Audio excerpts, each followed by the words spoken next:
started in my early 20s, and I started at the secret group in Houston, and I just came out to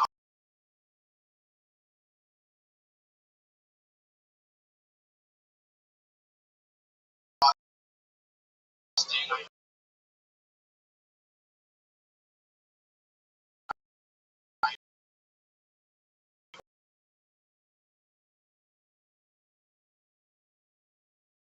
I want to what's not.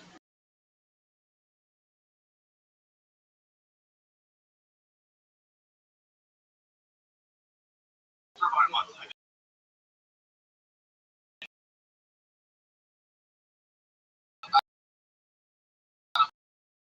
You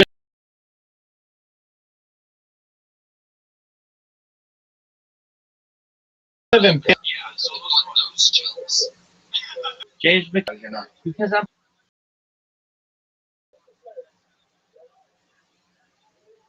What that mean?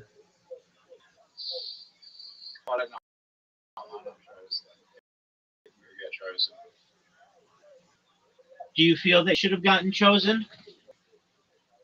Yeah, sure. Yeah, I do too. And those people suck for not choosing you. Fuck them, dog. Hey, Rabbi. What up, pimp? I fucked up though because I could go to that dinner with everyone afterwards, but I just went home. Okay, why did you make that dumbass decision? No, I was just.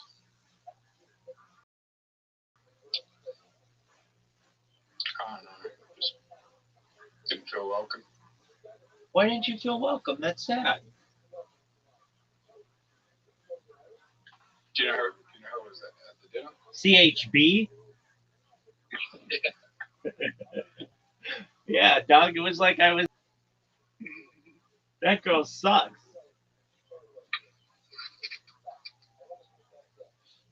Have you spoken with her recently? Yeah, we spoke last night. All right. Did you tell that bitch she sucks? No. Yeah. Well, you can tell her to check through her blocked Instagram accounts and make her understand that she made a very big mistake. Huge.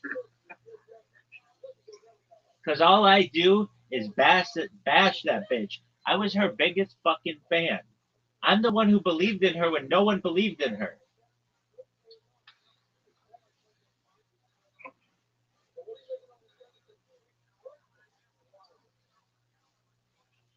Are you ready to lose? Yeah. All right, dude, I have a question for you.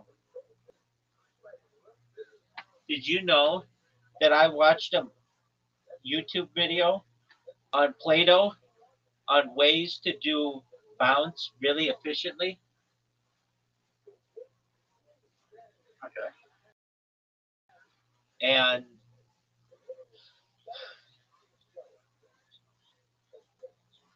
just one moment.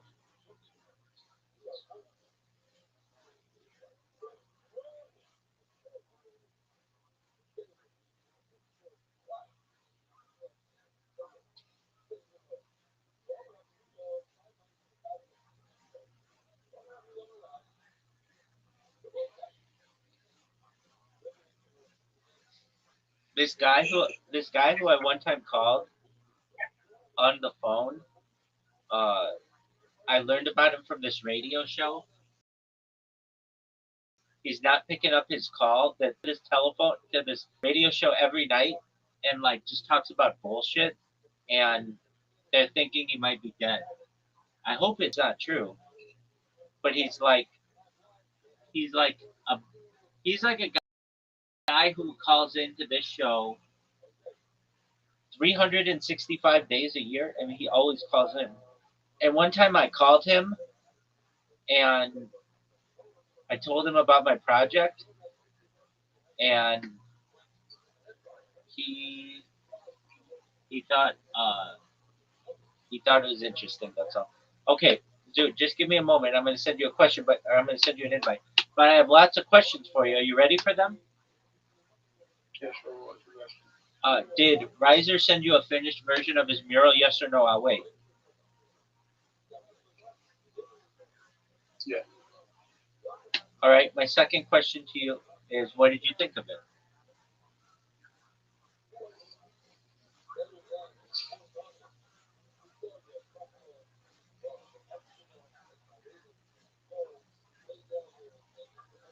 Dude, are you going to answer my question, or are you just going to jerk yourself off raw?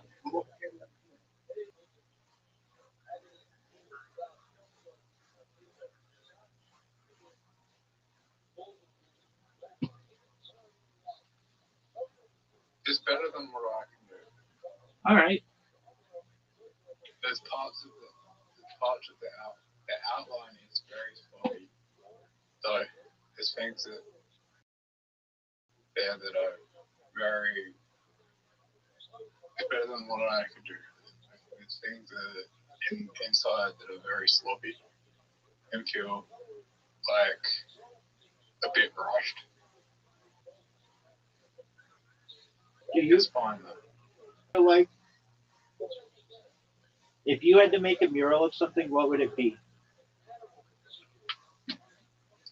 Mural or something? Yeah, let's say the Rhino Room said, Zoot, we think you're so fucking funny. We want you to put a mural on the side of this building. What would it be?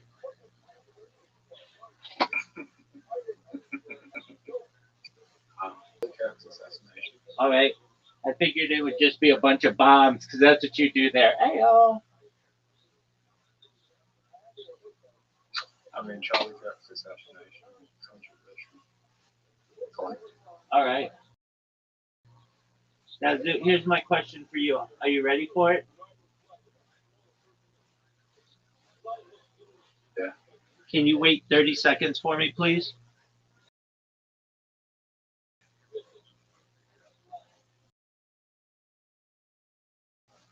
Can you wait 30 seconds?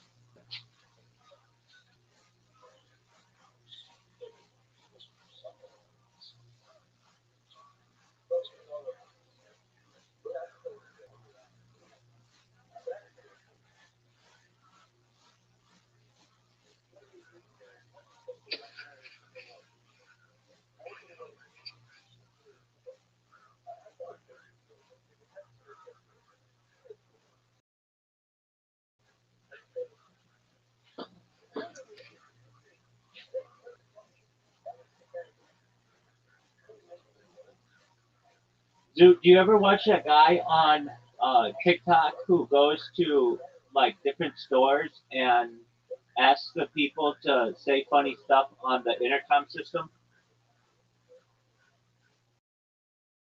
I think so. All right. Do they have those intercom systems in Australia? Yeah.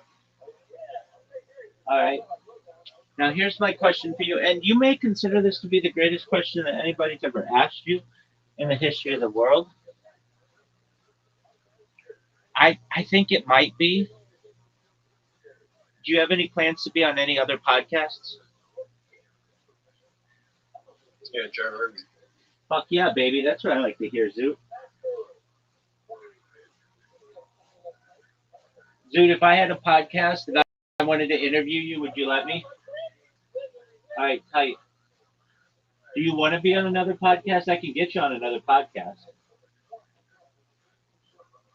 What podcast? It's called the Life Podcast with Tony.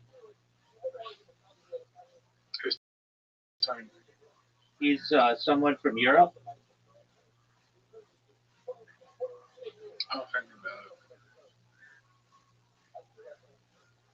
it. Okay. Are you ready for my next question? Yeah. Do you think that William Montgomery will ever come back to kill Tony? Yes or no?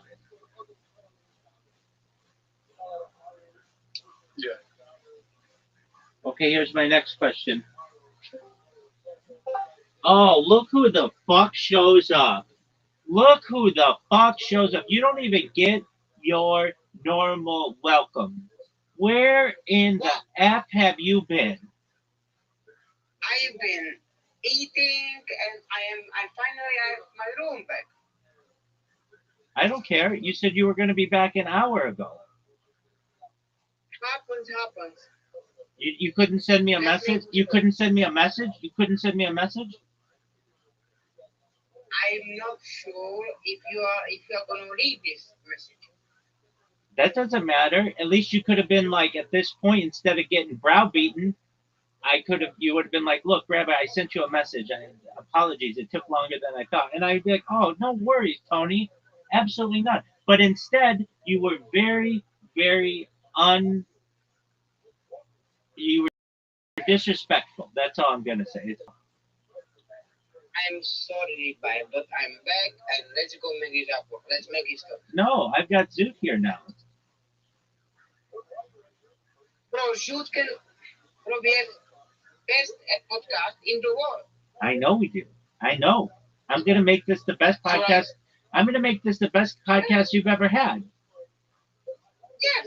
Yeah. So, like, Zoot can wait. Zoot is not going to anywhere. Sorry, Zoot. Sorry. Hey. Sorry, Zoot, but it really is. Why didn't you send me a message? Because I forget. How did you forget? Because I was eating, and I was doing for my mom things. What were you doing for your mom? I was going to buy something for my mom. Okay, what were you going to buy for your mom? Some things. You're just making up lies right now. You're digging yourself deeper. Then what were you going to... Bro.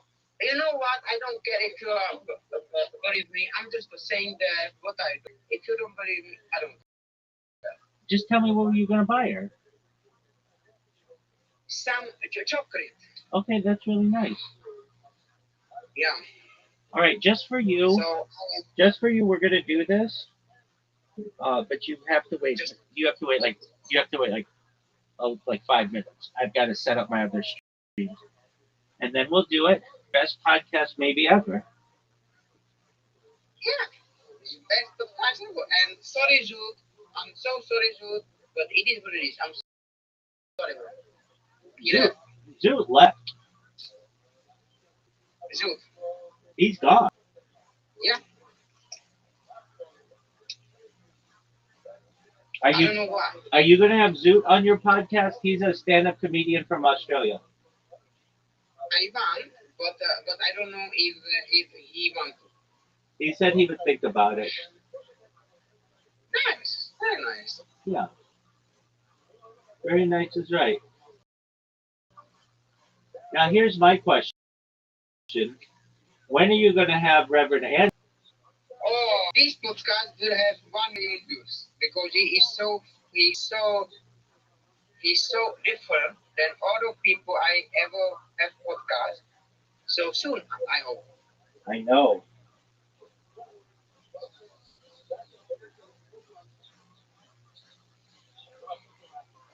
Okay.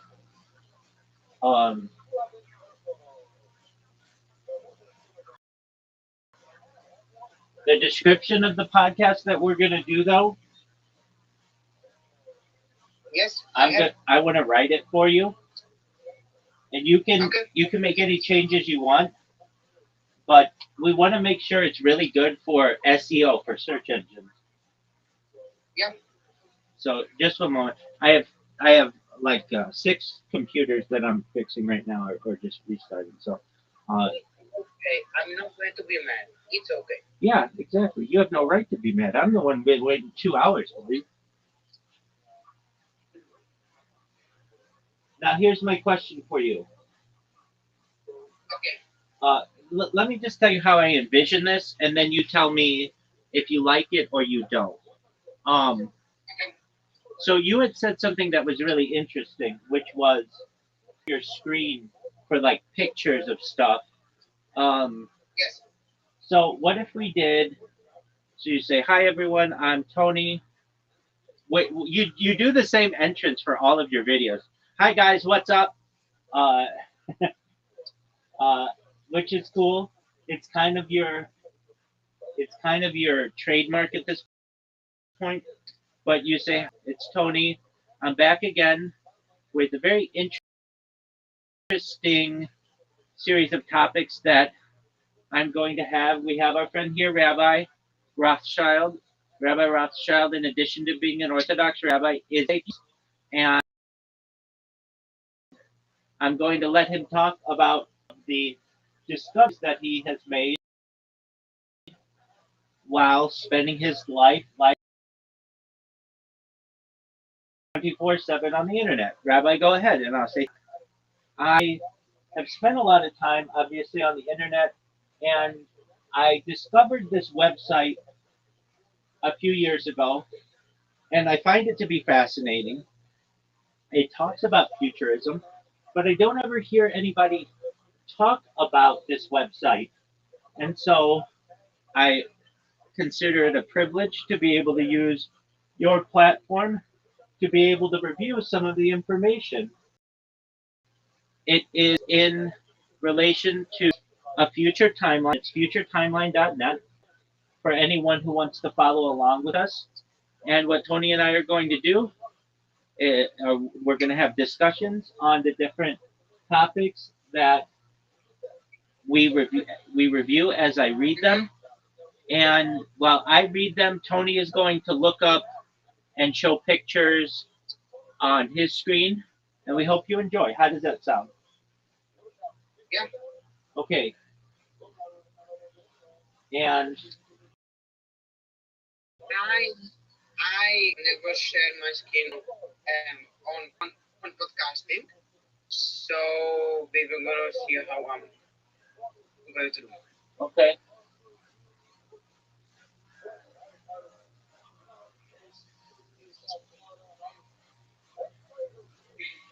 I don't know if I can even share it. That's yeah. I can share it. Yeah. I can. All right. I You, can. you know how to do it?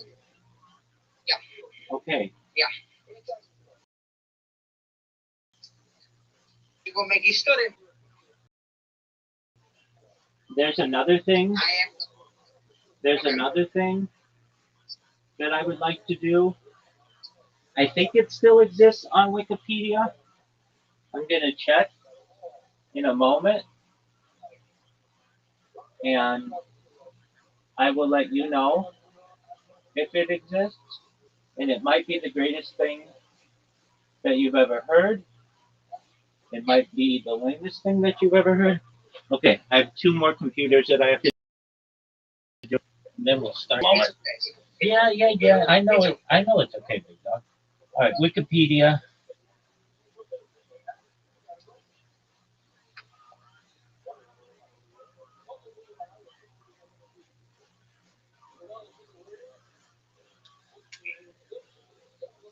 And now this podcast is not going to be live, right? So we can edit it.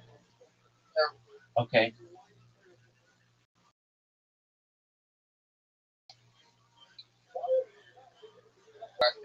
You know, This is you know, no good for me. you know. I like live podcasting to some extent, but I don't like taking. I shouldn't say there. It's okay. I just it complicates things. You know, like over the course of an hour, you might get a disconnect, or I might get a disconnect, and if you're live, it's not good. It's okay. Mm-hmm. And I think this is gonna be the best podcast in the whole world I think it could be.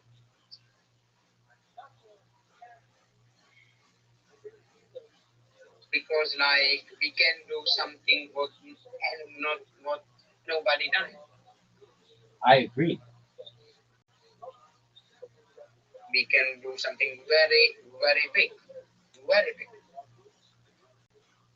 I agree. Okay. I was Okay. sorry. Um. Now I think you may not like this, but good idea. If we're going to do this, that we don't go straight into futuretimeline.net. I think we should go to Wikipedia first. You may say, why? Rabbi, I really like that website. And I know, I do too.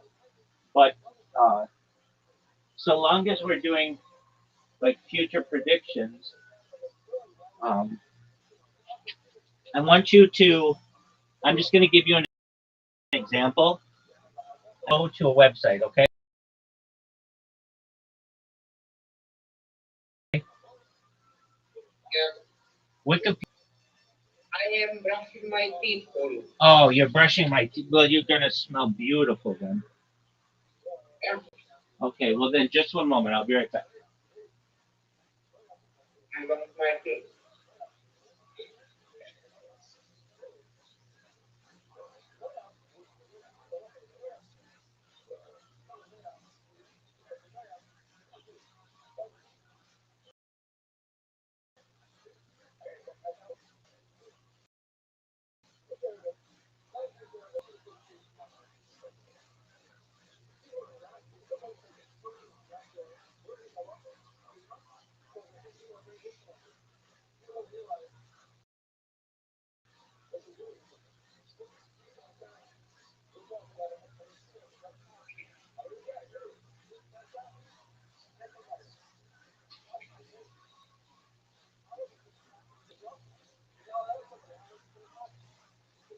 Can you hear me? Mm-hmm. And if you're wondering, Rabbi, this is a really good idea. How did you think of it? Because you'll see the way that I'm going to do this, I think it's a really good idea. And if you want to know how I thought of it, it came to me in a dream that I would do a podcast with somebody like this, and it would be studied like millions of years into the future because it's like it's a future. Isn't that cool? Yeah.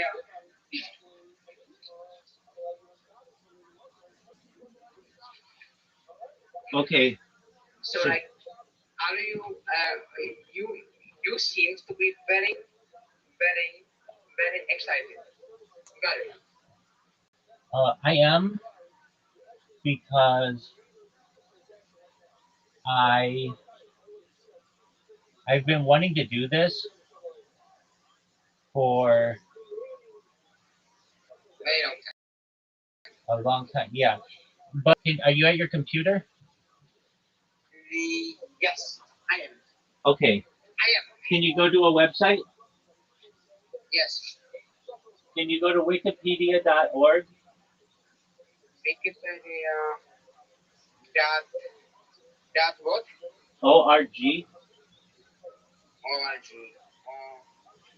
Or or. Yeah, just go to Wikipedia. Yeah. I am. I am. Okay. Not just I am there. I'm done. Okay. Now, you're cool. Now type into the search. We're just going to give an example. Type in 2030. Wait, I need to change my language because it's Czech and Czech is not good. English, yeah. Okay, so what again? 2030. 2030. 30. Yeah. And then, Calendar year. yeah. And then click on that. And so what I'd like to do is read with each year what the Wikipedia says is going to happen and then what futuretimeline.net says. Is that okay?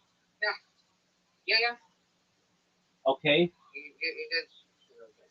And after each year, I can say to you, as I do this, you're going to be showing pictures or whatever you want. I mean, do whatever you want. But I'll say, you know, isn't that interesting or whatever? Do you have any questions? And you can say, yeah, Rabbi, it says that the 2030 World Cup is going to be played in both Spain and South America, Spain, Portugal, and South America. Do you know how many teams are going to be playing? And we can say I think it's going to be 64, but we'll look it up. Like basically, we can look up any questions that we have, or you can say before we move on. I did want to say that I think it's really interesting that they say that the World Cup's going to be played in multiple countries. Whatever. You raise any questions that you have, but if not, Okay. I'm going to say if you don't have anything more, we're going to continue. You realize this isn't going to be your normal kind of podcast. I've been, I unless you want to read, which you can, but No, I know this. yeah, I was going to say like I don't want it to be like I don't want you to feel like, well, wow, I've got Rabbi on, all he's doing is reading the Wikipedia and this website. But a lot of the things that we're going to be saying, I don't want to have to be. You want to look. We want this to look as intelligent as possible, and the native speaker. Okay. A computer. So like I will be more.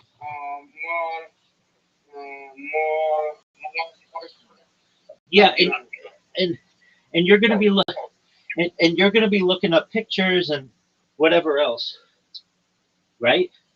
Mm-hmm. Okay, so Yeah, right, absolutely. Exactly. So, what I'm going to say is, like, I appreciate Tony having me on today. I really think that this podcast may be very important to people of the future for predictions because if the internet continues, people will want to know what the people of today's age thought about where the world was going and what our predictions would be of the future. We're going to review a lot of timeline events from multiple timelines, specifically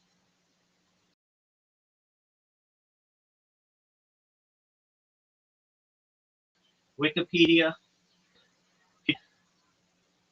And if anybody has any information, those are probably the resources.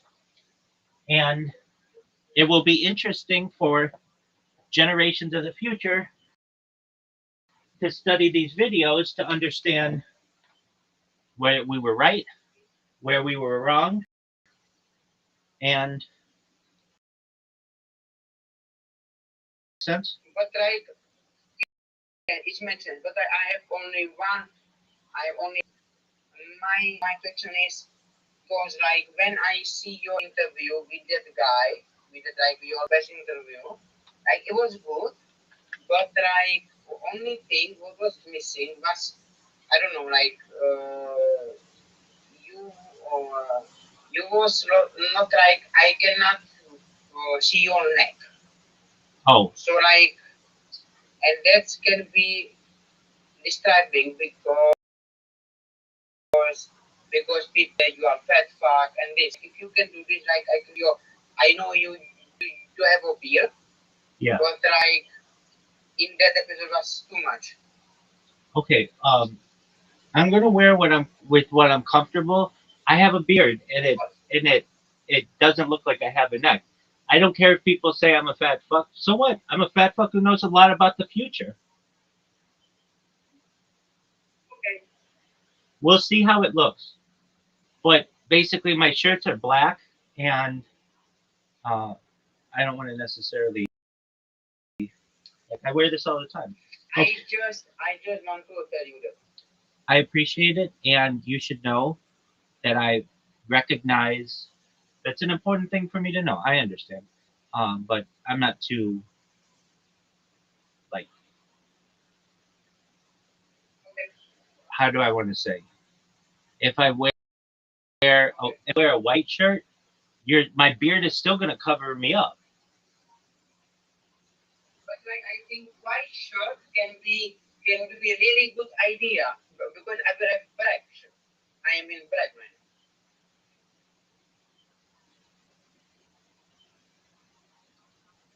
But like I'm not I just tell you.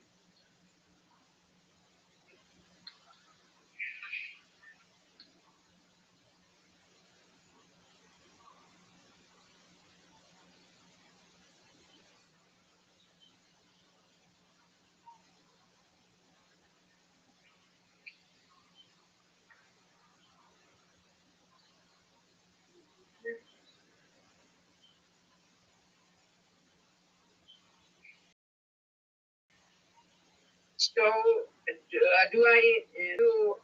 you ready for link? No, not yet. Okay. I'm finding something so it.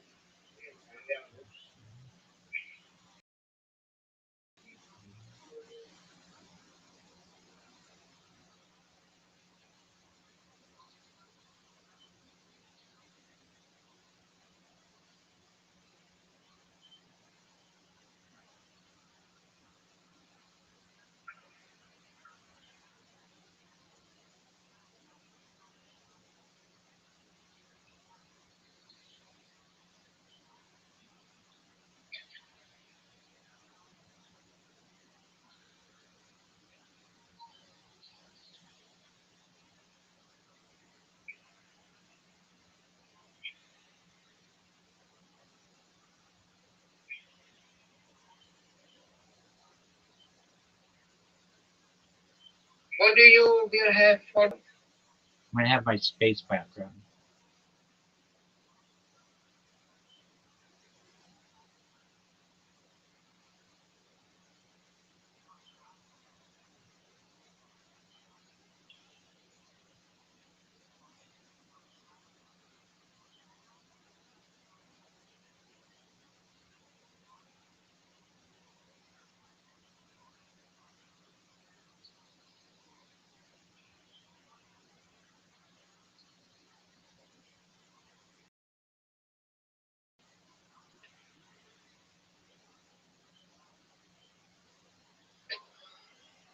I think a space background makes sense. We're talking about the future. Yeah, yeah, that's true. I cannot argue with it. That's true.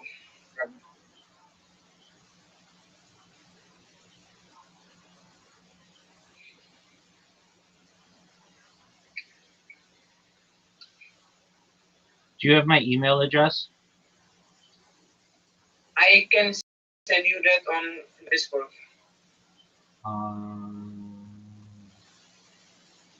Okay. I can send it on the Discord. Because like, yeah, I think I have, but like it's so much easier if I can do like.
Tony, are you there? Yes, I am. Can you send the Can you send the Can you send the link? Okay, okay, okay. I can send you a link.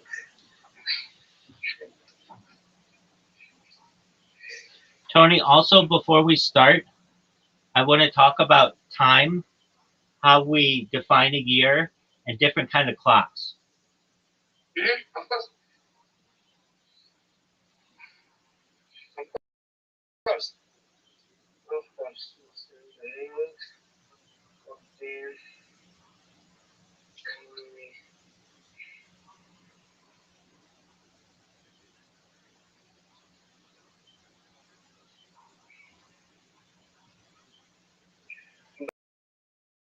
when I'm going to be famous, I will going to do one thing, and that is I will going to have episode with Discord boss, and because I don't know why like I don't have still my Discord, so Right. bullshit. Absolutely. When are you sending me this? When are you gonna send? No, Yes, sir. I have that. Okay. Now I am going to mute the Yeah. in here, Yeah. and then we'll just talk in Riverside. Okay. Do we have a time limit? Yeah. Okay. No. Okay. Then we will say our goal today is to get through 2100. Okay. What do you mean? Through the year 2100. Okay. We'll see. We'll see how it goes.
Hello, Tony.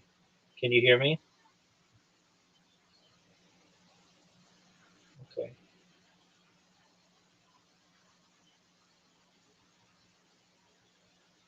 Excellent.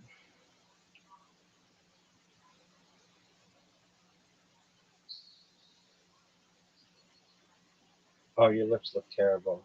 Your looks. I wouldn't watch your podcast because your lips. They're just awful. I'm with you. You're too you're too focused on the wrong things.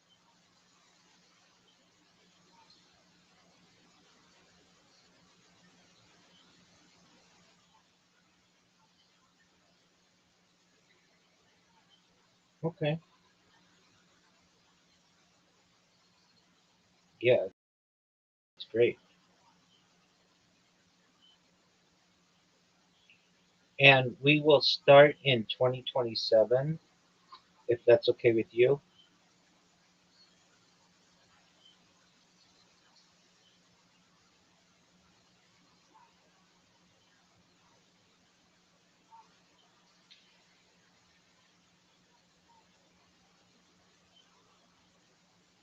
Are you nervous? Okay, so of any podcast that we've ever done, this one should be the least nerve wracking. It shouldn't be nerve wracking at all because we know each other, we're friends, and it's not live. This-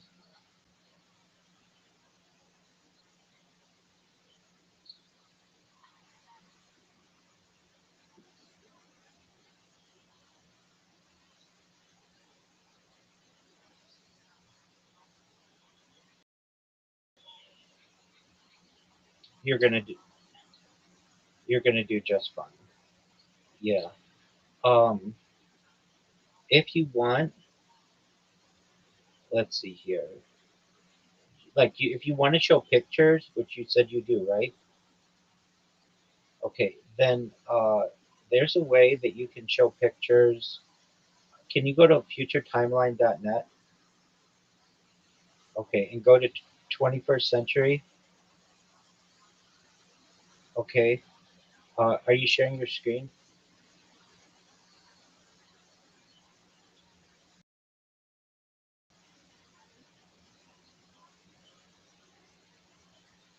Perfect. Okay, like that's fine. Yeah, that's perfect. Yeah. Okay, now there's like a secret part of this website. So click on one of the years, like 2020 is fine. And then in the upper top, all the way at the top, no, not here. Do you see it says, it should say something like futuretimeline.net / 21st century / uh, 2020. Let's see here. Can I send them? I think I can send a message in Riverside. So, so yeah, just go to this website that I send you, and it sent. I put it in the chat, and then at the very bottom, you're gonna see. It has lots of pictures that I think will be good for the audience.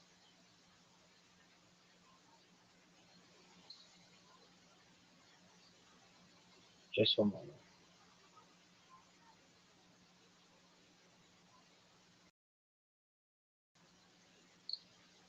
Yeah, exactly.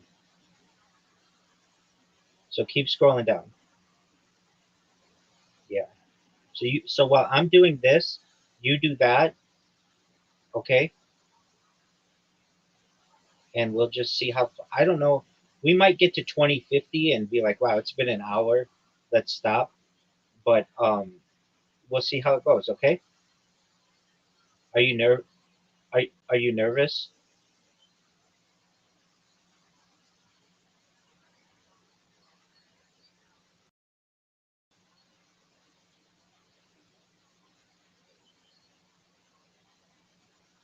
I'm none of those things. I'm your friend.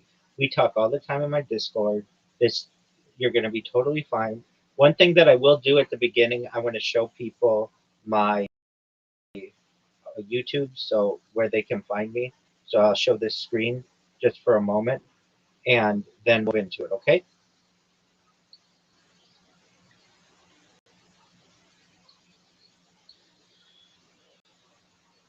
Sounds great.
I am,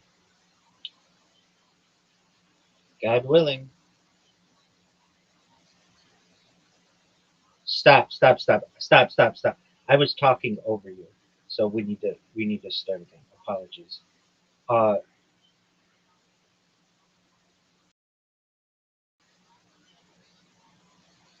okay, okay. I have a question. I have a question. Uh, with Riverside, I have to wait at the end to let it upload, right? Okay.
Thank you so much for the opportunity to be here, Tony. Yes, absolutely. First and foremost, make sure you're watching this to subscribe to Tony's channel and like and comment if you find this interesting. Our topic today is on futurism. Firstly, many people don't know what futurism even means. Futurism, as defined, is a idea that combines economics, technology, and human behavior to study long-term change. Many times, the people who study futurism are known as futurists. A futurist is a person who studies current trends to figure out what might happen next in the world. Futurism is something that problem solving, but what we are not are psychics. And in addition to being an Orthodox rabbi and Kabbalist, I am a futurist. Moreover, I am someone who is archiving time as we know it. And for anyone who knows anything about me, you may already know this, but for those who don't, I stream my life 24 hours a day, 7 days a week, 365 days a year on YouTube live and have been for nearly 5 years. For anyone who wants to view my streams, you just need to go to YouTube and type in Rabbi Rothschild and make sure that you're filtering by live. And when you do, you will find more live streams of mine than you would ever know could even exist for a single individual. I have live streams from, I have ceiling cameras, you name it. And so as life is going the last 5 years, I have been archiving it. Now, we use a term quite often, the word time, but we don't really think about it. According to Oxford University Press and their research on the English language, time is the most frequently used noun in English. Overall, grammar words like the, to, and are used more often, but time beats out all other naming words, meaning nouns. And we reference time a lot, but we don't really think about it. What does it mean? How do we define it? Time is the continuous progression of existence that occurs in an apparently irreversible succession from the past, through the present, and into the future. Time dictates all forms of action, age, and causality, being a component quantity of various sequence events to compare the duration of events, the intervals between them, and to quantify in material reality or in conscious experience. We reference time in science fiction, things like time travel, time machines, and certainly use it in our regular conversation. Are you on time? What time is it? And there are different ways that people keep time. In the past, certainly, ways that civilizations were things like perhaps with a sundial, which uses the position of and movement of the sun's shadow to indicate the time of day, or a water clock, also known as a clepsydra, which measures time by the steady flow of water into or out of a container. Of course, there's an hourglass, which measures a fixed interval by allowing sand to fall through a narrow opening. There are candle clocks that use the predictable burning rate of a marked candle to measure elapsed time, which use slow, often with calibrated markings to measure periods of time. Oil lamp clocks, which use gradual consumption of oil to estimate the passage of time. Astronomical clocks, which uses mechanical mechanisms to represent astronomical cycles, sometimes including the sun, moon, planets, and stars. Mechanical clocks, which many of us have in our homes, that use gears, weights, springs, escapement mechanism to maintain regular intervals. Pendulum clocks uses the regular swing of a pendulum as its timekeeping reference. Spring-driven clocks store energy in a wound spring and releases it through a regulating mechanism, which are common in watches. Other types, we just have wristwatches, which is a wearable clock designed to be worn in the wrist, or pocket watches, a portable mechanical timepiece designed to be carried in the pocket. And as we move into the modern age, of course, the digital clock becomes much time electronically using numbers rather than traditional clock hands. Of course, the electric clock uses electrical power to operate a timing mechanism or maintain oscillations. And we get into more specific, more accurate clocks, like a GPS clock, which determines extremely precise time using signals from GPS satellites, or an atomic clock, which uses extremely stable atomic transitions as the fundamental reference for measuring time. There are cesium clocks and rubidium clocks, hydrogen maser clocks, optical atomic clocks, astronomical timekeeping, which determines time from Earth's rotation and observations of celestial objects. Of course, we have biological clocks, which use biological rhythms within our natural state, such as circadian clocks and circadian cycles to regulate an organism's perception and synchronization with time. And of course, we have network time or internet clocks, which synchronizes computers and digital systems using network-based time protocols and highly accurate reference clocks. Moreover, there are some advanced, very advanced clocks that I'd like to reference before we start. And for those who aren't familiar with these, advanced clocks are really important, maybe not so much while we're trying to figure out what time my favorite television show may come on, but in terms of traveling great distances into the future. And Tony and I are going to be talking about a lot of futuristic opportunities that mankind may experience over the course of the upcoming years, decades, centuries, millennia, and really far in this series. So there are things like cesium 133 atomic clocks, the traditional primary standard defining second. Rubidium atomic clocks, compact atomic frequency standard, generally less accurate than the best optical clocks. We talked a little bit earlier about hydrogen masers, which are extremely stable microwave frequency references. There are many elemental-based clocks, which certainly can be very accurate. To give people an understanding of a technological ladder, mechanical clocks are really some of the least accurate clocks, but then moving towards quartz, then cesium atomic, then hydrogen maser, then optical atomic clocks, optical lattice clocks, single ion optical, quantum entangled optical, nuclear clocks, thorium 229 nuclear clocks, and then future quantum nuclear clocks. To give people an idea, we get really ultra precise with some of these clocks, even to the hypothetical or theory concept of what time be.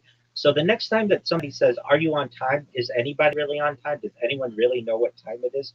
When we get into things like pulsar clocks that uses the pulsars of rotating neutron stars, or binary pulsar clocks, even getting into Earth rotation clocks, which derives time from Earth's actual rotation relative to distant celestial objects, orbital clocks, planetary ephemeris clocks, which uses precisely modeled planetary motion as long-term astronomical time, or cosmological clocks, a theoretical concept in which large-scale cosmic evolution provides a universal temporal reference. We can get really, really accurate. And many people may ask, well, why would you have to be so accurate? Well, if you are attempting to travel great distances, it's of extreme importance that you have accuracy in terms of the clocks that you're using. So with that little bit of background on time clocks and timekeeping, I have a very interesting project. And this may be a series that we may be doing on the future. And it was a discussion that he and I had to perhaps in 2026 give what humanity thinks the future will look like in the coming years, coming decades, and further into the future. And we know not everything that we discuss is going to be accurate. In fact, much of it may be inaccurate in some ways, but people should know that at least in the current age, this is what people will think in the future. And people may watch this series decades from now, or centuries from now, or perhaps even millennia from now, and think, wow, this is what people thought all the way back in 2026, where we were in the world. For anyone's reference, if you'd like to follow along, Tony is going to be showing on his screen some of the resources that we're using, and we are going to focus on two in particular. One is Wikipedia, And the other is a very interesting website known as futuretimeline.net. I found this website years ago, and I find it fascinating as a predictor of potential events that may happen in the future. So with that, I'm going to ask Tony, are you ready to start on the Wikipedia page for 2027?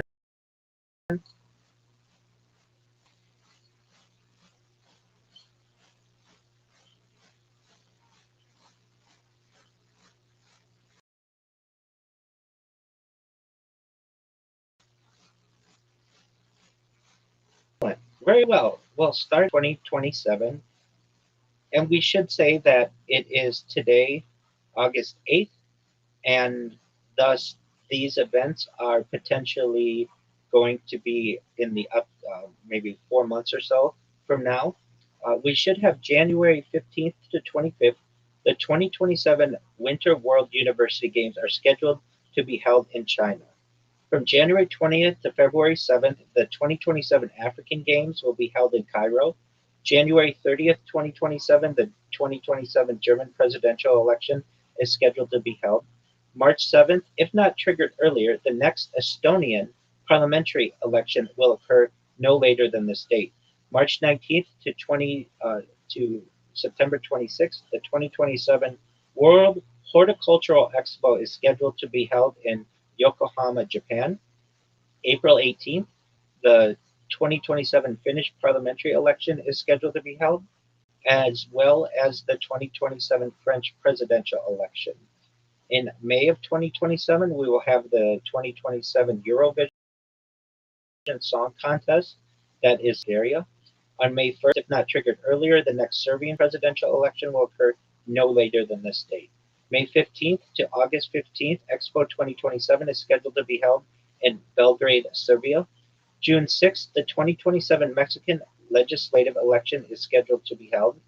June 16th through 27th, Istanbul, Turkey will host the 2027 European Games. June 19th through July 17th, the 2027 Africa Cup of Nations is scheduled in Kenya, Uganda, and Tanzania. June 24th through 25th, the 2027 FIFA Women's World Cup is scheduled to be held in Brazil. June 25th through July 4th, the 2027 Military World Games will be held in Charlotte, North Carolina, in the United States. July 16th through August 1st, Lima, Peru will host the 2027 Pan American Games. And from July 24th to August 8th, the 2027 Pacific Games is scheduled to be held in Tahiti. July 25th, if not triggered earlier, the next Greek parliamentary election will occur no later than this date. August 1st through 12th, the 2027 Summer World University Games will be held in South Korea. August 10th, the 2027 Kenyan general election is scheduled to take place. August 22nd, if not triggered earlier, the next Spanish general election will occur no later than this date. August 27th through September 12th, the 2027 FIBA Basketball World Cup is scheduled to be held and to celebrate his golden wife to be honored. September 28th, if not triggered earlier, is the next Slovak parliamentary election will be held no later than this date. October 1st through November 13th, the 2027 Rugby World Cup will take place in Australia. October 16th through 24th, the 2027 Special Olympics World Summer Games will be held in Santiago, Chile. October 24th, the 2027 Argentine general election is scheduled to be held. October 27th through November 4th, the 2027 Commonwealth Youth Games will be held in Malta. November 11th, if not triggered earlier, the next Polish parliamentary election will occur no later than this date, December 22nd. If not triggered earlier, the next Italian general election will state, and December 31st, if not triggered earlier, the next Serbian parliamentary election will occur no later than this date. Now, there are some events that do not have a set date as of right now. In late 2027, Artemis 3, the second crewed mission of the Artemis will launch. We have World Youth Day 2027 being held in South Korea. The 2027 Cricket World Cup will take place in South Africa, Zimbabwe, and Namibia. The first Olympic esports games will be held in Riyadh in 2027. That to me is very cool. WrestleMania 43, the first WrestleMania held outside North America, will be held in Riyadh, Saudi Arabia in 2027. The 2027 Arab Games will be held in Riyadh, Saudi Arabia, and the 2027 presidential election in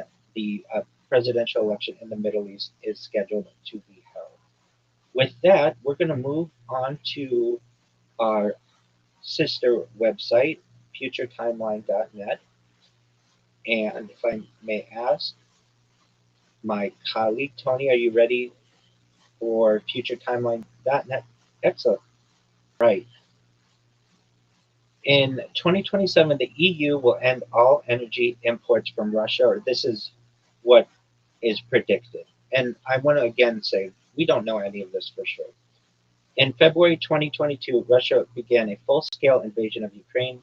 This led to international condemnations and sanctions, millions of displaced Ukrainians, and the largest armed conflict in Europe since World War II. The US and United Kingdom announced a ban on Russian oil, while the EU announced a two-thirds reduction in its demand for Russian gas. Oil companies Shell, BP, and ExxonMobil suspended all operations in the country. German Chancellor Olaf Scholz, previously in favor of the newly completed Nord Stream 2 gas pipeline between Russia and Germany, suspended of the project indefinitely. Amid soaring energy prices, Russia's continued aggression against its neighbor, and longer-term concerns over climate change impacts, the EU proposed to go even further than its earlier announcement. The bloc's leaders began drafting a plan to end their reliance on all Russian energy sources by 2027.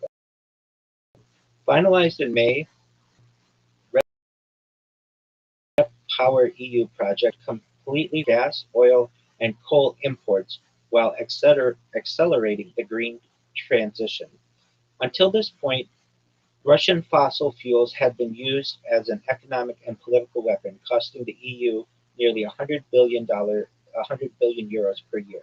The bloc depended on Russia for about 40% of its gas, 27% of its oil, and 46% of its coal imports.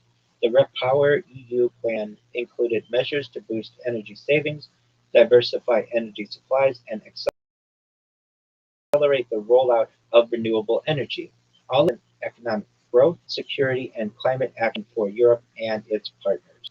The energy saving aspect included raising the energy efficiency target for the European Green Deal, a set of policy initiatives by the European Commission approved in 2020, from 9% to 13%. Fiscal measures included reduced VAT rates on energy efficient heating systems, building insulation, and appliances. The energy diversification aspect would ensure the EU work with reliable and trusted international minimize supply disruptions. In addition to new gas pipeline deliveries and LNG imports, this included major developments with hydrogen continuing beyond 2027. Finally, most notably, the REPower EU project called for a massive scaling up of renewables. It proposed a doubling of solar capacity by 2025 and a further 600 gigawatt by 2030, a legal obligation to install solar panels on all new buildings, a doubling of the rate of deployment of heat pumps, and measures to boost both and solar thermal, shortened and simplified approvals for major renewable projects, and a target of 10 million tons of domestic hydrogen production for use in hard to decarbonize industries and transport sectors. By 2027, the EU invested 210 billion euros, or $225 billion, in upgrading its energy infrastructure, allowing it to completely end any dependence on Russia for imports of oil, gas, and coal. Additionally, in 2027, vehicles reach $1 million in annual sales. The first vehicles powered by hydrogen fuel cells emerged during the Cold War space race. These were bulky, inefficient, and expensive. However, it was not until the dawn of the 21st century that car manufacturers began to take the concept more seriously. In 2003, President George Bush proposed the Hydrogen Fuel Initiative, HFI, which was later implemented by Legislative Policy Act and the Advanced Energy Initiative. This aimed to further develop hydrogen fuel cells and infrastructure with the goal of producing commercial fuel cell vehicles. By 2008, over $1 billion had been contributed to the project. However, the U.S. Department of Energy later shifted its interest from fuel cells to battery vehicles.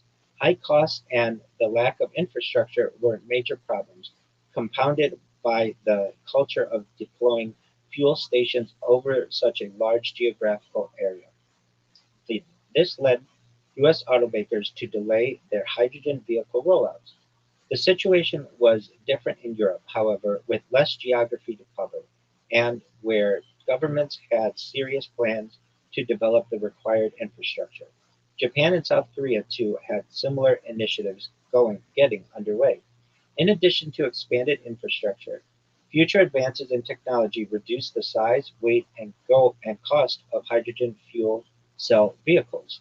By 2027, global sales of these non-polluting vehicles have reached 1 million annually for the first time. Although still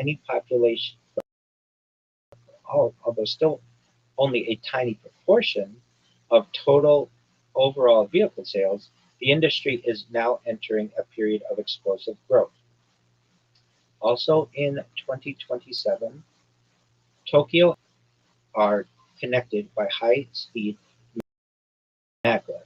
Two of Japan's largest cities, Tokyo and Nagoya, are now connected by the Chuo Shinkansen, a high-speed maglev route. This 178-mile, 208 line runs beneath the Japanese Alps, the Akaishi Mountains, at speeds of up to 313 miles per hour, or 505 kilometers per hour, enabling journey times of just 40 minutes. Built by the Central Japan Railway Company at a cost of 9 trillion yen, or $115 billion, the route will be extended to Osaka by 2045. The launch of the Nancy Grace Roman Space Telescope. Go ahead.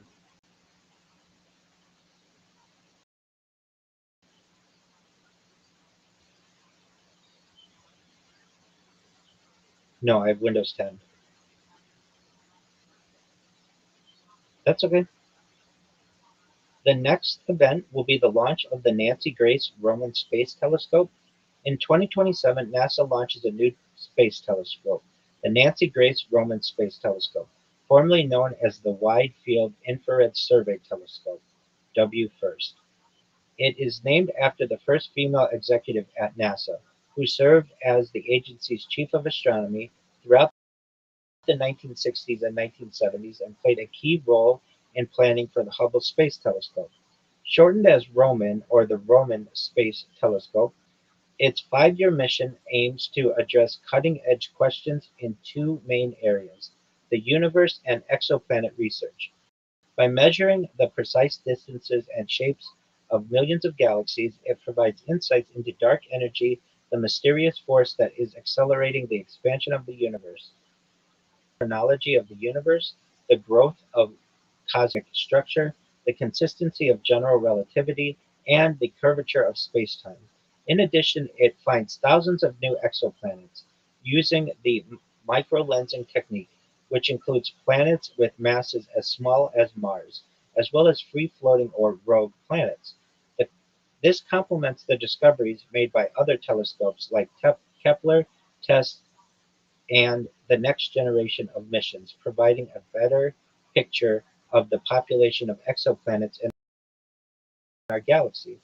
It also sets new records for the farthest known exoplanets, offering a glimpse of some different galactic neighborhoods far away from the 5,500 already known exoplanets.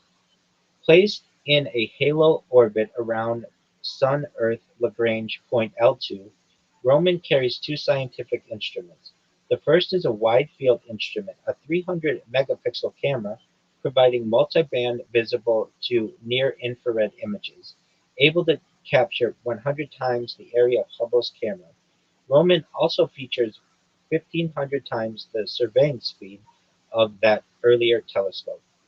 Its second instrument is the coronagraphic instrument (CGI), a high-contrast coronagraph to achieve a part per billion suppression of incoming starlight, enabling the detection and imaging of planets with a visual separation of as little as 0.15 arcseconds from their host stars. In addition to its two primary missions, Roman performed stellar seismology studies on a million giant stars. This involves analyzing bright ranges caused by sound waves echoing through a star's gaseous interior to learn about its structure, age, and other properties. It also identifies over 1,000 neutron stars, hundreds of stellar mass black holes, and thousands of Kuiper belt objects, including some as small as 9.7 kilometers or 6 miles across, about 1% of Pluto's diameter. The combination of its gigantic field of view and ultra-precise coronagraph makes the Roman Space Telescope for astrophysics, contributing to many exciting discoveries in the late 2020s and early 2030s. The next topic is the asteroid 1999 AN10 makes a close approach. 1999 AN10 is an asteroid of the Apollo group, a collection of Earth-crossing bodies, many of which are large enough and can drift close enough to Earth to be considered potentially hazardous. It was discovered by U.S. scientists on January 1999. The object was estimated to have a diameter of up to 1,800 meters, or 5,905 feet, or about a mile, enough to cause continent-scale devastation should an impact occur on Earth. AN10 circles the Sun every 643 days and twice each year passes the Earth's local neighborhood. On the 7th of August 2020, it makes a particularly close approach within just 0.0026 astronomical units, or 390,000 kilometers, or 240,000 miles, about the same distance as the distance between the Earth and Moon. The asteroid reaches a peak apparent magnitude of 7.3, bright enough to be visible with binoculars. Its orbit remains dangerously close for the next 600 years. So we better be on the lookout for that. Square kilometer array begins science operations is our next topic. Humanity's view of the universe is greatly expanded with the completion of a major new observatory, the Square Kilometer Array (SKA) is a radio telescope with a combined collecting area of approximately 1 kilometer. It operates over a wide range of frequencies, and its size makes it 50 times more sensitive than any other comparable array, the sky more than 10,000 times faster than ever before. With additional stations extending to a distance of 3,000 kilometers from a concentrated central core, it continues radio astronomy's tradition of providing the highest resolution images in all of astronomy. First light is achieved in 2027, and the telescope is fully operational by 2030. Direct flights from Sydney to London and New York. In 2027, Australia's national airline, Qantas flights, the new service described as the final frontier of long-haul travel, enables direct non-stop flights from Sydney to New York and to London and New York, connecting Eastern Australia to major global cities without the need for intermediate stopovers. The Sydney-London journey takes about 20 hours, making it the world's longest regularly scheduled commercial passenger flight. Despite the extreme distance, the nonstop service cuts total travel time by up to 4 hours compared with previous routings that required at least one layover, while also reducing the physical and psychological burden of multiple takeoffs, landings, and airport transfers. Qantas had already taken a major step toward ultra long-haul travel in March 2018 when it launched non-stop flights from Perth to London. That route ended the long-standing gap between Europe and Oceania, marking the first time all inhabited continents, excluding Antarctica, were connected by commercial flights. Project Sunrise extends the achievement to Australia's east coast, representing one of the final milestones in a century-long expansion of air travel. The scale of this progress becomes especially striking when viewed historically. Qantas carried its first passenger in 1922 aboard an Avro 504 biplane on a short domestic flight within Queensland. By 1935, journeys between Sydney and London took about 12 days and involved more than 30 stopovers across Asia, the Middle East, and Europe. Advances in aircraft performance, navigation, and global infrastructure steadily reduced travel times over subsequent decades, culminating in direct intercontinental routes spanning nearly half the planet. Project Sunrise relies on a dedicated fleet of specially configured Airbus A350-1000 aircrafts designed specifically for ultra-long-haul operations. Qantas receives its first aircraft in late 2026 following delays linked to aircraft certification, supply chain disruptions, and the complexity of modifying fuel systems and cabin layouts for journeys lasting more than 20 hours. These factors push the start of commercial services from an original 2025 target into 2027. Each Project Sunrise aircraft features an unusually low seat count of 238, prioritizing passenger comfort over capacity. Cabin interiors reflect extensive medical and scientific research into long, incorporating improved lighting, increased seat pitch, quieter cabins, and a dedicated well-being zone that encourages movement and stretching during flight. Advanced HEPA filtration systems refresh the cabin air every 2 to 3 minutes, removing more than 99.9% of airborne particles. As part of this climate strategy, Qantas commits to offsetting the net emissions of Project Sun flights from day one, consistent with its longer-term target of reaching net zero carbon emissions by 2050. With services now underway, Project Sunrise marks a defining moment in the evolution of commercial aviation, shrinking global distances while pushing aircraft endurance to its practical limits. User replaceable batteries are mandated in the EU is another event that we anticipate taking place in 2027. During the 2010s, manufacturers, tablets, laptops, and other devices increasingly made batteries non-removable. When Apple introduced new MacBooks with sealed-in batteries, it greatly improved their battery life and established a trend that other companies soon followed.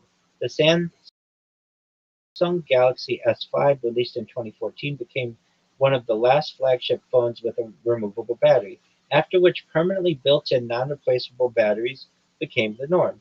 Several motivations lay behind this change. For instance, without the need to accommodate a removable battery compartment, designs could be simpler and devices made both slimmer and lighter. Batteries could take on different physical forms and be larger, charge more quickly, and handle much greater number of charge cycles. However, this trend met resistance due to the inconvenience and number of potential issues. If sealed-in batteries failed, it would require sending the device back to the vendor or technician, causing significant delays for users.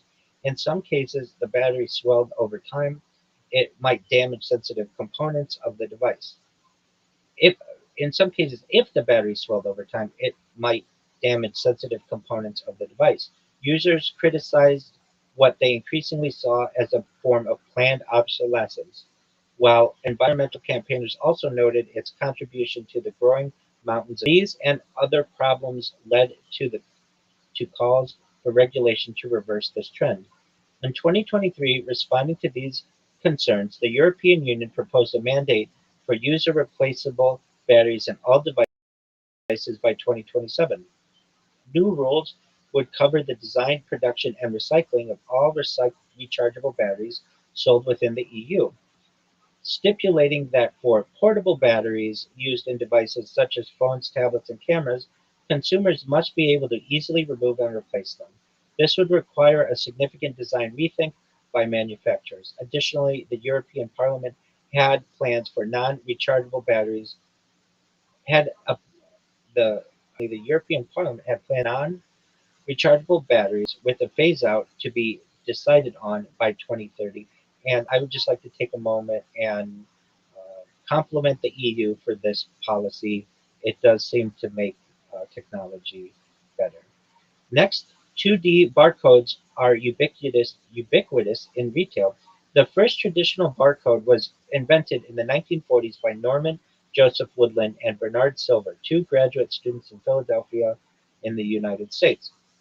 Their original design consisted of a series of concepts that could be read by a scanner using ultraviolet light.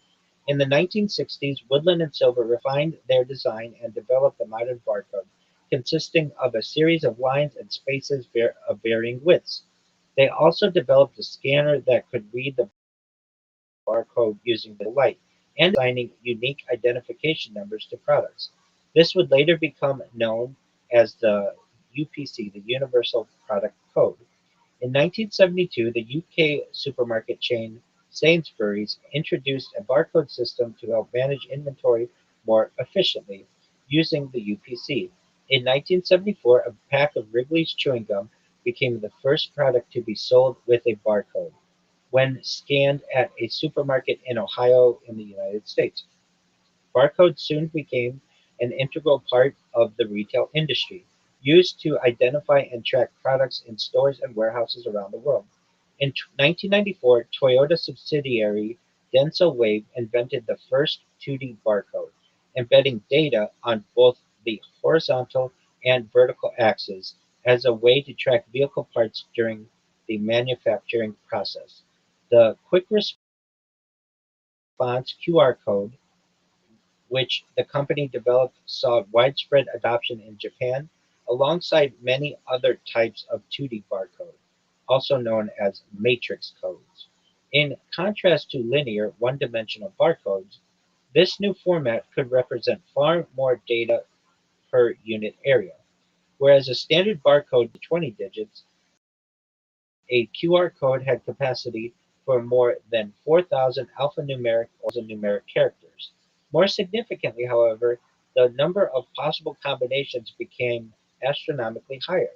UPCA, the most common of 1D barcodes, had about a trillion 10 to the 12th possible combinations. The initial version of QR codes released in 1994 featured 21 by 21 modules, black and white squares, which increased to 177 by 177 with version 40 in 2015. This enabled 10 to the 9,403rd possible combinations, more than the total number of atoms in the known, ensuring that humanity would never run out of codes. After gaining popularity in Japan, QR codes and other 2D barcode formats began spreading to countries around the world. In the 2010s, they became even more widely used due to the prevalence of smartphones with cameras and code scanning capabilities. The COVID-19 pandemic of 2020 further increased their appeal as a touchless system to display information. With 2D barcodes already widespread in manufacturing, warehousing, logistics industries, attention now focused on the retail sector to make its older barcode system fit for the 21st century. These efforts included Sunrise 2027, proposed by GS1 US, a nonprofit standards organization, along with initiatives in other countries aiming to have all shops and point of sale POS terminals set up and ready to accept 2D. By 2027, this upgrade is largely complete. The use of 2D barcodes in retail offers more data capacity, interactive capabilities, enhanced tracking and traceability, and cost effectiveness. For instance, more information can be stored about a product such as nutritional content, ingredient lists, and allergen information. This can be crucial for customers with dietary restrictions and allergies, and helps promote transparency and trust between customers and food producers. The codes can be used to create interactive experiences for customers, such as providing recipes, games, or discounts and loyalty rewards.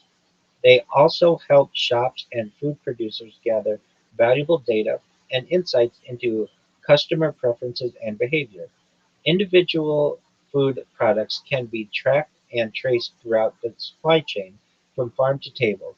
This helps improve food safety and quality control, and can also help reduce food waste by identifying and addressing inefficiencies in the supply chain.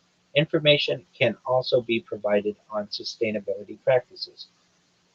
The next event, which is quite interesting, that may occur in 2027, is the autopsy report for Elvis Presley being made public.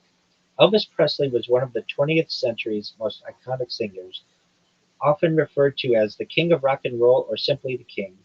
After cementing his place among the legends of American music, his final years were marked. These were aggravated and possibly caused by drug dependence. On the 16th of August 1977, Presley was found unresponsive on the bathroom floor of his Graceland home. Attempts to revive him failed, and death was officially pronounced at 3:30 p.m. at Baptist Memorial Hospital, Tennessee. Controversy surrounded the autopsy and its aftermath, as the competence and ethics of two medical professionals were questioned. One had his license permanently revoked after charges were brought by the Tennessee Medical Board. An overdose of prescription drugs, including codeine, Demerol, morphine, and Valium, to name a few, had apparently caused Elvis's heart to beat irregularly and then stop. However, rumors of a cover-up were rife, as the exact cause of death remained unclear. Vernon Presley, Elvis's father, had the complete autopsy report sealed for a period of 50 years. The controversy surrounding the autopsy, as well as the various other questionable circumstances, led theorists to proclaim that the king was still alive. After his funeral, there were numerous alleged. A long-standing theory among fans was that he had faked his own death. Some fans noted apparent discrepancies in the death certificate, a curious different spelling of the middle name on his gravestone, him reportedly cutting family members out of his will before he died, a wax dummy in the original coffin, and numerous accounts of Presley's planning so he could retire in peace. The full autopsy report is finally made public on the 16th of August 2027, exactly half a century after Presley's death. The next event that we anticipate may occur is Bougainville becomes an independent country. Bougainville, a region to the east of Papua New Guinea's mainland, was first inhabited by humans in about 27,000 before the Common Era. During the colonial period, it was occupied and administered at various times by Australians, Germans, and Japanese. It was the scene of in World War II between the Allies and the Empire of Japan.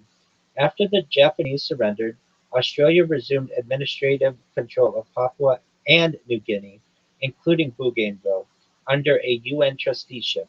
However, Papua New Guinea established its sovereignty in 1975 and became an independent Commonwealth realm, with Elizabeth II as the Queen.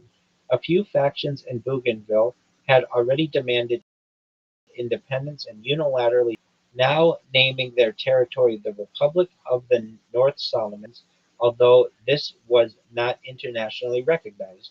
Following 11 months of negotiations with Prime Minister Michael Somare, Bougainville agreed to remain part of Papua New Guinea after being granted a degree of autonomy through a provincial system of government. A civil war erupted in 1988, triggered by grievances primarily related to the social and environmental impacts of the Guna copper and gold mine.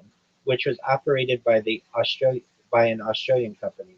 One of the world's largest, most profitable open-cut mines, it produced 45% of Papua New Guinea's export revenue and 12% of its GDP.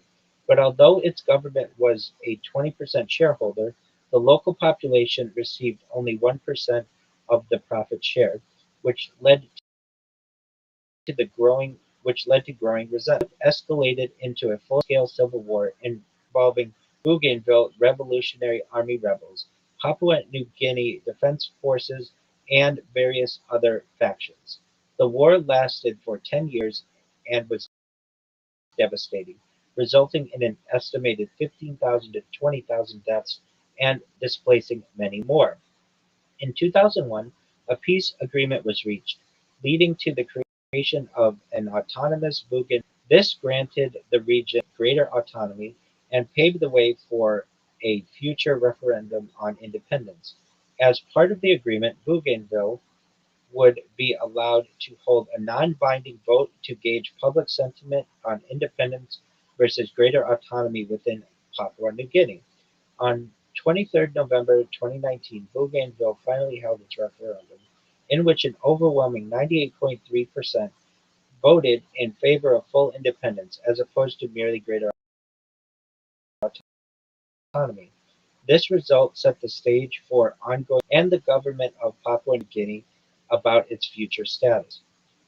Negotiations formally began on 17th of May 2021, while the president of Bougainville, Ismail Toroma, stated a desire to see Bougainville become independent by June of 2025.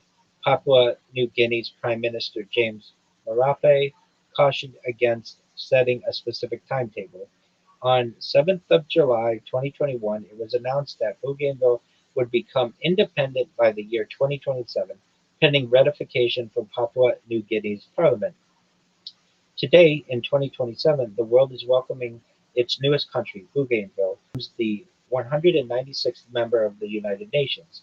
The 20th century had seen worldwide geopolitical upheaval, resulting in the creation of dozens of new countries, but in the 21st century, this has been a much rarer event. Bougainville joins only a handful of other sovereign states that have emerged in recent decades: East Timor in 2002, Montenegro in 2006, Serbia in 2006 as well, in 2011. With that, that is an overview of what we expect to be the events of 2027. I'm going to ask my colleague what your thoughts are, Tony.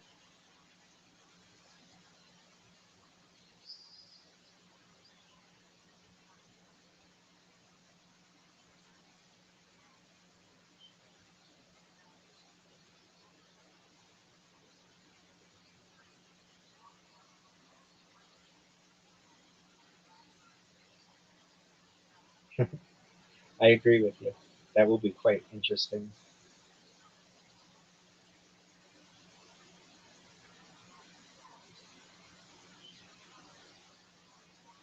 Yeah, I agree with you there as well.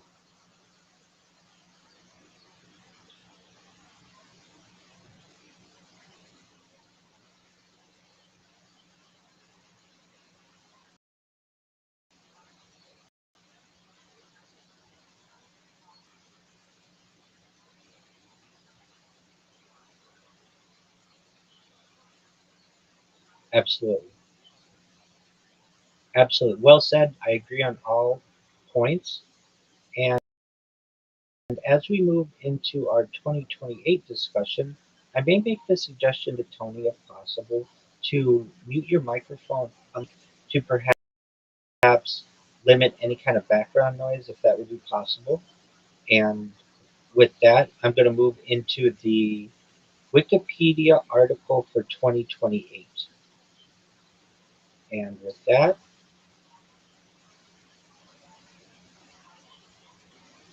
yes. Oh, yeah, definitely. Big time. I wouldn't I wouldn't have said it if I didn't.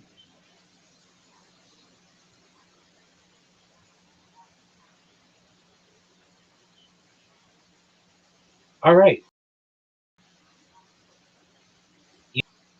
for 2028.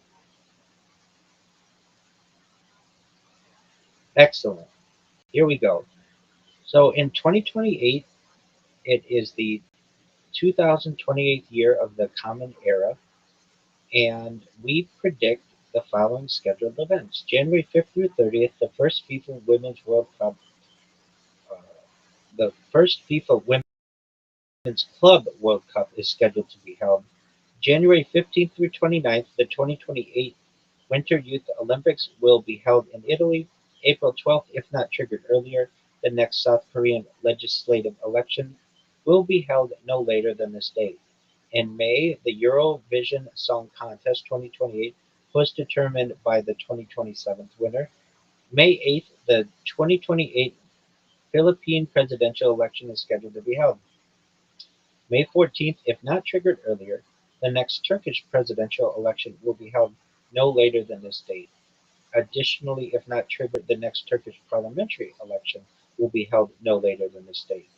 From June 9th to July 9th, the UEFA Euro 2028 tournament will be hosted in England, Scotland, Wales, and the Republic of Ireland. From July 5th to 25th, NASA's Dragonfly mission, or New Frontiers 4, will be launched to explore Saturn's moon Titan from a SpaceX Falcon Heavy. July 14th through 30th, the 2028 Summer Olympics will be held in Los Angeles, California, US, and I am very excited for that.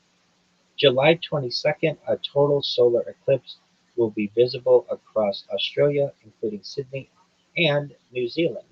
August 15th through 27th, the 2028 Summer Paralympics will be held in Los Angeles, California. Also excited for that. September 28th, if not triggered earlier, the next Australian will be held no later than date. November 7th, the 2028 United States election will be held. Some unknown dates. In May of 2028, the Lebanese general election is scheduled to be held. In September, the White House State Ballroom is scheduled to open. From June to December, the Jeddah Tower will most likely within this time period. It will surpass the Burj Khalifa and become the new tallest building in the world, which will be quite interesting.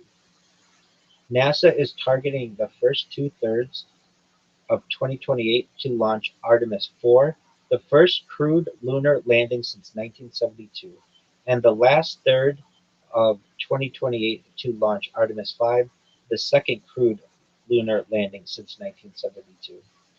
We shall see if that occurs. The lease on the Muldahafen port lot in Hamburg, Germany to the Czech Republic is set to expire. The 54th International Eucharistic Congress will be held in Sydney, Australia. The 2028 ICC Men's T20 World Cup is scheduled to be held in Australia and New Zealand. Nusantara is set to replace Jakarta, new capital of Colossal Biosciences aim to birth the first generation of woolly mammoths and reintroduce them into the Arctic, Alaska, Yukon, and Pleistocene Park in semi-captivity 4,000 years after the species went extinct. And anyone who watches my streams know I talk about this event all the time, and I'm very excited for it, as you can see on my face. So that's not that far away. So that's really, really exciting. And with that, go ahead.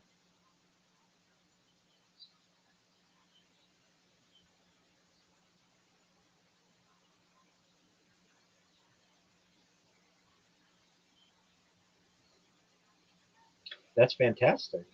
Okay, so 2028, mark your calendars, friends. We're gonna have the first Czech astronaut in 2020, correct? Second Czech astronaut. Okay, excellent. So that's very exciting. All right. Oh, that's okay. That's okay. Uh, let's no pun intended. Let's check on that. So we'll check uh, astronaut first and second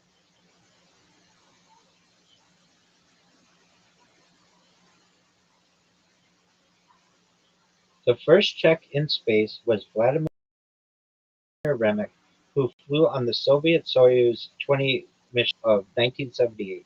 The designated second Czech astronaut is Ales Svoboda, a military fighter pilot scheduled to fly to the International Space Station in the second half of 2027. So there we are. That's okay. That's okay. You're really close. You're really close. No, no, no, no. That's it's close enough. Close enough under these circumstances because nothing's happened yet. So excellent. So people out there, that's a really an amazing highlight for Czech Republic or Czechia. And with that, I will ask my futurist colleague, are you ready to go to 2028 on future timeline? Okay, excellent. Very well. So to give some people just an overall view, from 2028 to 2033, mRNA-based vaccines for cancer and heart disease will be perhaps started. 2028 to 2031, Veritas mission to Mars, or pardon me, Veritas mission to Venus. 2028 to 2030, the orbital reef is operational. And in 2028, China's of the US, medical marijuana is legal in the majority of countries. Completion of the Lunar Gateway. China builds the first largest particle. China builds the world's largest particle accelerator. British newspapers are going out of circulation. Launch of the Comet Interceptor. NEO surveyor hunts for potentially hazardous asteroids. Completion of the Brenner Base Tunnel. Ending physical PlayStation game discs. 1.4 nanometer production. Delhi becomes the most populous city in the world. Los Angeles hosts the Summer Olympic Games. Yay! Total solar eclipse in Australia and New Zealand. Resurrection of several extinct species have been achieved. The Type 26 global combat ship enters service. The European Extremely Large Telescope is operational, and Artemis 4 returns astronauts to the lunar surface. All right, that's what's planned. All right, so let's start 2028 to 2030 mRNA-based vaccine for cancer and heart disease. During the COVID-19 pandemic, mRNA-based vaccines emerged as promising and innovative approach to combat SARS-CoV-2 virus. Two of the companies involved in research and development, Pfizer, BioNTech, and Moderna, produced treatments to be highly successful with reported efficacy rates of around 95% preventing infections. These vaccines, based on the biggest vaccine campaign in history, helped in the global efforts to control the spread of the virus and mitigate the impacts of the pandemic. mRNA stands for messenger RNA, a type of genetic material that carries instructions for cells to make proteins. Unlike a double-stranded helix of DNA, it has only a single strand of it has only a single-stranded chain of nucleotides. mRNA vaccines for COVID-19 use a small piece of the virus's genetic material, specifically the spike protein, which is found on the surface of the virus. The messenger RNA in the vaccine instructs cells in the body to produce a harmless piece of the spike protein, which then triggers an immune response, teaching the immune system to recognize and fight the virus if a person becomes infected in the future. Following the success of COVID-19 vaccines in the early 2020s, research continued on mRNA for potential use in other areas of health. Scientists reported a huge acceleration in the field, with 15 years worth of progress being unspooled during the 12 to 18 month 19 vaccination program. BioNTech, for example, developed a new mRNA-based therapy injected into colon and melanoma tumors in mice. The treatment halted tumor growth and caused a complete regression of cancer in 85% of animals. BioNTech later signed an agreement with the UK government to accelerate human clinical trials of mRNAs aimed at improving cancer outcomes by providing new personalized therapies by 2030. Other companies proceeded with similarly fast schedules, including Moderna, which in 2023 revealed its plan to target various cancers, alongside heart conditions and a number of rare diseases. Moderna intended for a range of mRNA-based therapies to be available within 5 years, with an expectation that genetic causes of many diseases could be identified and repaired with relative simplicity. During this period, stunning progress is made with mRNA-based treatments, offering partial or even complete cures for certain diseases, including a few previously untreatable ones. In the case of cancer, a biopsy of a patient's tumor is obtained and sent where its genetic material is sequenced to identify mutations that are not present in healthy cells. An algorithm determines which mutations are driving the cancer's growth and are likely to trigger them. mRNA is then created containing instructions for making antigens that will cause an immune response. Once injected, the mRNA is translated into protein pieces identical to those found on tumor cells. Immune cells encounter these and destroy cancer cells carrying the same proteins. By 2033, these personalized vaccines are saving millions of lives, while cancer as a whole remains a long way from being curable. mRNA-based therapies are a major inflection point in terms of progress, with a number of subtypes now relatively easy to treat. Messenger RNA also provides hope to patients with cardiovascular and autoimmune diseases, as well as rare conditions lacking treatment options. The next series of events that we will review from 2028 and beyond is the Veritas mission to Venus. This should happen from 2028 to 2031. While several more recent spacecraft had used Venus to perform gravity assists, it has been decades since Magellan, NASA's last dedicated mission to orbit and study the planet, which launched in 1989 and operated until 1994. After this long gap, the agency had been keen to update its knowledge of Earth's twin. Venus emissivity, radioscience, INSAR, topography, and spectroscopy. Veritas is a 3-year mission conducted by NASA to study Venus in higher detail than ever before. In June 2021, it became one of 2 Venus missions selected for NASA's Discovery program in the late 2020s and early 2030s, the other being the Da Vinci Plus probe. Veritas produces global high-resolution photography of Venus's surface and generates the first maps of deformation and global surface rock type, thermal emissivity, and gravity field. It provides a more accurate estimate of Venus's core size and information about features that lie below the planet's surface, such as fault lines. The combination of topography, near-infrared spectroscopy, and radar image data provides new knowledge of Venus's tectonic and impact history, gravity, geochemistry, the timing and mechanisms of volcanic resurfacing, and the mantle processes responsible for them.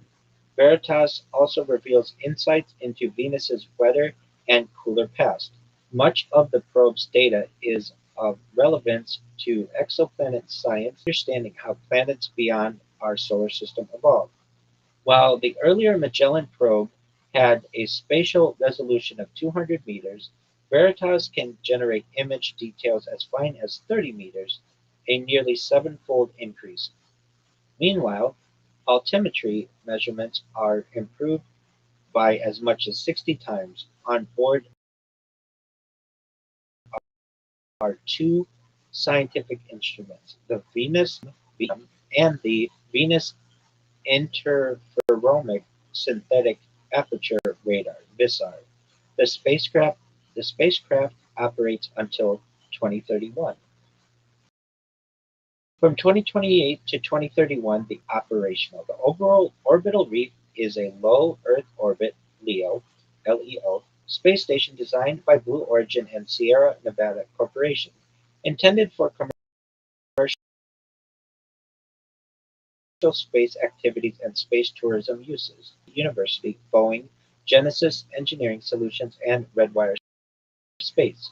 Blue Origin Nevada Corporation and their partners announced preliminary plans in October 2021, just a few days after the revealing of a similar project called Starlab, being developed by a different set of companies. While Starlab had a volume of 340 meters cubed and support for up to 4 people, the Origin a much larger internal space of 830 cubic meters, supporting up to 10 occupants in futuristic models and huge windows. The large size would allow the orbital reef to host a range of activities such as scientific research, industrial manufacturing, exploration system development, and exotic hospitality. The zero-G environment and access to provides filming opportunities for advertising and movies. The space station flies in a 500-kilometer or 310-mile orbit, slightly above the International Space Station. The latter is reaching the end of its lifespan in the 2020s. The latter is reaching the end of its lifespan as the 2020s draw to a close. NASA had extended its retirement date from 2024 to 2028 and then again to 2030. Sea is now preparing for a transition to a commercial replacement with lower costs, more flexibility, and improved technology. Blue Origin used its recently developed heavy lift orbital launch vehicle, the New Glenn, for assembling the orbital reef's core modules and utility systems. The remaining structures are now being fitted as the station becomes fully operational. Together, the orbital reef and smaller Starlab are able to fully replace the internal volume of the ISS with funding for some. In addition to the itself, a new suitless single-person spacecraft has been developed by partner Genesis Engineering as an alternative to traditional spacesuits used during spacewalks.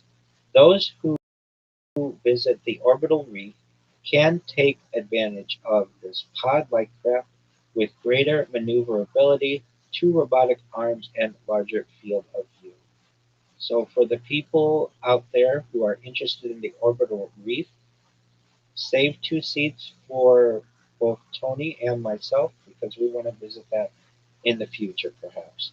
The next, absolutely, the next event in 2028, China's economy will surpass that of the United States. In 2028, China overtakes the United States in gross domestic product and becomes the world's largest economy. This milestone has occurred earlier than some expected, due in part to the impact of the COVID-19 pandemic. The virus responsible for COVID-19 had first been identified in Wuhan, China in December 2019. It spread rapidly, helped by the Chinese New Year migration and Wuhan being a transport hub and major rail interchange. With cases growing exponentially, major disruption began to emerge in early 2020 and many Chinese cities went into lockdown. As the virus spread to other countries, the World Health Organization declared a public health emergency of international concern in January and a pandemic in March of 2020. Initially, COVID-19 had been a major crisis for China. However, its authoritarian government imposed strict measures throughout the country, allowing it to bring the outbreak under control by the second quarter of 2020. While many berated the Chinese government for its delayed response and censorship of related information during the opening stages of the outbreak, few would doubt the success of China in essentially defeating the virus.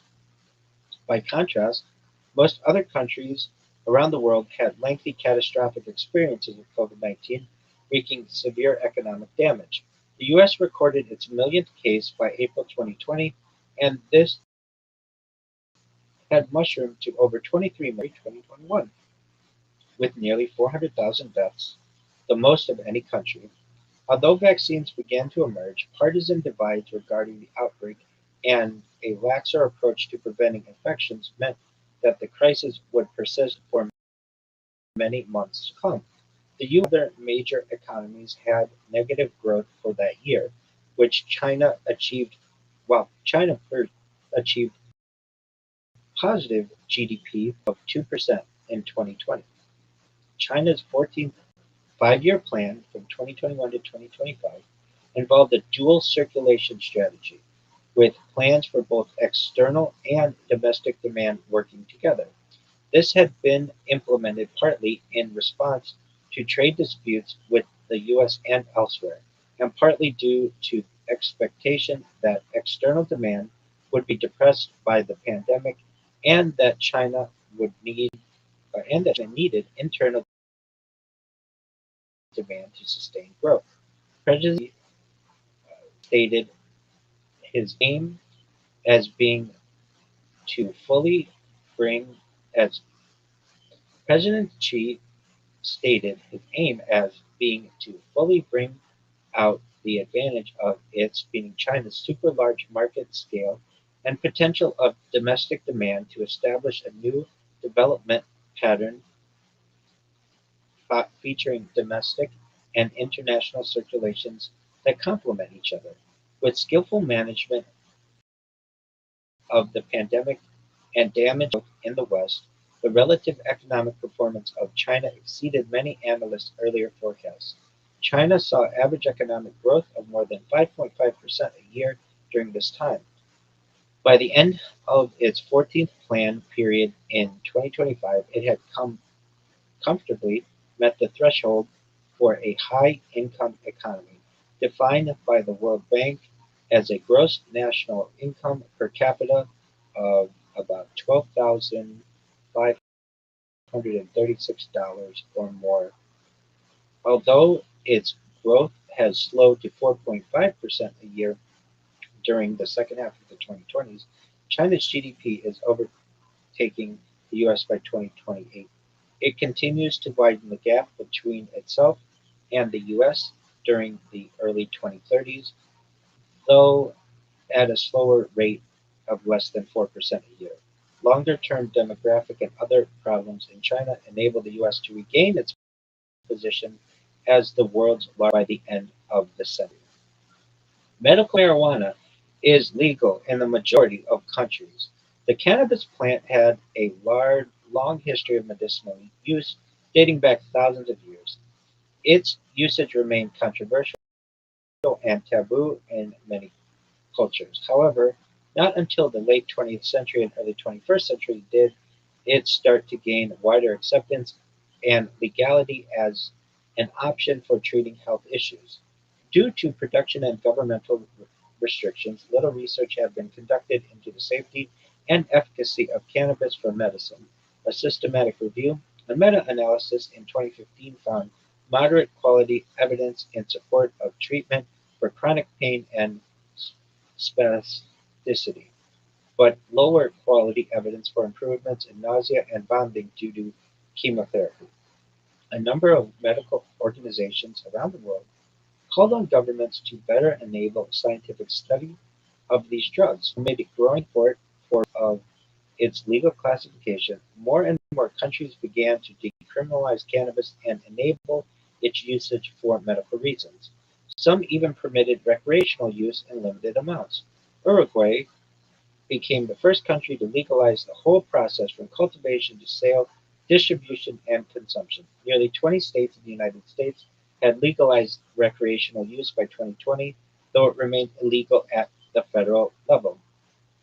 Public opinion polls reflected this ongoing trend. In 1990, almost 80% of adults believed marijuana should be illegal. By 2020, that figure had declined to just 32%. The strongest support came from millennials, an increasingly influential voting bloc, with 76% in favor of legalization compared to 63% for baby boomers and just 32% for the silent generation. By 2028, the majority of the world's countries allow cannabis-derived treatments for medical use. A total of 45 countries had made it legal by 2020, and this figure is approaching 110. The products can be administered through a variety of methods, including tinctures, dermal patches, oral or dermal sprays, cannabis edibles, and vaporizing or smoking dried buds. The global medical cannabis market size is undergoing a compound annual growth rate of 23% during this decade. Valued at 6.8 billion in 2020, it reaches 53.9 billion by 2030. The number of countries allowing recreational use of marijuana has also increased, though at a slower rate. From just 5 in 2020, it had quadrupled to nearly 20 by 2028, but will not reach a majority until the 2050s. And I would like to call on, as medical marijuana is becoming more and more legal, to not forget the people who have been put in jail because of these perhaps outdated laws, their names. Moving on to the next topic, we have completion of the Lunar Gateway. The Lunar Gateway is a successor of the aging International Space Station. Whereas the International Space Station was placed in orbit around the Earth, the International Gateway is close to the Moon. The partners involved in its construction are similar to the ISS, the Canadian Space Agency, European Space Agency, Japan Aerospace Exploration Agency, and NASA. The gateway is developed, utilized, and maintained in collaboration with commercial and international partners as a staging ground for lunar surface operations, both robotic and crewed, and for eventual travel to Mars. By sending people and cargo from cislunar space, those involved in the project gain the knowledge and experience necessary to venture to the Moon and beyond. Originally, NASA had intended to build the gateway as part of an asteroid redirect mission, but later canceled the mission.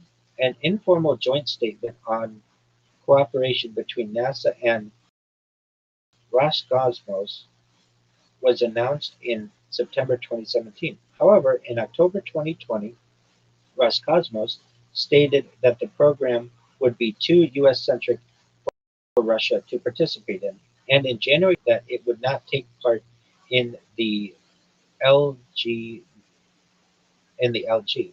NASA commissioned studies by private companies into affordable ways to develop the station's power and propulsion elements. These private companies were Boeing, Lockheed Martin, Orbital ATK, Sierra Nevada, and Space Systems/Laurel. The LG built in stages. Originally, the plan had involved each part being delivered solely by the Space Launch System (SLS), a huge new rocket being developed by NASA. The subsequent plan incorporated commercial launch vehicles, such as the SpaceX Falcon Heavy. The latter would also carry supplies to the LG using a new craft called the Dragon XL, similar to the commercial cargo program for the International Space Station, to support crewed missions there and to the lunar surface. The international partners involved in the plan for its construction to occur gradually from 2024 to 2028, with delivery of four main components: power and propulsion element (PPE).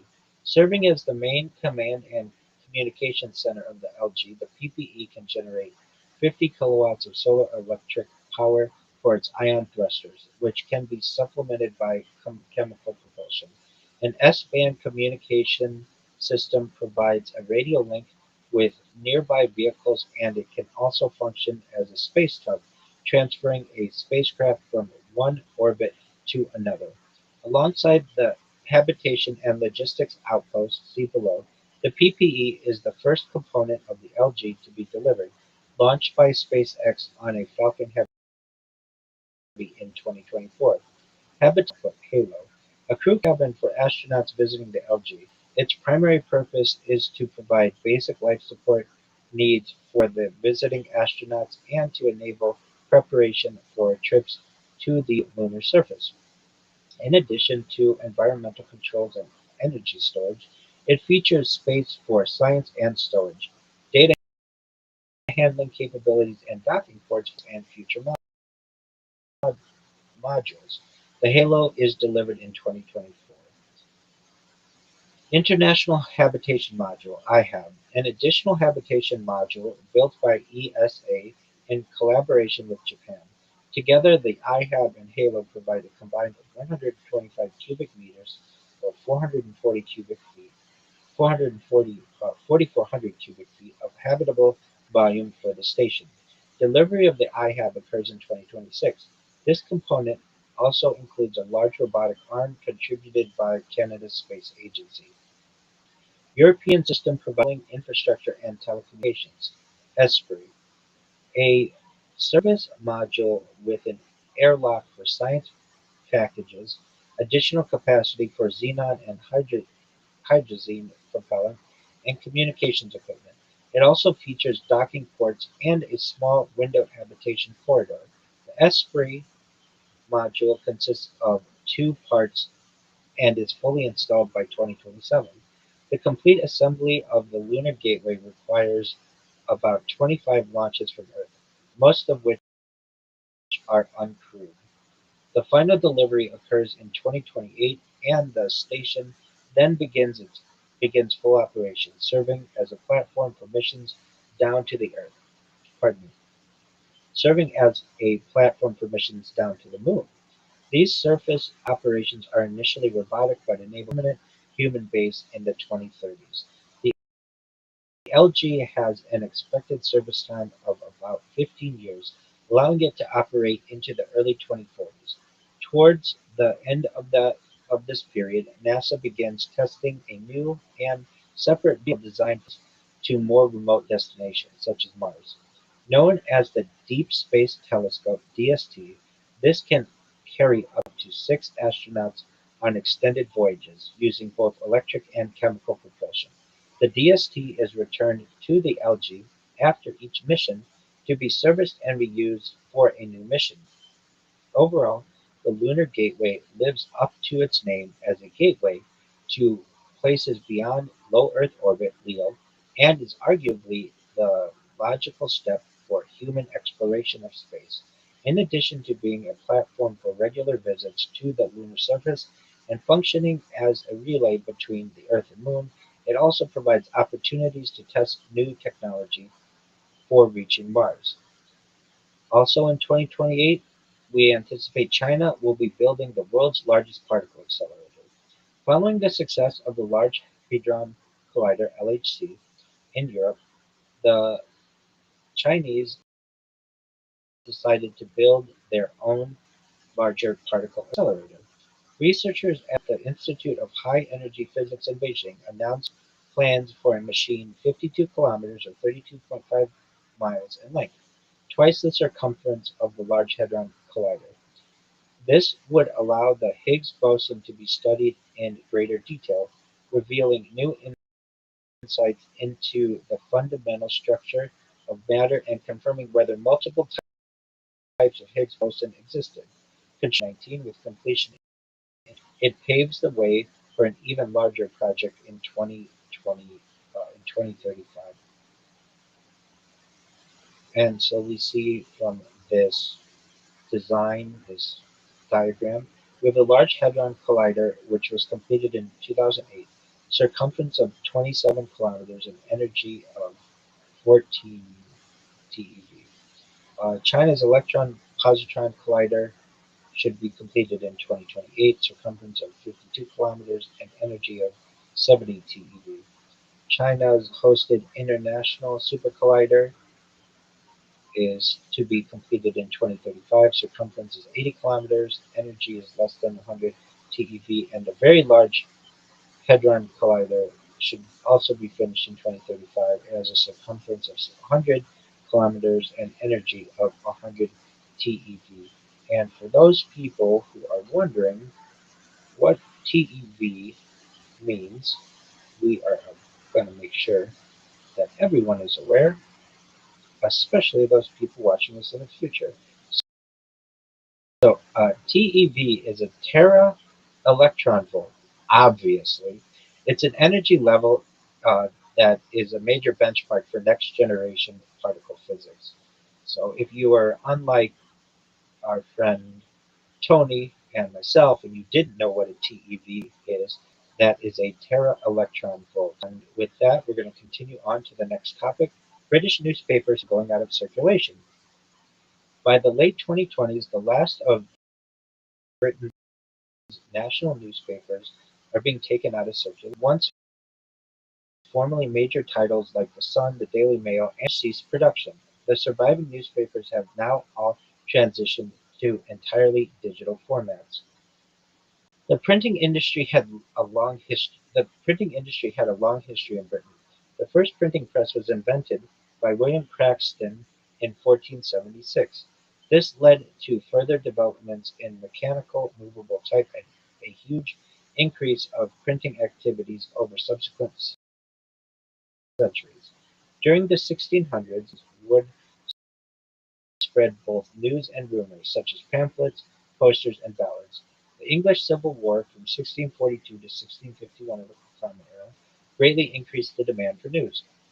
Among the first real newspapers were the Oxford Gazette, dating to 1665, Barrow's Worcester Journal, 1690, and Daily Current, 1702. By the 1720s, 12 London newspapers and 24 provincial newspapers.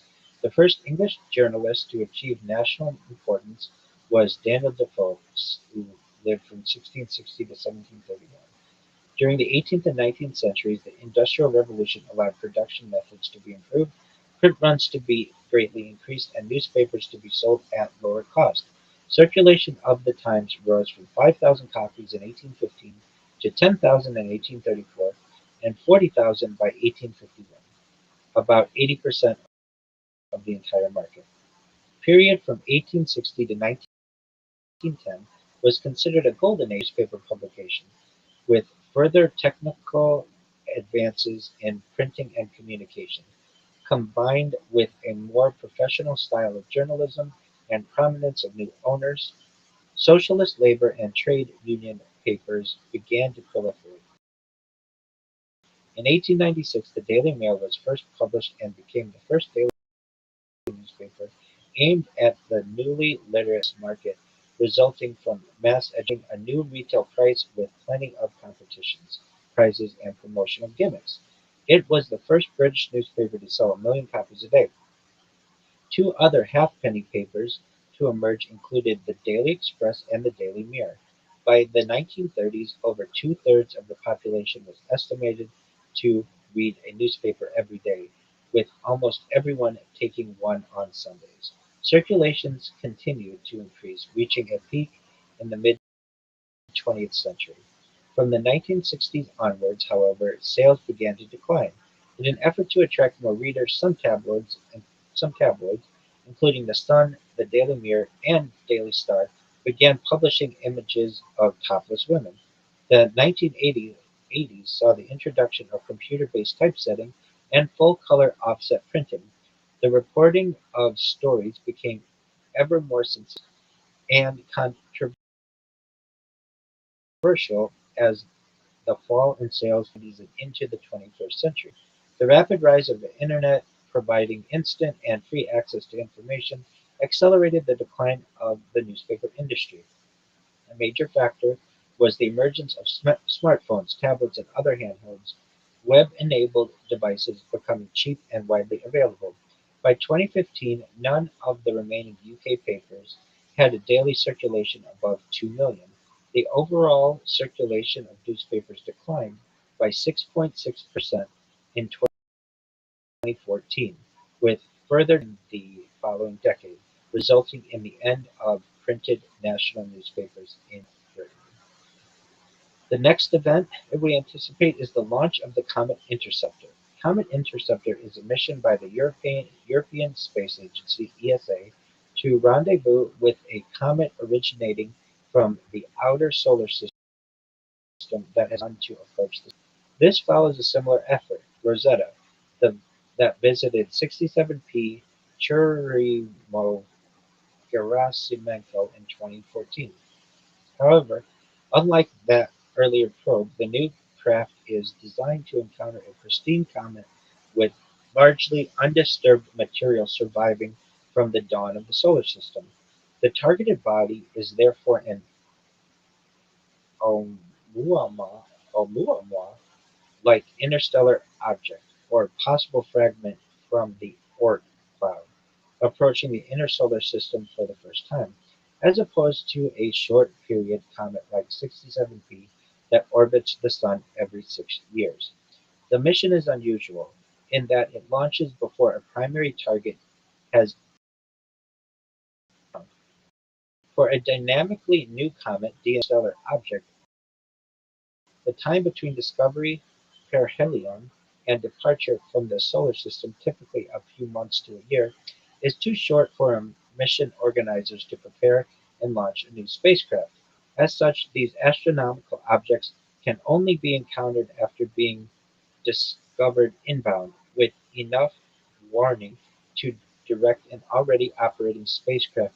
However, new observatories such as the recently completed Vera C. Rubin Observatory are now improving this time by large areas of sky more deeply and rapidly. The spacecraft is separated delivered to Lagrange point L2 via its own propulsion system. Comet Interceptor consists of a mothership and two smaller daughters, which perform simultaneous observations from multiple angles to generate a 3D profile. The daughter probes carry instruments on different trajectories through the comet's tail, while also getting close to the nucleus. Together, all three spacecraft share the understanding for pristine comets and their surrounding environment, revealing their structures and compositions in more detail and their dynamic nature as they interact with the solar wind. This, in turn, provides new insights into conditions that existed at the birth of the solar system and perhaps even further back in time. The next event is the NEO Surveyor hunting for potentially hazardous asteroids.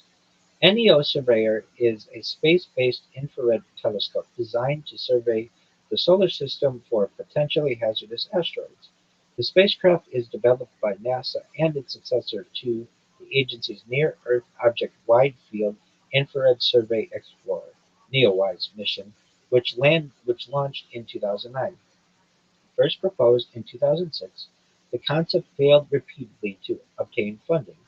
In 2019, however, the Planetary Defense Coordination Office greenlit the mission alongside NASA's science budget due to its national security implications.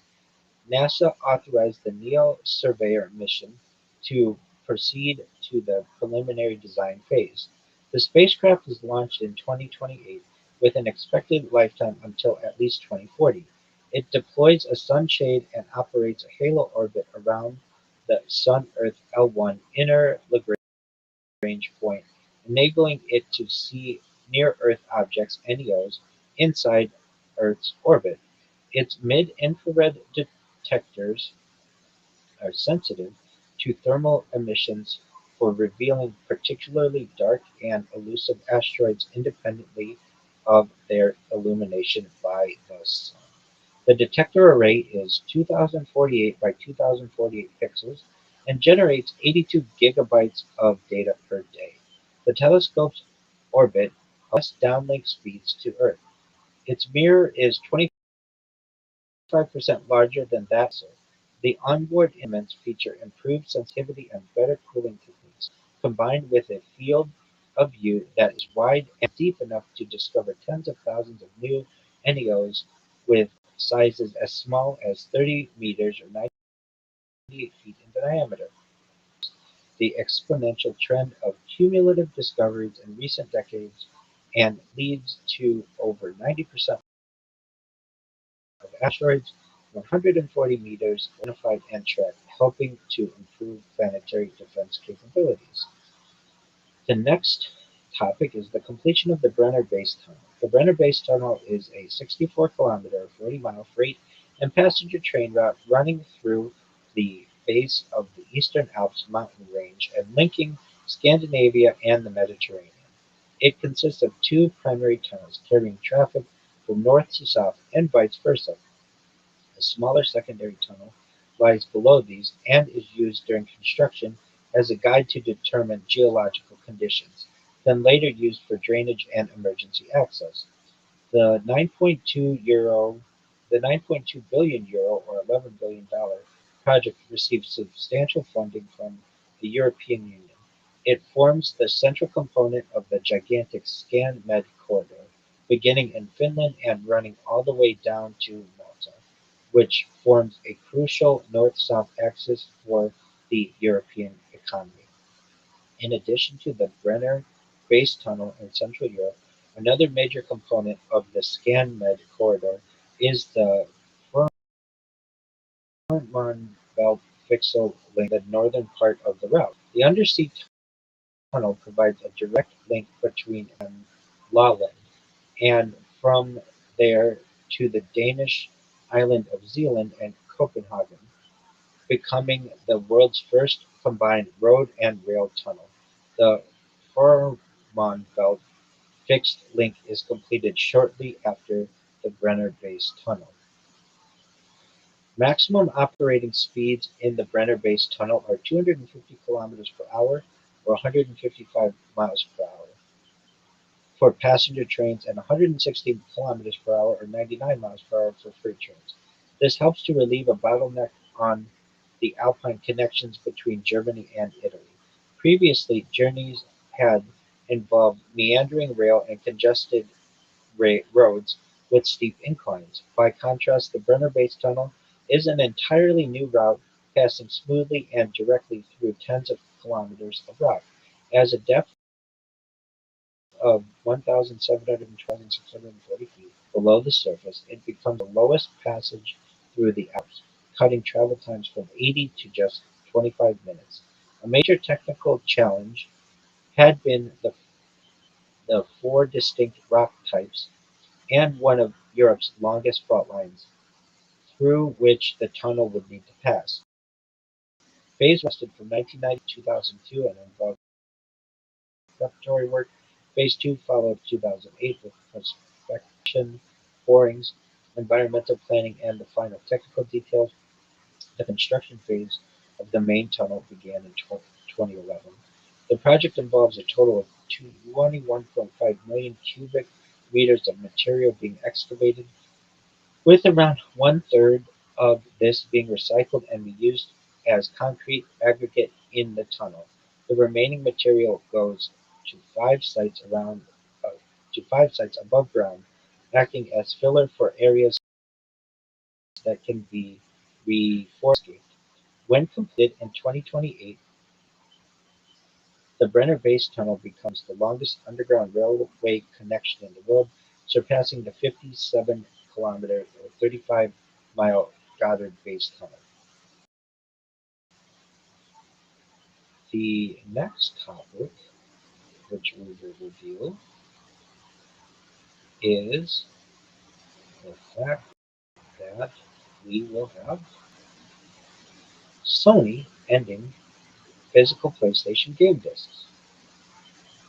And this made recent news, and we anticipate will also happen in 2028.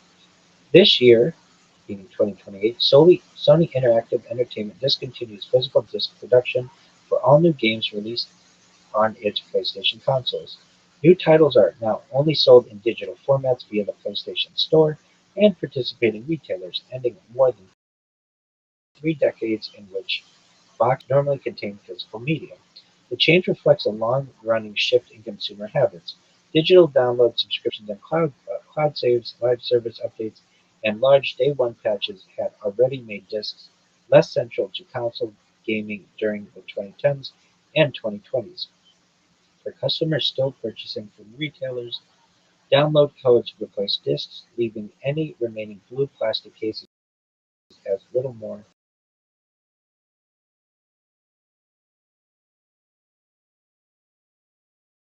than packaging. For retailers, collectors, and preservation without discs for new releases, ownership becomes increasingly tied to online accounts, storefronts, and licensing agreements, raising fresh concerns over long-term access, resale rights, and future preservation of video games. The next event which we will cover is 1.4 nanometer nodes beginning mass production. In semiconductor manufacturing, the 1.4 nanometer process is the next die shrink following the 2 nanometer process. In recent years, the names of process nodes have become more of a marketing term rather than the actual dimensions of components. Nevertheless, the latest generation enables a further advance in miniaturization and the cramming of ever more transistors onto computer chips. In 2022, Apple released the M1 Ultra system on chip with 114 billion transistors. By 2028, several more doublings in density have occurred, with high-end CPUs and GPUs now packing around 400 billion transistors per die. Multi-chip modules that stack or tile several such dies together are beginning to approach the 1 trillion transistor landmark. These improvements also bring lower power consumption and higher efficiency. Taiwan Semiconductor Manufacturing Company (TSMC) begins volume production of its 1.4 nanometer class process in 2028, following its 2 nanometer generation in 2025. Intel's 14A node reaches a similar stage around this time, although the company faces increasingly difficult competing although the company faces increasing difficulty competing with TSMC at the leading edge. Meanwhile, Samsung trails slightly with mass production of 1.4 nanometers expected in 2029 as the company focuses on improving 2 nanometer yields and maximizing profitability from its earlier nodes. These and other companies continue researching new ways to scale down, including gate-all-around transistors, backside power delivery, extreme ultraviolet lithography (EUV). More experimental approaches such as graphene nanomesh, carbon nanotubes, and two-dimensional materials are also being explored for the next decade.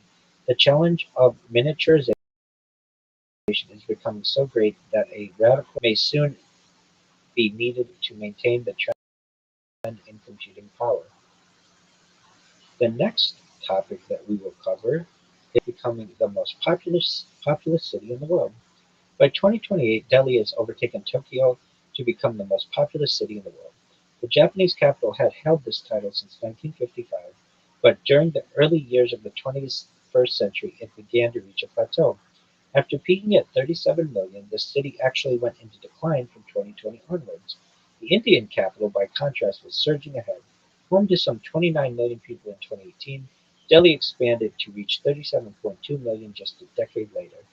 India, as a whole, had recently surpassed China to become the most populous country on the planet, associated with rapidly growing urban areas, especially in low-income and lower middle-income countries. These include the provision of adequate housing, transportation, water, waste management and sanitation, energy, and other vital infrastructure, as well as employment and basic services such as education. However, India's workforce is young and dynamic. Its economy is expanding fast and on course to rival the other superpowers by 2040. One surprising area will soon benefit is the environment. For many years, the World Health Organization had ranked Delhi as the most polluted city on earth.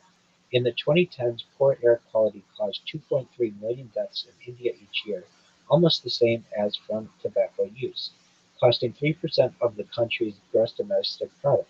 However, towards the end of the 2020s, traditional petrol and diesel cars are being phased out in favor of electric vehicles.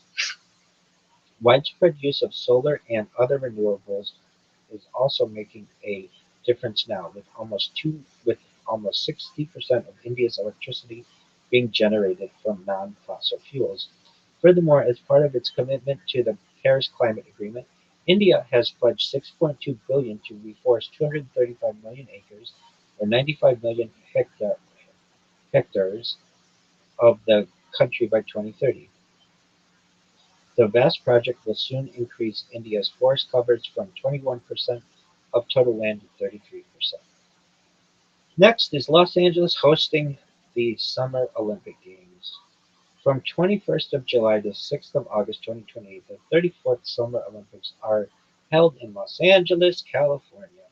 This event is the fifth Summer Games to be held in the States and third in Los Angeles, following St. Louis in 1904, Los Angeles in 1932, Los Angeles in 1984, and Atlanta in 1996.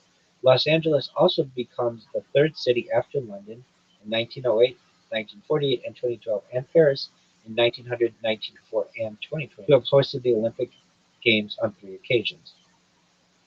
The 2028 games are spread across 4 areas, each highlighting the different geographical features of the city: Long Beach, South Bay, Downtown, and Valley Sports Park. Travel between venues is made easy thanks to LA's extensive system of highways and public transport, with many improvements and upgrades having been made since the 1984 games. By 2028, $88 billion worth of expanded subway, light rail, rapid bus transit, and express lane projects are operational, connecting all sports parks, the airport, the game center, and every corner of LA. We'll believe it when we see it. The Olympic and Paralympic Village is based at the centrally located UCLA campus, close to the city's cultural and entertainment attractions. All Olympic and Paralympic sports are within 40 minutes of the village. The opening and closing ceremonies are each, for the first time, staged across 2 different stadiums. The opening ceremony starts at the Los Angeles Memorial Coliseum and finishes at the Los Angeles Stadium at Hollywood Park, the latter forming part of the major new sports, business entertainment, hotel, and business district.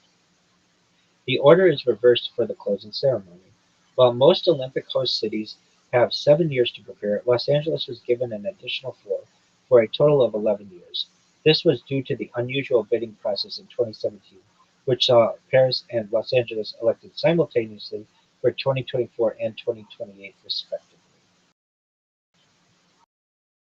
The next event that we have, I think it would be fine, but keep in mind it might be copyrighted, and I wouldn't want to lose this video because it is someone else's YouTube. So if anybody's interested, you could go to the Welcome to LA video. Yeah, especially that one is probably going to be copyrighted. So you can check it out on YouTube, Welcome to LA, LA 28. The next event is a total solar eclipse in Australia. And total solar eclipse occurs on the 22nd of July, 2028. Totality occurs in a narrow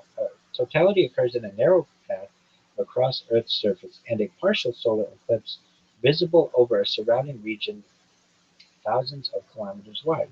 The central line of the path crosses the Australian continent from the Kimberley region in the northwest and continues in a southeasterly direction through Western Australia, the Northern Territory, southwest Queensland, and New South Wales, close to the towns of Wyndham, Woonora, Tennant Creek, Birdsville, York, and Duval.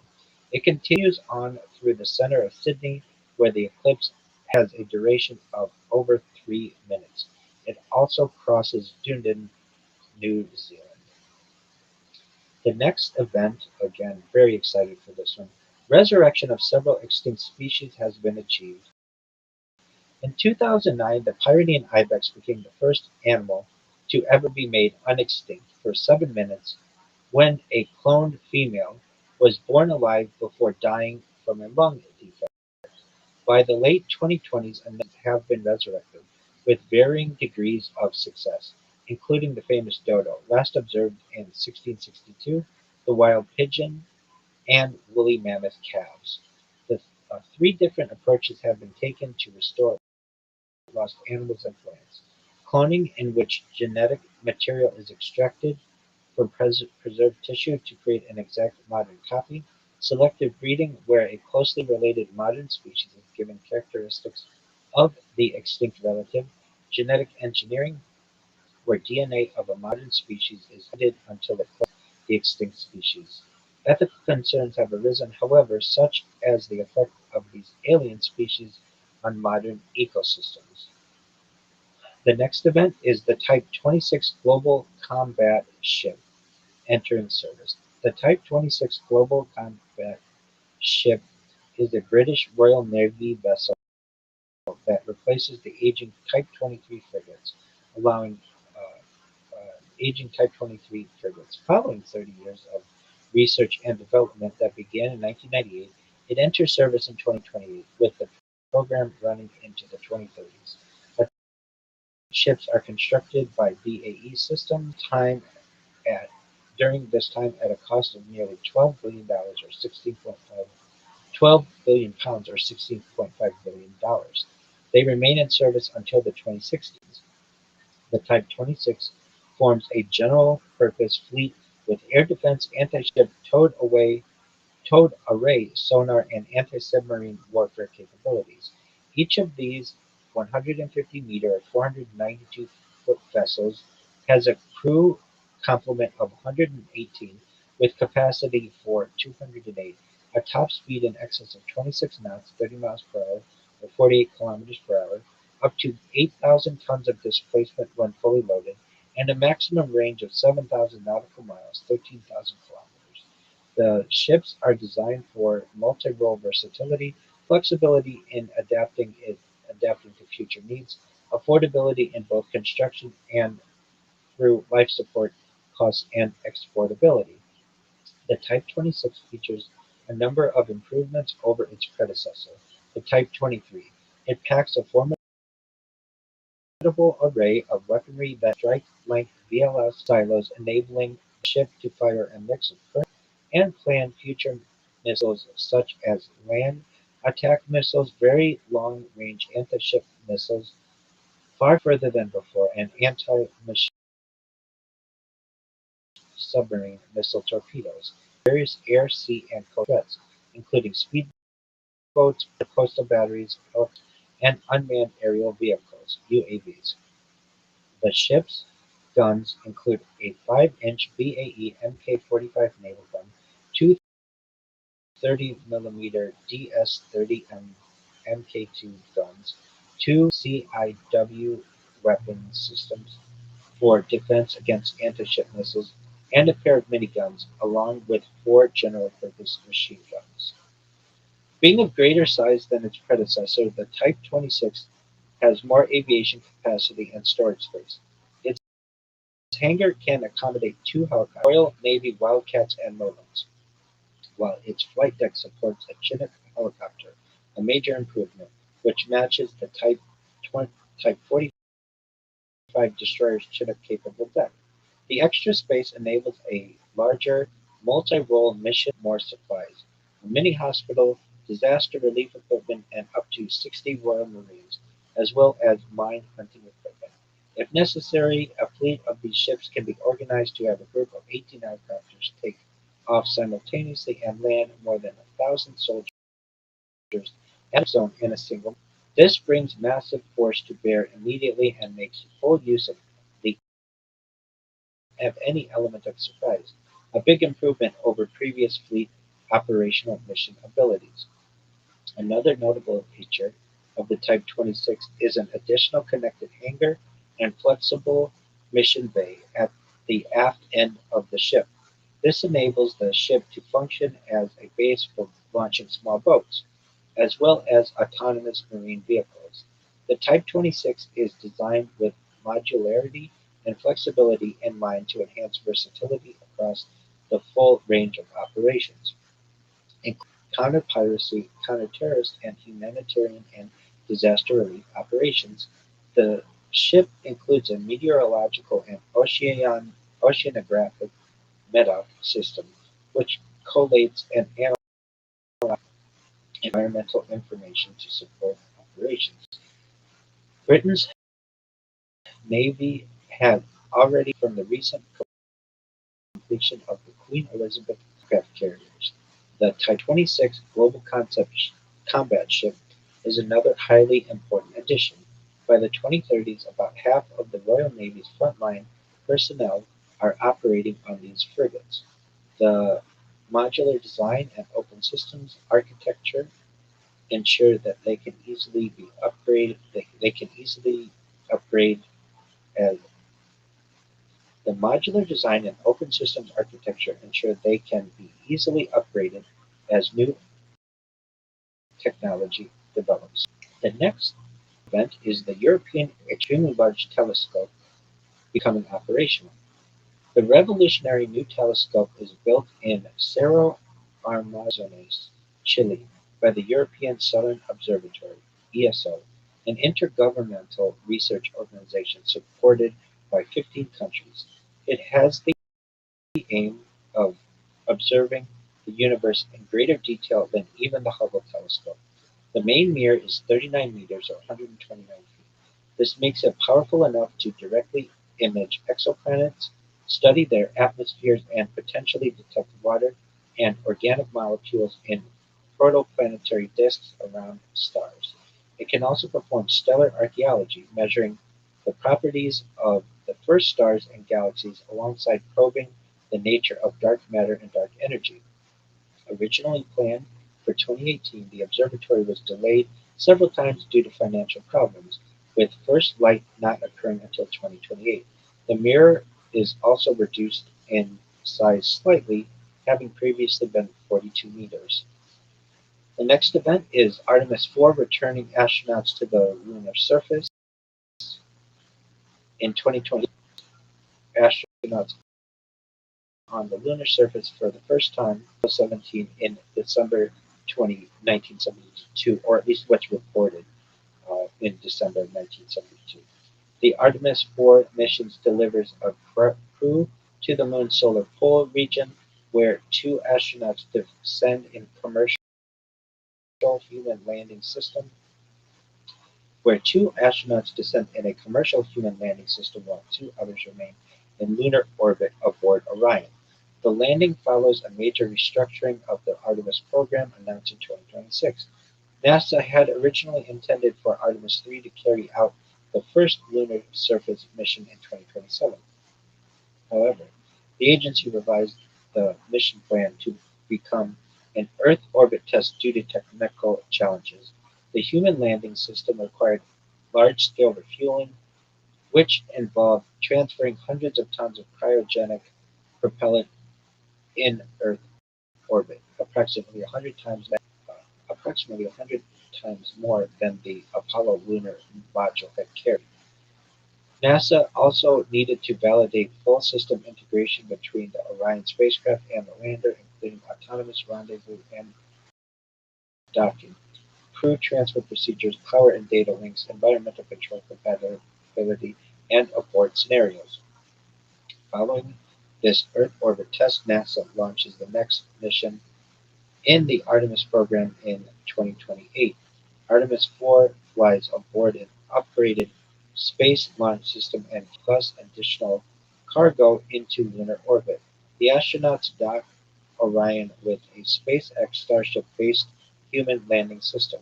Two crew members transfer to the lander and descend to the surface, near permanently shadowed craters that contain water ice. The lander, pictured below, dwarfs the Apollo lunar module of the 1960s. SpaceX's human landing system stands 52 meters tall and provides around 600 cubic meters of internal volume, compared with Apollo 7's 7-meter tall lander and its cramped 4.5 cubic meters of crew cabin space. Because of its height, astronauts do not climb down a ladder. Instead, they ride a cable-based lift system mounted to the exterior of the vehicle, which lowers them from a hatch high above the surface down to the lunar regolith below. Two astronauts spend approximately 1 week conducting scientific investigations, testing surfaces, preparing for future long-duration missions. Artemis 4 marks the first time a woman and a person of color walk on the moon. NASA views the landing not as a one-off return, but as the start of sustained human activity on the lunar surface. The agency schedules follow-up missions at roughly annual intervals, expanding surface infrastructure, mobility, and resource capabilities. By the early 2030s, heavy cargo deployments are being made to establish a more permanent presence. And with that, conclude our discussion for 2028 and perhaps conclusion for this video. In future videos, you can anticipate Tony and I going through the other years and learning about what we anticipate to occur on Earth and outside of Earth and human development. Before we close, I will where you can find content. First, as I showed earlier, you can always find me live streaming 24 hours a day, 7 days a week, 365 days a year on YouTube and Rumble and wherever else you can stream generally. You can find me directly on YouTube by typing my name, Rabbi Rothschild, Rabbi space Rothschild, into YouTube, and the key is filtering by live. If you don't filter by live, you'll see my streams, but they will be from yesterday or last week or perhaps last year. And I want you to see all of the live streams that I have going simultaneously. I am building my own timeline during this. Moreover, you can find my social media at linktree.com/Rabbi Rothschild. You can find all my social media there. There's also a link to my Discord where I'm available 24 hours a day, 7 days a week, 365 days a year. Discord.me/Rabbi.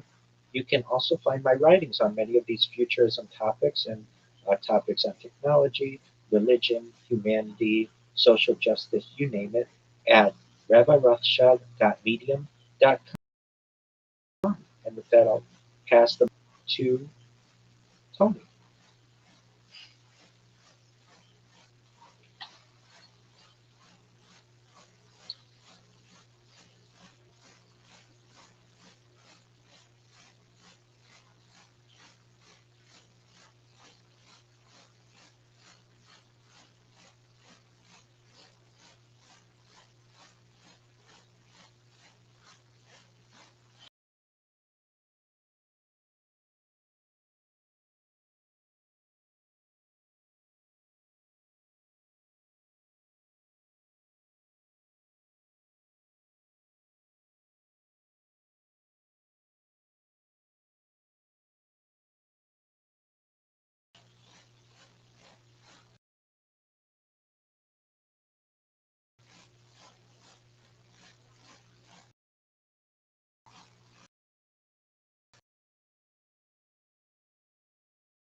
Absolutely.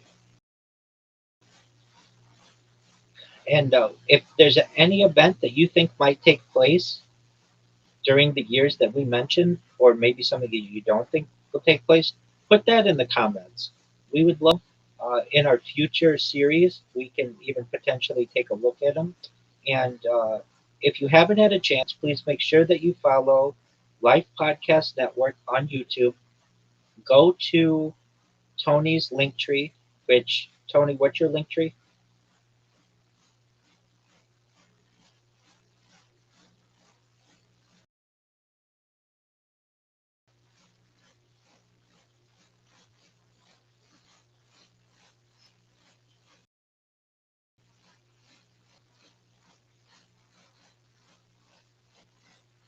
So he's linktree.com/life podcast, right, Tony? Excellent. And I am linktree.com/Rabbi Rothschild. And I very much enjoyed this. I hope that you all enjoyed it. We look forward to following up with 2029 and beyond in our next series and anticipate from us a series of these. And for as exciting it is as it is for people perhaps in 2026 to watch this, where both Tony and I are extremely excited, are people of the future to be able to see these as predictions of the future, where we were right in 2026, where we were wrong, what changed, where we had accuracy. We anticipate there are going to be events that occur that we weren't able to foresee, and how that will change the world. It's been extremely exciting being here with all of you. We sincerely appreciate your time and look forward to our next discussion. Thank you so much.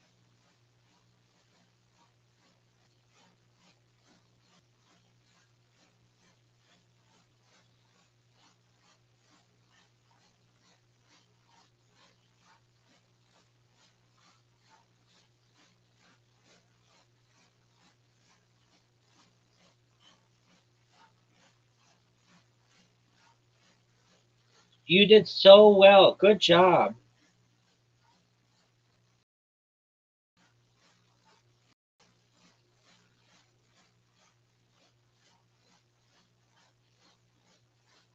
You're not annoying. You're wonderful. You did really well, and thank you for just listening to me talk. You know that's kind of what it was going to be. Many of the events that we covered, it was a lot of reading, but I think they were very interesting. Okay, if you would, I know you have another one to do, and but just stay for a moment. I'm going to give you. Well, firstly, I want to show you a website that's going to help you to get more views. So, okay, great.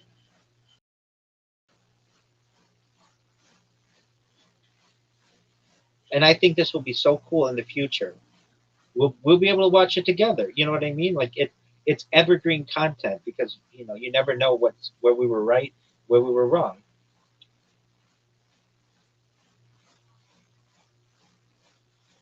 Okay, so I'm gonna try to do this with what is important for you to do on your videos is you want to provide timestamps for people, and the best and so I'm going to show you how to do that. And what you do is in the comments you put the timestamps, and you can also do it in the description as well. But this is good for two reasons. One, if it's in the description, it'll help people to find it in the search. And two, if it's in the comments, then you'll get upvoted, and then that makes makes your account stronger because you have more upvotes. Does that make sense? Excellent. And so just one moment, I'm gonna make sure I find a good good generator for us. Uh, you know what? Actually, yeah, I will do that. But before we do that, ChatGPT, Chat, ChatGPT. No, you stop the recording.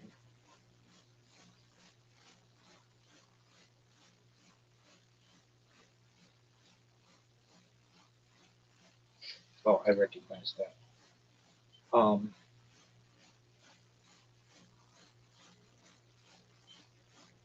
and uh, once I close out, I think I can make that faster because I can get on a different network.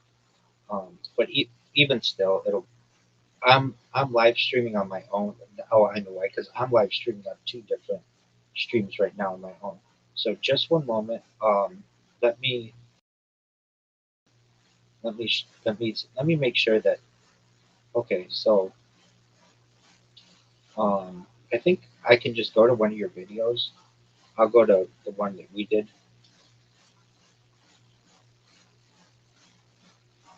Is this the longest podcast you've ever done? Okay, that's cool.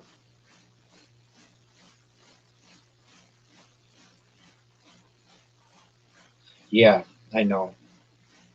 Um, okay, so we're gonna go to Live Podcast Network.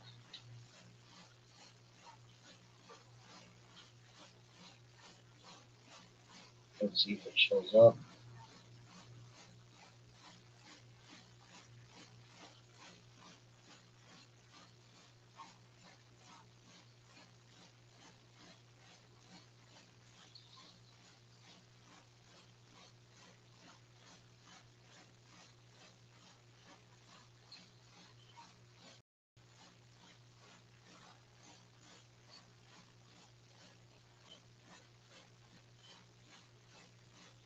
I agree with you. I agree with you. I mean, this is like a scientific. This is like a scientific undertaking.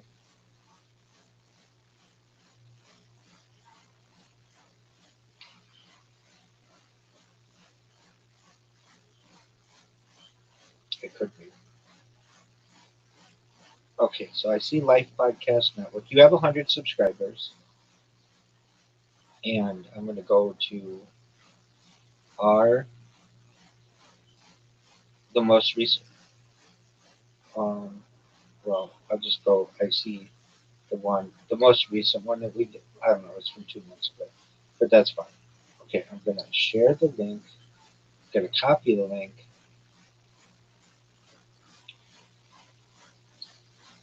and I'm going to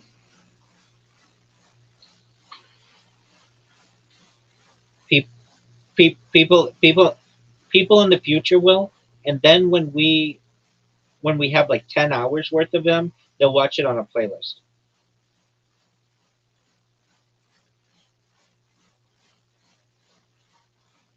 And also, you may not think people will watch it, but the way that we are going to um, the way that we are going to put the description. Yeah, exactly. And I wanted you to know, I'm going to do something that I don't normally do. I have done though before, but I didn't do with you. I'm going to put out press releases for this. And if you don't know what a press release is, it's like a newspaper article that gets pub. And so um, I can put that out maybe later today and say that we're kicking this off. It kind of depends on um, when we get this published. Yeah, and we want to do it coinciding, but that will help a lot with search engines. So when people like look up a term that's not really that big right now, like the Large Hadron Collider, that whatever new one, or Artemis 4, we're gonna beat people. We're gonna have the number one result because nobody else is talking about this stuff. And especially as we get way into the future, nobody's talking about that.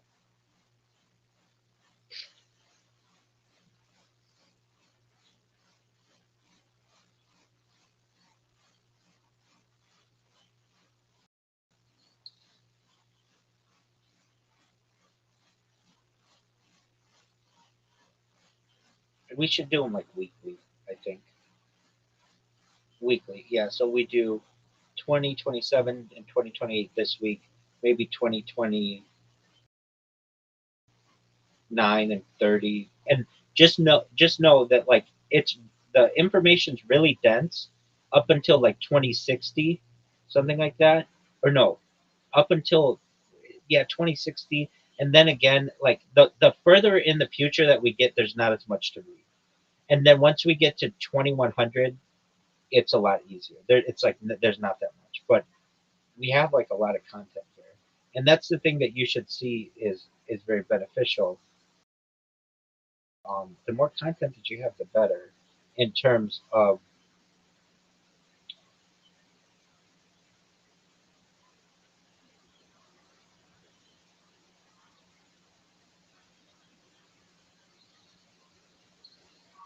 yeah, that would be really good.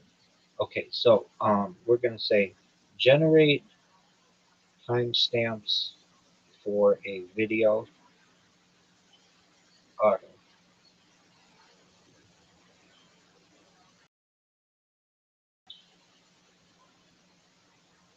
Just I know, but I just keep it this way because then I have to. I'll be. It'll come. We'll be fine. Don't worry. I'll leave my computer open. So what we're gonna do is go to. I'll just.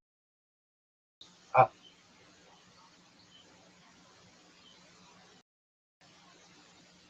I was gonna say I website that does this all for free, um, and but I want to make sure it works.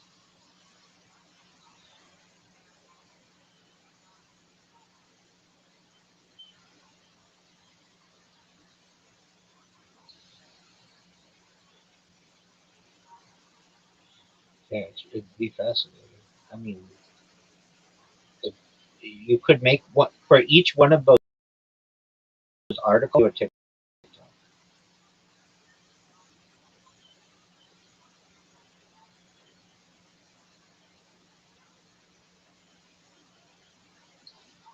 The key about it is the way that we are going to, um, the key about it is the way we are going to market it. And then I'm gonna put out press releases. I'm gonna do at least two, maybe probably two press releases um, that will go, and that shows up in Google News. You know the news tab of Google? Okay, well, go to Google, and then you see at the top it says AI mode, all videos, short videos, images, forums, news.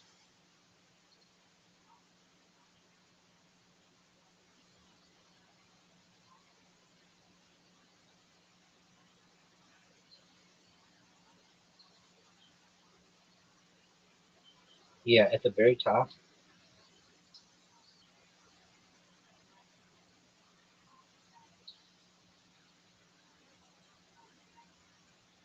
Yeah, potentially.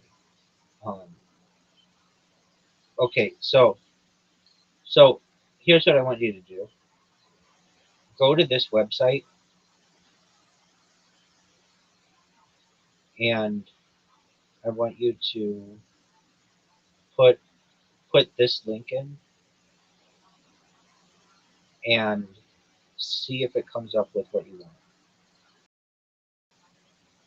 So put that.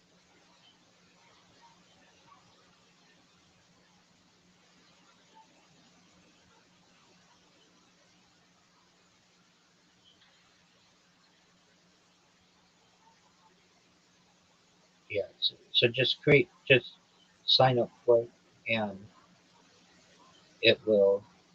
And while you do that, I'm going to generate a description for this one. Uh,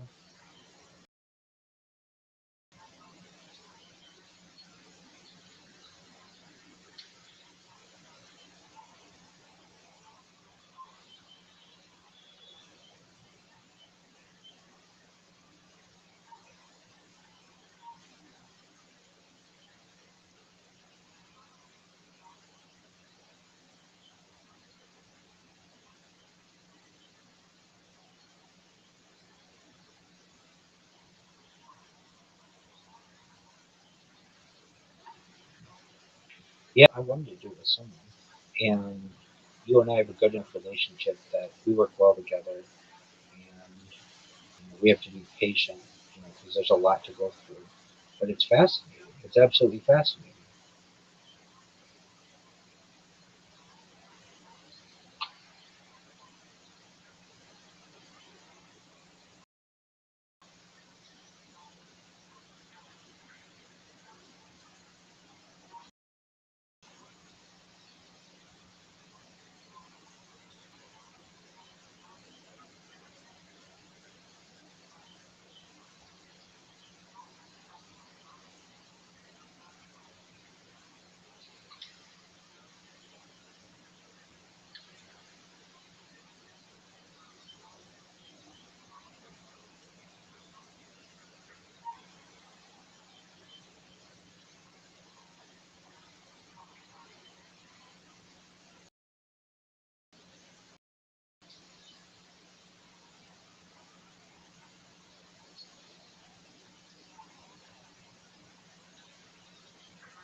Error what?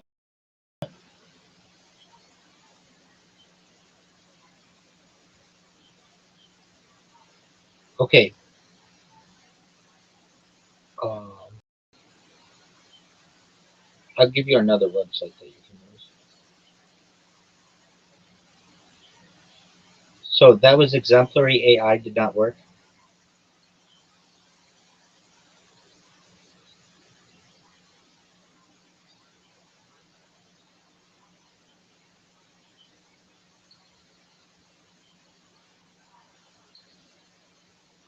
Um, it might be saying that because the link.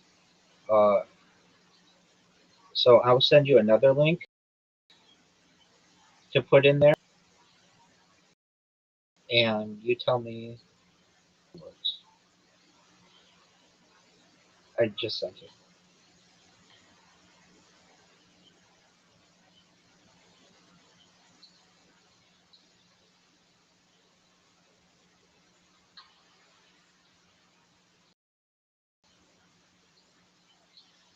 And apologies at the end. I didn't give you a chance to 28 things. I just was like thinking like, okay, well, I've got to tie this up. Did it do the things?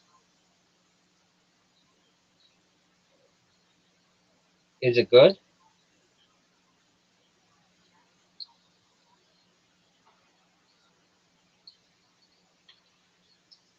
You did perfectly correct.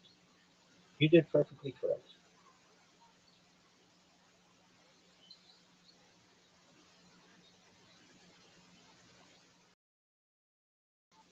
No, that's fine. I thought it was really good.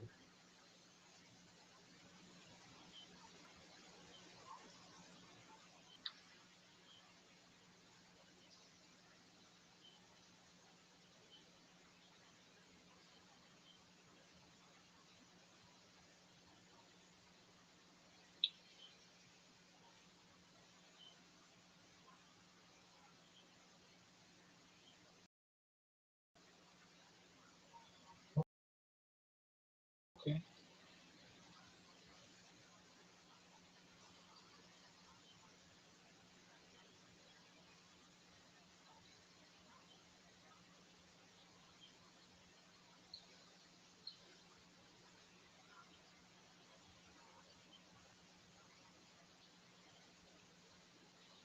You thought you thought I was you thought I was bonkers.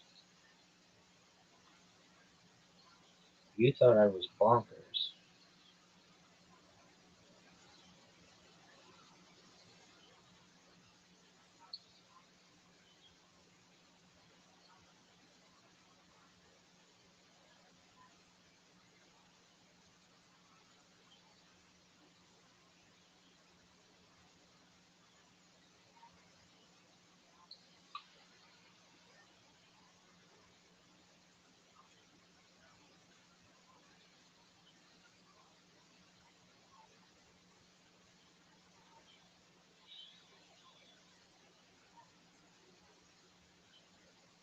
Don't worry. Once I'm done with you, I can shut down my other streams and it'll go faster.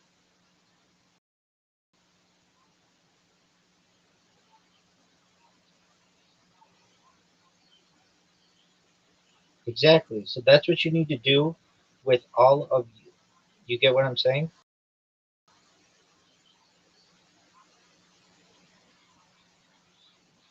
No, you need to go back with all your previous episodes.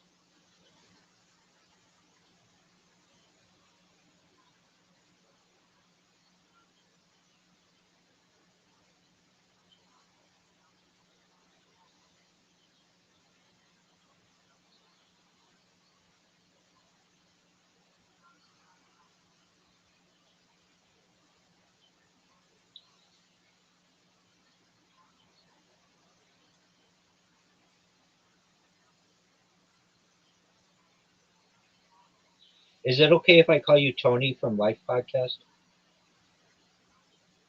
Okay.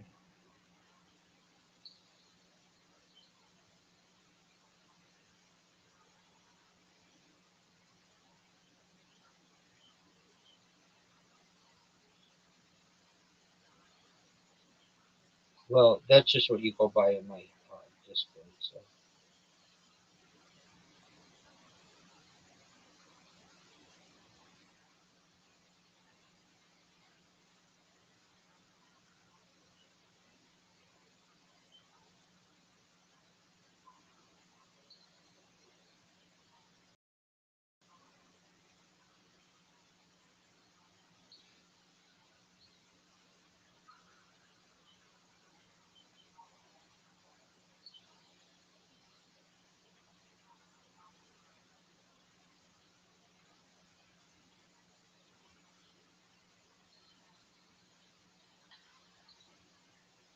So what you want to do is go back all the way to your first episode and put that in.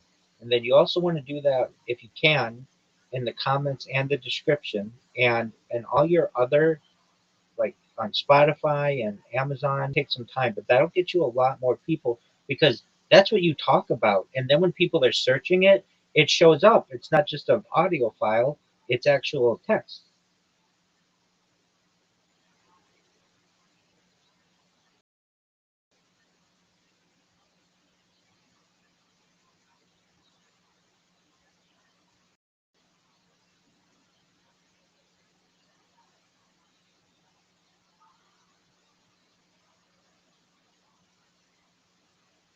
Oh, great. Thank you.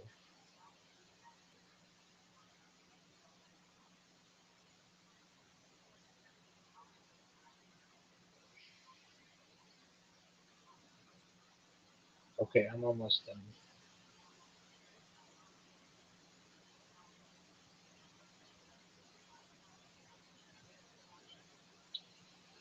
And uh, I don't know if we call this like I don't think you call it like you know how you have like life podcast number 30, 31, 32. I don't know if you necessarily call it that. I think you call it life podcast future timeline or whatever. Like it's a different thing. You know what I mean? Exactly. So I will um, I will give you the name how it should be named as well. And I'm gonna I'm gonna send it to you in here. I'm almost done. I just want to put my links and I've got the hashtags in there. So all you have to paste or whatever, copy and paste. And we can, I mean, depending, I mean, you and I both have pretty open schedules. We don't have to wait till next week. If we find, hey, let's do it tomorrow or whatever, we can do that. But I would publish them weekly. That way, you give your audience an opportunity to listen to one of them and not get overwhelmed necessarily.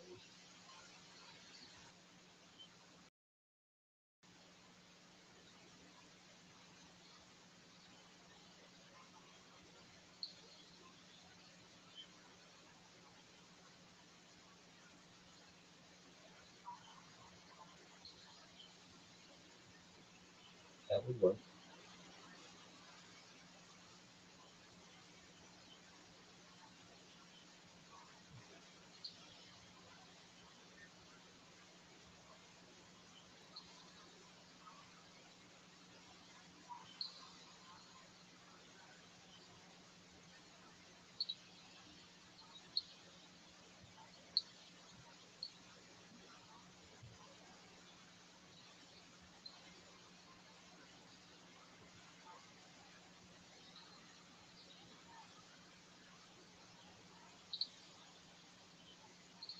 What do you mean?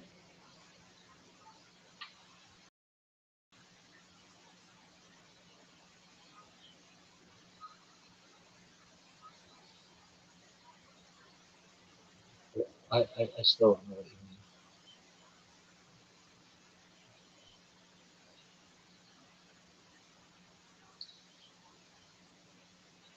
What do you mean?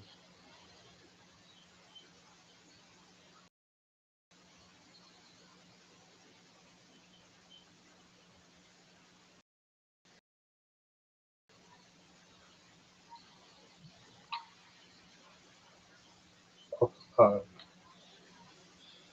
so what do you say? Oh, let me just ask you before we do that. Um, let's see here. I want to make sure I'm going to put your relevant websites in here as well. Do you have a hashtag that you use? Is it hashtag Life Podcast? You need one, so just make it Life Podcast. Okay, and then you you are youtube.com/life podcast. No, you're not. Life Podcast Network. Okay. And then linktree.com/life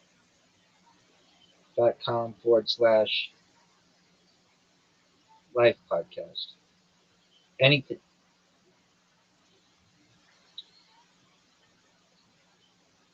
Yeah. Okay. And you put in anything else you want. I'm just putting a section for you. Um, and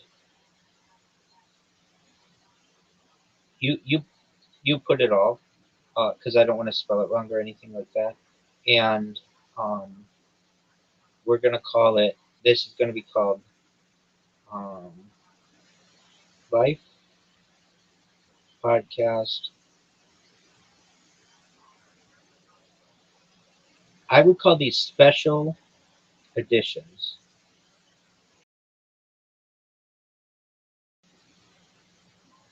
Future, futurology.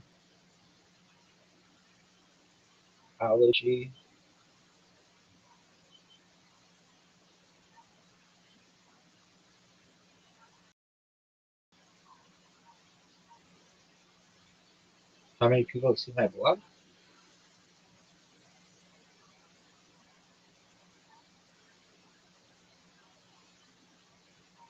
Like what I'm typing right now? I don't know.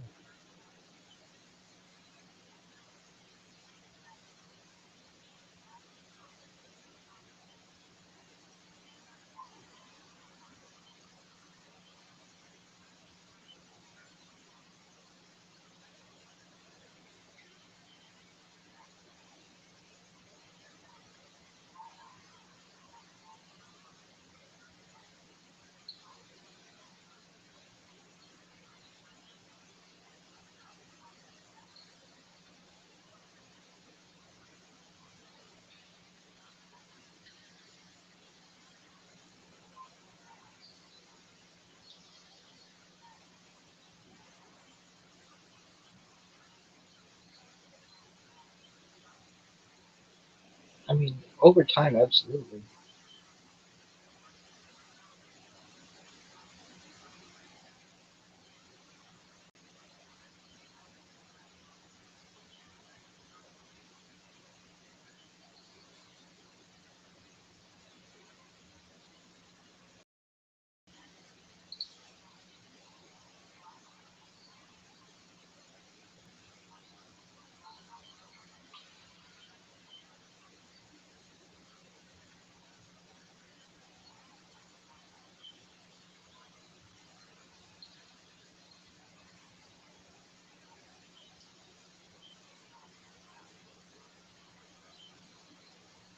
Oh, for sure.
Okay, I'm about to send this to you.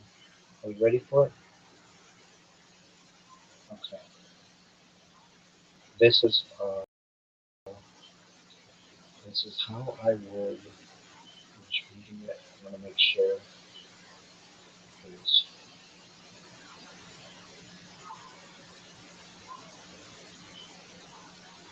oh, you know, I want to put it.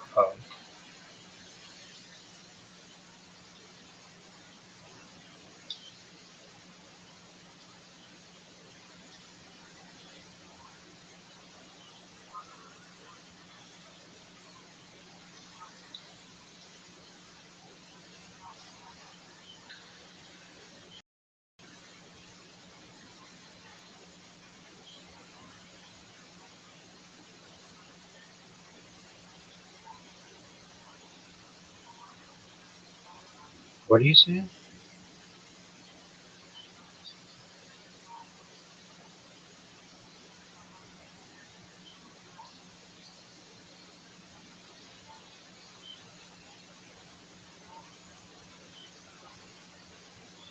Yeah. I mean, I've lost a lot of my accounts in the past because um, copyrighted material. That's probably the best answer to you. So I can't get momentum. That's difficult.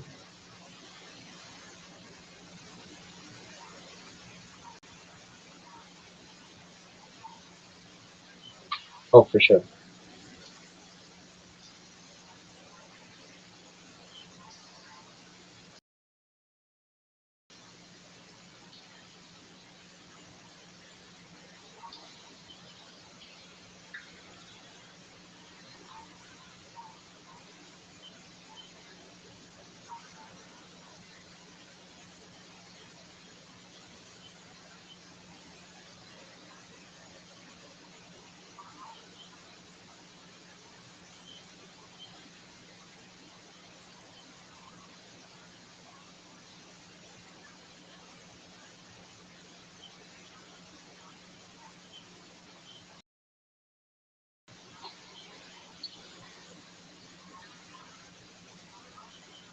Okay.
Absolutely.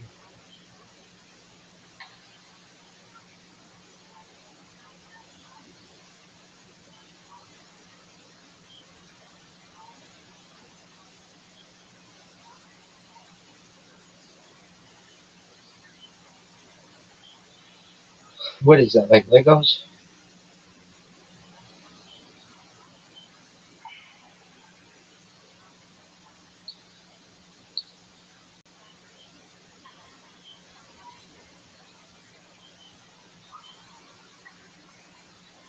Okay.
You're too focused on other people. You gotta focus on yourself. But I understand. I get it. That's how everybody is at your age.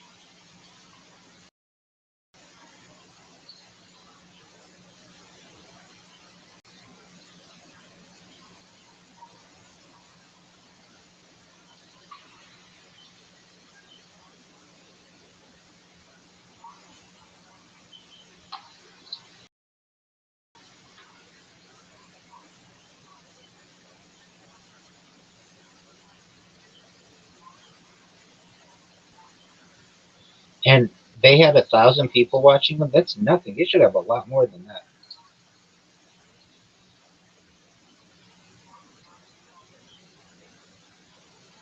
Oh, okay, yeah. Now that makes sense.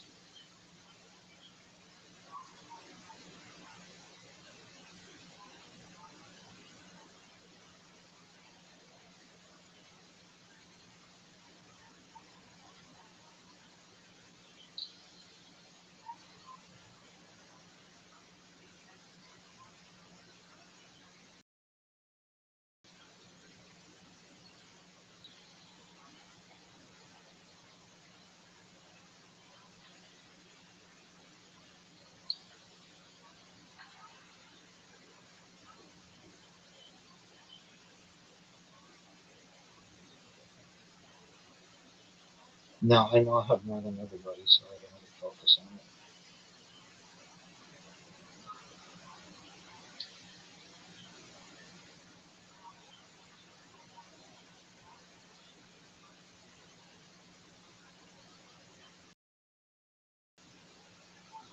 Okay, I'm going to send this to you. I want you to look it over, and if you like it, well, you add your social media. I have a place for your social media at the top.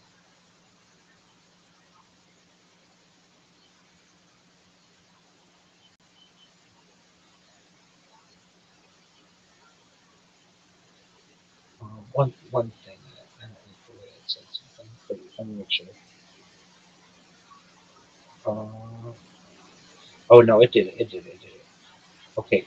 So I think you can have 5,000 characters in the description, which I'm sure you don't normally do, and you should. You should use it all. Um, okay, I'm not going to send it that way. Let's see here. Uh, it's just too much. Um, can I email it to you? Okay. And your email was lifepodcast at some crazy thing.com, right? Okay, let's see if this works.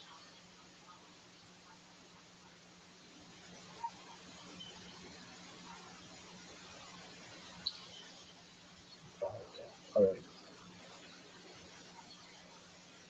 Who did? You love that dude.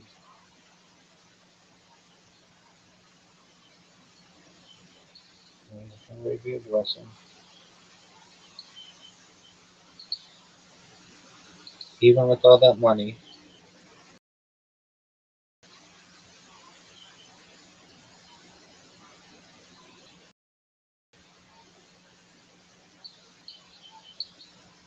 All right, I have a question for you.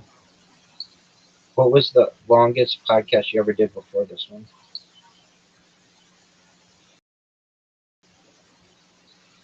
With the who?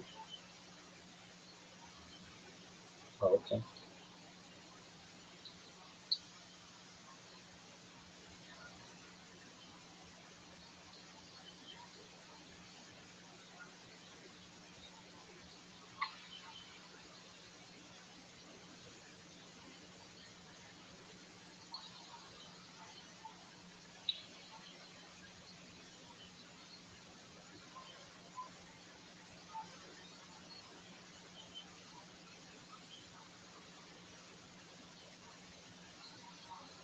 Well, we hit 2 hours.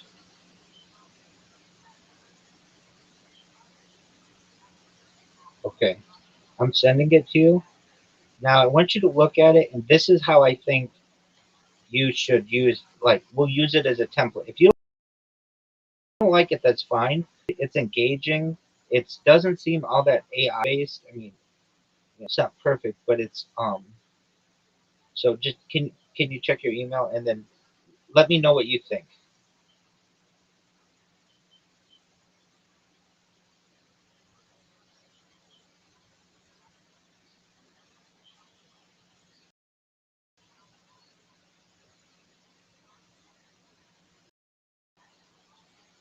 Um, I thought you did life is capital. You didn't do that? Oh, okay. Okay. Let me resend it to you then. Unless you can fix that.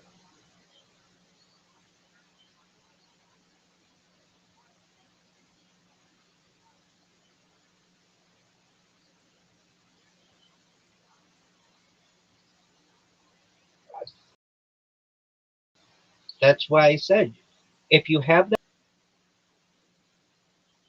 do you understand? If you don't use it, then it doesn't do anything for you. Hold on, I'll change it for you.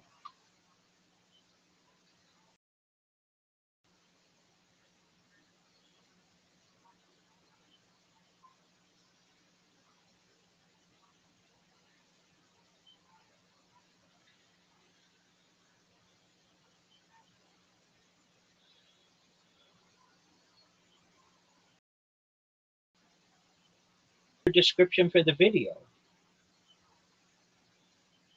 For the blog, I can't make it that long. It's only 500 words or something. So I have to shorten it, and it'll be really brief. Like we can't go in depth with anything, and it has to be newsworthy. Sometimes they get rejected, but like I'll send you one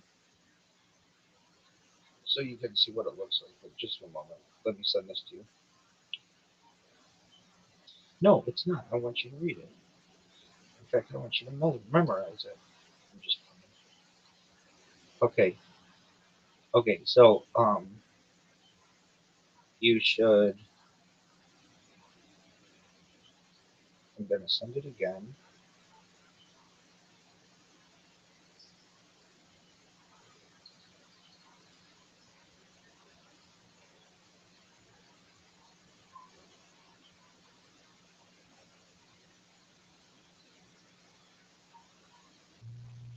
What do you need to do?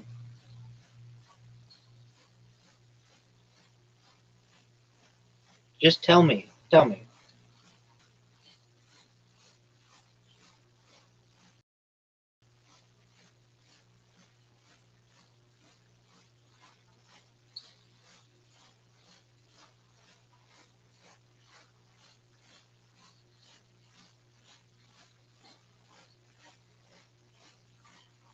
What are two black lines?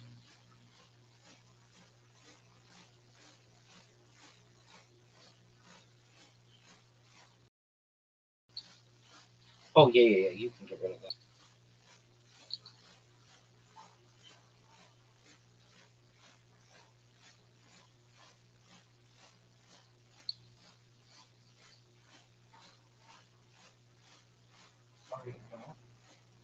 People will know you in the future. Don't worry.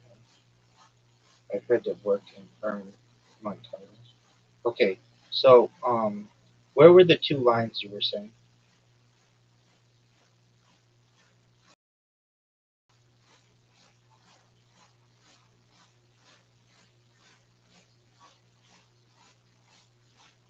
No. That's how I do it. No. That's how I do it. No, that's not that's how you do that. Okay.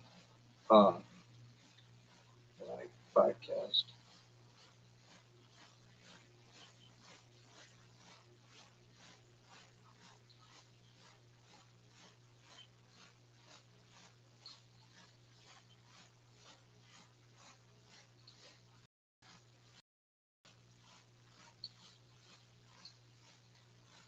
Uh, I mean we're just reading what they put. We're the ones who should tell them good job. No. Once it publishes, yeah, that's fine.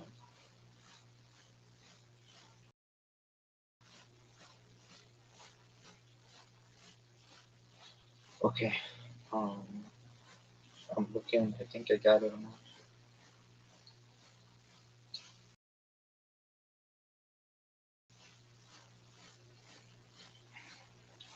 That's great.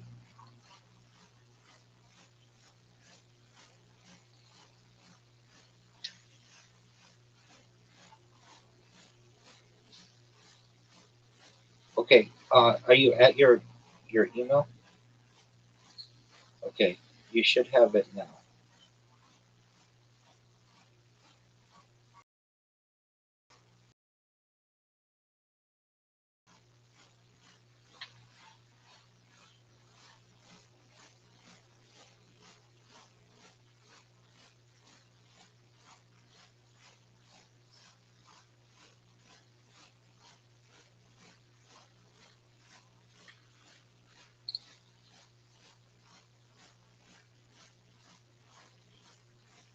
Okay, it says it's sent on my end.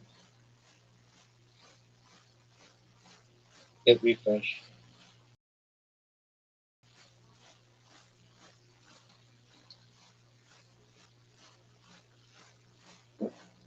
Okay.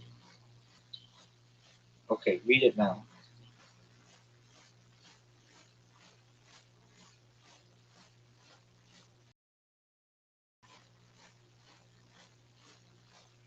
Okay.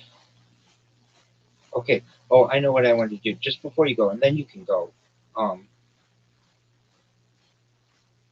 so I did one. Um, what was it? No codes. I'm just gonna send you one of the press releases that I did for someone else, and uh, it'll be similar. So I'm sending this to you in the chat. Look at it.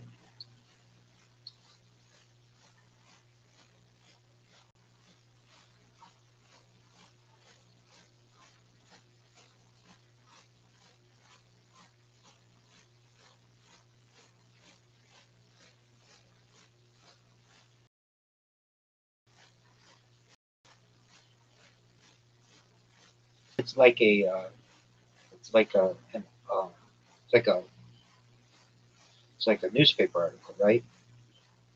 Yeah. So that's what it's gonna look like. Okay. And I'll send it to you when what?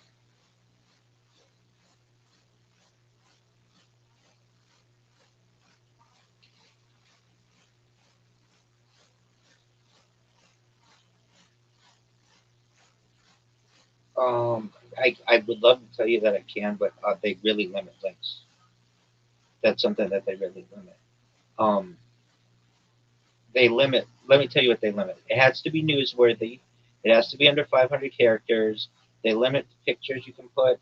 They limit the links that you can put, usually to, um, let, well, maybe it's just hyperlinks. Um, I will put the links that I sent you. The I can put in there your YouTube and your link tree. That's all you need. Excellent. So I'll put those in there because if I put the amount of characters that we can use, um, and I don't know if they'll be hyperlinked, but I'll try to make them hyperlinked. And it's just going to be a description that we are kicking off this. I'm probably going to do two of them. One of them that we're kicking this off, and then the second one's going to be we talk about from 2027 and 2028. Okay. Um, I'll if you come into my um, well, just stay here. Actually, um, if you have to go to the bathroom or whatever, go to the bathroom or whatever you have to do. But I will just send it to you, and then you make the changes you want right now.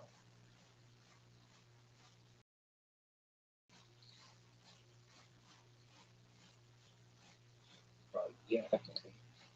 Um,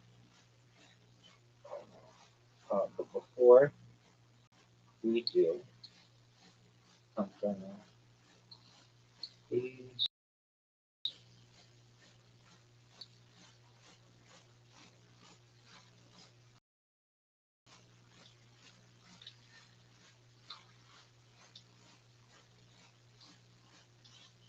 Yeah, go ahead, Victor.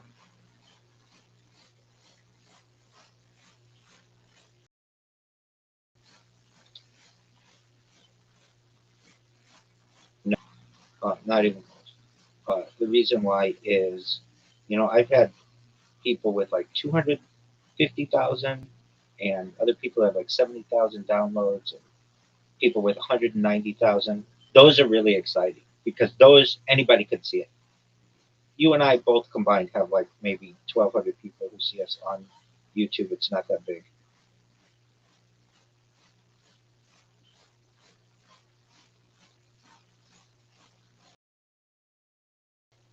Okay, I am. I'm gonna send. I'm gonna. Um, I'm changing this now.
I know you can see.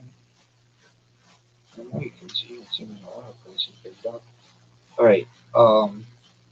Since we don't know how many sessions, this is just a. It's working. Like, I'll put your links in it, and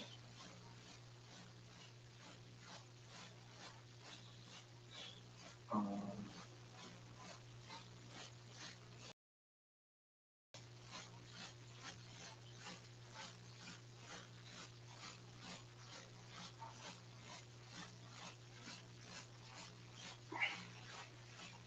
okay. Thank you. Um, okay. So we'll because I don't really like this. It's too long. Um, Here's what I'll do because I don't. I'm tired. I don't want to do this right now. I will put these together and I will send them to you separately, and then you just tell me if it looks good, if there's anything you want to change. Okay. Can I email them to you? Excellent. Because if I send them to you in Discord max, it was like 500 characters or something. It'll be like thing after thing after thing after thing. And in email, I can just send it out. Okay. Well, then with that, I'll keep my computer open. I'm going to stop. Uh, I'll allow my. I'll take a break, but I will. Um, yeah, no, no. I understand. What I want to say is, okay, so tonight, at the same time that you came in, like come in again, and we can plan on you. Like you can post that whenever you want. Um, but just I'll send you an email. The two different press releases. I can't guarantee it'll be exactly what I send, but it'll be close. And if you have any changes, we'll make them. I'll make sure to change in there. Um, I'll have your YouTube and your link tree. And if you have any changes, you make me aware. And when I stop communicating with you on here, um, the upload should go faster. And I'm uploading in four on this computer alone, four other places. So it's like it's too much for my computer. I get that, but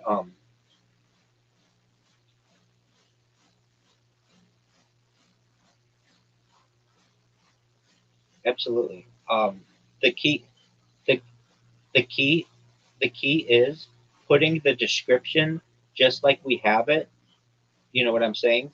Like you could take the description that I sent you in an email, and then say to ChatGPT, make this for a TikTok, and it'll condense it, and then make it for Instagram. Does that make sense? Excellent. All right. Well, this was really fun, my man, and we will.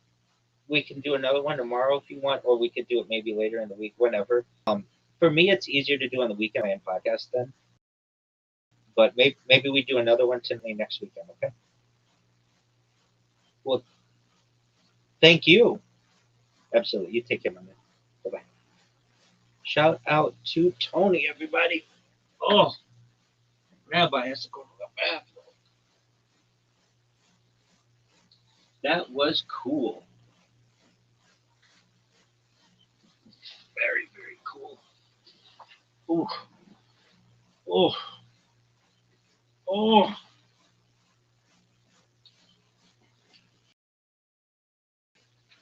Very, very.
Is it mostly comedians? Is it sometimes they're comedians, sometimes there's actual audience members and stuff like that. Okay, here's the catch, Serge. Is that almost nothing you said made any sense whatsoever. So if there are people laughing, you're performing in front of insane people. That's the good news. I got you, yeah. Ryan O'Neal. This is why we can't have Latinos anymore, sir. You're fucking it up. Yeah. Yeah, you're ruining it for everybody. Your first joke, the guy sleeps in my garage. We just talked to him about how he slept in his parents' garage for 20 years. The other years, Mississippi State, so that didn't make sense. Human trafficking, people complain that that's how I got here. Not really a joke. Sister's gay, but she's LGBTQ. Let's get another bottle of tequila. Doesn't make not a joke. Like you're calling about my sister's drunk. Like that's a setup. She works at Chick-fil-A, which makes her LGBTQ CIA. Why does that make her CIA? Working at Chick-fil-A. Explain that one. Let's just go with that one. I have questions. I have more questions than a 60-second set should ever have about specifically your 60. I don't even care about your life. I'm obsessed with how weird that set was. So explain the CIA at Chick-fil-A. Fuck, I don't know. I just, You don't know? No, I know. You should at least have your I thought about the letters. I just added the CIA at the end. If it was Chick-fil-A, why would it be CIA? No, Don't look at the audience for help. it's sweating our limit. No. Stick with me. Everybody. I'm getting easily distracted. Yeah. So, I don't know. I fucking came up with it. I was drunk one night. Just thought about it. I thought it was personally. I thought it was funny. I don't know. Jesus Christ. I think it's a good joke. I think it's a good joke.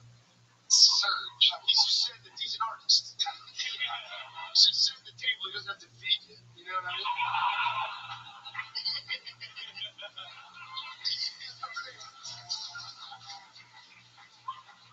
And then at the end, you said your sister got deported by immigration, but that didn't happen either, right? No, I did not. Right. Is your sister really gay? She is gay, yeah. How do you know?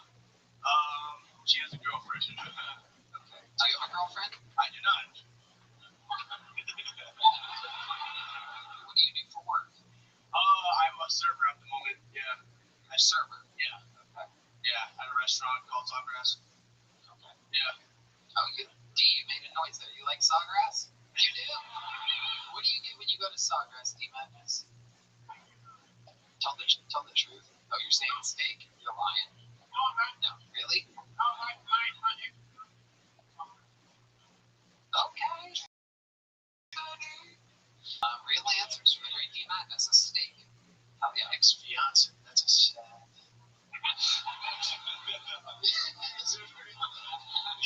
shit, you got D. Mad already. For you, motherfucker, you guys keep hearing me a second. Fuck is that for you, you bitch-ass, punk-ass bitch? D does not let anyone get a fucking thing in on him, by the way. Nope. D, how do you like your steak? Medium rare? Fuck yeah, absolutely. Absolutely. Alright, Surge, what do you do for fun? Give us one good redeeming quality about you, something that's gonna make this whole room like you out of fucking nowhere. I just used to make music and stuff like that. What kind of music would you make? I just freestyled and Listen to the noise the crowd makes when there's someone that we all know will not be good at freestyling. There is a 0% chance this is going to go good. It's going to be incredible. LGBTQCIA, I was having a really good day up until now. Until I got pulled out of the bucket. Turns out I suck at this. Alright, Surge. How long did you freestyle for? This is something you took kind of seriously? Yeah. Moved out to Colorado. I was making music videos and stuff like that. Ladies and gentlemen, talk to Michael about a beat. Michael, play it nice and light so that we can sing. In this, ladies and gentlemen, on a show where absolutely anything can happen, is Surge AM. Yeah. I guess my set was actually pretty phony. I don't even know. I got my 60 seconds. I'll kill Tony. Clap it up. Here we go once again. When I shine, I will never show anybody that I pretend. Yo, fuck it. My sister is gay. I made it every day.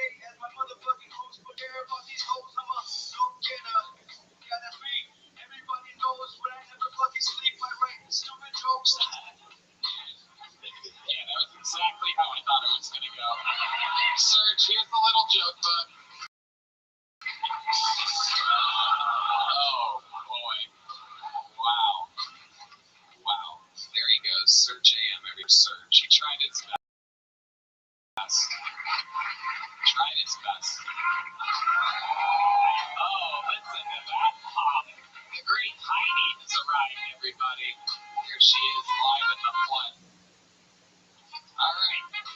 Keeping it moving along, your next bucket full goes by the name of Jason Vest, everyone. Jason Vest.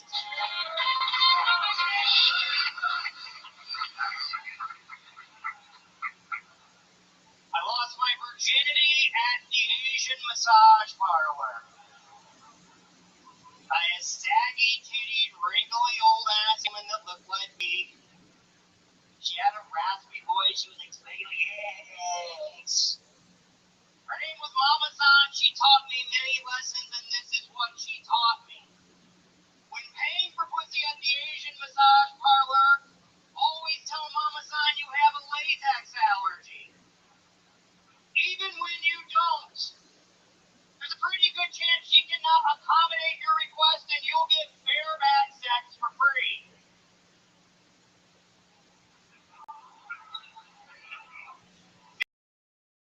Make sure your happy ending ends with you nutting in that bitch's cervix.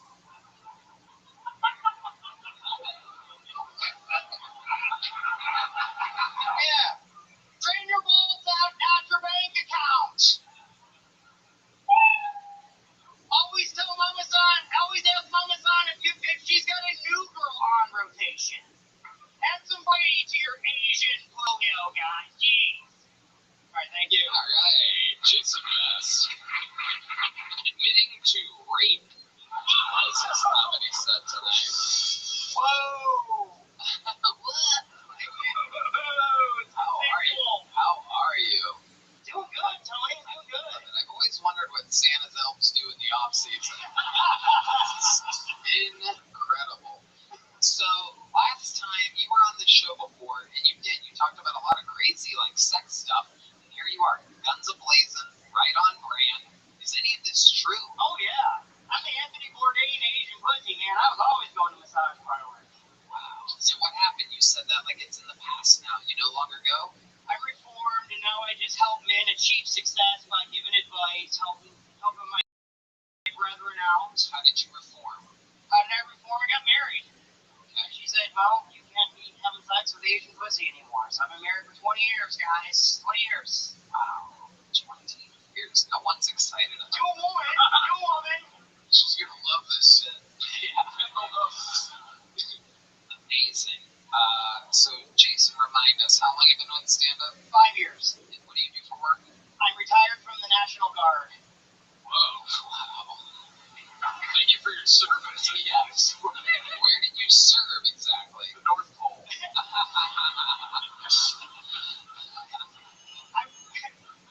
There it is. The sweet son Santa landed on the roof. He wants to say I was a recruiter for the National Guard in Jackson, Michigan, George, New York, and I worked in Chicago, Illinois. okay, wow, some of the places where we need our military the most. Okay, what's the craziest thing that happened? What's the most like violent thing you had to do in the military at the National Guard? The most violent thing I ever had to do. I never really had to do anything violent. And I was a recruiter, so it's like a basic job. People come in and they want to join the military. You lie to them to get them to join. It's a simple process. How was it get them to join? I would tell them anything. Like, let's say someone came in and they wanted to be a cook, right?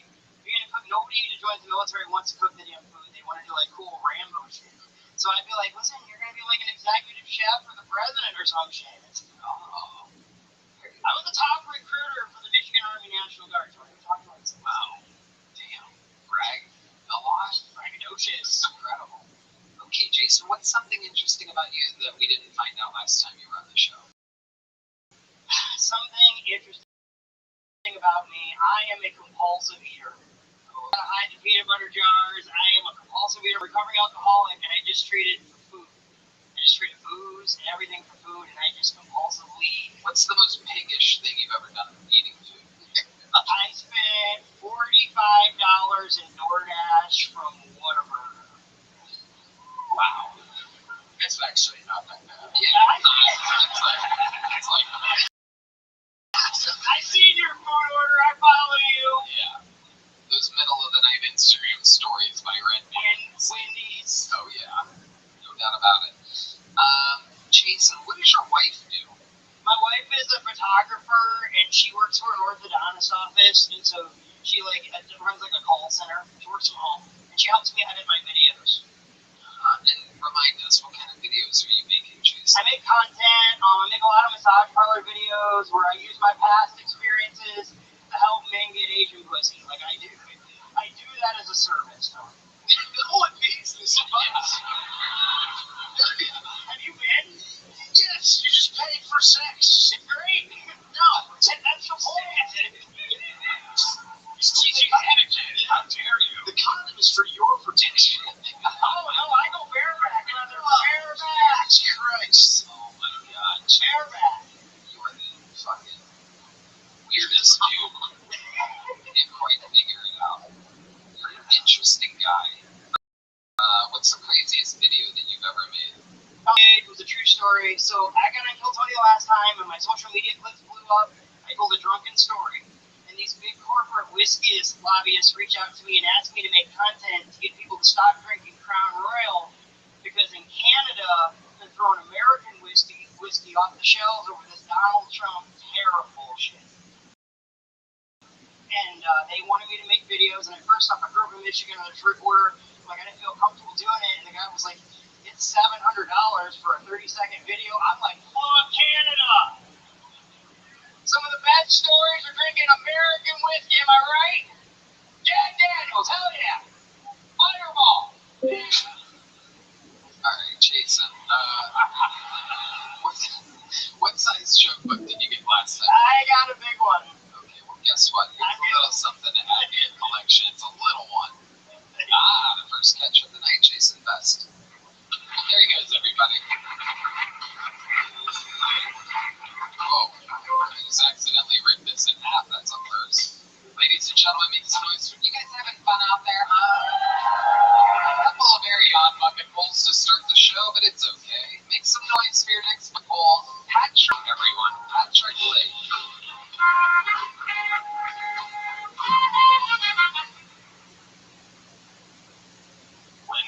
When cops that are looking to get laid get rejected, do they jump straight into stop resisting, stop resisting, stop resisting?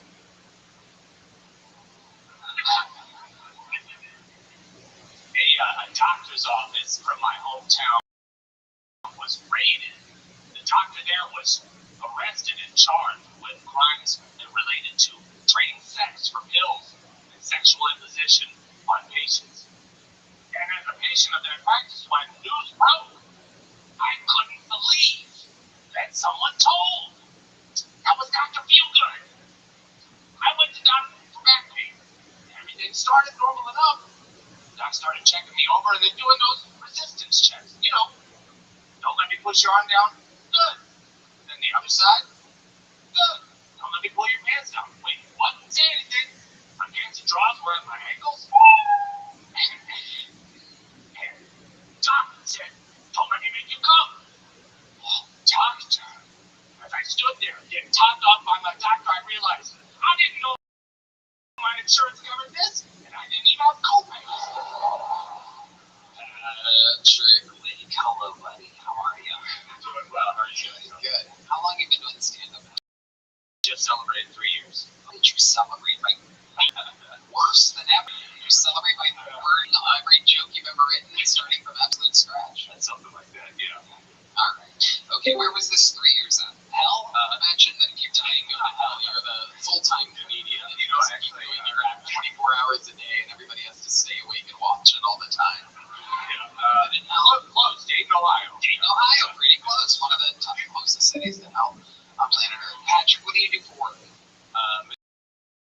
Material scientist. How is a material scientist? I'm a nerd. Got a background in chemistry, chemical engineering, and specialized in nanomaterials. So, what exactly are nanomaterials? It's like an additive to composites parts. Excellent properties into like aerospace a space defense application supposed to be for the military. Do you have to wear like a hard hat or a mask or something? Yeah, occasionally. Yeah, like a mask. Mask, yeah. Okay. Is it dangerous? I mean, it can be if you were trying to eat it or breathe it. You know, as long as you handle it safely. Have you ever seen anybody eat it or breathe it? No. Okay. You've never seen anything go wrong with nanomaterials? I personally have not. No. Yeah, I'm trying to be safe practices. Are you thinking about all that fucked up shit while you're nanomaterials? No, I got into comedy as like a, over these. See, you're Just take the night off. You were drunk and rating chicks and Just trying to. My God got me started off on the wrong foot. Okay. You married? I was just recently divorced. When? How recently did you get divorced? Like we finalized 2 months ago. 2 months. Fresh on the market. How long were you married for? 15 years. 15 years. Explain to me what went wrong. I think it was an accumulation of things, but it came as a big surprise to me. I thought we were in counseling. Let's talk about the accumulation, if you don't mind. This is the most interesting thing about since you arrived at the stage. This, the interview here is like kind of raw. Yeah, nanomaterials, yeah. Yeah, nanomaterials wasn't cutting it. So when you say there was an accumulation of things, that the 15 years went wrong, what do you mean exactly? Well, she was catching a lot of bodies during those 15 years. And, Whoa, okay, all right. How do you know bodies? yeah, there were lots of signs. Can you give us some very interesting?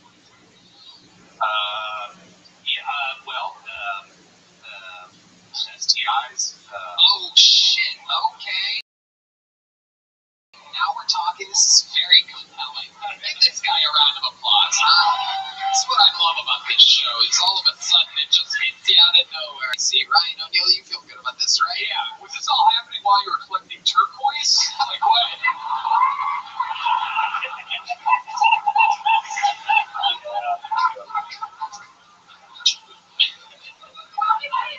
I got distracted, yeah. Maybe you should have spent more time in it. Keep your eye on the prize. Right, yeah.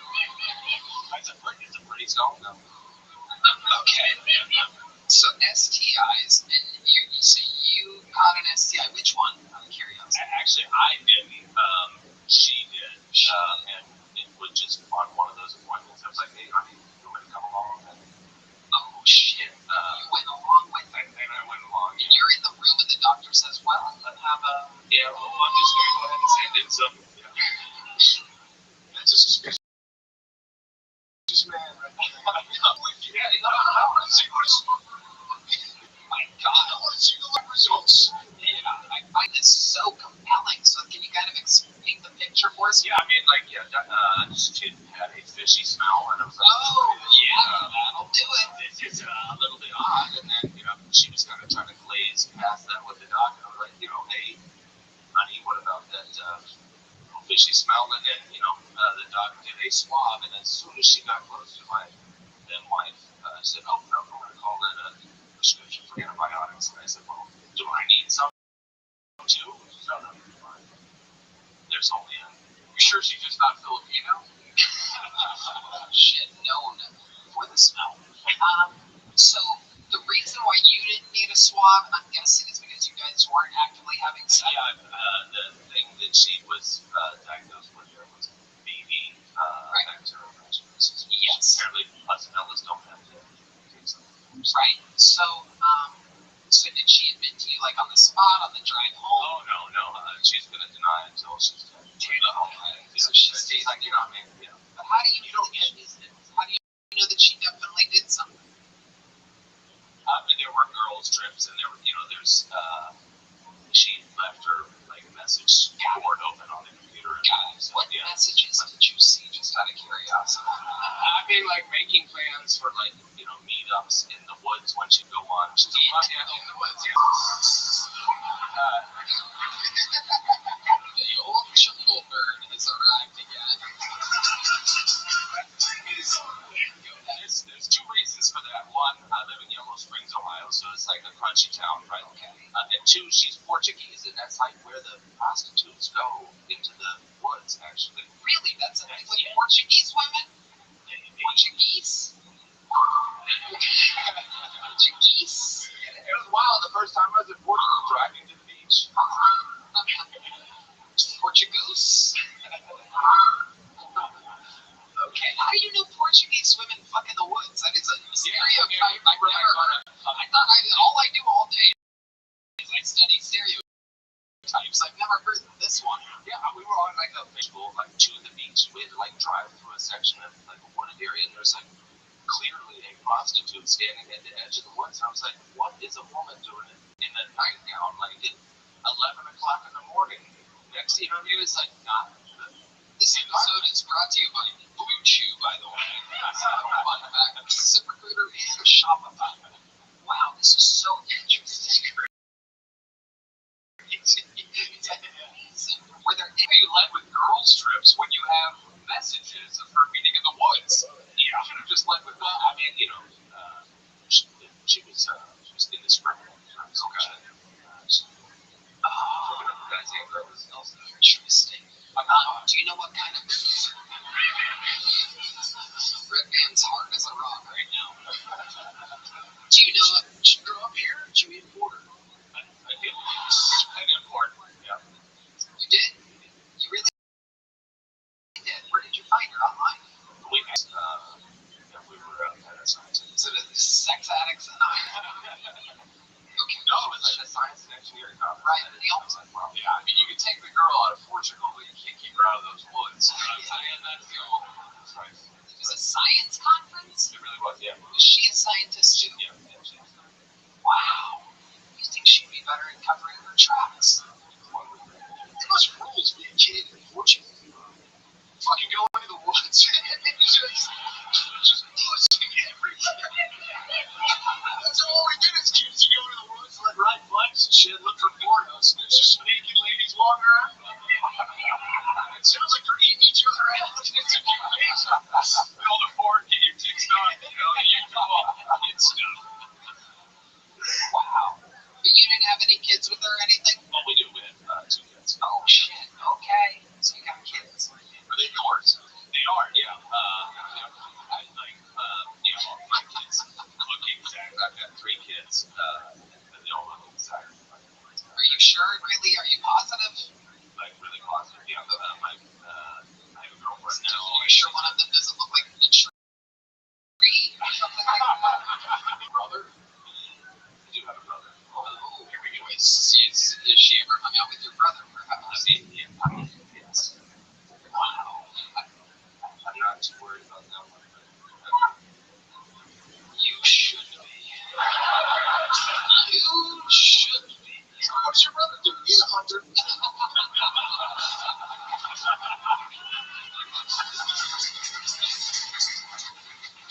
Amazing. Well, Patrick, like I said, the set was one thing, but you know what? Your fucking interview was so goddamn badass that I'm giving you a big joke book. A big black one, just like your ex-wife's probably. That's right. There he goes. Patrick Lake, everybody. Right? Damn. That was a hell of an interview. Oh my goodness. Hey, this looks like a brand new name. I know it for a fact. That's always exciting. Make some noise for Wisdom Anderson. Wisdom Anderson is the 4th of fucking 4. God damn, that was a bad bitch. Shit! Where'd y'all find her at? Damn. Let's get to the minute. Like, I heard y'all talking about stereotypes earlier, and I probably did the blackest shit you could probably do. I got fired by a white woman on Juneteenth. Like, I mean, how the fuck does that even happen? I found out the one day y'all supposed to chill on. Just the one fucking day y'all supposed to. God is a colorful asshole like that, because if he wouldn't have did that, I wouldn't have been here. So I'm like, I know you was looking out for me. I know you was looking out for me. But I should have known, though.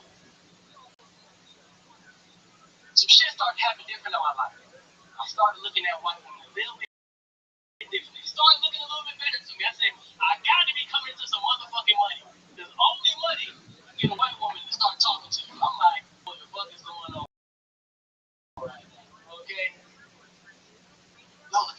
this nigga is not fucking funny. I knew I was going to get you a dab. I knew I was going to get you a dab. But I like to get into the original shit. I wasn't going to come up with a fucking say, y'all got to pay for that. This shit for free. Oh, I know. I love it. I love it. I love it. I love it. Okay. Wisdom Anderson. Is that your real name, Wisdom? Fuck no, I got a slang name. My name is Elgin. Come on now. That's not some shit you get on your feet. It's better than Wisdom. I mean, Wisdom sucks. Sucks. Wisdom, how long have you been doing stand-up comedy? Better choice. Both main characters from the hit movie White. You look like apes in the body and face.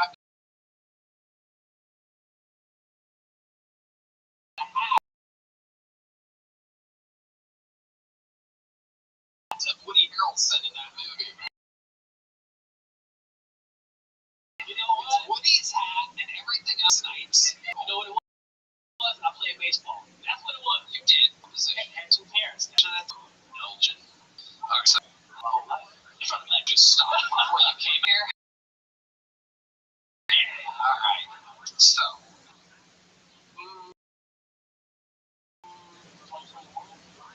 My first joke during COVID. It was a fucked up time. okay. Next question. It's the answer, everybody. It's A little bit of trees. over the trees. Well, No cocaine. No cocaine. when you say a little bit of trees, did you fuck the last guy's wife? Okay, next question. Stick with me here. Okay. What do you do for work exactly? Did you really get fired on Juneteenth? Why would the fuck I would come up? Yes, that really happened. Okay, some people write jokes. No. That really, no, I only talk about my real fucking life. Okay, so stop on wheels. You might want to try jokes. You gotta get it up. I get paid for real jokes. I wouldn't come up here and tell the real Okay, shit. stick with me. Stick with me here, Wisdom. Now that's wisdom. Yeah. Hey, How often do you get paid for real jokes? What are we talking about here? last October I did House of Blues in Houston. Okay, I mean, how did you get that gig? You didn't headline it, right? It wasn't live from the House of Blues. Wisdom Anderson. No, I was a feature actor because I'm on the radio. I tell jokes on the radio. You're teaching. Radio DJ. I'm a personality. I actually write jokes. Okay, got it. Don't get afterwards. So, you write this for the radio. The first joke you wrote during COVID, what was that joke? Do you remember? It was about why do people get free kidneys? It was something about that. It was about alcohol and free kidneys. Big D Madness is ashamed of his race. So he's gonna step away for a second. He's gonna come to face. Okay. So, what job did you get fired from on Juneteenth? I was working at SMU. SMU. Explain what it is. Y'all know what that is. It's a lot of white people. Southern Methodist University. Okay, what were you doing at a university? What exactly were you mopping up at a university? I told you, Tony, I come from a two-parent black household. I played baseball. You know I gotta be a little fucking smart. Okay, so let's go back to the question, smart guy. What was the job that you were teaching tech? Yes.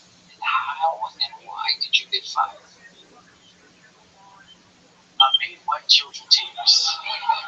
You made white children's tears.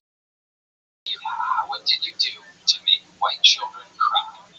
I told him, hey, you're selfish. Okay, what was the context of this, Wisdom? He was being selfish. What was going on, Wisdom? He wanted the teacher to only solely focus on. So I teach tech students to teach youth tech. So the teacher in the classroom, You're like Tech 9. Okay. Let's just get off of this whole confusing university thing.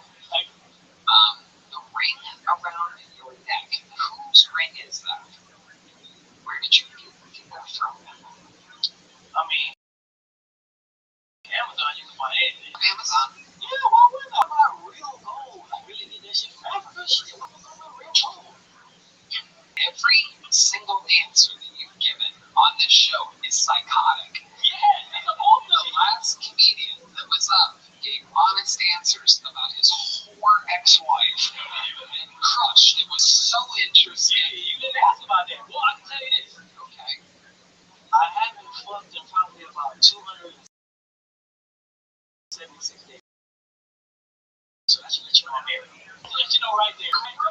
76, 76.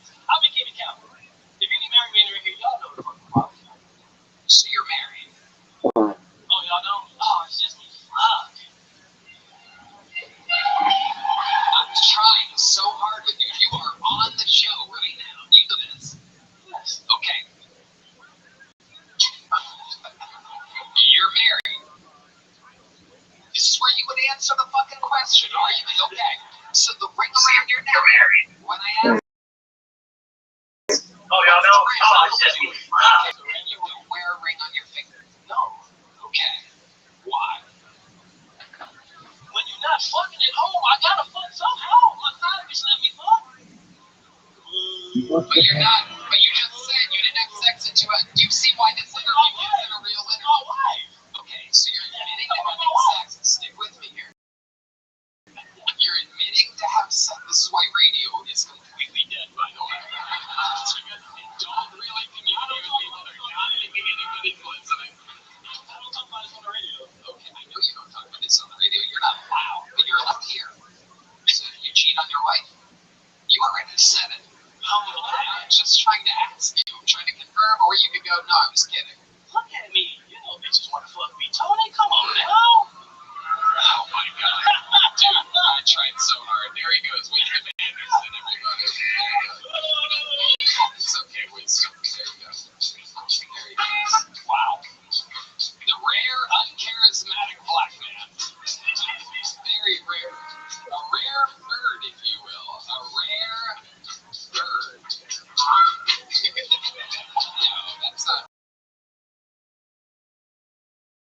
The black bird.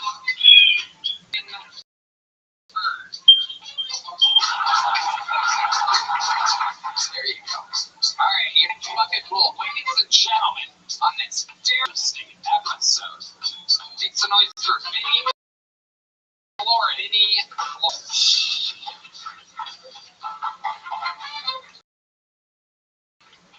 Alright. I'm a rookie to this comedy field. Right? And one of the things that a lot of the better relatable, you gotta relate to your audience. Has anybody here ever done crack or heroin? See, when I was 17, I shot crack one day and heroin the next day with my older sister. We were in a motel on the run from the police, and she was actively being picked out. That's never happened to anybody here. I'm just trying to be relatable here, guys. Listen, I'm sorry, all right? You know, it's not my fault, okay, that you guys didn't have a family full of people that love you. And speaking of pussy, yeah, you're not right. That shit got returned customers, ladies and gentlemen. That shit put food on the table. We had to leave every 2 hours. And, you know, that deserves a Purple Heart because her pussy got absolutely murdered.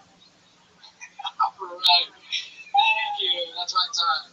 Okay. Vinny Flores, keeping the exact momentum of every bucket poll so far. Was it just completely insane people signing up? It's exciting. No one wants to make it anymore. I just want to come up here and ask and flop around. Vinny! How long have you been doing stand-up? About 5 months now. 5 months. What made you start? The show is a big reason, and also, what's stop the show? We are no longer contributing to a positive comedy environment in the world. Okay. What do you do for work, Vinny? I work in a bar right now in 6th Street. You're a bartender, or you're working for me? Okay. And how long have you lived in Austin? About 5 months now. Where did you live before that? Michigan. Michigan. Yes, sir. Michigan friends, huh? Yeah. There's a few Mexicans that work in Michigan. I was a welder. Welder. Yes, sir. Why are you welding here? That's a paying trade. I have about 4 years experience, and everyone out here's got like 20, so it's super competitive out here. So hard time. Choose unlike comedy.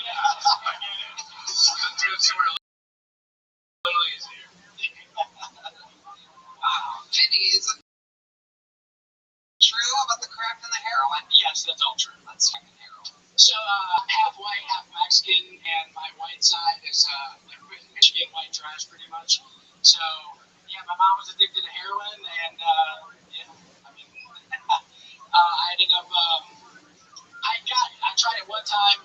sister, and then after that, How old were you when you tried it? I was 17. You were 17 years old. Did you inject heroin or smoke it? Injected. So 17 years old, you had never done it before. Had your sister been doing it? And yeah, but she was actually on the run from a halfway house. She had been given like some pill or something to where she couldn't take opiates, so she was shooting up crack. So that's why the day before she was injecting it. Yeah. He like melted down with vinegar, I guess. Oh my goodness. Okay, fuck over here. Just fucking teaching us how to cook crack. Wow. So she like helped you do it and showed you how to do heroin? Yeah, I mean, at the time, I was like, I'll try anything at least one time. The world, I guess. This is good for the world to hear what goes on to Michigan and 17-year-old. This is the dragon that they're chasing. So tell us about the first time the heroin hit those veins of yours. So like I said, I already shot something the day before, and she told me that the first time you shoot something, you would puke. So I guess I kind of got that out of the way, and yeah, I was just sitting on the hotel bed, and it hit me like a brick wall. And I just remember watching The Simpsons and trying to laugh, and it was like a zombie laugh, like, and then I just passed out, and I woke up wanting to do more heroin immediately. And so you started looking for heroin. Yeah. So the story is, since we were on the motel, my sister's boyfriend was also there, who was pimping her out. And that night that I shot the heroin,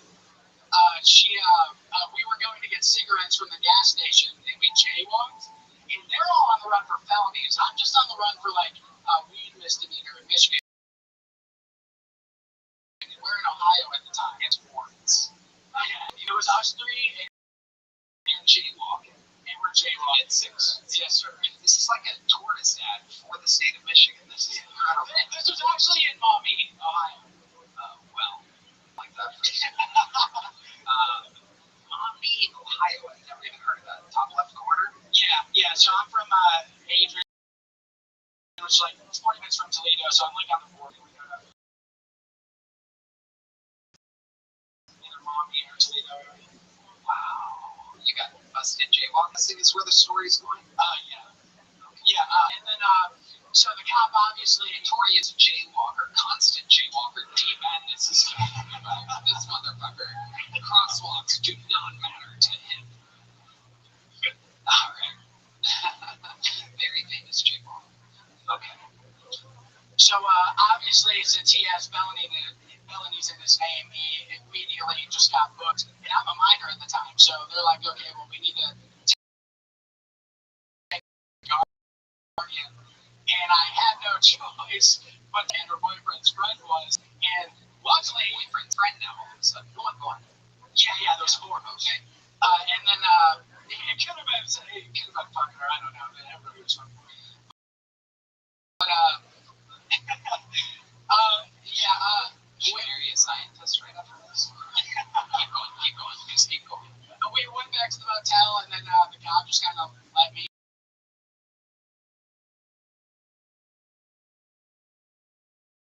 go.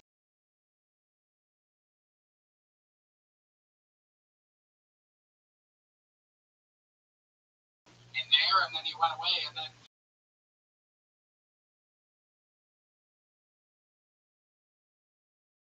He didn't notice that you were on heroin at all.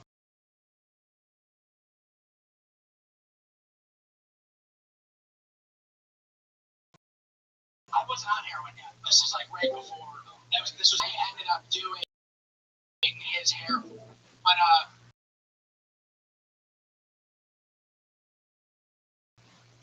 couldn't do like what he would normally. She was telling me because I would overdose, and then skip forward. Well, turns out, and I just left it a fuck. So I'll be like, oh my, explain pretty much. I mean, I would say like the best drug I've had. I mean, the feeling of it was like, you feel like you're 5'9".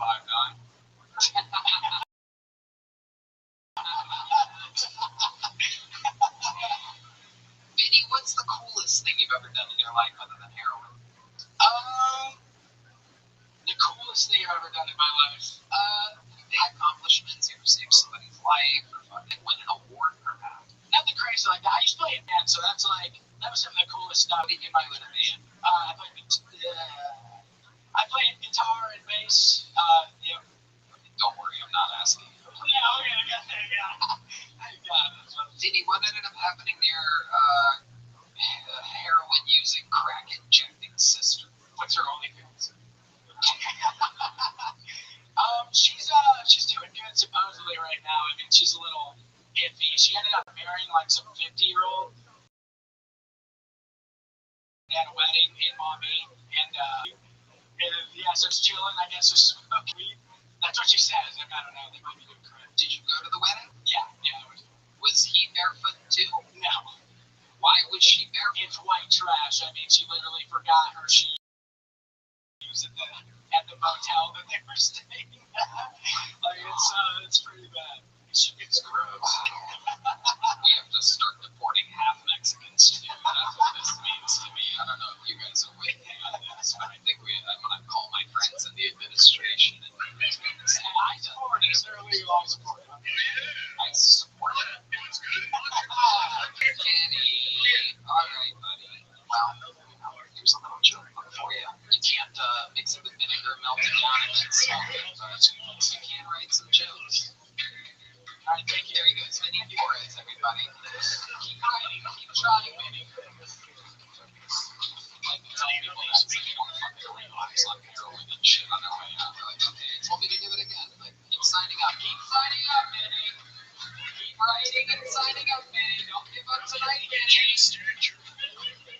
I'll see fucking slouched over in the alley tomorrow. Okay. It's a moment that a lot of people have been waiting. Ladies and gentlemen, the man I'm about to bring to the stage, this is only his second appearance ever on the show. Ever. He's not a golden ticket winner. He's not a regular. But the man went so insanely out of his last time on the show that I absolutely had to bring him back. An instructor of the force of natural movement.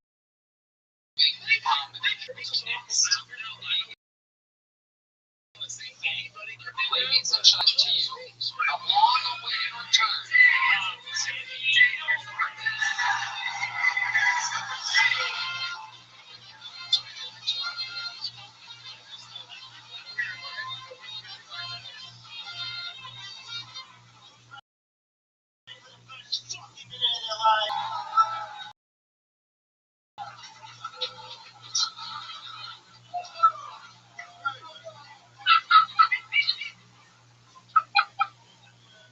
What do you do for a living? You're a student? What I'm looking for. What do you do for a living? Oh, fuck. What do you do for a living? Hey, you, what do you do for a living? Time check? Come on, guys, let's go. What do you do for a living? Fuck you, come on. Hey, you, what do you do for a living? Sushi Chef Joe.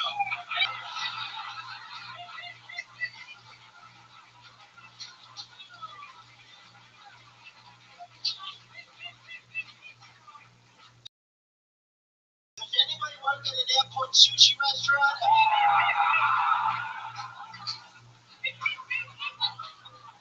I relinquish my time.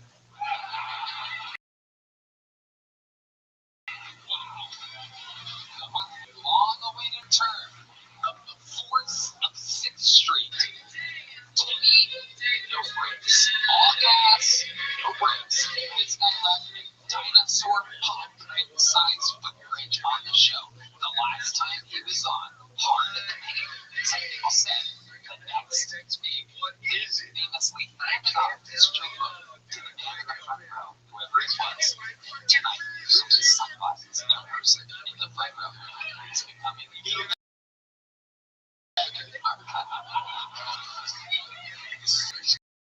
Timmy, motherfucking no brains to the kill. Tony universe. Timmy, how we doing? We got a little disappointed, to be honest. I told you I want Dan Cook. No offense, I mean, but fucking, You wanted him on the panel next time you were on. Is that what you said? question.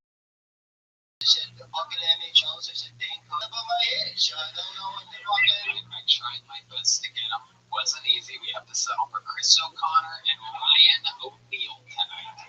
You're Ryan O'Neal? Yeah. It's for you. You got served, bitch.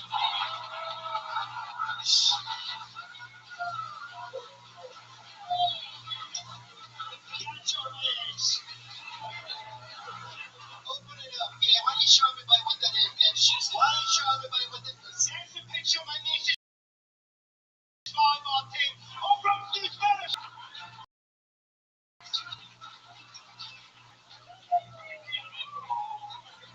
Wow. All gas, no brakes, indeed.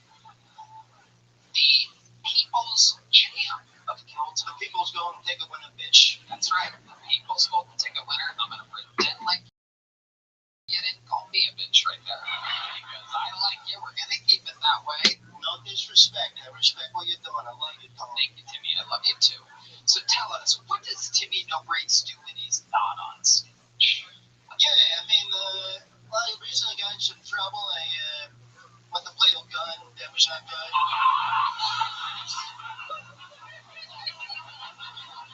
Let me say something, guys. When I hit a punch, give me some fucking trumpet. I mean, what's going on?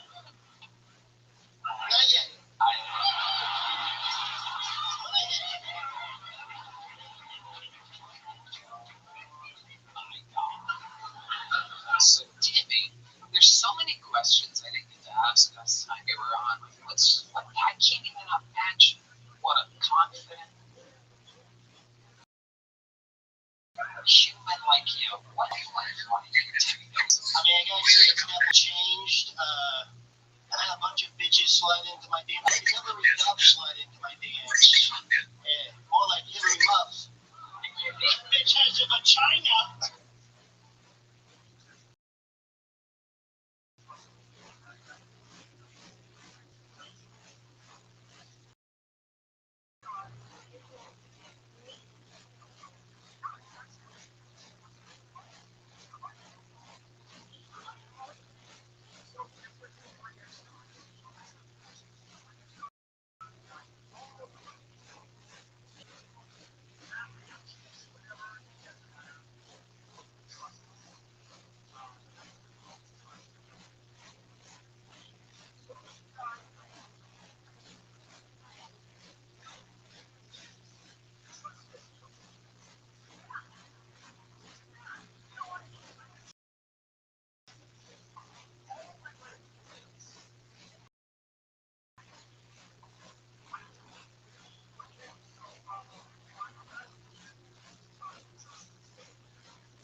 Yeah, you got caught.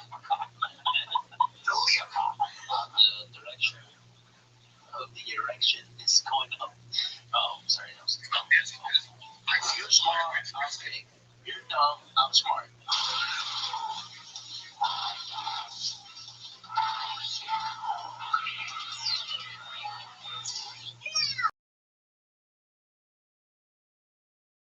Oh, there she is. Come in. Come in, you two. It's so nice to see you and nice to meet you. Oh, look at you two. And it's the three of us. And we did it. Yeah. You, three of us. Yeah. That's how I start every podcast. Yeah. Look at it. Did you guys get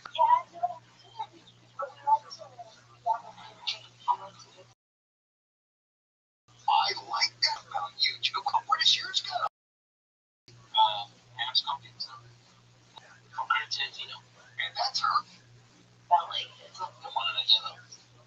Yeah. Wait, that guy.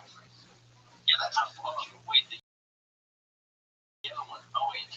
Yeah, the yellow guy. Tiger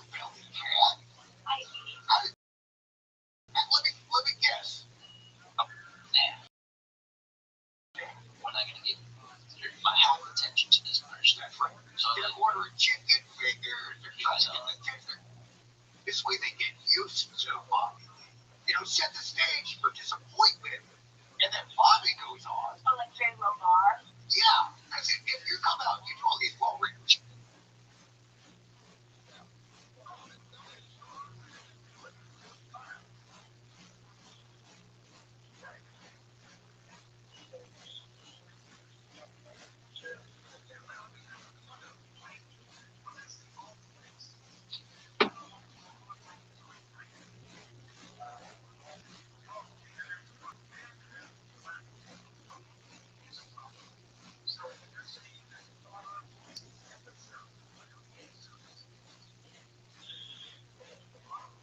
Just both brief and enigmatic, like any other.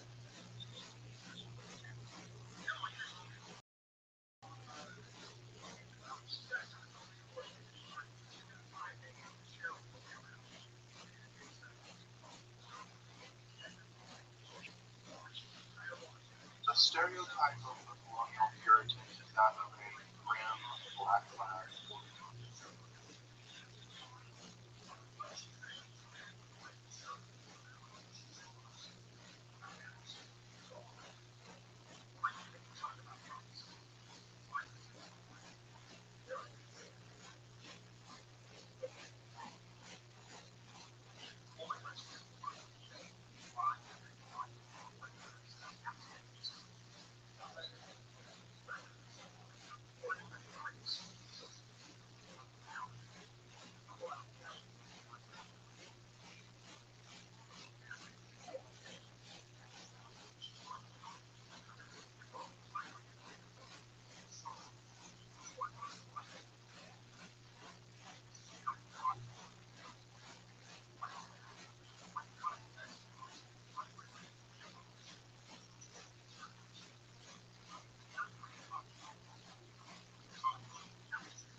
organizing, like someone gave your downstairs a pep talk and a gym membership.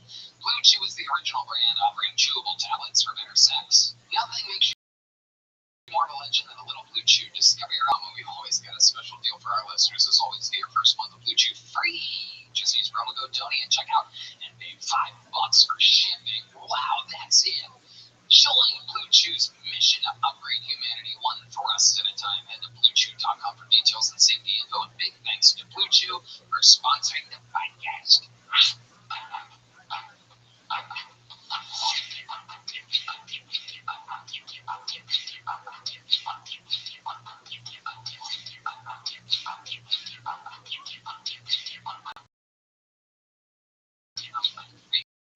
Really ready to start tonight's show.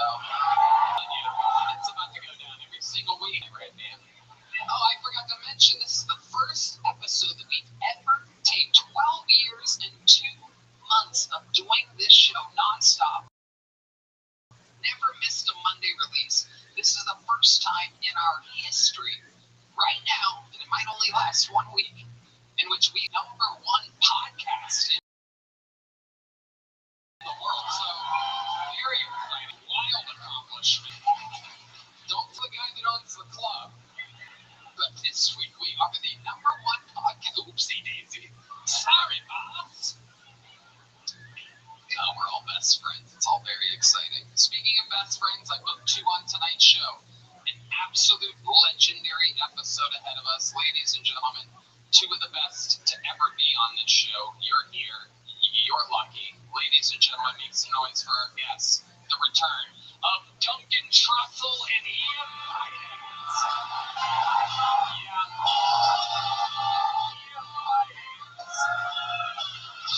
Duncan Trussell.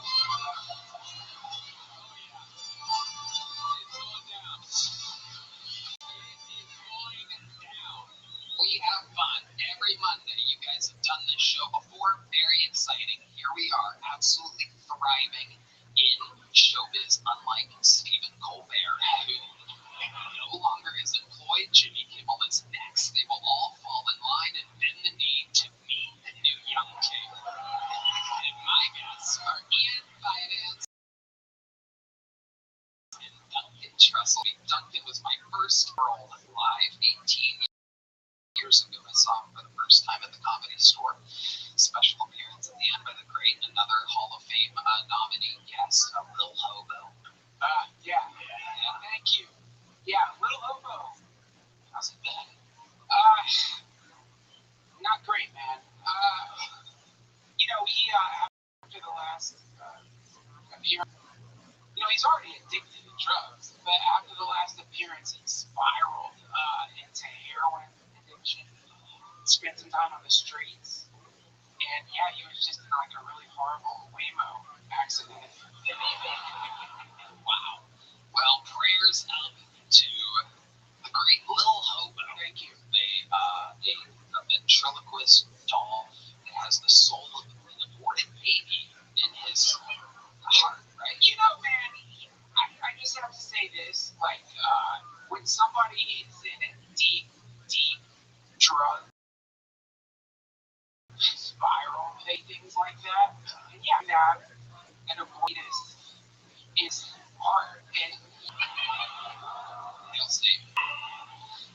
Ian Finance also here. Hi, Ian. Welcome. Duncan Trussell is going to Australia, Columbus, and Orlando. DuncanTrussell.com. Ian Finance on Twitter, IanFinance.com, and he's on social media. IANIMAL69. Good luck rewinding that and following him on Instagram. IAnimal69. He's going to Chicago, Oxnard, and Irvine. That's what it says. Hi, welcome back. You guys have both on the show multiple 300, I do believe, right around there. People signed up through. Truly insane the amount of humans that are in this bucket. It's absolutely crazy. Names are falling out. If I pull one of their names out, they get 60 seconds on their opinion of their time's up. We have the sound of a kitten. That means they have to wrap it up there. Also bring out the angry West Hollywood bear. jokes they're set, and then I conduct an interview with them. We find out everything about them. They go from being a comedian for a minute to a guest on a podcast, absolutely out of nowhere. Anything can happen. The whole thing's improvised. Are you guys ready to start tonight's show? I'm gonna let one of these great Puerto Rican boys pull out. Look at that. The true brown hand of a man. That's a funny looking name. We'll see if that's a real human. And in the meanwhile, we are going to start the show with one of our esteemed golden ticket winners, ladies and gentlemen. We don't get to see a lot of this guy because it's not easy to write a new minute of comedy every week. He was very, very new and great. And here he is giving us a brand new, ladies and gentlemen, a fan favorite, an adorable species unlike anything we've ever seen before. Ladies and gentlemen, make some fucking noise for the return of golden ticket winner Keith Cordes, everybody. Here we go.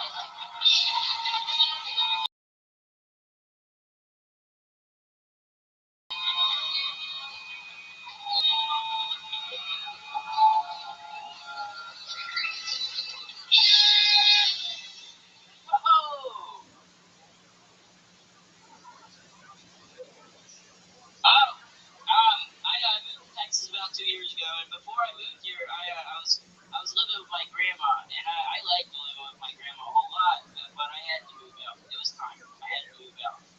Because, you know, me and grandma, we would fight. Me and grandma, we would hustle, you know?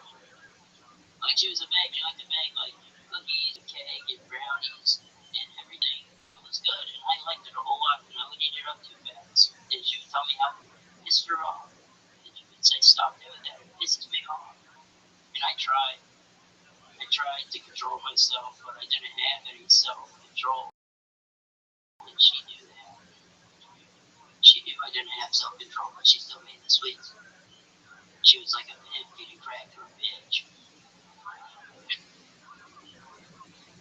I'd have to beg her cookies.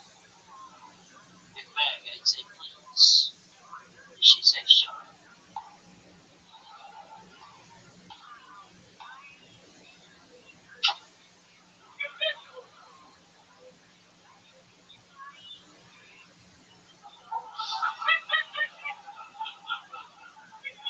No, I didn't do that. I didn't. It's just a joke. She's a homophobe. I didn't suck her fetus. She's a... Thank you. All right. Keith Cordes, very interesting set. A lot to unpack there. Yeah, a lot to unpack. What do you think a homophobe is? One of the first transgenders, you know, she has a penis, but she's a homophobic grandmother with a penis. Keith, you're out of your fucking mind. Out of his mind. My favorite genre of porn. Yeah. Old grandma tussling. No, homophobic grandma. Penis. Oh, yeah. Yeah, my grandma, she has a site. I'll give you her website. Great. It's a porn website for you to jerk off to. What? Dude, I already jerked off to your grandma. How do the days I am hard as a rock, though. It's rare comedians can mix eroticism with such great jokes. What the fuck is real? Yeah, I don't know. I'm a little confused. Just to make sure your grandma doesn't have a dick, right? No, she doesn't have a dick. It's a joke. I'm sorry, guys. No, we didn't fight too much. Did she date? Was anything real, Heath? No. Did you even like cookies? I loved her cookies. I love her cookies, Ian. I loved her cookies. That wasn't the thing. She did make me feel guilty for eating the cookies, and that's where the art came from, you know? I love it. Keith, let's talk about real life for a second. You're a little bit of a rock star around these parts, right? You work at the mothership like 5 nights a week. You're always around. You're doing shows all around town. Everybody knows Heath Cordes, the little legend. Yeah, it's fun on 6th Street. It makes me feel pretty cool. Yeah, speaking of which, I was given a little bit of information you might not know that I know. Oh, no. Yeah, I was shown a video, I believe it was Saturday night, breaking news.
really. How much do you have to drink to get that drunk? What is that, a full can? What puts you in that type of? Getting good at it. It was at least 8 or 9 drinks that night. Oh my god. Yeah. What's going on with you, buddy? Do you feel okay? You're just having fun. You're 20, what, 2 now? I've never felt better in Tony. Oh wow. You fucking little party machine. How old are you? I'm 23. I just had my birthday. 23. Day over 11. It's incredible. And you've been drinking a lot like that, or was that like a special thing? It happens a little too much. Yeah, think about that. What are we thinking? You might have a little problem. I have a little problem. A little problem. Come on! That's adorable. Who needs grandma's cookies when you can have a glass of straight whiskey? Amen. He's not going to go through the 12 steps, he'll go through the 12 stools. Are you drunk right now, Heath? I'm a little buzzed. What have you been drinking? What is going on over here? Someone put a little White Claw in your baba. Yeah. Someone put a little wind in your pacifier and some whiskey. They did. I know, if they did whiskey, I'd throw up. I can't do whiskey. The worst. Yeah, I just do Jello shots. Okay, no, seriously. What do you really drink? Like that night that you pissed yourself in a Waymo, what did you really drink? Yeah, and like lemon drops and gay shit. The Jello shots. Really? I don't think I'm gay, but like I drink gay. That's okay. That's okay. Nothing wrong with that. Amazing. Well, I mean, I love it, you know. Me and all my friends, we all grew up at the Comedy Store. You know, it was our college experience, and it's fun to get to watch you go through. Look at you in the vape pen up here, like you can't, like I'm not about to send you off. It's just gonna show off to tell you I'm a real boy.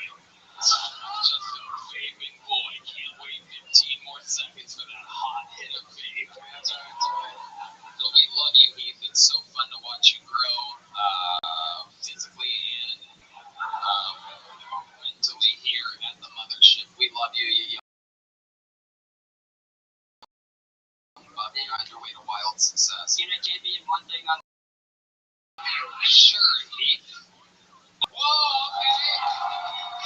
Hold on.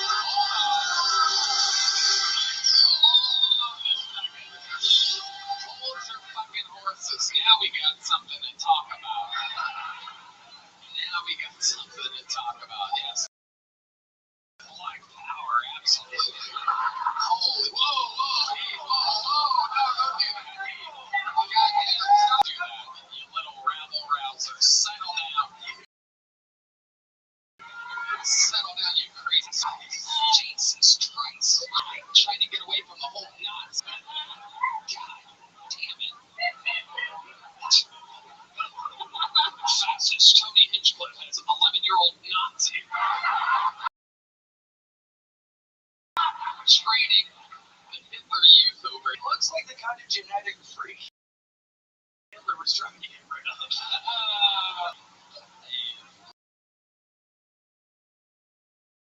Let's talk about this threesome. What happened? How did it go down? Let's talk about it, Heath.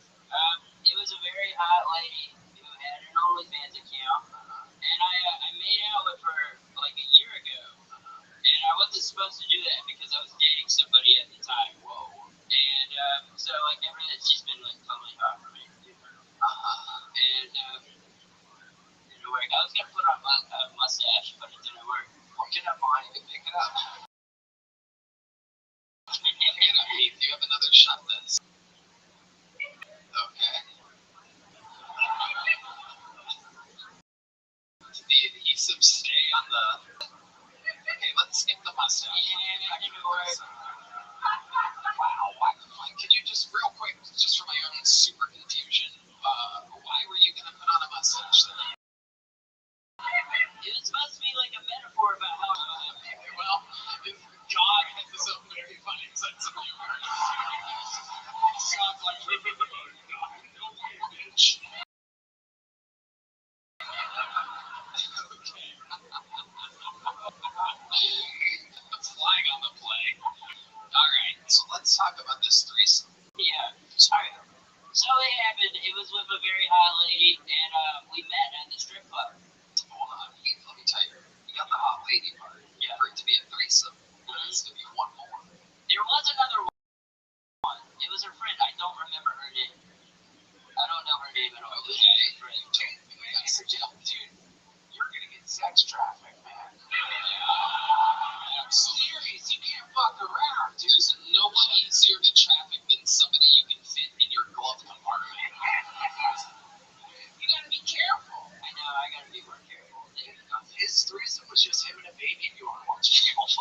place. And I don't remember a whole lot, but I do remember them both of them to my penis.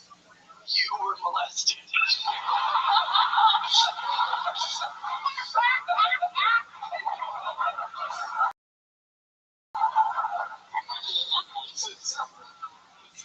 is what a show this is, right? 1 second he's doing Nazi salutes, the next he's in all to start the show. So that's what you remember. That's what I remember, Tony. Do you remember anything else? Were your pants wet the next morning? Yeah, they were a little wet. Yeah, they were a little wet. Did they film it? You said it's about OnlyFans. I sure hope they didn't film it. Oh my God. For OnlyFans. No.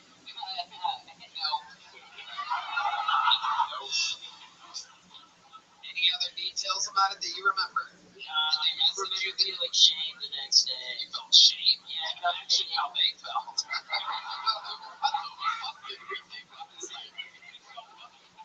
Just rare stripper guilt. The rare SG.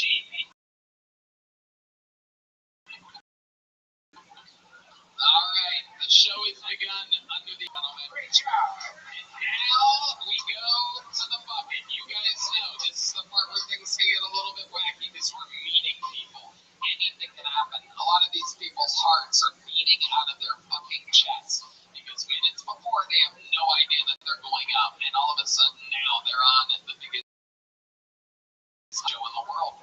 This looks like a. I'm going to read it anyway. We're going to see what happens here. Ladies and gentlemen, your fucking pull up the name goes by Tony Pepper. Oh my God, it's Tony Pepperoni.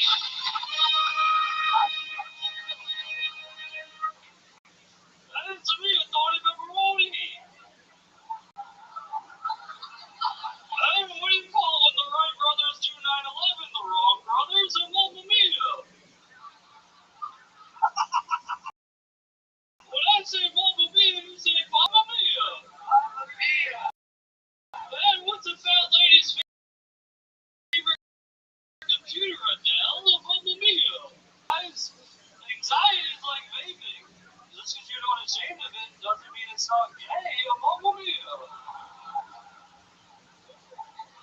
What was that? Say some racist jokes? Okay.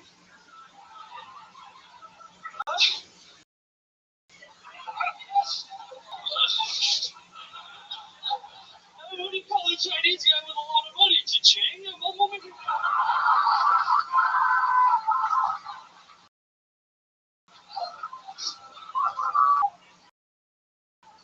do you call an Italian piece?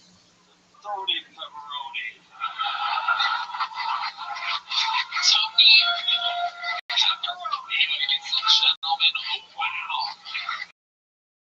Unbelievable. Well, Tony Pepperoni, you absolutely destroyed. This is, we've never had anything quite exactly like you on the show before. While your name is Tony Pepperoni, you were also wearing a shirt covered in pepperonis. You took the approach that he should stash. Just some straight duct tape, none of this fucking just regular padding bullshit over here. And for some reason, why not? You're wearing a chef's hat that even chefs don't ever actually wear. It's just basically a costume. Tony Pepperoni, how long have you been doing stand-up? 5 years. Oh, wow. How long have you been experimenting with the Tony Pepperoni character? 3 years. All right. 2 years in, and you're like, I need to try something else. Did you notice an improvement when you made the big switch to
sometimes I write.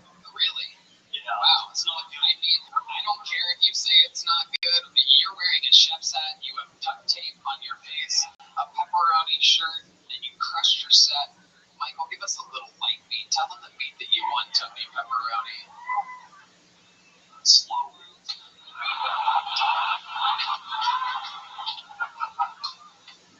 Hey, give me that spotlight. Yup.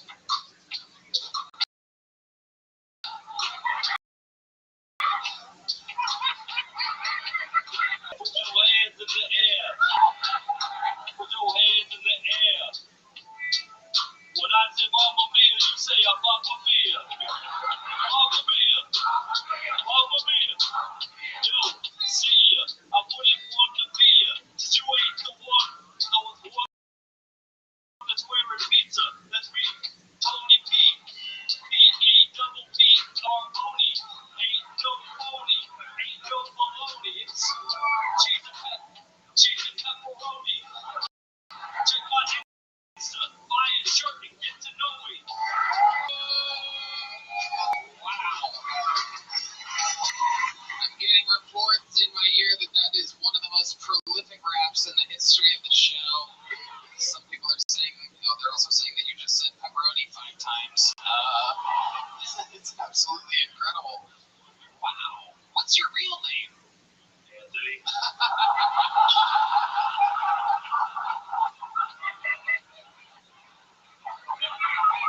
So you really are a Tony? Yes, sir. Wow. Absolutely amazing. Is there anything else crazy we should know about your life, Tony Pepperoni? I used to work in the sewers. You used to work in the sewers? Yes, sir.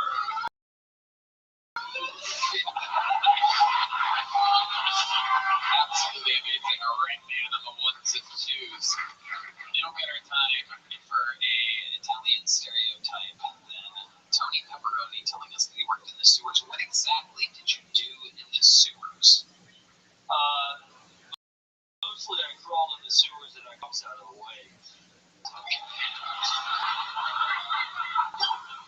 Amazing. That is incredible. Is there anything else that you did other than move big rocks out of the way in a sewer? Did you have any other responsibilities at all? I've never heard of an actual Italian doing anything like this in the past 150 years. Yeah. So we had to inspect the sewer pipes with a camera. So I would lower the camera in and pull it back out. Wow. Very good. Very good. Pulling out is exactly what you should be doing. But I'm going to tell you what, I loved your minute. I loved the interview. I loved everything about it. It's completely insane, but I like it. Tony Pepperoni, ladies and gentlemen, starting the show, starting the podcast. And we have pure momentum going into bucket hole number 2. Absolutely incredible. One more time for Tony Pepperoni, everyone. Oh my God. Oh my God. Speaking of pepperonis, the lovely Heidi. How about a hand for Heidi, everyone? One of the backbones of our squad here. This podcast is sponsored by Blue Chew. Guys, enter the room dick first. Blue Chew isn't just a tablet, it's a cheat code for your crotch. Stronger, harder, lasting. Like someone gave your downstairs a pep talk and a gym membership. Blue Chew is the original brand offering chewable tablets for better sex. Speaking of better sex, we're in it. Terrific Blue Chew is providing some of the best ED treatment out there. Sometimes I take a Blue Chew just to make standing in line easier. It gives me something to lean on. Yeah, let's face it, Tony. This ain't a resurrection. We're really doing it right, man. And guys, this isn't just about performance. This is about legacy or third legacy. Give her group chat something to talk about it. You know, when you lay it down and they're talking about how good nothing makes you more of a legend than a little Blue Chew. Discover your options at BlueChew.com, and we've always got a special deal for our listeners. As always, your first month of Blue Chew free. Just use promo code Tony and check out, and $5 for shipping. Wow, that's it. Blue Chew's mission to upgrade humanity one thrust at a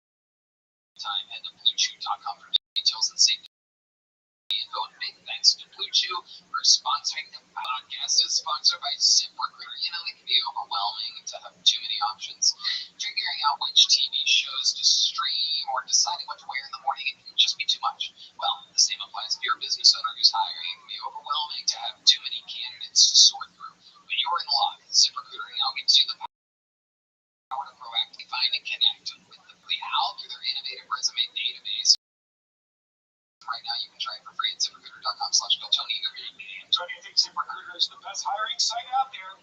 ZipRecruiter resume database uses advanced filtering to quickly hone in on the top candidates for your roles. See a candidate you're really interested in? You can unlock their contact info instantly. It's no wonder ZipRecruiter is the #1 rated hiring site based on G. The #1 rated hiring site based on G2. Skip the candidate overload and streamline your hiring with ZipRecruiter, where 4 out of 5 employers post on ZipRecruiter. Quality candidate within the first day. Just go to this exclusive web address, ZipRecruiter.com/BillTony right now to try it for free. Again, that's ZipRecruiter.com/BillTony. ZipRecruiter, the smart. Alright, we're having fun. Ladies and gentlemen, your next bucket will go by the name of Ian Simon, everyone. Ian Simon. Make some noise for Ian, everybody.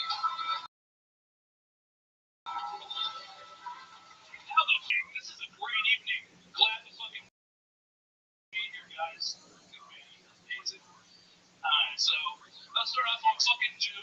Alright. I'm a German Jew to be exact, so it's very confusing for me a lot. Sometimes I'm like, oh, you the other times I'm like, see, God. Fucking saying, guys. Anyway, here's one for you. What do you get when you cross a tree? Nothing? Christianity. Bring it back. Okay, so, what do you think? Animal lovers out here? Everybody loves animals. Got a fucking dog. Come on, get me. Dogs, cats. They dig it. So, I got a black cat. Black rescue cat. I named her Toothless from How to Train a Dragon. And let's just say she had teeth when I found her. I really love me some black pussy. Speaking of fried chicken, if this doesn't work out well, I'm going to open up a food truck. Because every time you want Chick-fil-A, it's closed on a fucking Sunday, dude. Bullshit. Ian Simon. Whoa. Okay. Ian. Stick with me. Open that check. That's it, buddy. That's it. Your part's done. Hi, Ian. You've seen the show before, right? Not till the end. Not till the end. Turn off before the end. Okay. But you don't see the bad guy die.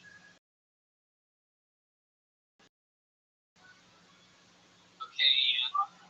He's a hell of a drug, Tony. Okay, well, it doesn't work very well on this show. You're in the interview part now, Ian. I need my crutch before I forget. Harlan Williams gave me a crutch, a silver crutch. I'm sorry, I shouldn't be doing this right. You're supposed to be talking. You are correct. Wow. Somehow your instincts took over there. Look at that. Amazing. Thank you. Ian, so you've been on the show once, and Harlan was the guest. What did we learn about you that night? That I'm damn good, pretty much. But, in a good way. What way? Can you explain? Can you remind us what we learned? I probably shouldn't be in public. Why? I wish it was something cool like Tourette's or something like that. It's not. I'm just borderline retarded. Okay. Like, not special needs, but the other retards. Before they switched it up and everything went up, you just be like, that's retarded. That motherfucker's a perfect kid. Can you please change your name to not Ian?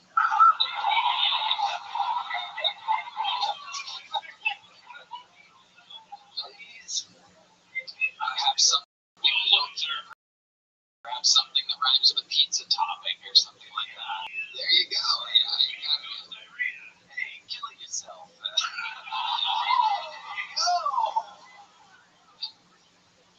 Ian, how long have you been on stand-up? About a year and a half, 2 years. What do you do for work? Nothing at the moment. Thank you for asking, though. We touched on it last time. I've had disability for 20 years. It's all fucked up. Interesting. Certainly interesting. Some other things. Yeah, car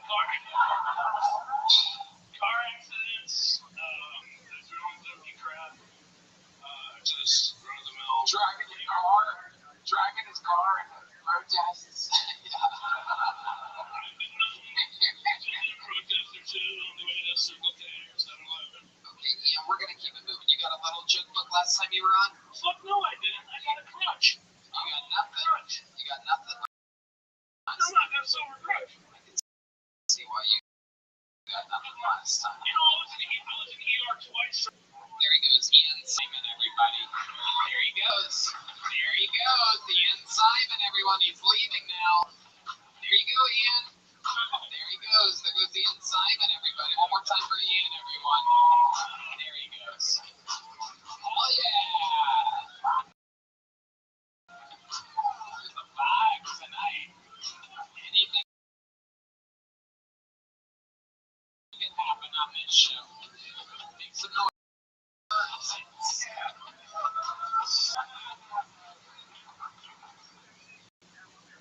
How transvestites do that thing where they tuck their dick and ball between their legs and they look like they like to have a pussy. I was wondering what do old transvestites do? All that saggy, stretchy scrotums get my knees and shit. All that saggy scrotums get hang out. Someone told me they stuff it up their ass. I thought I was high and I thought, what the fuck would they do if they farted that giant sag inside? There's more of a giant fucking balloon out there. What if they ate like a fuckload of beans and just, man, they can work up a massive fucking fart. He can unwind his fucking G-string and take flips like a fucking hot air balloon, man. I like this shit. He can go one day the next giant hairy scrotum float in the next gay pride parade, man. That's a real trendy to put on his bucket list, ain't it? Shirt tag. Pretty funny. Parade floats bust open sometimes. If that scrotum float was to bust open, that would rain down cool Lawrence like man of God. Gay God. Like that. Okay. Mark Fitz. Welcome to the show, Mark. This is your first time on, correct? I can remember if you've been on before, and I love seeing new faces up here. We like your style, Mark. You got the boys laughing. You got everybody laughing. You did. We are so relieved after the last Canadian. Believe it or not, basically you're like after Ian Simon, you're basically Richard fucking Pryor right now. We would have laughed at anything, and you did. You blackface it out. No, don't worry about it. Don't ruin it now, Mark. Just play it cool. Wait until I ask a question, Mark. Play it cool. You're doing good. Done the trestle. I wasn't laughing at your jokes.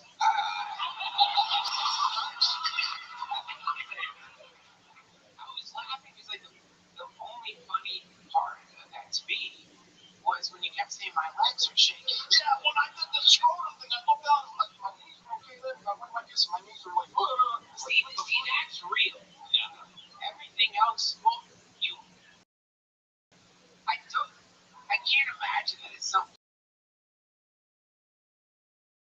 point you're like, I wonder what happened. You taking these beans and shit before? So let's talk about it, Mark. You have a very good command of the stage. You're calm, cool, collected. How old are you, Mark? 63. How long have you been doing stand-up? That's a loaded question. 44 years, but technically, this is my first time on stage. Right? All right, explain that to us. The first time I ever actually did was when I was in 11th grade. I was in this class. I was going to speech class. And every week you had to give them. It wasn't like how the poem, but it was like you had to give your speech class. They told you every week how to present a new presentation speech for something, you know. And the one week it was for doing stand-up act. And I had two George Carlin albums. I had a Cleo window box and Glass Clown. I had that shit memorized, man. Like, first day I ever done it. So, George Carlin joke? Nice. That's plagiarism. So, this is your first time on stage since then? Right here? You haven't done any yoga? Yeah, I've never been No open mics, no nothing. You just decided to come here. Wow, what made you do that? Kind of a fucking list, man. To be on Kill Tony?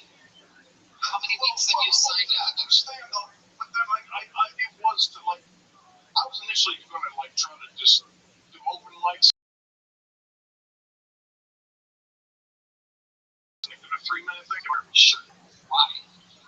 My first year came on awesome. I had 3 different medical issues that caused me simple things. But What were they? Knee operations and feet operations. No, I don't have feet Plantar fascia and ACL. Took all my toes and I had a broken. What happened to your toes? Kind of like getting hammer toe shit. I had just had to correct it. Okay. Yeah. It's a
Amazing reference. I said my little toe was kind of curled over a little bit off to the side, is all it was, and then they fixed it now it's straight. So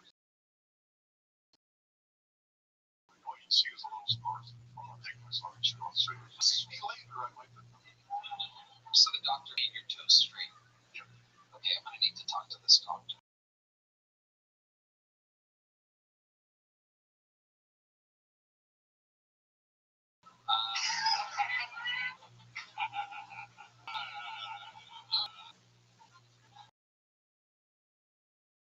Do you have any? You were just. You have a wife? No. Never married. Gay? No. What are you? He's grandmother? Okay. That actually makes sense because he's grandmother, homophobic, and had a penis. Could be him. Oh, well, yeah. It's a reference. So, you've had girlfriends? Of course. What's the longest relationship you ever had? A few months. A few months? That's it? Well, how do these things that handsome man? You look like you'd be a former pro wrestler or something.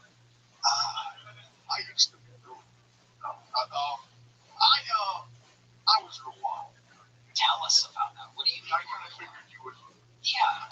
Like other people, I don't understand why people don't come prepared, of course, with jokes, but also with to talk about something. You're literally have an opportunity to do what you're criticizing right now. In the moment, being like, you know what's crazy is when people don't answer questions honestly. Go right ahead. I was a real bad, wild kid. I started stealing when I was 7. That went all off into my young adult life. I spent a bunch of time in and out of jail and prison. What's the longest you ever spent in prison? I did 17 years altogether, but 7 of it was busted up into a bunch of movies. And I did 10 years straight back in straight prison. Oh my God. So what did you do to get the 10-year sentence? Robbery and a handful of other. What did you rob exactly? Us of our sign.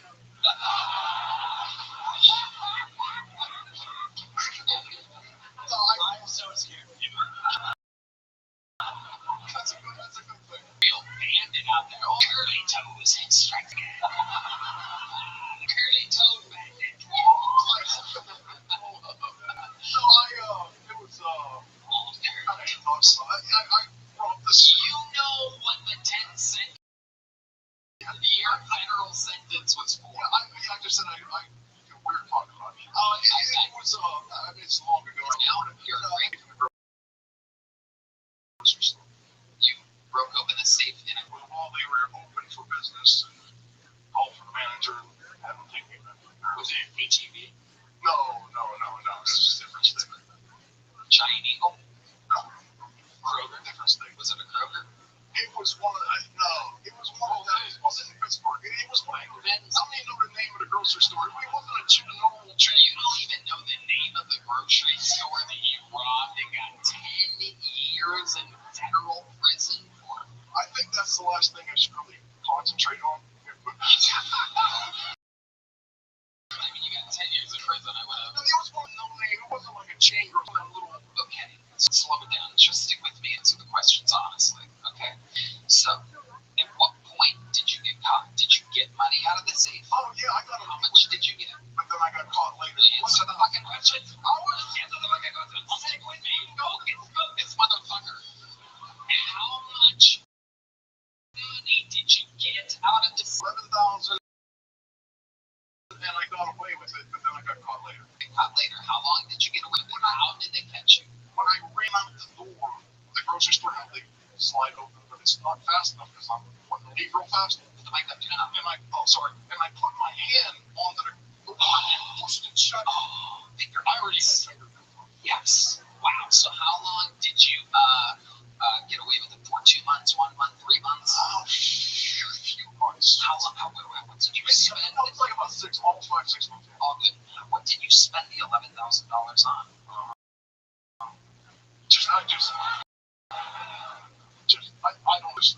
I was thrown off. Were you doing drugs? No, I never did drugs. You never did drugs? No prostitutes? No booger sugar? You robbed grocery store of $11,000 and you didn't spend the money on anything in particular? No, I just blew it. I was very wild, adventure-seeking kind of a person. That was my weird. I like the thrill of. In a sick, demented, again, I was a fucked up childhood, so I just What was fucked up about your childhood? Tell us. I was just wild as fuck, just off the chain, wild as fuck. I started stealing when I was 7. I did my first burglary when I was 9. I wasn't a good kid. When you say burglary at 9, what exactly did you burglar at 9? Some of these houses that left the doors open. I would just. I would feel like and stuff. The first time I did it, the first time I went back to this house like 4 or 5 times over a period of a couple of months, and I would go in, sneak some stuff. What's the last crime that you committed? That one I did. The big one, the grocery store. Yeah. And then I got into prison that time there. My first year in, I was like your typical angry prisoner, but my second year in, I decided now. While I was there, it wasn't hard. It was very hard. It wasn't easy. Inside a maximum security prison to turn your life around. Craziest thing that happened to you in the 10 years in prison. You answer this one good, and then the interview is over. But I want a good fucking answer on this one. I don't want you to go, it was wild. And me go, what do you mean wild? It was really wild. And me go, what the fuck? You're trying to be kind of crazy. I got a riot, but got out of it, left. It wasn't. When you say sagged up in a riot, what exactly do you mean? Well, I was in one of them prisons where it's divided up into gangs. Sports City, I'm guessing. I didn't want to be in it, so I was like by myself, which was rather dangerous. But I used to be really big, so it was. So like the white. I was outside on the grass field, and it was a softball field, and there's only one gate to go through to get out, and a riot started right outside that gate. And I had to leave because you have to go lock down when they have riots, and this place has riots all the fucking time. Yeah. And I snacked up in a little bit. Set was decent, interview was compelling. I'm giving you a big joke book, Mark. Wait, what? Can I ask you one thing real fast? You're going to ask me something right now. Okay. I've been trying to contact Ari Hattie for a while. So I can help him. I can help him qualify for a government program to get citizenship. I'll give you his phone number. Hold on.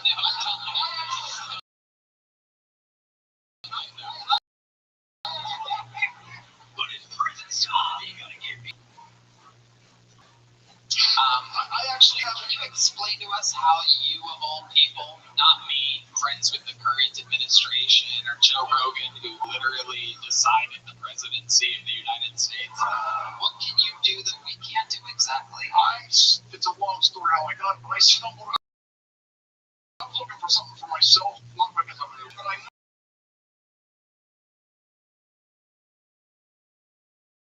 know it's a pathway to citizenship. I actually, because I've been trying to call him, and I put it on the tablet. I have the tablet out here to give to you, so it explains in the video. It's too much to explain out here. It's not funny.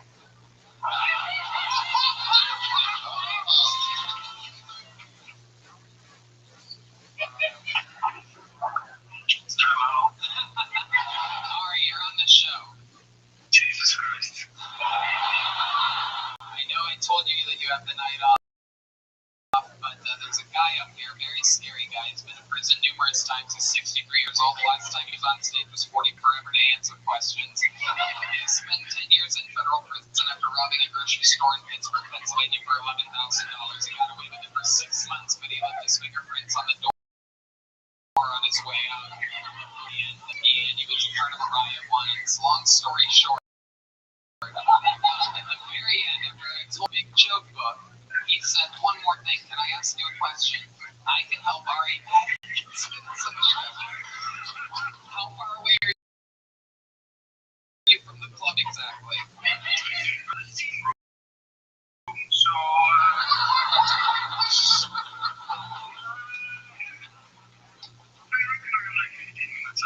Okay, well, we have a guy here that's going to talk to you about some stuff, and then we'll have some drinks afterwards. Okay?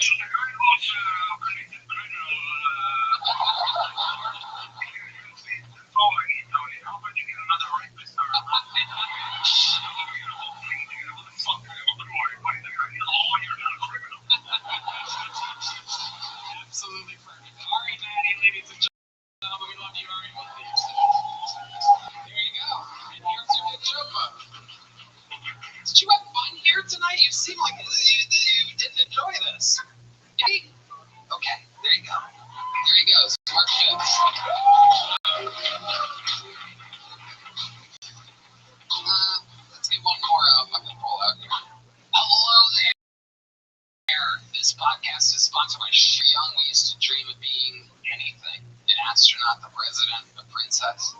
That's me. Instead of dreaming of going to space, start owning your own castle. Maybe you start dreaming of owning your own business. You'll need a website, a payment list, and new customers. It can all be overwhelming and confusing, but thankfully, that is where Shopify comes in. Shopify is the commerce platform behind millions of businesses around the world and 10% of all the e-commerce in the U.S. From household names like Mattel and Gymshark to brands just getting started.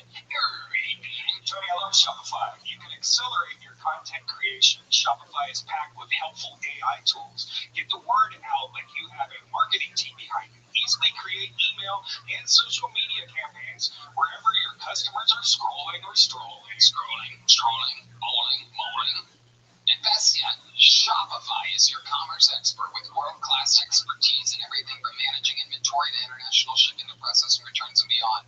If you're ready to sell, you're ready for Shopify. So turn your big business idea into with Shopify on your side. Sign up for your $1 per month trial and start selling today at shopify.com/GilTony. Go to shopify.com/GilTony, shopify.com/GilTony, shopify.com/GilTony, shopify.com/GilTony. This podcast is therapy can be costly, but Talkspace is affordable and network the most insurance providers. Virtual therapy provider makes getting the help you need easy, accessible, and affordable. Talkspace is providing some of the best mental health treatment out there. Tony, Talkspace therapy and psychiatry are covered by many insurance plans and employers, including TRICARE and for active duty and veterans and their dependents. Most insured members have a zero copay. That is incredible, man. You're going to get paired with a licensed provider that's the right fit for your needs. Typically within 48 hours, you can also switch providers at no extra cost. Talkspace makes getting help convenient because you can take your meds from the comfort and privacy of your own home. Knock it out between sessions by messages to your therapist as a listener of this podcast. You'll get $80 off your first month when you go to Talkspace.com/Tony and enter promo code SPACE80 for Talkspace. That's SPACE80 to match with a licensed therapist today. Go to Talkspace.com/Tony and enter promo code SPACE80. Your next fucking goal, ladies and gentlemen. Do we having fun out there? That's what I fucking thought. Make some noise for him. It's Jimmy Coteros, everybody. Jimmy Coteros. Austin, motherfucking Texas. How we doing? Little about me. I'm a 10-year manager of a grocery store in Pittsburgh.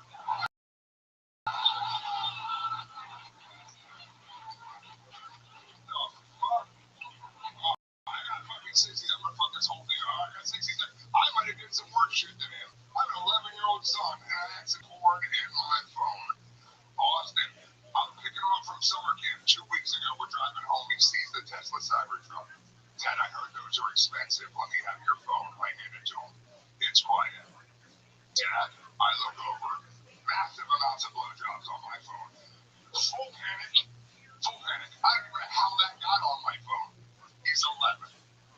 Dad, it's actually right here in the search bar. I'm freaking out. I take the phone from him. Listen, this is why we have Google Block on your electronics. 1 minute I might see you swing out of retirement. And the next minute I see this disgusting filter. And it's quiet. And I feel like I weathered the storm. And he says, Dad, it's totally okay if you're gay.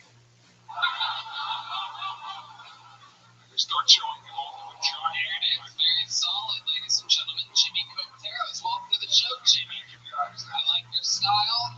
Great start. Rolling off of the Pittsburgh thing. Welcome, Jimmy. How long have you been doing stand-up? 2 years and a month. Awesome. In Tampa. Okay. Gordon Dixon country. That's my boy. Gordon, that sounded less weird when I said it. Who's Gordon Dixon? He was on here. He works down at Shakespeare's. He's been on here. Okay. All right. Who's cool? Thank you guys for coming. Yes. They're all here for you, Jimmy. I just wanted to give him a shot. I came and saw my boy. He's Crazy shout out to give, but okay, you got it out there. And you'll never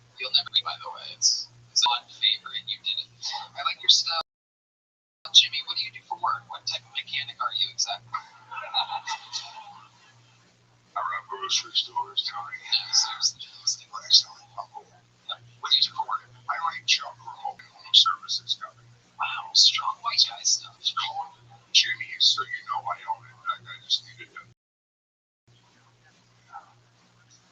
Someone to haul your job. Where were you guys? Okay. Jimmy, do you live here now? No, You still live in Tampa? I do. Okay. It's my second time here. You shouldn't ask that. Okay. Alright, Jimmy. Very good. What's the most interesting thing that's ever happened in your life? Is cancer interesting? That's, You had cancer? yeah, 3 years cancer free. Wow, congratulations. It was up the lymph nodes? It was the lymph The lymph nodes? Yeah. And were you a heavy smoker? Yes, I have tissues here. No. Jesus. I'm a light smoker. Are you still smoke? I smoke. Well, maybe have one. No, I smoke when I drink. And all that added up. How old were you when you got diagnosed with cancer? 44. Okay. And you had partied hard from your whole life up until that point? No, never been a party. What was your symptoms? So I was picking a friend up from the airport. I lean over to tie my shoes, and I start salivating. So I go over to the sink, and it's just blood. It's the hot part of the show. So then I called 911. It was just a burst abscess, and they go, your tonsils are massive. Have you ever had your tonsils removed? Like a miracle. They remove my tonsils, and they find the smallest. Now, what they'll tell you about cancer is they're looking for like a cluster of grapes. They found like a grape. So I had like a 99% cure rate. I knew I was going to be okay. But still had to throw the kitchen sink in. It took 35 rounds of radiation, 7 rounds of chemo, 56 pounds lost, all the stuff. I can make that funny. I can polish that bit up. I was saying I do a joke, but I don't want to. Can I say it? I think we all have cancer now, Jimmy. It's world. Got it. Alright, well, you really have kids? I can't. How many do you have? Just one. How old's he? He's 12 now. 12 now. Is it true that he found porn on his phone? Big story. Say it again. Real story or fake story? It starts out as a real story. He was on 4 or 5, not 2 weeks ago. And he saw it and he goes, Dad, what's this? I go, microphone business. Like it wasn't even a relevant thing that I had to explain. But I felt like it would be a good bit. Alright, yeah. Feelings aren't facts.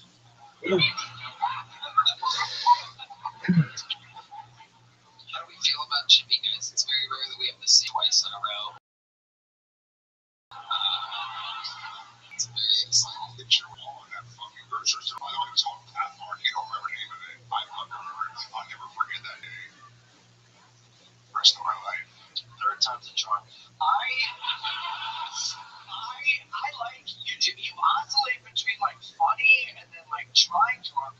I think you're naturally funny. Like some of the stuff, like some of your mannerisms and like little lines were I thought were like very funny, but then it's like I don't know, like you try to be fun. I would suggest like just be natural. Like you have a very compelling, funny story to tell. Like I think Stu's had just be yourself. I thought it was laughing at something. And all that. Yeah, because if you have 60 seconds and you're laughing at some parts, it's pretty good. It was a little bit of a long walk around the block for the punchline, but you know, it still had a punchline. and I just wanted to take you on that one. Thank you. It's not all funny, some of it's. When you showed a 4-year-old blowjob porn, what's that, Dad? You really said nothing. Shut the fuck up. Also, that's what I said. Yeah. Both of those can be synonymously true. Yours sounded more like. Just say it like I'm sorry. Just say it like you said it. Your Honor, yes, I said. Hey, Dad! Fucking word. Dad, you just fucked up my life forever. I'm 4. I have more neurons in my brain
how Texans will make fun of liberal cities, but when they jerk off, they send their VPN to California.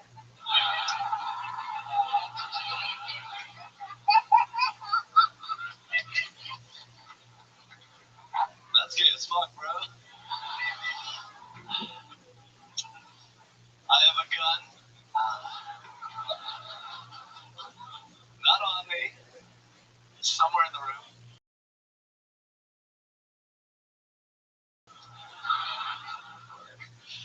Because I want to use it. Oh, is that my best friend I invited an hour ago, or the greatest moment of my life?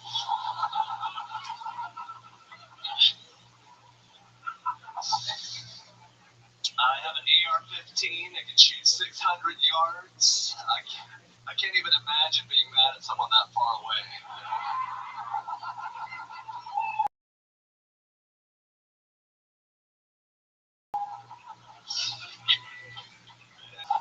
Alright, that's my time. Thank you so much. Showing the difference between golden ticket winners, fucking fools, and true full-time regulars of the show. Former weekly regular Hans Kim is back, ladies and gentlemen. Hello, my sweet Hans. Hello, Tony. Thank you for having me. Sorry about this weekend. I totally fucked up. Oh, that's right. You guys want to hear a fucking behind-the-scenes awesome showbiz story and how absolutely insanely on-timber tart Hans Kim is? Let me ask you this before I tell them the story. You don't have to say the number. Don't say the number. Was that the highest paying one-time 15-minute long gig you've ever missed? Yes. We thought it was for 15 minutes. Let me just tell you, it was a lot of money. We will not say the number, but just know, a fucking lot, especially for 15 minutes of work. It was scheduled to be in Edmonton, Canada. We all did it. I made it. Ari Maddie made it. David Lucas made it. William Montgomery made it. We had to have a layover in Denver because they don't tell you about Austin. Is that it doesn't fucking have direct flights everywhere. LA, dude, that sucks. Anyway, and in Denver, Hans Kim, after we ate breakfast, he realized right then, boarding the plane to Edmonton, Canada, that he forgot his passport, ladies and gentlemen. My God. My God. And if you're wondering how much money, definitely at least half your salary. Half of your annual salary. It's as much as a teacher makes in a year. Yes. For 15 minutes of work, the only thing that he needed to bring was his passport. Not even a change of underwear would be necessary 4 hours later. Anywhere, me, Ari, William, David, richer than ever. And then there was Hans, who had to tell me what happened. I don't even know. I couldn't even talk to you afterwards because it was so stupidly frustrating.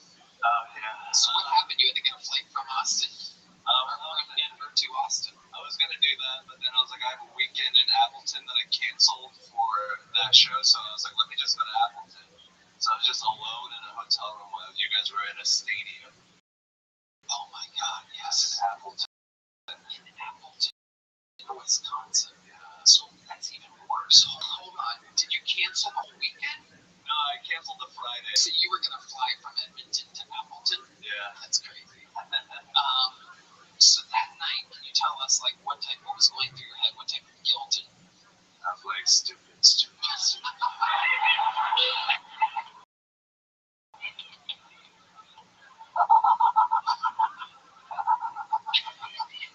what I'm talking about. That's how you answer a question on Kill Tony, honestly. Do you, like, punch yourself when you're angry and stuff like that? I throw things very hard. I try not to do it anymore because, it scares me. That's true. That is true. So, Hans, what else is going on in life? Well, the shows in Appleton were great. There was a...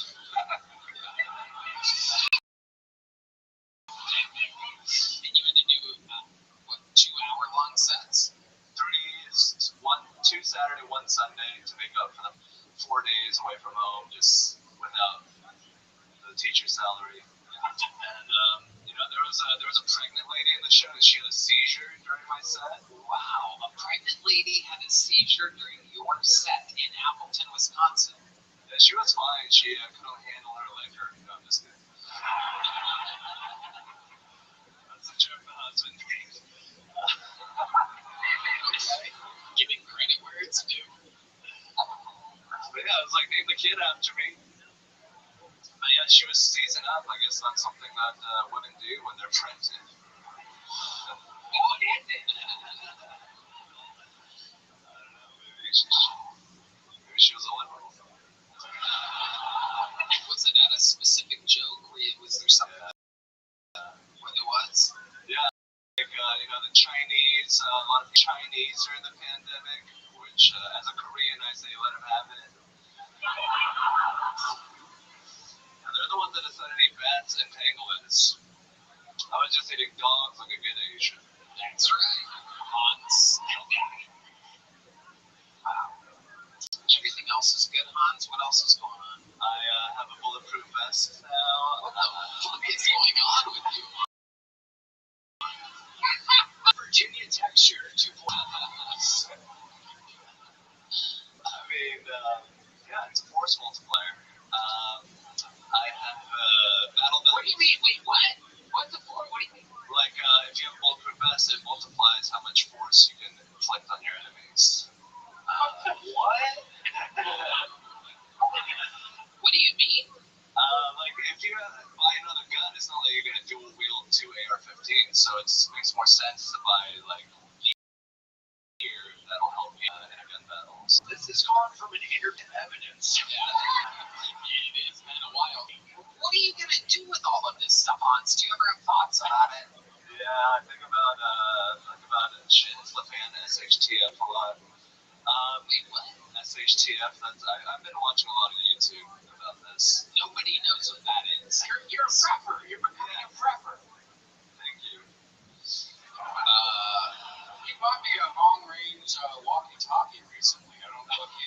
Ooh, maybe it's safe. A walkie-talkie. All right, man, I get you a gift. Do you want a walkie-talkie? The shit I hit to fan meets me at 2:30. I'm sorry. I put the walk in the walkie-talkie.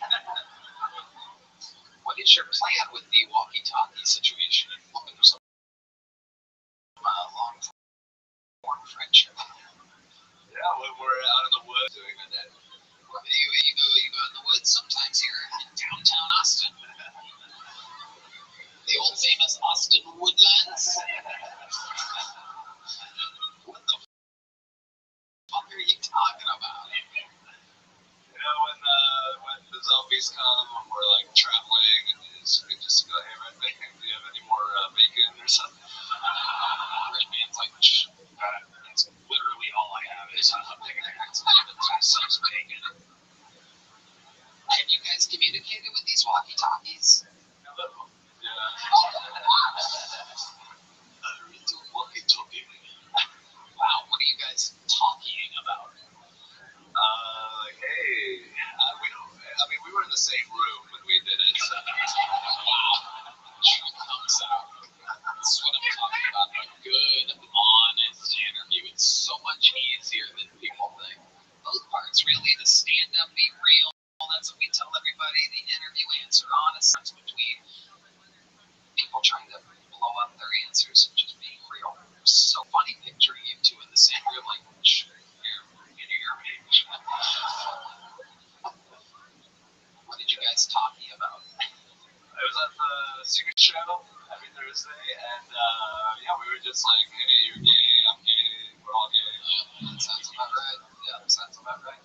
Well, ladies and gentlemen, Hans, you've done it again. An amazing minute and an unbelievably compelling interview. One of the biggest legends in the history of the show. He did on August 15th. One more time for Hans Kim, everybody. Ooh la la. From walkie-talkie to the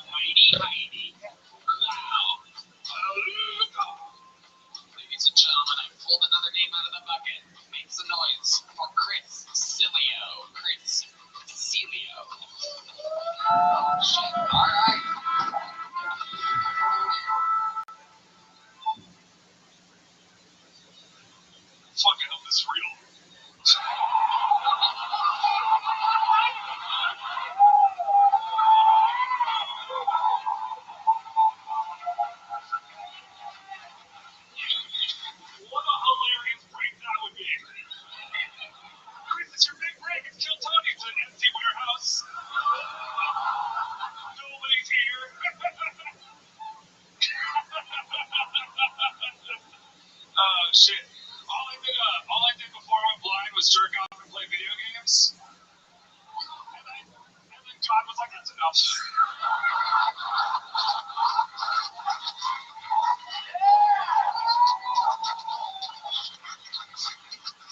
I gave you a gift and you wasted it, son. I'm gonna let you guys in on a little secret. I do it all again tomorrow. I wouldn't have changed a goddamn thing, dude.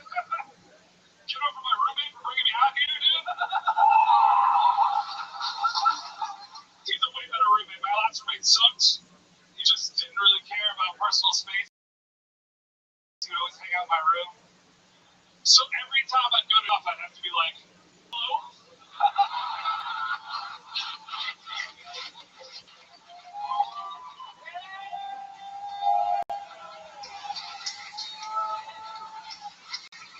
Is anyone there? By the way, hello, is anyone there? You have 30 seconds before I start jerking off.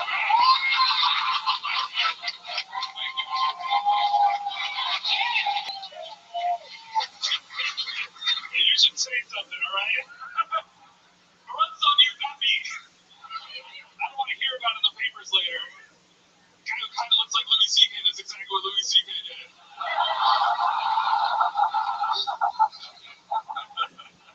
Cecilio, can I cut you off? I'm the other way, buddy. I'm over here. Shit. Unbelievable sex. Unbelievable.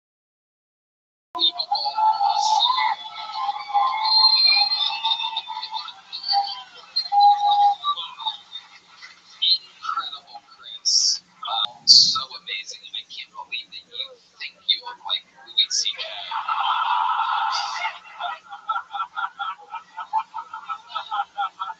More like Louis can't C.K.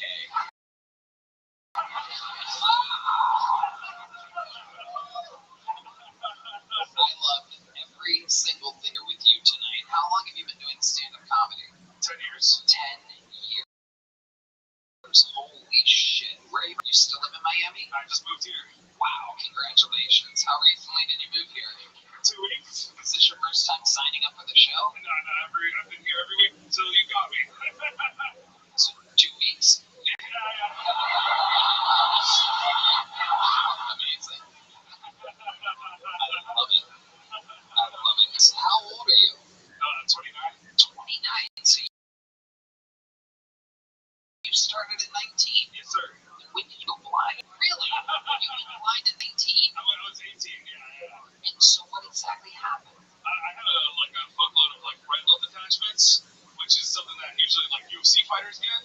But to me, it was a small Chinese boy.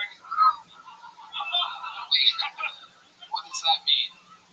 Small Chinese boy who sucked your eyeballs out? What happened? My friend in high school was just fucking with me and tossed his high school transcripts at me. Just an envelope full of papers nailed me in the next thing I was I already had lost one eye before that, and we're still friends, guys. Relax, alright? Okay. He drives me around sometimes. Wow, that's more dangerous than anything.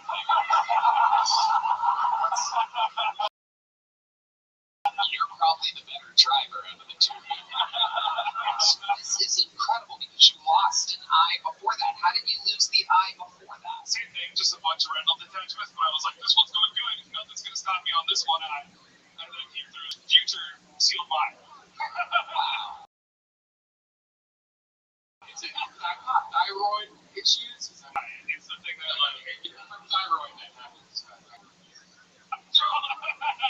Our senior health correspondent, Ryan Redman, taking a chance trying to relate thyroid issues to retinal detachment. He's who you look like, by the way. Let me see that. The joke still was Chris. So, blind at 18. So have you, had a real job or anything? What do blind guys kind of do? I had a job for a while. Wasn't that good at it. What was it? I worked in an office at an operating Star Trek. I was a crane operator. Dude, I worked at a nonprofit where they help people find jobs, and they couldn't fire me.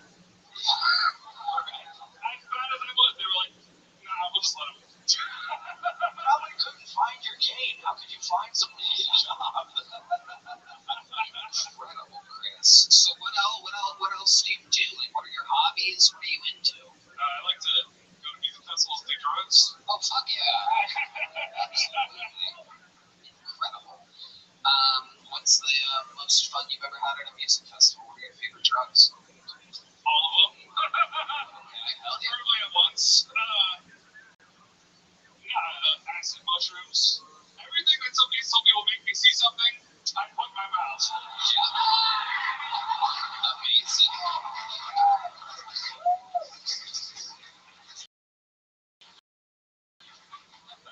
What exactly do you see when that stuff happens? See stuff in your dreams, am I right? I can still see my dreams, yeah. And it's completely black other than that? Other than that, yeah, even on all the psychedelics, like, you know, it's great. I love psychedelics. It feels like all of my senses are turned up to 11, except for sight that's still on 0. You know, like, it does, I don't get any visuals with psychedelics. Yeah. You don't get visuals on psychedelics. No, I'm done. Incredible. How about love life? Have you ever been on any blind dates? So stupid. So stupid. Fun. When in Rome. When in Rome. By the way, may I say, D-Madness, I've never seen him more on the edge of his seat during an interview. It's the first time he's ever been genuinely interested in anybody in the last 250 episodes of the show. Clearly biased. I told him to tap up. I was like, I don't know where he is. It is incredible. Nice to see you. What's it like? Do you date blind night? How does it work? It's tough, you know, like, I'm on the apps, you know. My bio just says blind comics, see the possibilities. Love it. And I swipe right on everybody. Hell yeah. Has it worked? Like,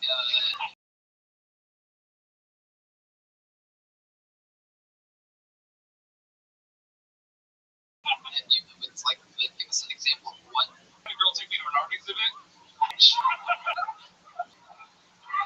Really? She just tried really hard to describe things to me that I couldn't care about.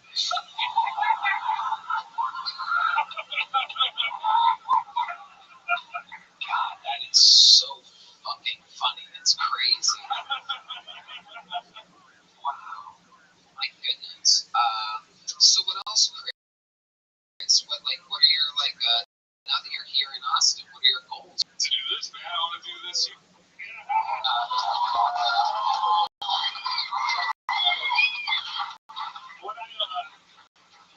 I first went blind, like, I always wanted to be a comic, like, even before I went blind, but I kind of forgot about that one. Just doing a bunch of surgeries and things like that. But when I went blind, I was just sitting at home in the dark, listening to, like, Kill Tony and shit. So ever since then, I wanted to fucking do this. You know, like, this is a huge moment.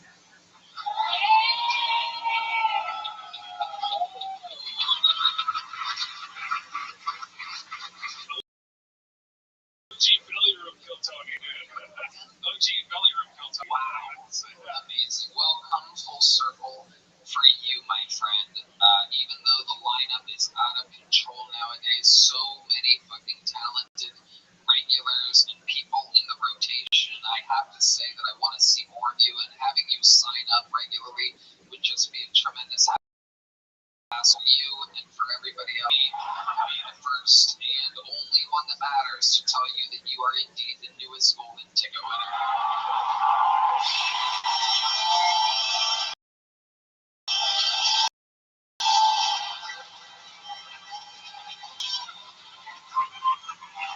Everyone's on their feet. So go and pick them.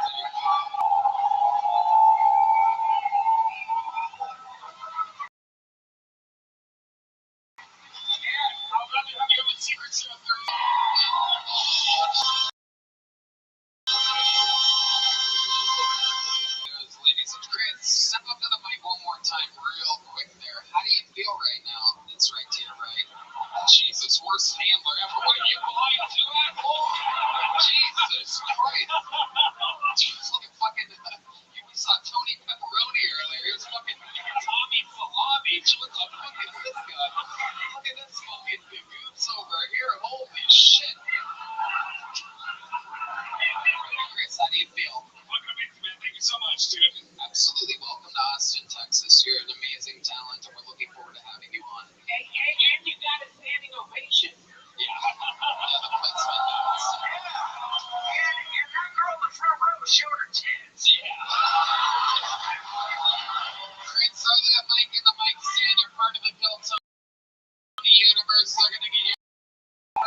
Keegan Carmichael.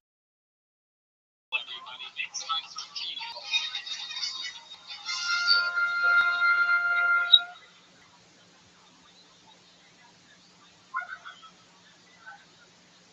My dad would always tell me, alcohol will never fix anything. Now why did you carry beer in your toolbox? Yeah, you didn't think I noticed. Yeah, I was doing comedy. Comedy's tough. As a comedian, I haven't gone on the road, but I'm pretty close to being on the street.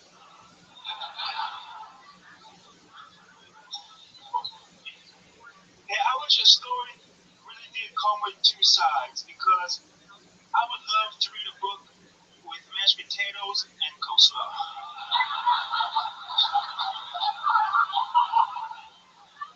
But hey, what'd you enjoy about Huckleberry Finn? Gravy. Hey, are you cool? Let's go to the library. Alright, thank you. Keegan Carmichael. Some people are already calling him the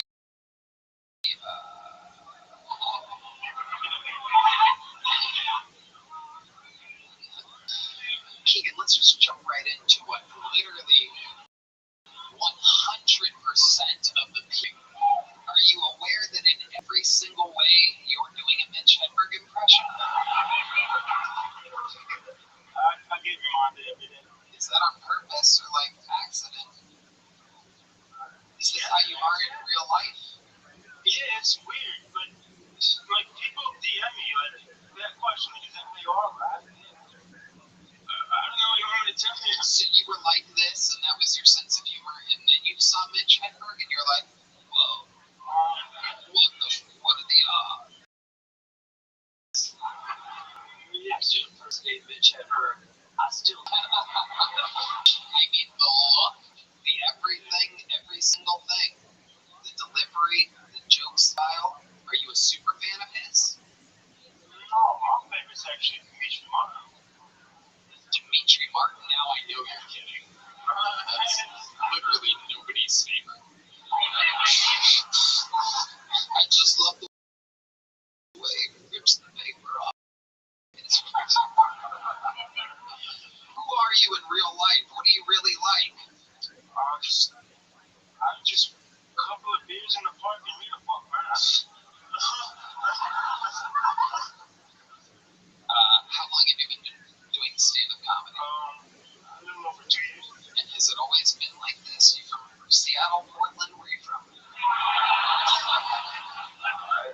No, I'm from Illinois. Illinois. Okay. Okay. What do you do for work? I DoorDash on What? I DoorDash on e-bike. DoorDash on an e-bike. I hate it when my deliveries are on e-bikes. Yeah. It's always swishing around and fucked up. Believe me, nobody understands that better than me. The bitch wrestle.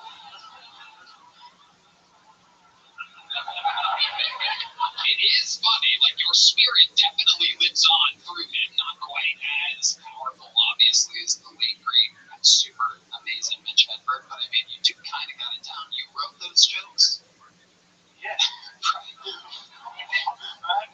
Yeah, no, I know. I was just gonna say, it's too bad that we don't need Mitch Hedberg impersonators at kids' parties. Because you can't.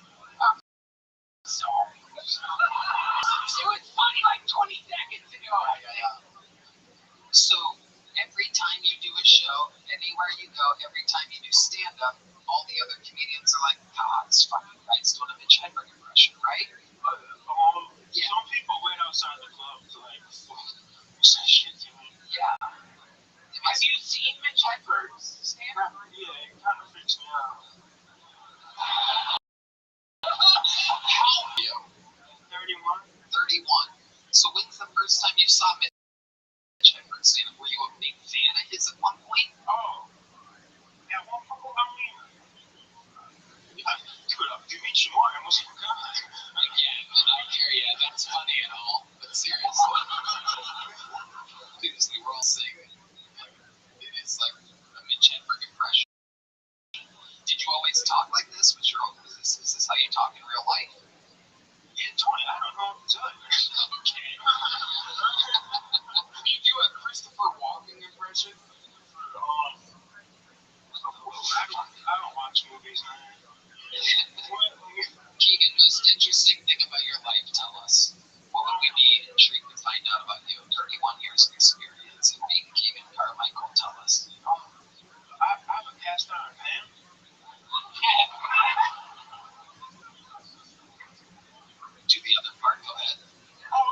it's cool. Like, you have a cast iron pan, you have a responsibility.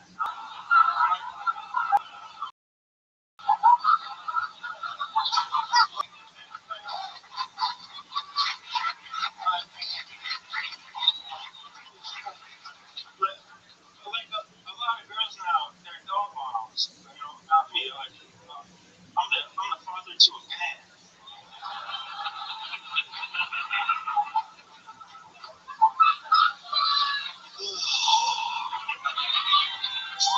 What else, Keegan? Tell us something else interesting about you. I do door dashing. On the bike. That's fucked. That's a fucked up world. I have trouble sometimes that I fall a lot. Like I don't like the Texas cheerleaders because I was going really fast and they're on the sidewalk, and so I fell into the ditch. And I'm laying on the ground, and she looks over me, and she's like, and they're like the Lime scooters, they're in the way too. You know, to me, a Texas cheerleader is like a Lime scooter. I probably have to pay to ride you, but I just prefer you get out the way. Keegan, fun times. Here's a little joke book, my friend. There he goes. Keegan Carmichael.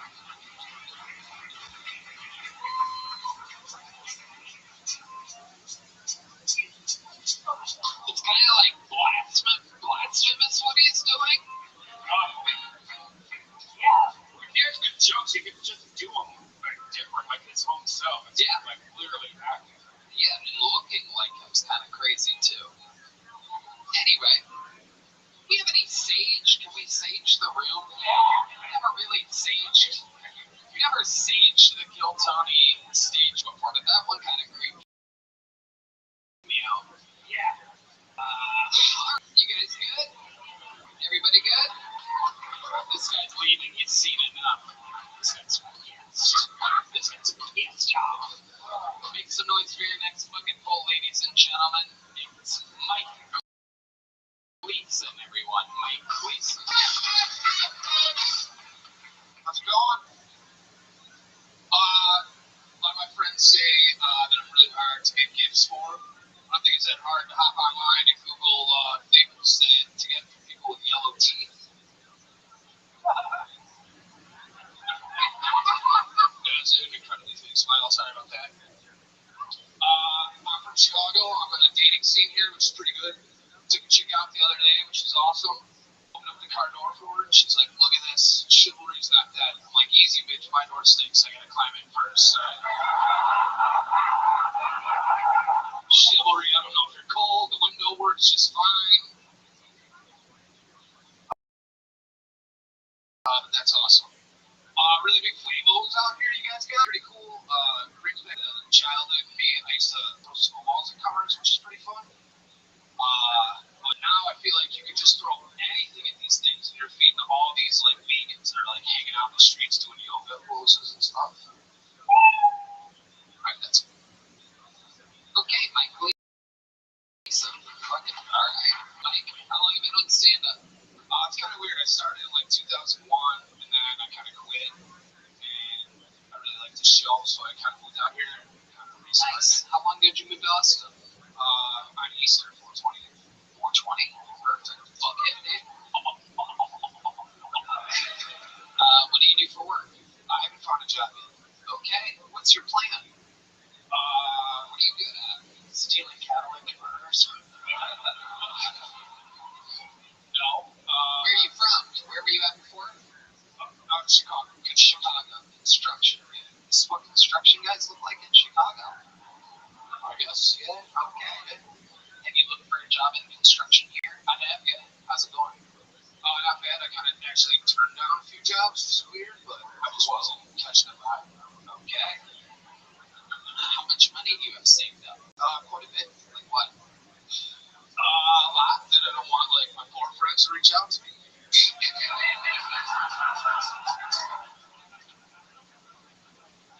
I mean, do you really need to know number. It's not a lot anymore, but it was enough to get me out here. I'm doing the Hans Kim thing, living in a trailer. Nice. Nice. You have a bed in it? Yeah. Like a little bit. I got a very good. You're doing good. Doing good. Okay. So what do you do for fun, Mike, when you're not doing stand up? I like to frisbee golf. People watch is a huge thing for me. Yeah, people watching's fun again. Yeah. Fentanyl's out. Trump stopped fentanyl. People watching is more exciting than ever. There was nothing fun about that fentanyl phase that we went through under the Biden administration. And now crack is back thanks to the reigning and defending president of the United States, Donald Trump. And 300 the show off right then. I don't know if you guys know that's what they do because they literally can't hear that without losing their mentally ill minds.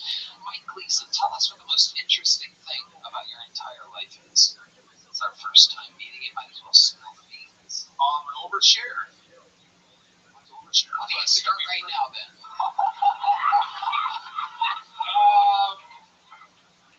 Yeah, all right. Fuck it. How I got my money for Tesla and got the shit kicked out of me for actually being the only one there who knew how to do shit. They hired everybody out. Dude, I would not buy Tesla or any of their products. They're more shit. I know, sorry. Oh, wow. You don't want to hear that, but engineer shit? Dude, it was I was the only roofer there, and there was not a pitchfork in sight. And I was like, what's going on? A roofer? Yeah, solar roof. I did. Solar, and everybody in Texas. No, but do you know what I'm talking about? Solar roof, he makes money off of it. Yeah, I saw that. I can tell you. Yeah, it's we were doing jobs, and they didn't check out where the sun went. And then we put it on, and there was a huge house behind it, and it's blocking all the sun. So we went back 8 times, and they're like, yeah, no, it's definitely the install. And I'm like, no, this guy designed it. There's a huge house blocking the sun. Okay, yeah. So I got a lot of money from him because there was a dude there who also did cedar shake roof. Beat the ever living shit out of me. I was with my hands, and I'm like, I'm 4 years old, I like to shovel.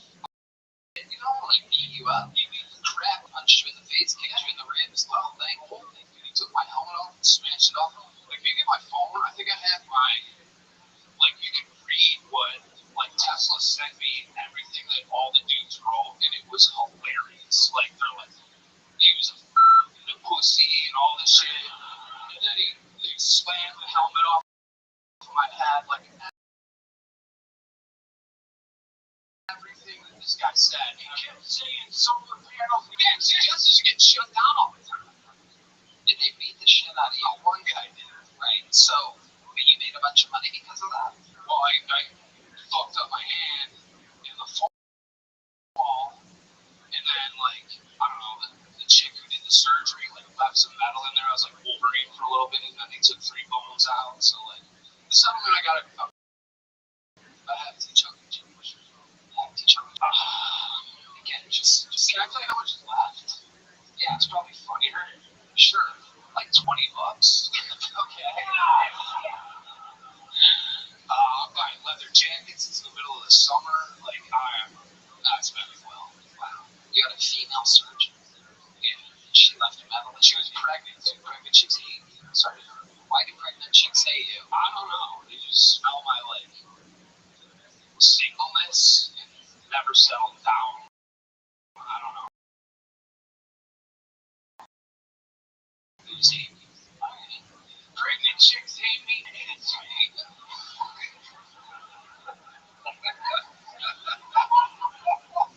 You ever think it might be you, Mike? Could be this. Could be. Alright. Any crazy accomplishments? You ever win a trophy for anything? Yeah. Oh. So we got place for work.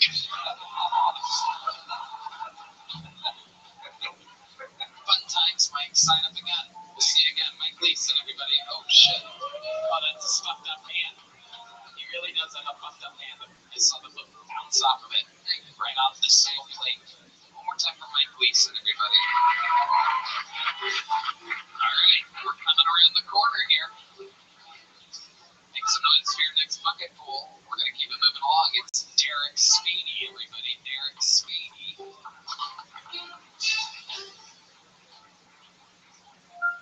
I recently dated a girl with an ego so big that she would yell at her own name in bed. She used to mess with me because it wasn't a very feminine name. Like the name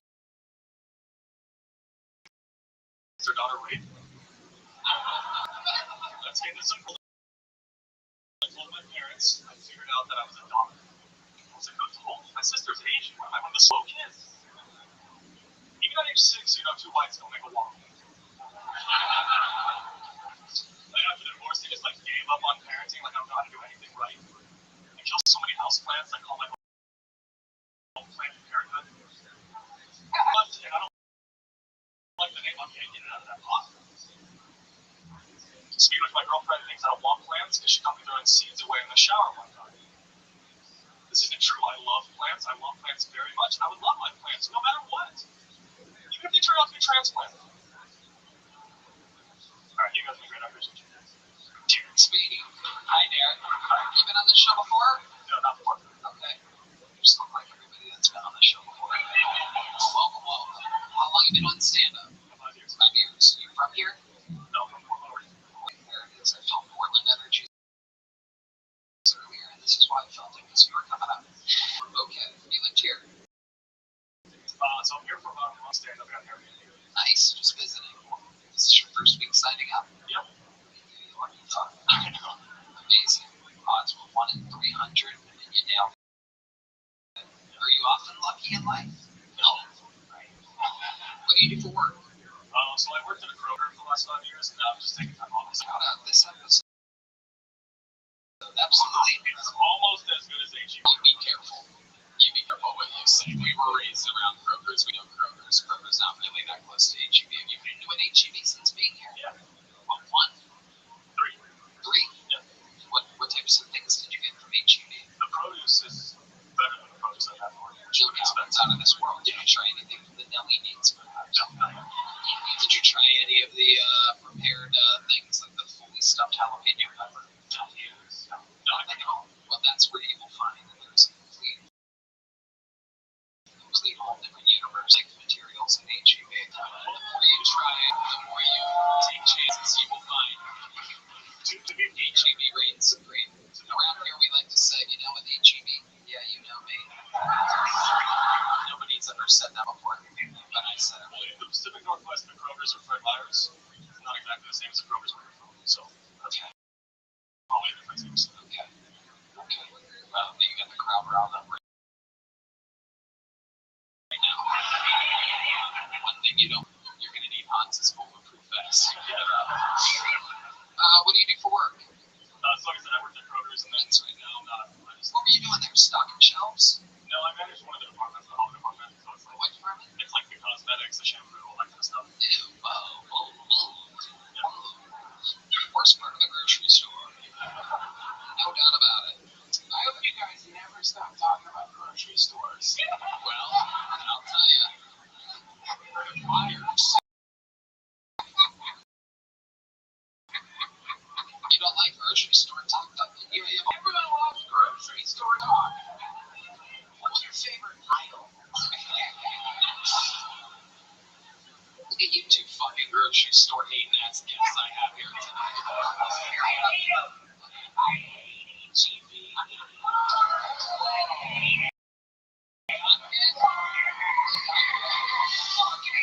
Grocery store ever.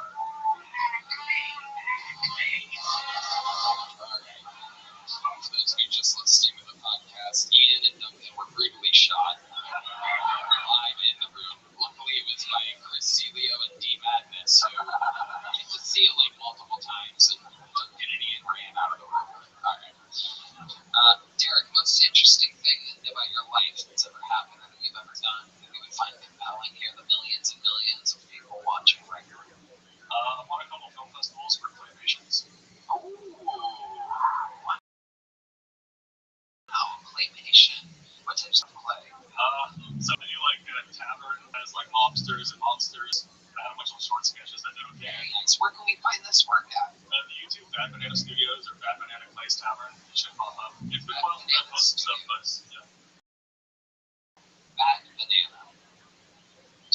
fat banana. Very interesting. Very interesting. How you smell banana. Banana, according to Red Band, is BAN. Your how retarded is Red Band bingo card out. That is 4 N's in the word banana.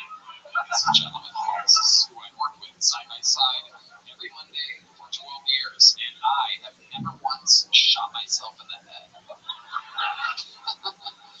Anyway, very cool.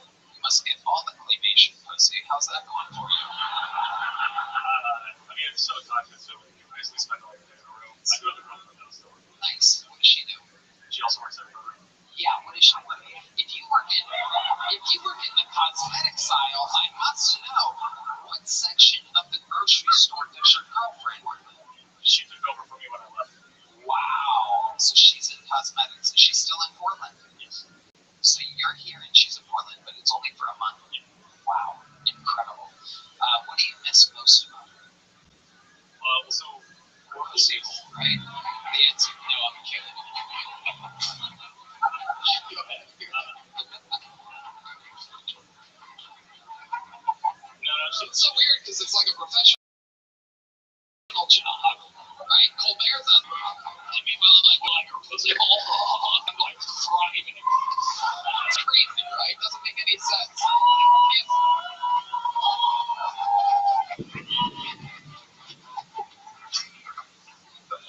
she's really funny. For instance, the other day after we had sex, I was like, "No, we should figure out some activities to go. Let's do some art together." She goes, "I thought we just made it." I was like, $3.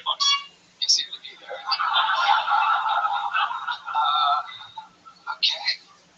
You had a good set, right? We like Derek. There's a big chunk of Derek, sweetie. Congratulations, you were on Kiltonia. Another month, sign up again.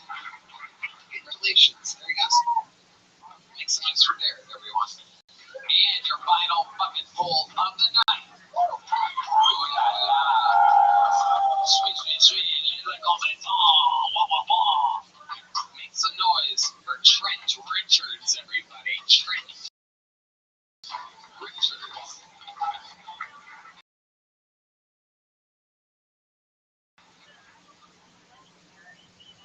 Me for a while that I need to watch the Gypsy Rose documentary. And so, eventually, I finally caved in. I watched it. If you don't know Gypsy, she suffered from Munchausen by proxy. Her mom, she fabricated a bunch of diseases for her, pretty much kept her imprisoned in her own home. Didn't let her go anywhere. So, eventually, Gypsy got tired of it. She went online, she got a little retarded boyfriend, and well, they both ended up going to prison because he stabbed her mom to death to set her free.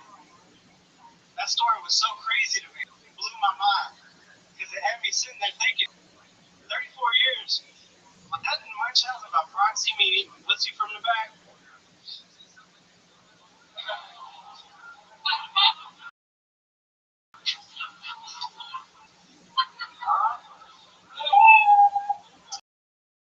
That's my time. Okay. Trent Richards, a 55-second from one punchline. Hell yeah. All that information for one little. Okay. How long have you been doing stand-up, Trent? 2 years. 2 years. Where at? Fort Worth. Fort Worth. Would you consider that joke your best joke? Was that something you're like working on recently, or? No, I've been working on it since that's. I have more jokes, but Documentary came out 8 years ago. And all that information you give, it's all just for the pussy. Eating pussy on the backside thing. The payoff is there. Literally, I looked. It was 55 seconds. That you hit the landing at 56 Duncan Trussell. I was actually very absorbed into your setup. I mean that about your. No, it caught my attention.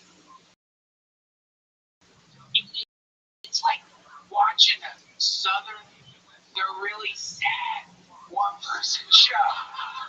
You know what I mean? Like it's like an actor. Like you really like if there was some nice, like if if he redid that. In Red Band, you played like the Civil War soundtrack. That's a good idea. I actually like this idea. Look up. Guess what? Don't even do the punchline. Actually, why don't we have the band play some? Is there a way to do generic like Civil War music, like nice and easy, latest Trent Richards? So my wife, she's been telling me for many years now that there's this Gypsy Rose documentary, and that I might just need to sit my white ass all down and give it a view.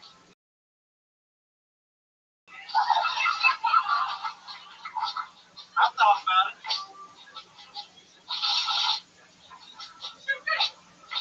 and after some mighty long viewership, Alright, I'm gonna stop you there. That was fantastic. Trent, what do you do for work?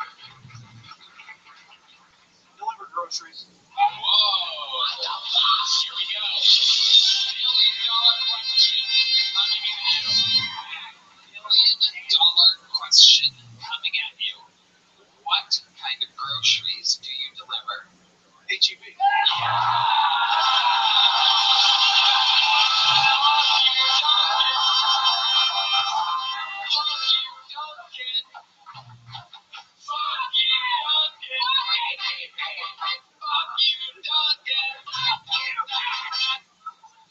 Son of a bitch. HEB. Whoa. Still hurts every goddamn time. Wow. Them there fried words, nothing. How long you been delivering HEB? Since I moved to Austin, so about 5 months. Alright, what's your favorite thing about delivering? The rich people. Goddamn right. Big tippers, right? You're goddamn right. Hell yeah. Absolutely. The booming economy here in Texas. You gotta love it. Craziest order situation you've ever had? Any odd moments delivering correct? You end up in one of those like gated communities. Fucking shit gets a little weird. Some dude answers the rope with this fat throbbing hard cock hanging out of his robe or something like that. Now I had a tranny open the door one time with no clothes on. Wow, that's exactly a gift. So what did you see exactly? What type of junk was there? What did you see? A dick? So it was like a woman with a dick? Well, if you call it that, but it has dick.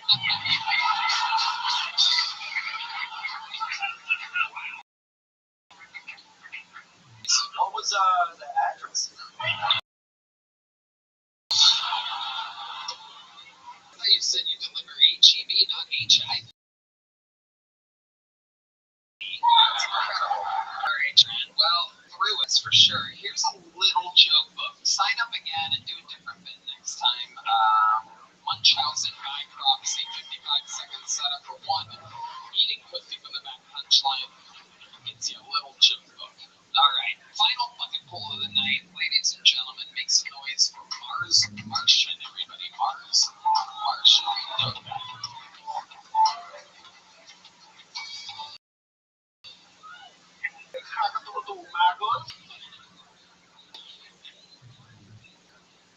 don't know, I feel like cute, I might come later. Yeah, what a fistful of cold water. A mirror.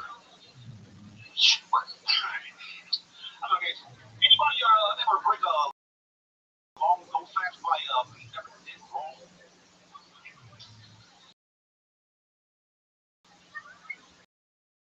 That's a question for the ladies. I spent 22 days no fat, come out of my body for 45 minutes. I don't know if I'm doing it right, but I can feed it no fat.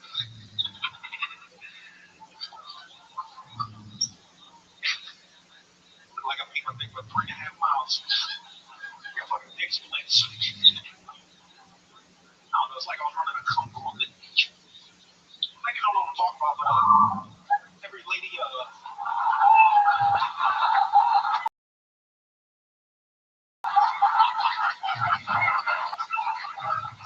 Somehow the most racist moment of the show. That noise by Ray Band. Playing the Jungle Bird. For Mars Martian, that sound is called Jungle Bird. Before you think I'm dropping a slur. Hi, Mars Martian. You did it again. You used before. It's always pretty much absolute embarrassing bomb. And yet you've done it again. Playing your way through a sun, completely jerking off. Ian Finance, our senior jerk off course. thank you, Tony. Most of your set was talking about no fat, but most of it made me no laugh.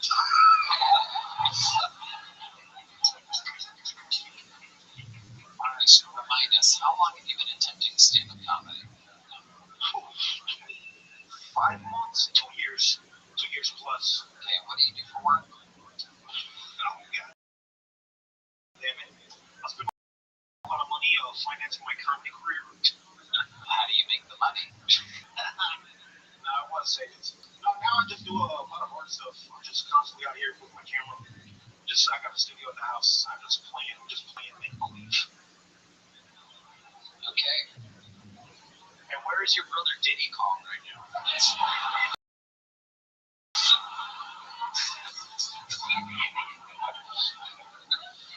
New most racist moment of the show. The crown weighs heavy for Ian Andy. Absolute Donkey Konger everywhere. What's the most racist thing anybody's ever said to you, Mars Martian? There's not. No. Okay. I mean, there's just so many things. There's an array of things I've been called throughout my existence. Yeah. Call me something right now. What you got? Oh, I know what I want to call you right now. A Waymo home, am I right? All right, Mars, get out of here. There he goes, Mars Martian, ladies and gentlemen. Completely unbearable. 100% unbearable. His first response to everything. Burn in hell. It's all cruise control from this point, ladies and gentlemen. Let's face it, an unbelievable episode. It all started with the youthful young legend Heath Cordes. Who can forget the stylings of Tony Pepperoni? We flew through Ian Simon's annoying Mark Fitz dribble out of Pittsburgh with the curly toe. Taros Hans Kim was with the golden ticket was won by Chris Celio tonight in an unbelievable performance. We literally had a sociopathic young Mitch Hedberg pretending like he didn't know that he was doing a Mitch Hedberg impression. Mike Gleason, Derek Speedy, Trent Richards, and Mars Martian, which means, if I can say there's only one way to end an episode like this.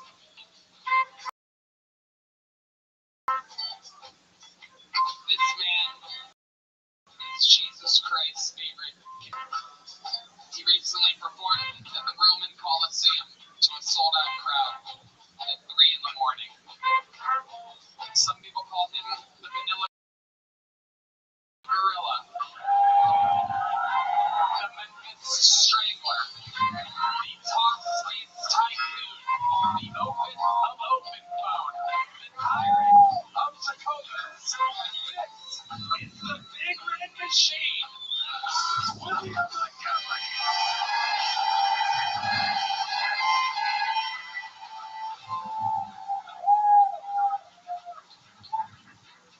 So they announced there was no Epstein list, and for some reason Red Band started crying tears of joy and screaming, "Free at last! Free at last! Thank God Almighty, we free at last!" A woman from Thailand filmed herself having sex with a bunch of Buddhist monks over a 3-year period, held millions of dollars out of crying about it. Cock indeed. Hey, Red Band, remember that boy band 98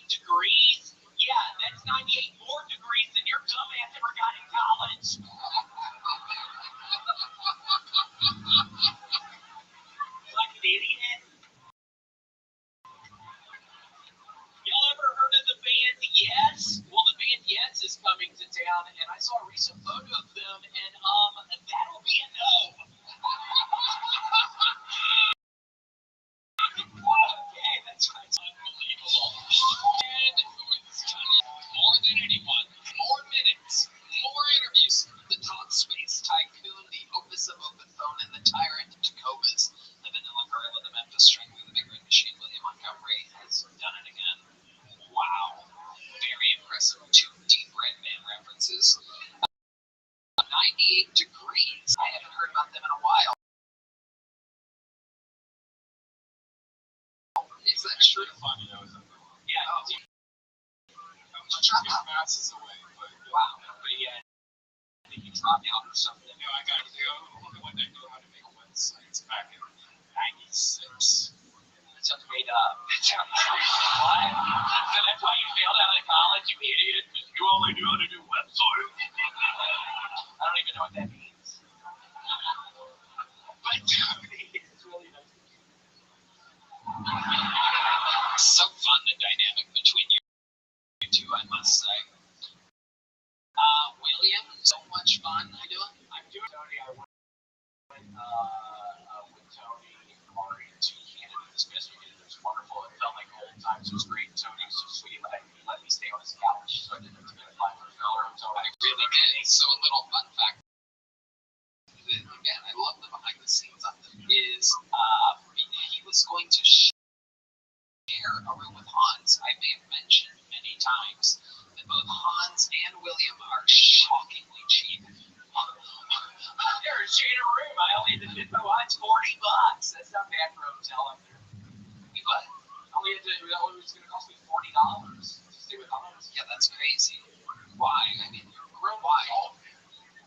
Again, the amount of money you guys are making is criminally insane to not buy your own hotel room. But a fun fact is that since we found out Hans forgot his passport in Denver, William started picking up in Canada.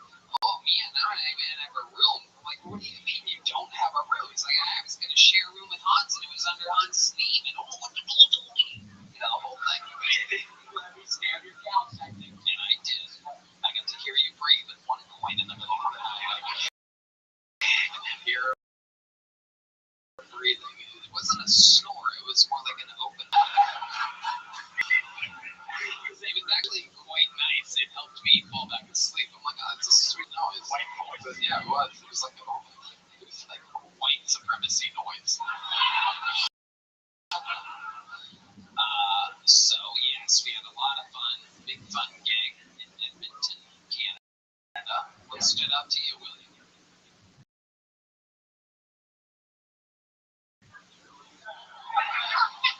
What else is going on? Like, William, what have you been doing to pass the time lately? You always have fun. Hobbies is rowing. I'm up to 874 miles since January. I cannot stop doing that. I'm getting faster. I'm getting stronger. I'm getting more confident.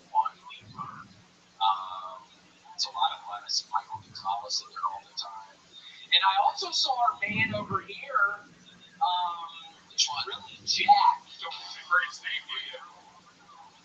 Do you not know the guitarist's name? Are you talking about John? I was talking about name. Oh, there you go. All right. Why'd you try to make that awkward? I knew your name. I knew your name. You told me I was really jacked and we just breezed right over. Let's see, how jacked are you? Let's see a quick flex, Matt Mueling. Whoa! Wow!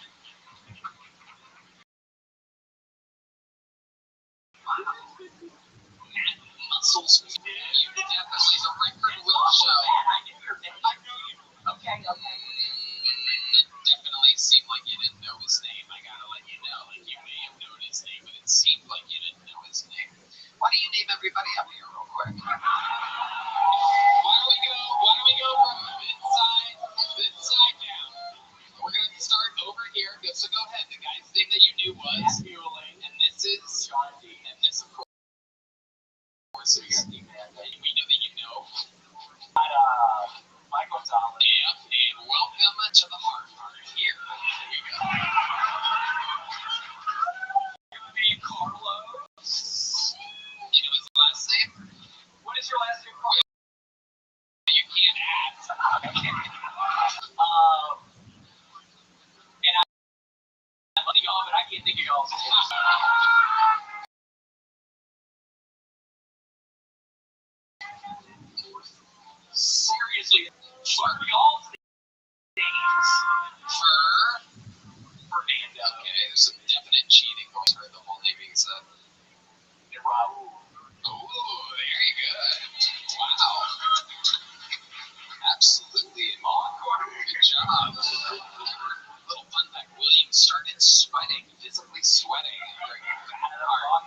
Very was set. I knew when I got down over there, I was fucked. Yeah, I knew it. It's always so sweet, y'all. It's not always nice to see y'all. I can just make names and stuff. Yeah, it's okay. We see how you feel about the Latinos. Very good. Mary, Siobhan, what else is going on, William? Oh my gosh. So yeah, I was in Toledo last Saturday, and I get picked up. My friends are all fucked up on Saturday, and then I get picked up by a Lyft. An hour drive to Detroit Area Club, and about 5 minutes into it, the guy starts doing this little cough, but I don't think too much of it. I'm just generally stressed. About 20 minutes later, I'm looking at the guy, and his head's bobbing down, and he's falling asleep. Oh my God. And about 2 minutes after that, we're right beside an 18-wheeler, and I see the guy's head going down, and I see my eyes flash before my eyes, and I'm like, oh my gosh, well, you took a nap after this, so what's up, you're sleeping? He's like, yeah, I've been doing it since 4 a.m., so I'm tired. But I made it. Wow. Shit, wow.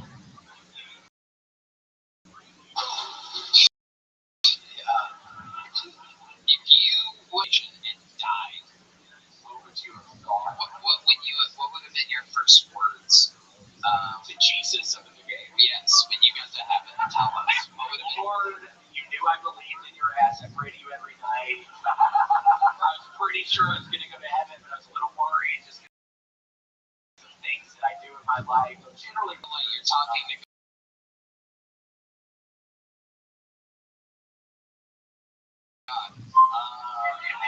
thank you. I'm so happy to be here. Let's go in, show me around. You see where I'm living. I gotta hopefully it's a cool spot or whatever. But thanks so much. So happy to be here. I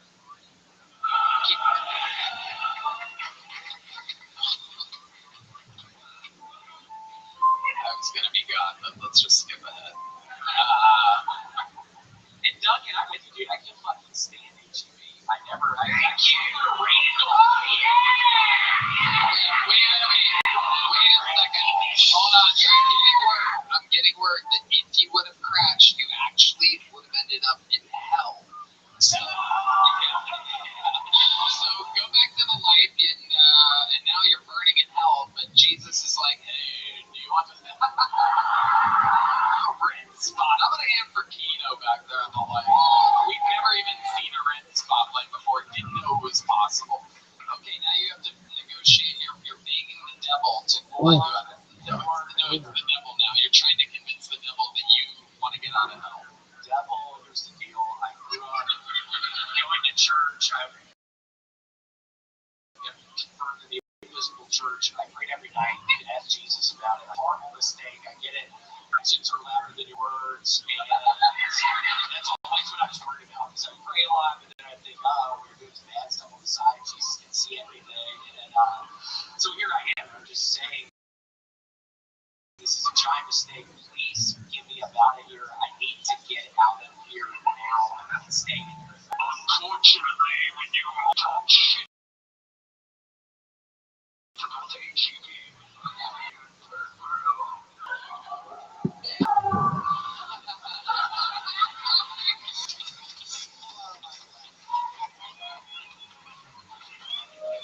If you did find out that you were going to eternally burn in hell, would you ever stop trying to beg? I don't think I'd stop trying to get William Montgomery, ladies and gentlemen,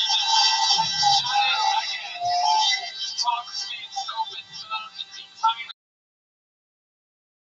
up to Cobus, Duncan Trussell everywhere, Columbus, Orlando, make some noise for our guests. And Finance, it's on tour, ianfinance.com, and Ian Finance Comedy on YouTube. He's going to Chicago, Irvine, Oxnard. It's iAnimal69. Again, one more time for Duncan Trussell as well. Talkspace open both Cobus. The drawing room is in, and it is absolutely. Just a reminder, the band's playing New York City Blue Note right after the Madison Square Garden shows, August 18th on that Monday night. Let's see what Chris Rogers drew over there. Oh, Tiffany, no, after only 2 appearances, left such a mark on the show that Chris is already drawing him. Incredible. I'm at Madison Square Garden, August 15th, right the night before we do Kill Tony. Madison Square Garden, Columbus, August 29th, Baltimore, September 12th, Fort Lauderdale, September 19th, Raleigh, September 20th, and Phoenix, September 27th. How about one more time for the best damn band in the land? Great, man. Check out the Sunset Strip ATX. Thank you so much, everybody.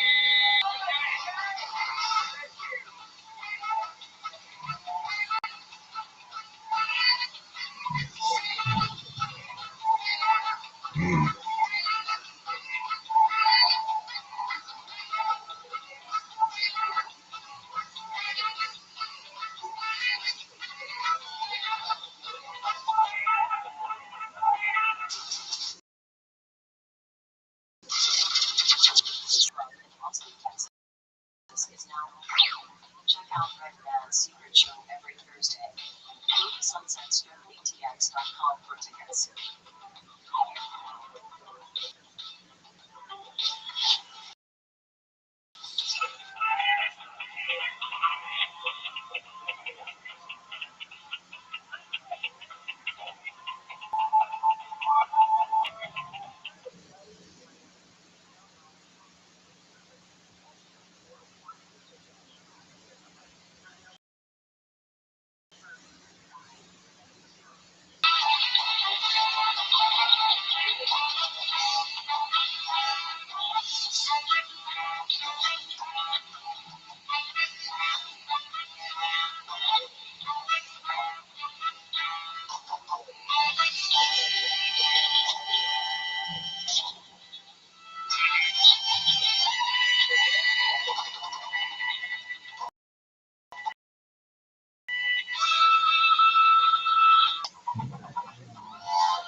Who's ready for the best fucking night of their lives?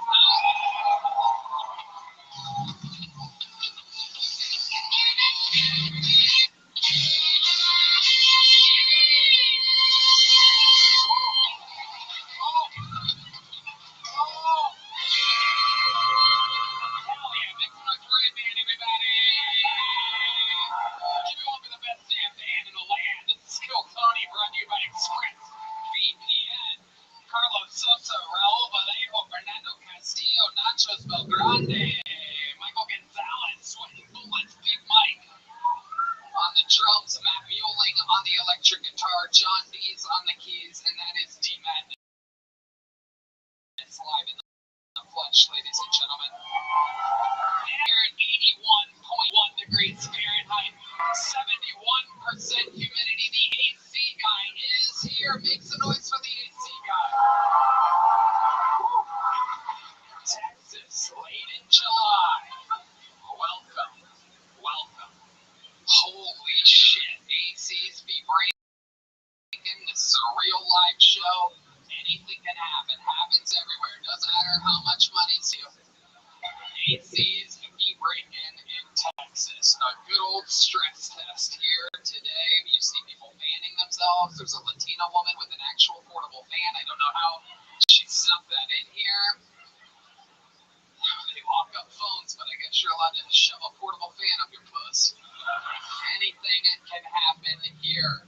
As you can tell, this is an action-packed episode. Before we get started, here's a little bit more from the amazing sponsors that made it all possible.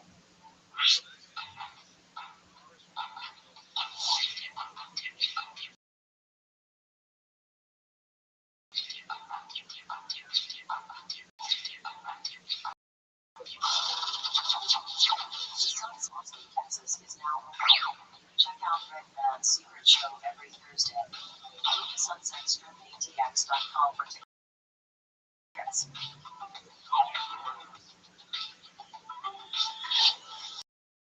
Who's ready to start tonight?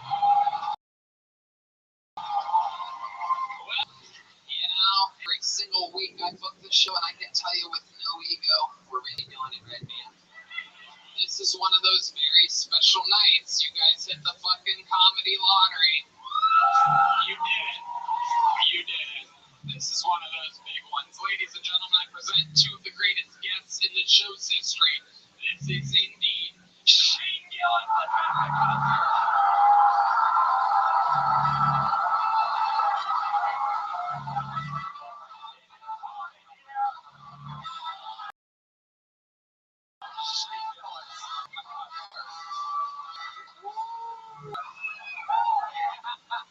It's crazy how much hotter it is out here.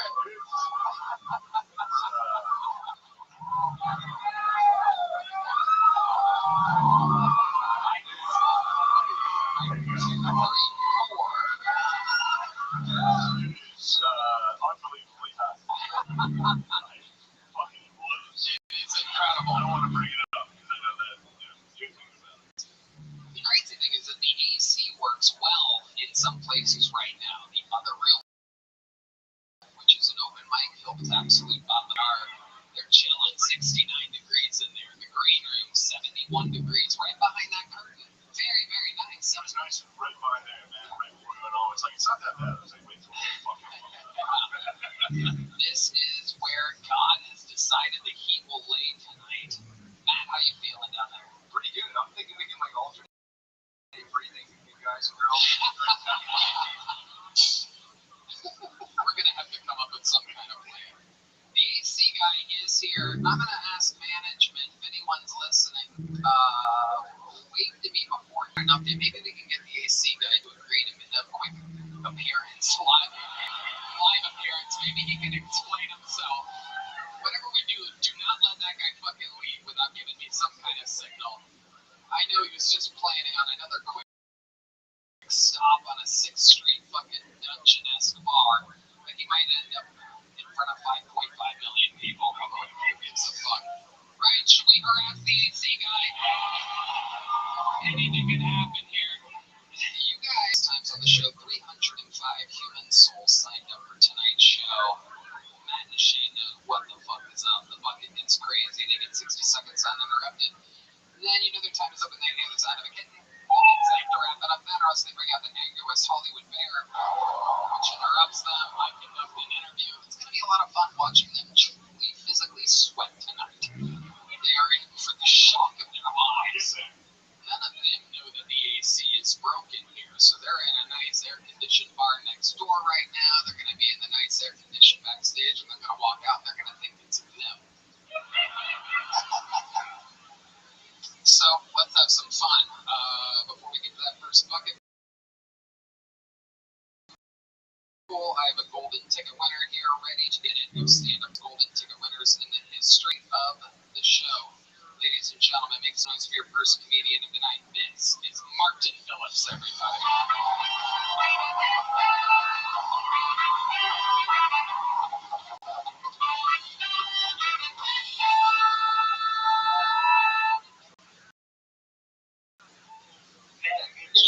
Holy shit, oh my god. Really not about it have any Jewish friends, not a problem for this, but I was never invited to a bar mitzvah, you know, I think people didn't know this. I specifically hung out with 13-year-old Jewish boys. They know I just want to party with, damn, it's still the banger. Anyway, conversation started on Abraham to go in. He also told us to tell his son that he took it back as a pad, so maybe he waited too long to say something, you know, he came back, you don't know that. He did, it looks great, he told everyone to do it, yeah, that's the thing now. Okay. Phillips with a brand new committee. Acknowledging the heat up top. How does the heat affect your condition? I did sweat on the bottom. Like, so right now you're late. I can't just get style shit. Like, Human other than yeah, I thought I had these sweaters, so I go out shortened from here. Okay. In a sweater, you're dressed for the occasion. You're one of the only people wearing shorts tonight in the group. Yeah, it takes me like 15 minutes. Nobody needed to know that, but I guess that's fine. Yeah, I needed a longer there, Martin. It gave you the opportunity of a lifetime, but I guess you've exposed my lack of preparation in front of the world. I didn't have time. It's also that's on you gotta go like 4 hours. You gotta call him on fucking Friday and go, brother, we're gonna need meetings on Monday.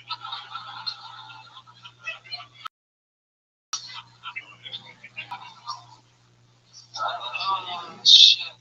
Martin, you ever have a bad experience putting on your pants? No, I can get them on. You know.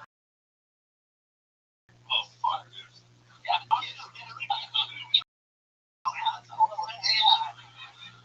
Sure, they may be, but man.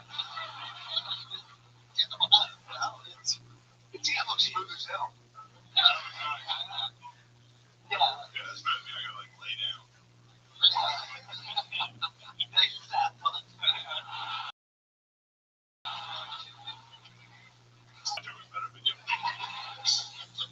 Martin, what else has been going on in your life?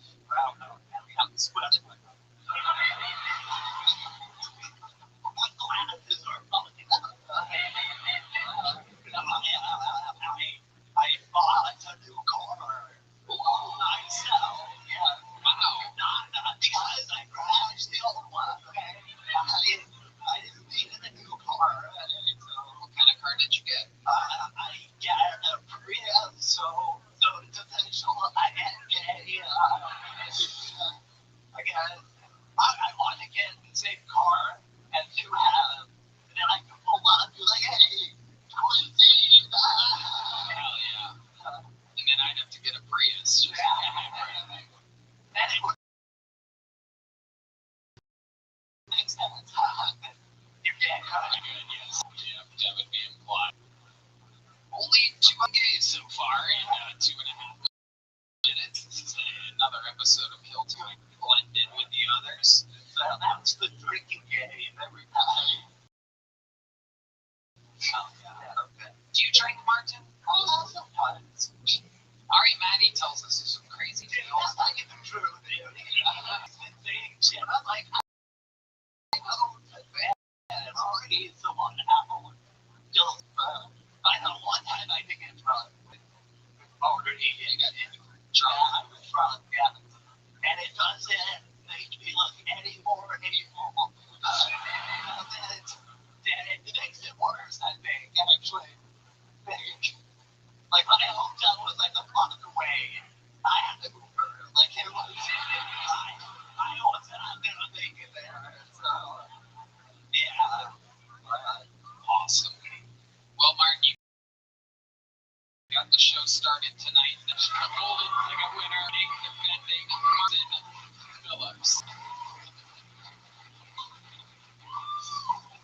Is the AC guy there, Zach? No, he's on his way down. We do have an update incoming. We'll hold him back there while I bring up the first bucket poll of the night. You guys know how this part works. This is where shit gets a little crazy. Because we're gonna meet somebody. Could be the next star of the show. Could be a fucking insane person. Make some noise for your first bucket poll of the night. It's Daniel Shepard, everybody. Daniel Shepard. So my birthday's coming up in a few days. I think I look great for 36. The problem with that is I'm turning, so that fucking sucks. I've been watching this show about guinea pigs. It's pretty funny, interesting. It's called The Sopranos on HBO. Perhaps y'all have heard of it. Friends. But I think an even better show is Seinfeld. Because if Seinfeld is a show about nothing, that means Friends is the show about Jennifer Aniston's nipples. I forgot. I'm a little nervous. I just had some sushi recently.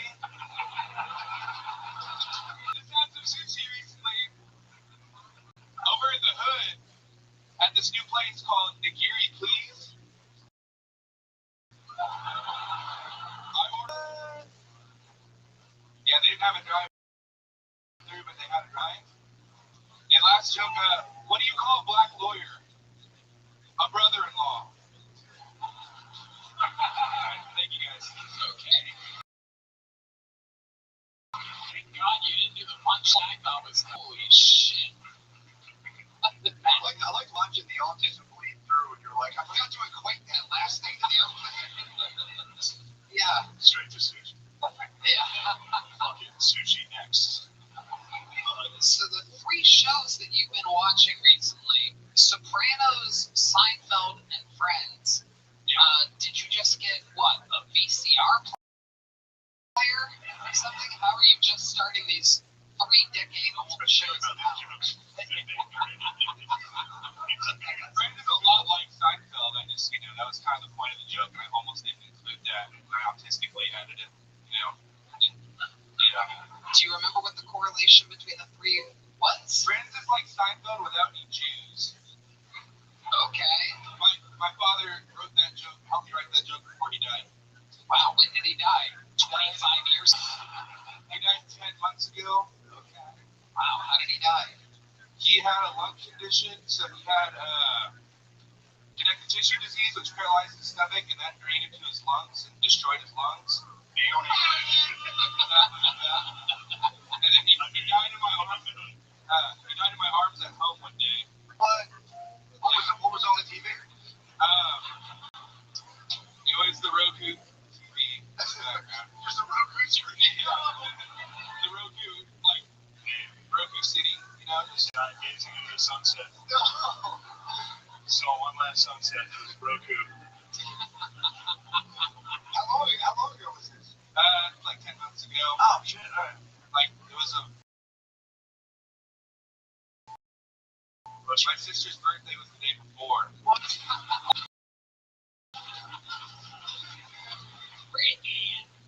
Did you like Kramer? Like what? She must have brought out all the candles or something. She was in a big fight with my dad, but she wasn't home at the time. Oh, so maybe she did buy the candles and made a nasty little wish. Oh yeah. I don't even think she saw him this day before. Yeah. Well, that's really fucking horrendous. Yeah, I'm trying to hear that, bro. Yeah, what were the people at home? My sister was trying to tend to my dad a lot, and there was some pushback with like a sick guy being told what to do.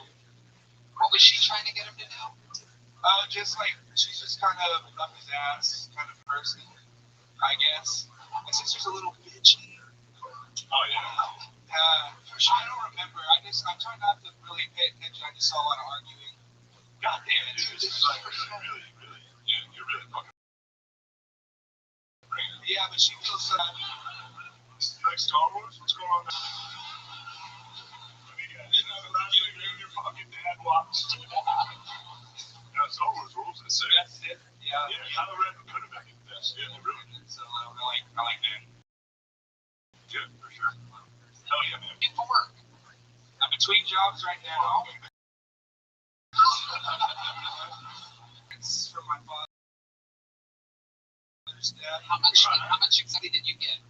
70,000. I can't believe I never talk about that. I don't know why I just nonchalantly said that. No, you're finding the silver lining. I got 70 G's. Yeah, it's over halfway gone. Question: did your sister get the same amount? No. Wow. Sister got cut out of the life insurance. Mostly. Wow.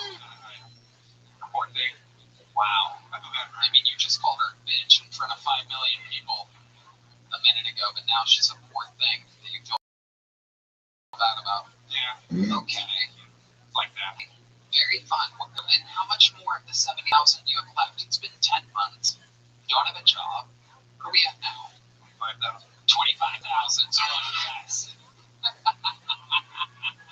It's going fast. So what's your plan? What type of job are you looking to get? I was into welding for a minute, but that's kind of, laborious and hard to juggle comedy. I burned myself really bad here. And then I'm looking into some kind of audio video thing. Really good with that. They'll make me. All right. There you go. Dan, welcome. Congratulations. You're on from the show. Thank you, guys. Yeah. Thank you so much. Daniel Shepard, everybody. There he goes. Oh, here's a little joke book, Daniel. There you go. Nice catch. Ladies and gentlemen, I'm getting word that the man that we all want to talk to is here. I present to you for the first time in the show's history. It's the AC guy. Wow. Look at the crowd going absolutely wild. This is incredible. A monumental moment in the history of Kill Tony. 12 years and 3 months. And we've never spoken to an AC guy live on the show before. Sir, what is your name? My name is Dean. Dean. Hell yeah. Crap, it's doing nerves. I feel it. I did, yeah. Wow. Unbelievable. Dean, tell us about it. What was the issue? So the issue was you guys tripped the smoke alarm with your smoke machine. The new upgrade to the camera is a little bit of haze. So how do we avoid that in the future, Dean? Truthfully, if you're using smoke machines, probably not. Okay, we can't do it. All right, let's reset the cameras, recalibrate the cameras to zero haze. I'm your biggest fan. There you go. Thank you. Good job. That's awesome. So, Dean, how long have you been working in AC? About 8 years. 8 years. Wow, you're very good at what you do. I noticed that it wasn't long that you were here. You came here about 5 to 10 minutes before the show started. You were able to figure it out. 8 years in the game. What's your love life like, Dean? I'm married. No, I'm married. Nice. Very lucky, cold woman. It is pretty cold in my house. Well, Dean, have you ever thought about trying stand-up comedy? Do you like comedy? I'm about to have I love it. Well, we were all about to have heat stroke before you came around, so now we're even. Stevens. Dean, thank you so much. Make some noise for Dean.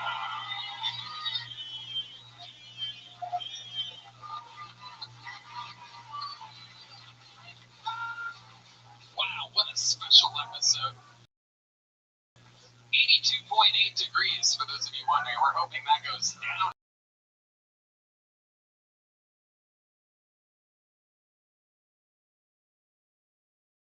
at some point. Dean, why do you start so lower? You might want to search that. That's an Airco air conditioning. In and doing their job. I think that's a great plug for them. It's the trusted air conditioning associates of Kill Tony and the Comedy Mothership. Wow. There's a plug. God, I hope Dean doesn't get fired. No, he won't. It's a free ad for HVAC. You can get Airco yours by going to airco.com, I'm guessing. I'm hoping here. Yeah, it's plumbing, heating, and AC. That's the website. Well, there we go. Airco. Yeah, go to aircomechanical.com. Get yourself some AC. All right, just save Dean's job, everybody. It's about a $30,000 ad read right there. It's open 20 hours. 71234, based out of Round Rock, Texas. 40 years in the business. Airco, air conditioning, electrical, and plumbing. 5 stars. All right. Hello there. This podcast is sponsored by Talkspace. Talkspace is the #1 rated online therapy, bringing you additional support from lights that you can access anytime, anywhere. It's easy to get started. You can easily sign up online and get paired with a licensed provider, typically within 48 hours. Talkspace makes getting help convenient. You can take your privacy of your own home, and you can even talk it out between sessions by sending text messages to your therapist. Get therapy and medication all in their telehealth. Psychiatry is available through Talkspace, so you can get the medication you need to supplement your talk therapy if needed. Talkspace makes getting the help you need easy, accessible, and affordable. Plus, most insured members have $0 copay. Now let my man, Redman, tell you why he loves Talkspace. Hey, thank you. Talkspace is amazing. They're providing the best mental health treatment out there. As a listener of this podcast, you'll get $80 off your first month with Talkspace when you go to Talkspace.com/Tony and enter promo code SPACE80. That's SPACE80. Licensed therapist today. And enter promo code SPACE80.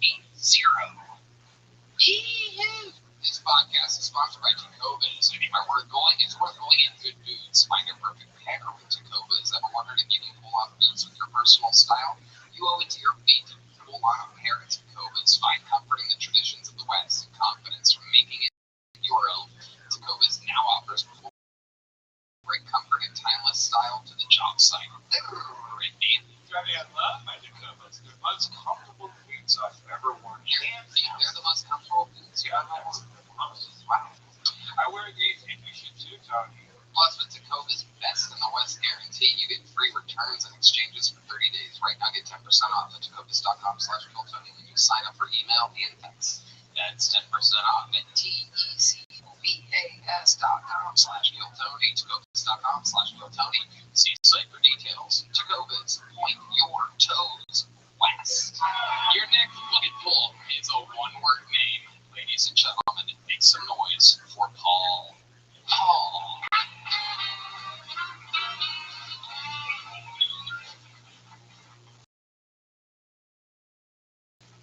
Islam.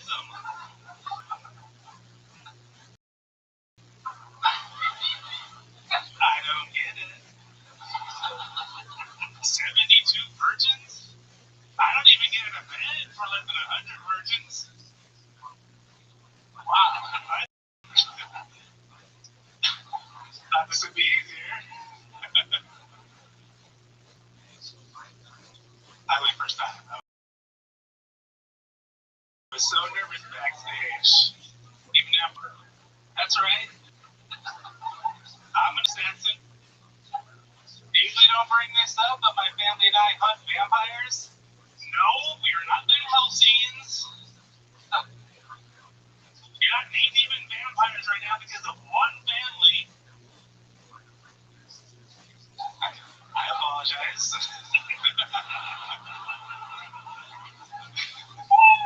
Hey, Tim, do you want a small joke book? Hey, T-Bone. All right, Paul. Everybody, very good, Paul. So clearly a fan of the show.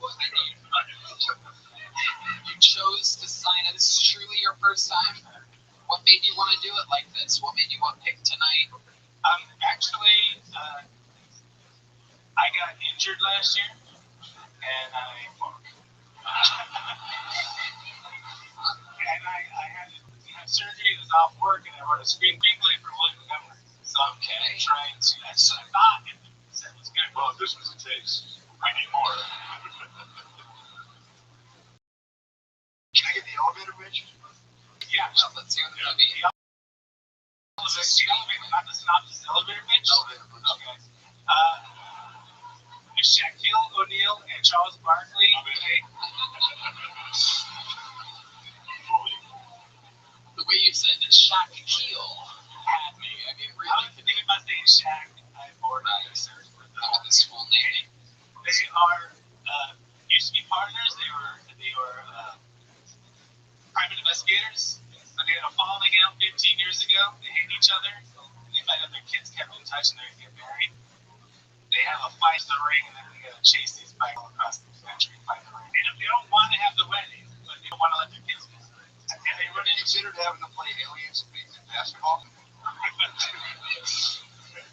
So it's like Wild Hogs with FDA. It's kind of Wild Hogs, the music, yeah. But those are tough gets. They're phenomenal. They're missing out. What was the job that you had before? I'm a construction worker. Right now, I was helping someone move. A total separate injury. Is it a back injury? No, I snapped my distal bicep tendon, so I had to get surgery. the fuck are we carrying? I was in the wrong position with the TV. I was a flat screen? A flat screen? Like, it was plasma. I gotta brush up on physics. I didn't know how much a plasma weighed. My bad. Oh my god. So, let's just take 1 second here to talk about the minute of comedy that you prepared. Islamic terrorists, 72 virgins, don't get out of bed for less than 100 virgins. What the fuck are you talking about? What do you mean by that? Yeah, what don't you get out of it? Fucking classic. It's a classic, dude. Just out of curiosity, last question. What is William's character in this movie that features Charles Barkley and Shaquille O'Neal? He is a homeless wanderer, but we find out he's a fugitive. But Shaq and Chuck is. Oh, you call him Chuck now. Wow, you're so close with him. No, he's fine. They get mugged, and they're going to do Liz Williams to help them finish their mission. There you go. Very good. Here's a little joke book. There you go. There goes Paul, everybody. Good luck, Paul. Paul, what's your last name? What is it? All right. There goes Paul, everybody. Want to have that one? Whoa!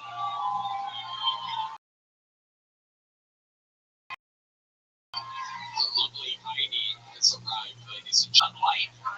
All right, your next bucketful goes by the name of Michael Scott, everyone. Michael Scott.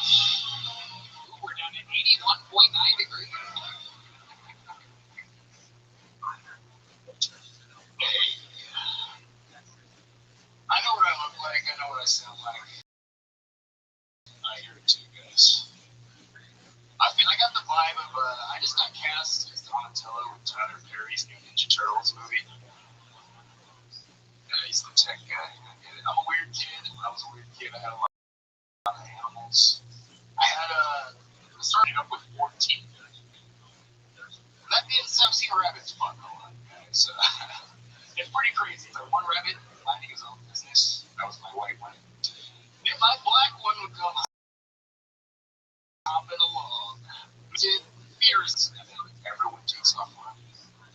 My question, guys, why does rabbit sex only last 10 seconds? Is it evolution? Or is rabbit pussy just as good as I think it is?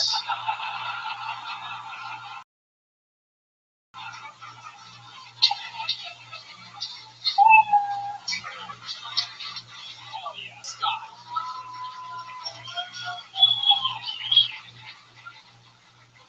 Wow. Is this true? You have that many rabbits? No, technically I had guinea pigs, but rabbits fuck like crazy, so it's funnier. Wow. Guinea pigs appears to be the magical word combination of the day. It's been used by 2 out of 3 bucketfuls in an unprecedented anomaly. So, how long have you been doing stand-up? 8 years. Where at? Fresno, California. Wow. Is that where you still live? I'm out here. I've been here since December 3rd of last year. Nice. Awesome. What do you do for work? I work valet at Hotel Villa, and I just got a new job 2 months ago at Benefit Construction Equipment Sales. Awesome. Absolutely incredible, Michael Scott. What do you do for fun? I used to train MMA, play poker, watch movies, video games. I got cats. How many cats do you have? 3. 3 cats. What are their names? Whiskey. Waffles. Those are my 2 girls, and I got chicken. Yes. How's cat pussy? Everything I dream of. It's incredible. How many guinea pigs did you have in the boat? Yeah, 14. You had 14. I started with 2, and they just kept fucking. It got to the point where I was selling them back to the pet store. Wow. Yeah. Just a bunch of angry guinea pigs. Yeah. Incredible. How old were you when you had these games? 12. So you're living with your parents? Yeah. What were they saying about it? They give me motherfucking guinea pigs. Well, you better get me motherfucking guinea pigs. All right.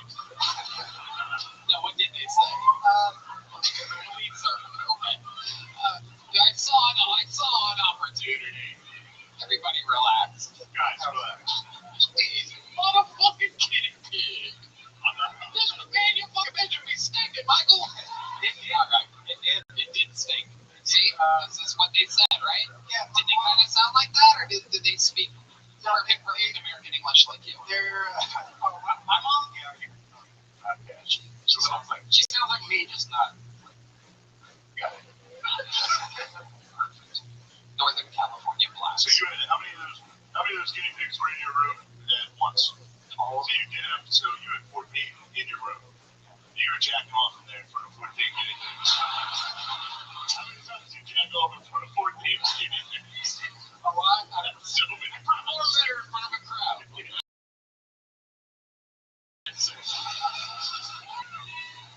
had to hear them while you were jacking off.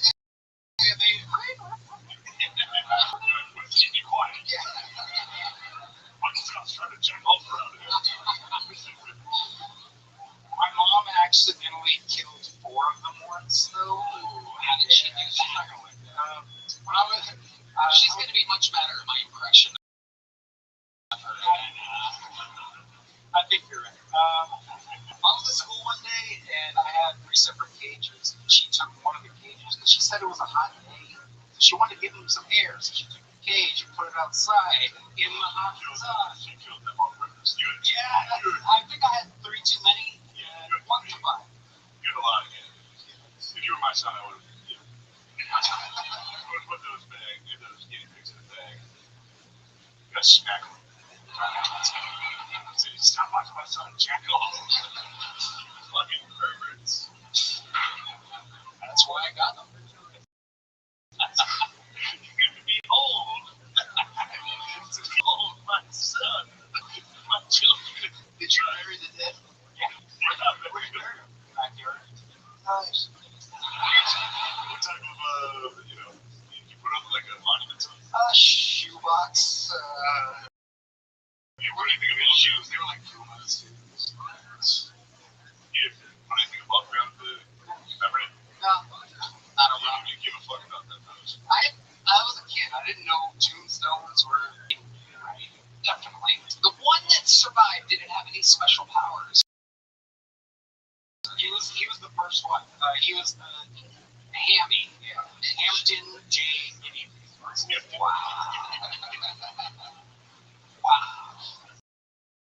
What did the J stand for? Jake? Jew? Oh, Jew. I love it, Michael. He was Jewish. What's it? Were the other hamsters Jewish? This mass Jewish. Yeah. I ran a guinea pig concentration. It did not survive across.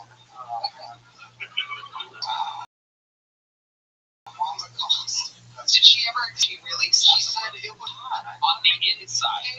You know what? Honestly, if there were 14 guinea pigs in this room when I got here tonight, I would have set up 4 outside in a cage. Yeah.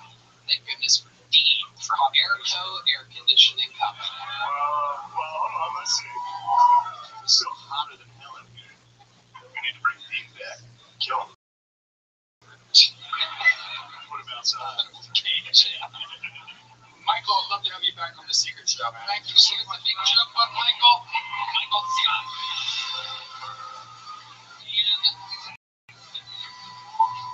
And this podcast is sponsored by Open Phone. If you're running a business, you know that every leaving money on the table when every customer conversation matters. You need a phone system that keeps up and helps you stay connected 24/7. That's why you need Open Phone. Open Phone is the #1 business phone system that streamlines and scales your customer communications with your phone or computer, so no more carrying 2 phones or using a landline. With Open Phone, your team can share one number and collaborate on customer calls and texts, like a shared inbox. That way, any teammate can pick up right where the last person left off, keeping response times faster than ever. In the end, Tony, I love Open Phone. It's the best business phone system, hands down. Say goodbye to voicemail. Their AI agent is set up in minutes to handle calls after hours, answer questions, and capture leads, so you never miss a customer. So whether you're a one-person operation drowning in calls and texts, or have a large team that need collaboration tools, Open Phone is a no-brainer. I love a no-brainer. That's why I've been working with you for so long. Open Phone is offering our listeners 20% off on your first 6 months at openphone.com/Kiltony. That's OPENPHONE.com/Kiltony. And if you have existing numbers with another service, Open Phone with them over at North. No miss customers. We are moving along smoothly here. Bucket poll number 4. This is definitely a new name excited about it. Make some noise for Yoshika Gonzalez. Yoshika Gonzalez. Oh, shit. Okay. One more time for Yoshika, everybody. Hi. A little bit about me or whatever. I'm having a sale on my OnlyFans. Today you can help a short bitch pay your rent. I am a sex worker and I figured it's actually better than dating because I usually date white men and that's a fucking pyramid scheme. So they just do weird shit like lie or stuff, drink Mountain Dew, and prioritize themselves. I'm just too Latina for that, you know. Yeah, I'm too Latina for that because I'm like sucking dick, you know, washing the dishes, and in return they make me keto fucking pancakes. Yoshika Gonzalez. Yes, so many questions. Let's begin. One of Mike Scott's guinea pigs.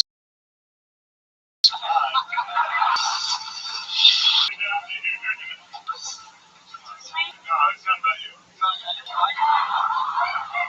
have a serious question. When you do your sex work, do you get picked up from the Home Depot?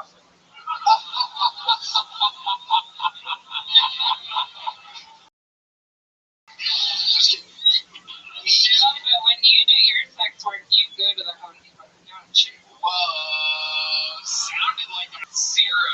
That's what you get. You come in the fucking, you come in the queen, you mess up this. Yoshika Gonzalez. Hell yeah. A specific type. Is this a condition? Is there a label for this? Challenge? No, you look like a tall midget. Oh. You look like a... I don't know. I'm a shorty. They used to be short back in the day in the 60s. I don't know what's going on. Okay. Yoshika, how long have you been attempting stand-up comedy? For a year now, it's my last resort in screenwriting. Yeah, this is live. Farley Brothers. Yeah. Special episode. We have two screenwriting references and two guinea pig references. And somehow they're all mashing together right here with Yoshika Gonzalez. Yoshika is an interesting name. What does that mean? How do you end up with a Japanese name? I was named after a Japanese film camera. I don't know. You don't know? I don't know. My dad used to say different shit, like a hooker one time, and the cashier, book, and he told the truth, I guess. 38 cents, you said? 30. 30 cents. 30 cents a day. Is that real? 30 cents? Is that legal? Mathematically, yeah, I think so. Okay. What do you do on this OnlyFans exactly?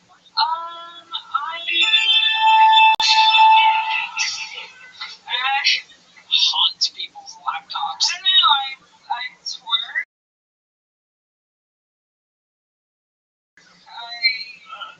I do like anime costumes and fucking degrade guys. Degrade. You girls alive, that's too much. Don't do it. Don't do that. There's a lot. How long have you been on OnlyFans? Since the pandemic, when the strip closed temporarily. So you were a pandemic. What was your stripper name? Easy question. Impossible to forget. There's been a bunch, you know. Jenna was a good one. People in Austin. Jenna. Okay. Anything crazy ever happen at the strip club? You want stories? Same old, same old. You close with your parents? Not right now, not at the moment. Why do you think you're not close with your parents? I didn't. Therapy session. Well, I'm sorry, I'm not trying to be rude. hey, you're the one with your backstory, lady. Just following up here. Do you think your dad subscribes to your OnlyFans? Maybe 30 cents a day. Check in on your little dar, you know what I mean? Okie dokie. It's a real live show, everybody. I don't think so. No. He said he doesn't. He said he never loved me, never will, never did. Perfect. We're good there. Was it a long time ago or like kind of recent? Like 2 years ago. 2 years ago, everyone lost a mind. Well, I'm sorry. Yeah, I'm sorry. That's all right. It's okay, guys. Well, somewhere. For what it's worth, I think you're worth more than 30 cents a day. Okay. Yeah. How much are you making a month on OnlyFans? $4.12. You're killing it. You're making I'm making my rent $1,000. Oh, that's awesome. Okay. How do you get everything else? How do you pay your bills if you're only making your rent spot on for the monthly OnlyFans? What else are you doing to make money on the side? Me fucking. Okay, Red Man. That is rude. That is out of line, Red Man. Please don't do You sick. Wow. Yeah. That Subscribers went off the charts with that. That explains why the white guys you've been with just lie and drink Mountain Dew all the time. You want some honest answers, you gotta No, I sell vintage. Oh, cool. On the markets outside in the heat. I do actual work. I do AV work too, but you know, they hire the guys. Call gas in your China. Is that one of the vintage shirts you're wearing? No, because That's cool shit. thank you. Is it vintage underwear, like your used ones or something? Maybe so. Red Man, that's kind of $30 a day. Let's get back to the stuff. 30 cents? I mean, it's $7 a month divided by 30. I don't know. Oh, okay. All right. I see that. Yes. That's how they get you. That's how they get you. That's how they get you. I subscribed to other things. So 30 cents. Isn't it? That's a cool I mean, listen. I don't come in for 100 cents. You're talking to.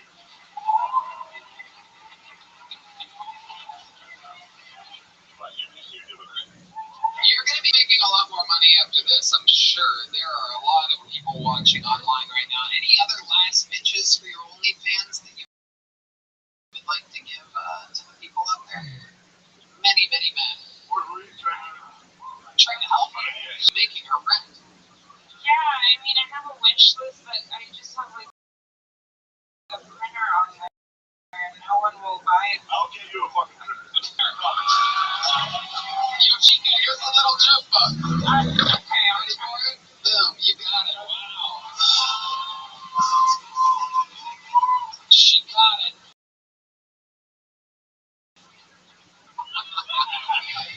I'm Canadian. There's Chica. That's your way. Here's Chica, everybody.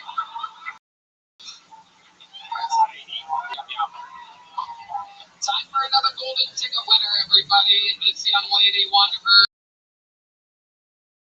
a year ago. She's works here. Kill Tony. Makes a noise. A brand new minute from Aya, everybody. It's Aya, everyone.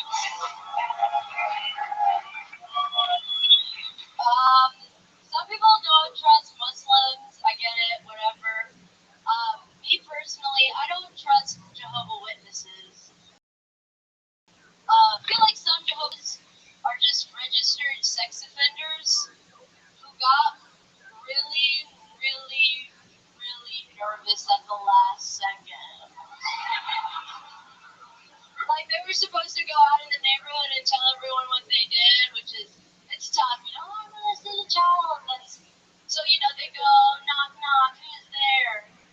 Have you heard of the child that was touched by God? Jesus Christ? He's like, why is your parole officer here? It's like, don't worry about that. I don't think we treat registered sex offenders so interesting in this country, like we make them live so far from elementary schools, but distance only makes the heart grow fonder.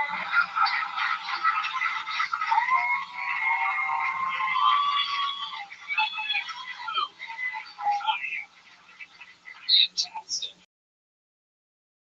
Great pedophile joke. Hey guys. How you doing? How's it been going, Aya? It's good. It's kind of warm in here. I put on a jacket, so when I take it off, I feel cooler. Oh, look at that. A little reverse psychology on pure heat. Yeah. Okay. How are you guys? It's good. I gotta be honest, this is good. Yeah, everything going good? Yeah, everything's good. Yesterday, I talked to my... Huh? No. Oh, yeah, every single person's in one bears. Yes. Things are bad. Yeah. No, you guys didn't even hear what happened with my dad. Oh, what happened, right? Is he good? Die and give you that fucking jacket. Where is he? No. Yesterday, I taught him that he's in water. What was he doing before? He didn't know that. How was he conscious? He never Because cooked. you He doesn't cook. He just learned. I just taught him yesterday. Oh, okay, so he's alive. That's what. Yeah, he's alive. Sounds like he's thriving. Sounds like he's still learning. Yeah. Yeah. Learn something new every day. So that's good. Where's he at? Where are you from? From Dallas. But my family's from Africa. What? Yeah, I'm Moroccan.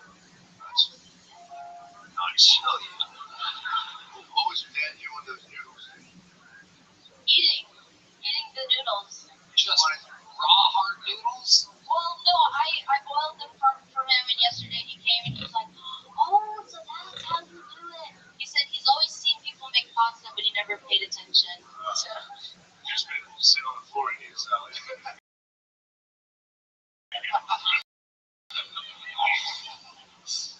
Yeah. That's good. Amazing, Aya. What else is going on? Anything else crazy? Recently I had a weird dream the other day.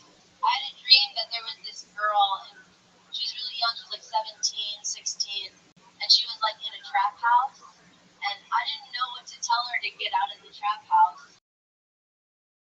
So I just told her, girls like you end up fat in their 20s, and she left. Yeah, good for her. I agree. Yep. What the fuck are you talking about? What are you talking about?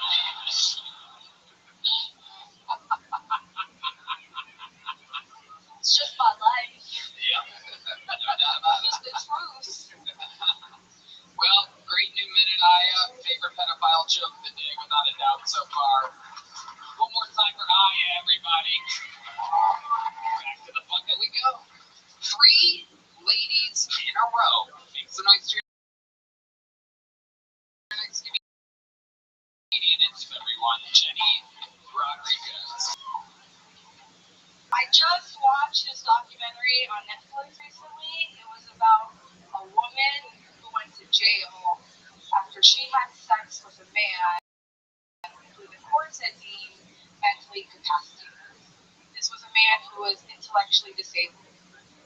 And that just goes to show that there's hope for you guys here tonight. Able-bodied women are having sex with retards. I know I am. I love him. He's my partner in crime, my PIC. You guys heard that, partner in PIC. But I'm Mexican, so that would make me his SPIC. SPIC is Texas. Do you want me to spell that out? I actually just saw the fantastic movie. I gave but during it, I guess you could call it a Fantastic Five. That's been my time. I'm been Jenny Rodriguez. Jenny Rodriguez. Welcome to the show, Jenny. Have you been on before? I have, a couple times. What did we find out the other times you were on about you? I hate to throw this out here, but I work in a tire shop. Whoa. Yeah. I'm engaged. That's pretty much it from the last two times. Yeah. What is your major? He works at Jared Jewelers. He's a jeweler. Oh, wow. We did pro wrestling. That was another thing that we did. Right now, we just finished clown school, actually. Okay. So that's another Good choice. Yeah. You learned stuff at clown school? Did I learn this stuff at clown school? No. Did you learn a lot of stuff? I really did, actually. I learned how to do, like, balloon animals. Do you have any balloons on you? I wish I did. I literally thought about bringing my skirt, but... Is there anything you can do in the clown world right now? If John played some clown music and we gave you a spotlight? 1, 2, 3, 4. Uh-oh. Nothing, okay. I need props. Alright. I do a lot of, like, gimmick shit. I do, like, some magic tricks, but I'm not, like, really good. You know, it's all very sleight of hand stuff. What if somebody has a condom? Can you do something with a condom? That's it, man. Thank you so much. Great. Oh, yeah, great. Thank you, Red Man. Nobody fucking condom this.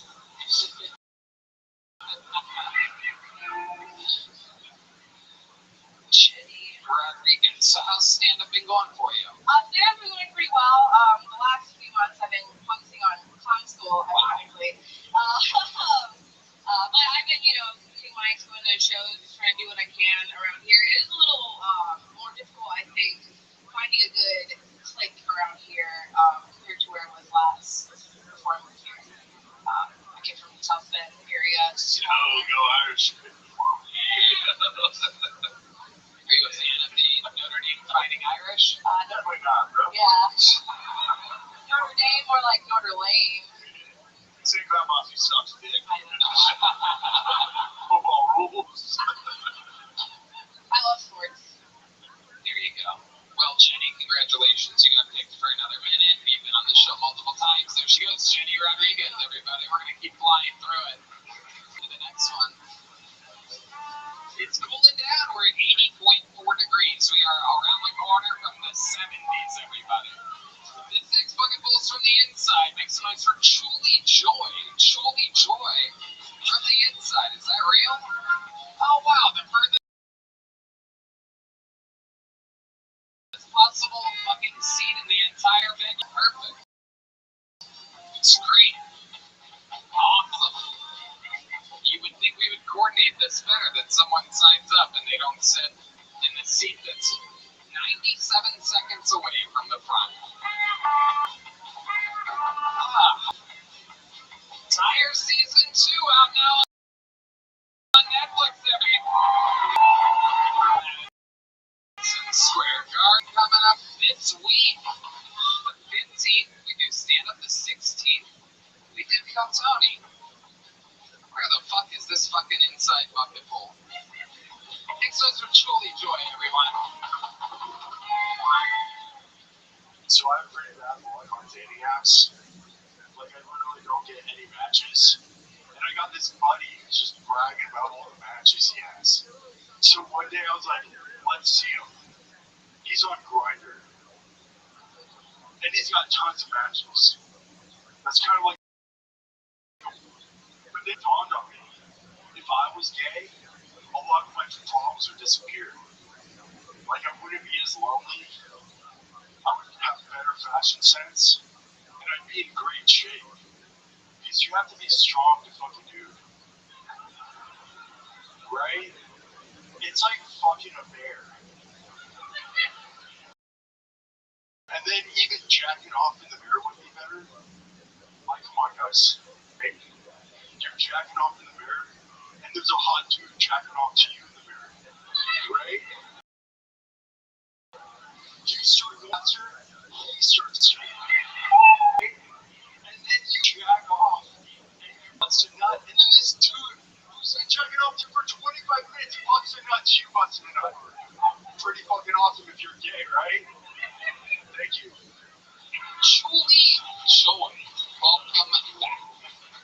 say jacking off be in the mirror would be better if you were as if you do jack off in the mirror. Have you ever?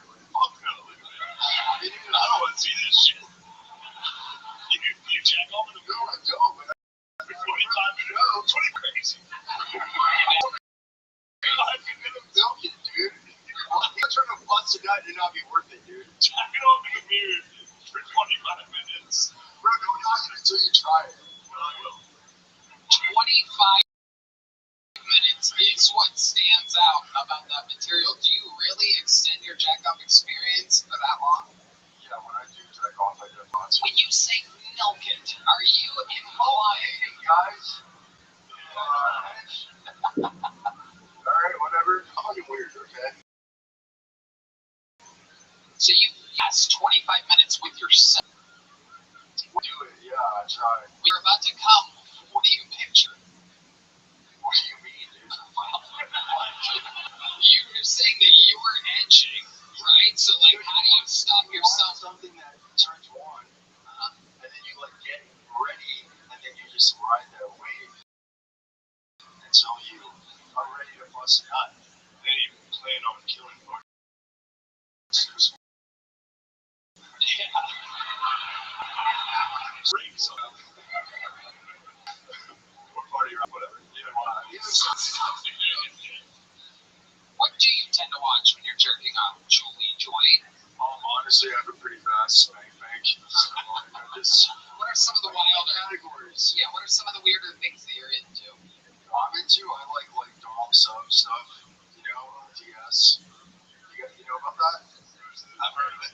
Are you a Dom or sub? I'm a Dom. Whoa. Dude, I'm already subbing out to you right now. Yeah, we're all sitting down and you're Dom. Can't Dom us like this while we're sitting down. Bro, somebody give him a big up right now. There's still that. What's the craziest thing on-wise in real life? Picturing you in like a big mess with your hair hanging out and everybody being like, well, I know who that is. I was living in LA and I was like going to these parties and it was pretty crazy. They were like, we're gonna film this. And I was like, I don't want to be filmed, right? And they're like, put on a mask. No one's gonna know who you are. I'm like, yeah, no one's gonna know the tall ass. I just had them film behind me, but I just had like this girl and they were like, had all these toys. I like using my own parts, my hands and stuff. But yeah, they had like all these crazy toys, so we did that stuff. And I was just like, I would find myself like an open-minded person, you know? You work with your hands. Yeah, but we're doing, yeah. Exactly. Yeah, that was toys. And how are you doming though? Like, where was it doming? You got your cheat sheet. It's like, how do you kind of stuff? I'm not telling you, you're telling them what to do. You're in charge. You know, like, there's some dudes that like want the girls to take control and shit. You know, like I want.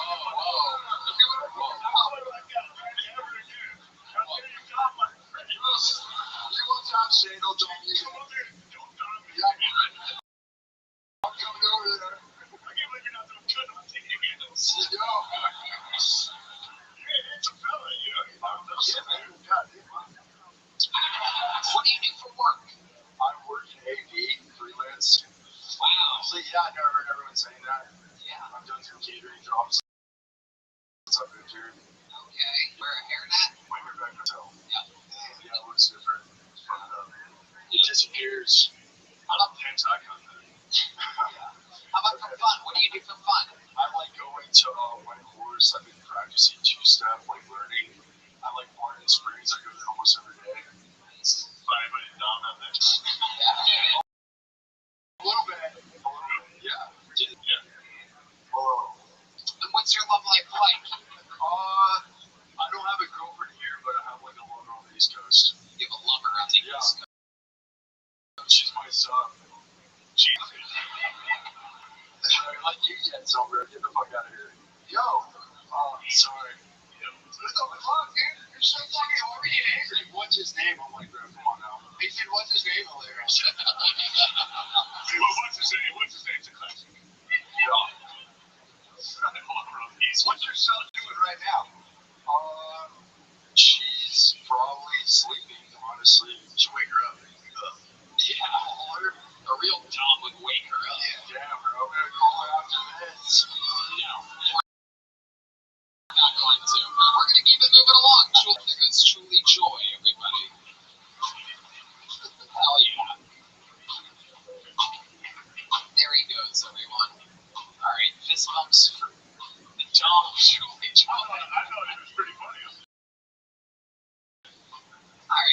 like a fun name and a new name. Let's see what happens here. Make some noise for Mighty Mike, everyone. Mighty Mike.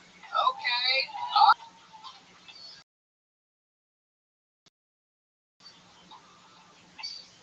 Man, that last. It's like to be cool. Nah, man. Man, I'm about to quit comedy, man. This shit. Don't make no money in this motherfucker. I'm broke. Shit. Man, I'm so broke, man. I can't even be racist with my laundry. That's how broke I am.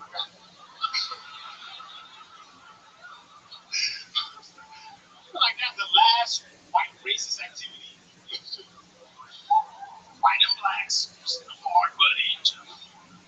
I put the whites first. I'm black. I put the blacks first. And I hit mixing leftovers and shit. I made Jamaican food the other day. Rice and pasta. Called it Rasta. That's what. Oh my God. Man, Trey. Okay, that's the meow right there. All right. That's a cat. That's pussy. That's a cat. All right, Mighty Mike. Slightly That's my time, baby. mental breakdown towards the end of his set there. Yeah, dude. Mighty Mike, you've been on this show before. Talking to the mic on there. We have mics here in America. Woo! With the shots. So what were you saying? Go ahead and say No, I said I'm my Nayo baby. Yeah, I put Mighty Mike. That's my stage name, Mighty Mike. I put that on there. I was on here last time. No, I'm ashamed, man. Respect, bro. I respect you, bro. I thought I was. No, you wasn't. You wasn't. Oh, all right. Well, fuck. Maybe I'm racist.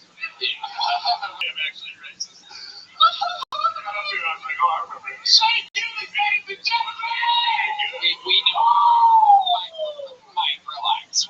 So, tell us what's been going on, Mike. You said you're broke. What do you do for work? Oh, I just got a new job at FedEx. The last time I was at Amazon. Okay. Well, you're just still delivering packages. Still delivering packages, yes. The packages don't talk. The packages don't talk. What do you mean by that exactly? I used to be in the office. I used to work in the office. Offices, people talking. You're dropping off the packages. How long you been doing that for? I started dropping package stuff. I started with Amazon. I was like, Amazon, they were talking about FedEx. How long you been? This is like 2 weeks. So 2 weeks. A week. So how do you do that? Do you have any specific style? Has anything crazy happened yet? No. I'm still training right now. I think it's still training. Okay. Yeah, it's got me training. Yeah. All right. What have you learned so far? Man, you gotta put the packages when the white people want them. Because they'll review, man. That's you. You gotta keep them right where the black people still get them. Yeah, man. You know what I'm saying? I help my niggas out. I was in the hood today. You know, I help my niggas out. Hey. Come quick, Brian. Shit. Mighty Mike, how about for fun? What are some hobbies of yours? What do you do for fun when you're not doing stand-up? Man, when I'm not doing stand-up, think about how black people do that. Think about what have you come up with exactly? We've been wondering the same things. You ready, man? I was chilling in my balcony the other day, man, blowing the trees. I was like, man, the headlock thing. I have to get rid of that. Oh, it's nice. I mean, fuck, we got to speak words, man. Hi, hello. Well, if you like that, that's gonna be fun. I was flying the black guy was like, hi. You gotta smile. What's up? Exactly. That thing's nice. I like everything traumatized, man. Ooh, yeah. You're from Nigeria. I was born and raised in Nigeria. You came here and you should tell me black man goes out doing it right. What? Tell him the full thing again. Yeah, what else is on this list? So what else is on your list of how they can do better?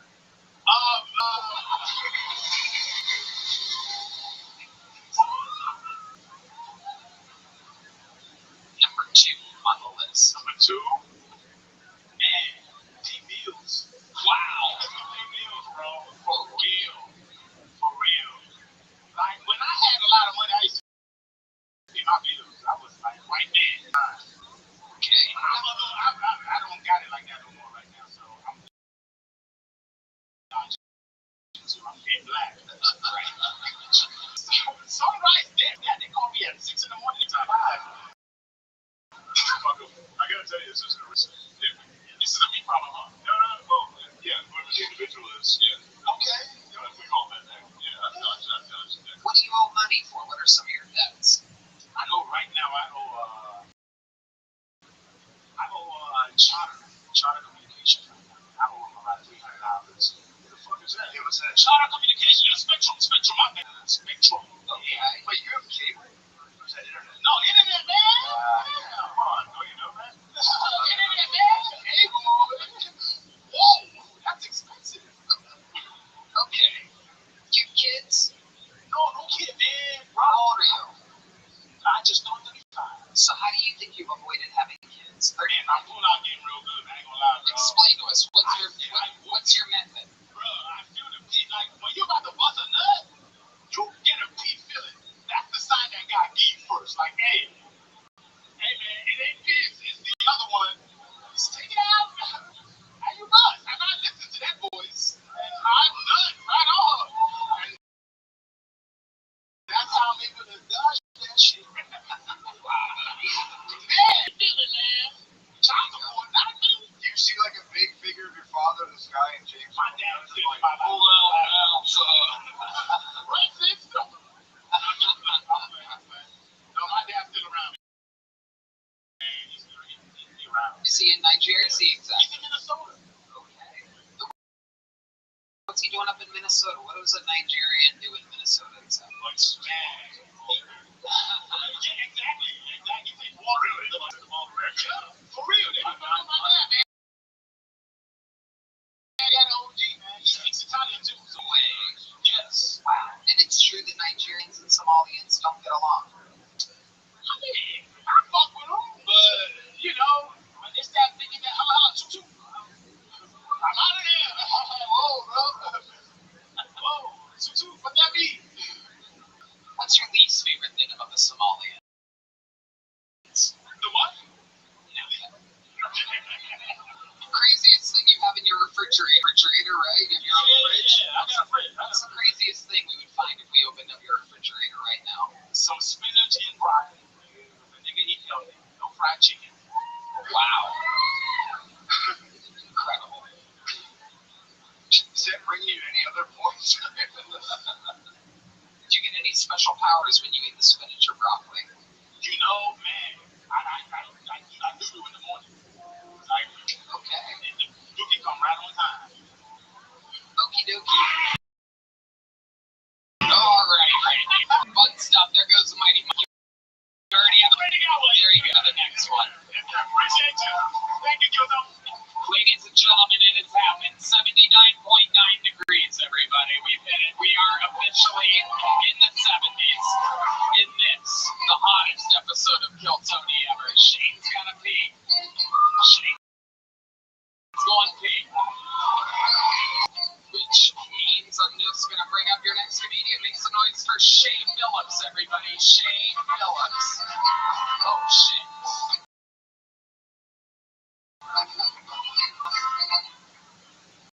So I know what y'all thinking right now. What the fuck is this fake ass kid on slice suit up here trying to make me laugh and shit? Supposed to be in the cage beating the shit out of people.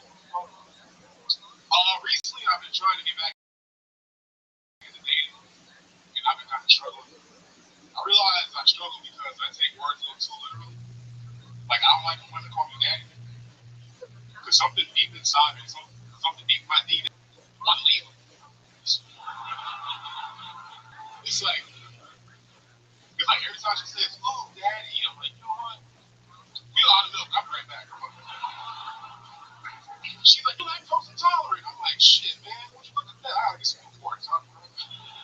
You don't smoke. Then she gonna be on draft day, all right?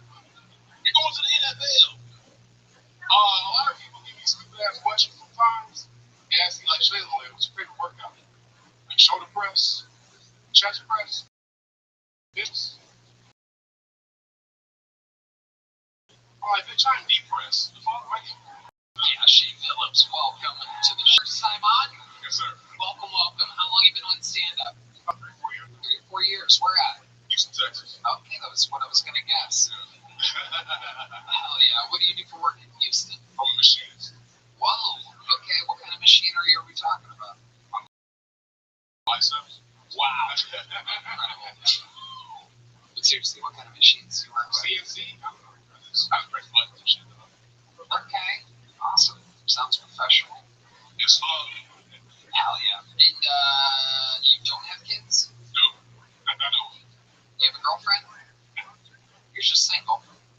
Running machines. What do you do for fun? I like to lift weights. I can choke people like jiu-jitsu and shit. You do jiu-jitsu? Wow. Okay. I can eat hot food. Yeah. What do you like to eat? Barbecue. Barbecue what? Shit. Very good. Just won the game, everybody. You got out of me. Hell yeah. Shay, how often do you come to Austin, Texas to sign up for the show? First time. First time. Look at you. You got lucky. Incredible. Is that more dogs? You remember Lemaire? You're fucking good, bro. You're in Lemaire. This is a little scared. Hey, I'm just saying. This is the last thing you want to Lemaire was HEH. Hell yeah. Okay, Shay. Craziest thing that's happened to you at the gym? Anything ever stand out to you? Any white women ever accuse you of staring at them or something like that? No, but I did have an old white lady try to kid me. Tell us all about it. Well, I'm at the gym and shit. And she goes, oh, well, I just need help getting out to my car, getting blah, blah, blah, blah. I'm like, lady, I don't work here. But she's trying to drag me outside and shit. She, I can't carry this by myself. She was trying to have sex with you. I think she only picked a bunch of heavy shit for her. I'm like, nah, dog. Yeah. You heard of Juneteenth, bitch? Emancipation Proclamation. Absolutely. What did she want you to pick up for herself? That bitch means like, oh, that makes me bad. Yeah. Yeah. Shucks. That guy trying to get me. Could have been great. How old? Old enough. Yeah. Old enough that you'd be like, old enough for 401k? Yeah. Why'd you hesitate? I'm stupid. I want to TV and comedy. I should have done it. Yeah, I don't know. I could have a better life, man. Interesting. Shay, what's the craziest thing about your life you would find interesting about you? You ever save anyone's life, accomplish anything big? Let's see, the craziest thing I think. When I was in the military, there was a kid that was trying to walk home, but it turns out crazy issue. So he was walking like his face is like sticking his face on water and stuff. So basically, had to kill him. He's gonna drown. Where was this at? Martial Islands. Wow. And what branch of the military were you in? I was in the Navy. And what did you do exactly in the Navy? I was in construction forces. I was in the Okay. Wow. Look at you helping someone else not drown. Absolutely amazing. I had to pass swim test, dog. Yep. Get that. Okay. Shay, 3 or 4 years, your first time on, very fun, and here is, we don't have any mediums, I guess you're getting them in one. There you go, Shay Phillips. Shay Phillips. Yeah, bro. Oh shit, I did that one quick, huh? Oops. Hey look, it's the lovely Heidi. This episode, I expressed it, yeah. You went close there. Yeah. How many people like it when comedians do good on this show? How many of you like it when comedians do bad on this show? Wow. Are you sure? Maybe. I'm about to really do bad. Yeah. They like it. It is hot. It is hot. Yeah. No doubt about it. For those of you watching on the internet, congratulations. This is the episode to be in the air conditioning. If it was cold, we'd be fucking chilling.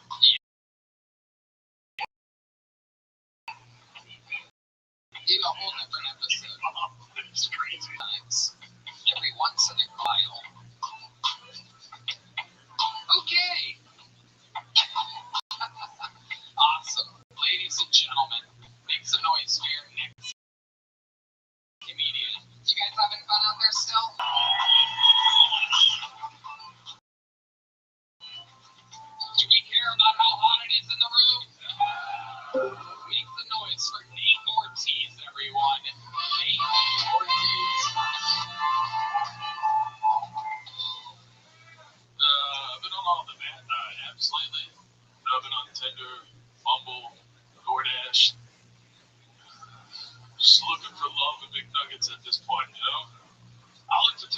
adore him, man, if he's giving me Subway, you know?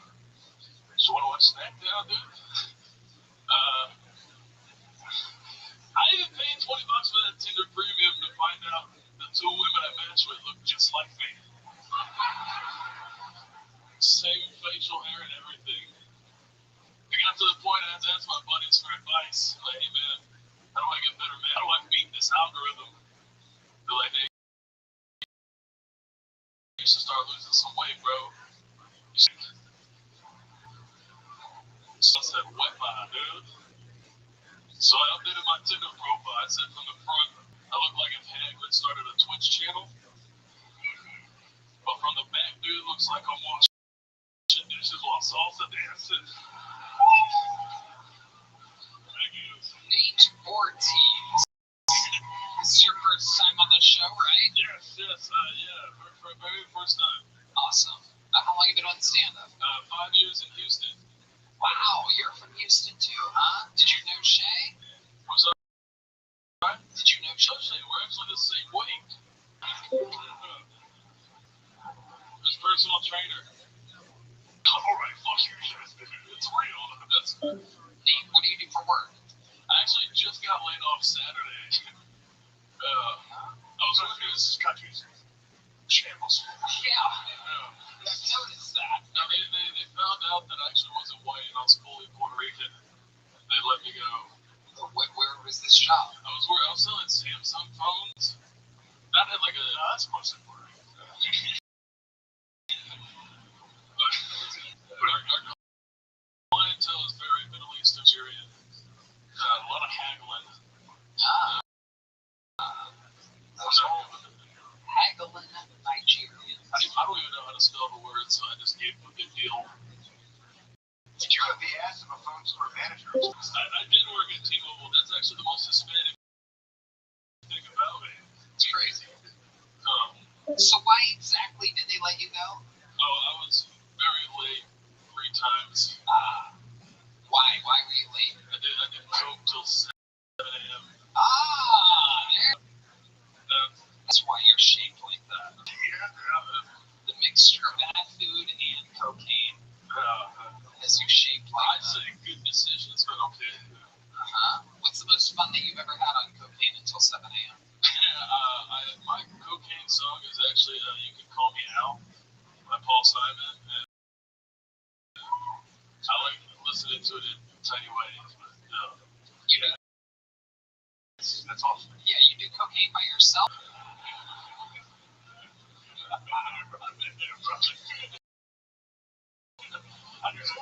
My job, Tony. I can't.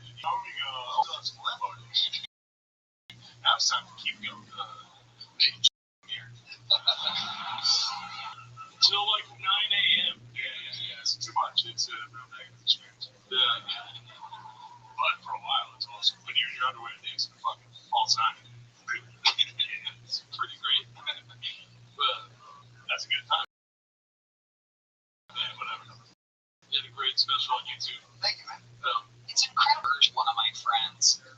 Philip, can you come down here and do a side by side of you and my friend Philip? Where's Philip at? Tony, the cocaine, I actually lost like 60 pounds, dude. So this is the healthiest I've been in years. We're gonna do it. Well, incredible. How much? Are you still doing a lot of cocaine? Oh.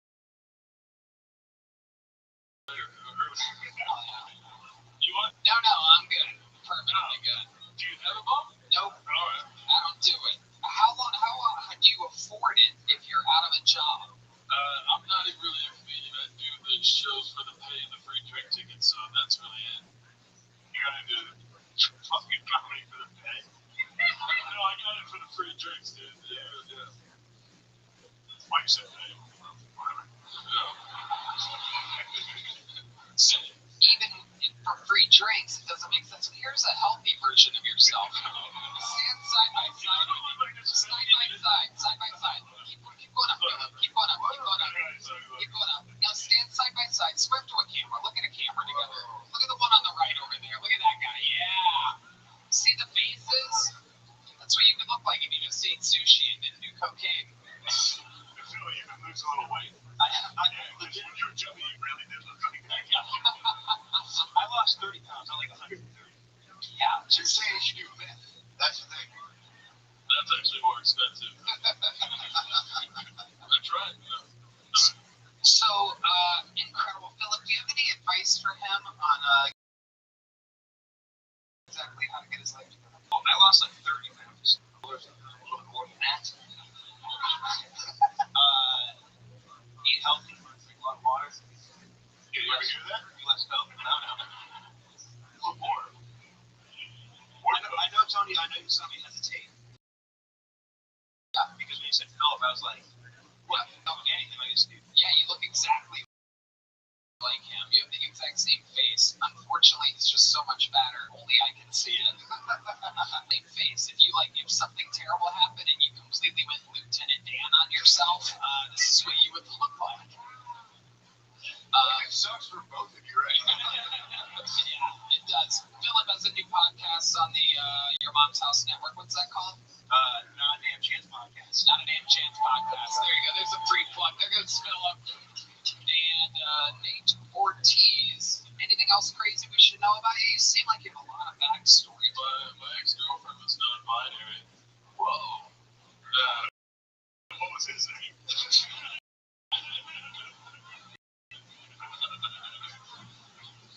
Safe growing up. Was it always non-binary, or did that happen when you were dating?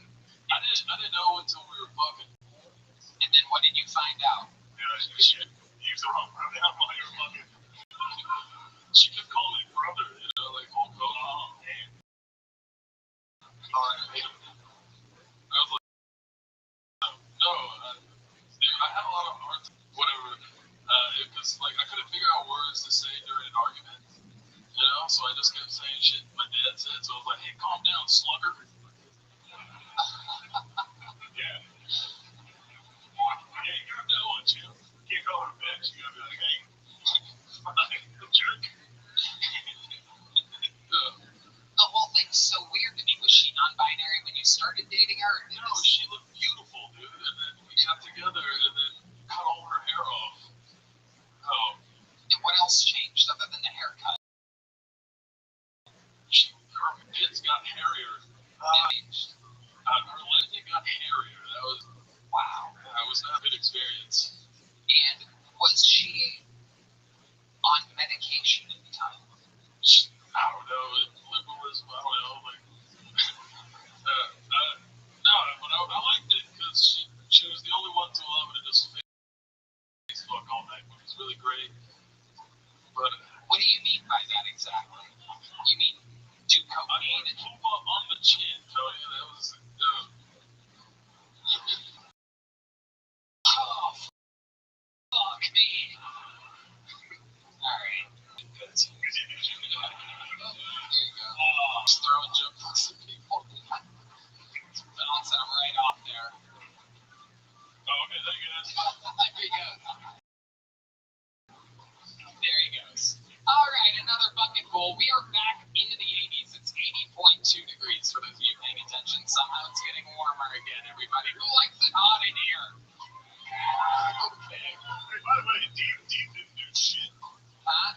Where the fuck is Dean? Dean God, fucked he up. gave us 2 degrees less. Yeah. Bring Dean's bitch ass down here. And shave his head. Give him a crew cut.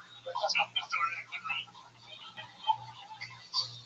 Pull another name. Let's go. 60 seconds uninterrupted for Joe Filey. Joe Filey. Whoa. Fuck yeah, brother. Shit. God damn. Man, real tired. Can't call white trash. I'm like upper problems, right? My sister invents her own parties and holidays, like she had a skit home reveal party. If you don't know what that is, it's just she fucked 3 guys that year and didn't have health insurance, and they all came to the hospital. My dad held the baby up like Lion King style. It was like a skit tone. It was crazy because, like, I don't know. It sounds horrible, I have to say. Like, how good is my sister's pussy? Because, as a white guy, you know how good the pussy would have to be for you to go with a black guy and a Mexican guy to the hospital to find out if it's my kid? And then you still still stay around and raise the black kid as the white guy. Like, it was crazy. Like, 2 days before, I was 12, and 2 days before, I knew he was going to be black. And like, we were in the hospital, and the black guy's like, yo, I need to go get some milk. And left the hospital. Like, they have it here. All right, that's my time. Thank y'all. Joe Wiley. Good job, Joe. Thank you, thank you.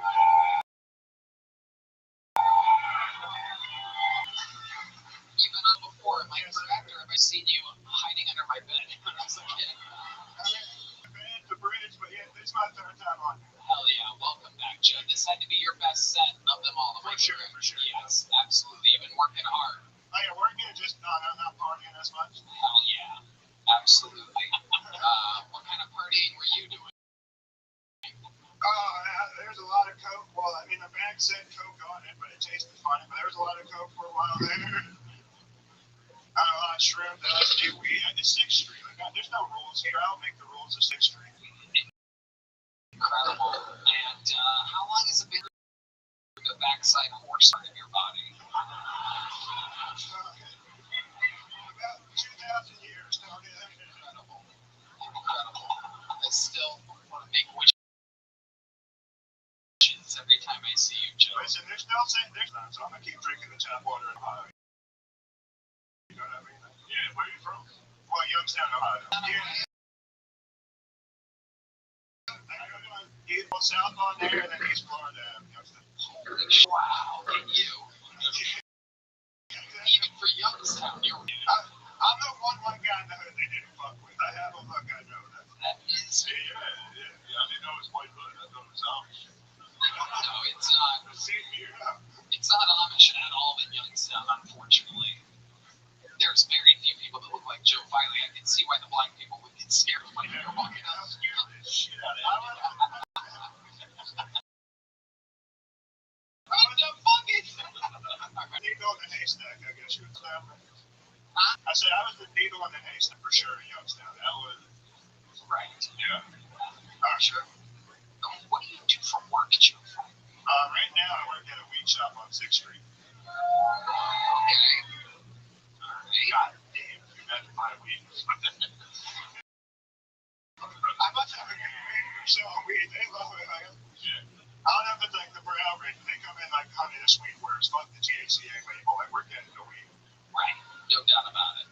They're like, this weed will make your eyes move apart from one another. No, fuck. What's dating like? Being, looking, having a... Well, like, have you heard of the Dollhouse ATX?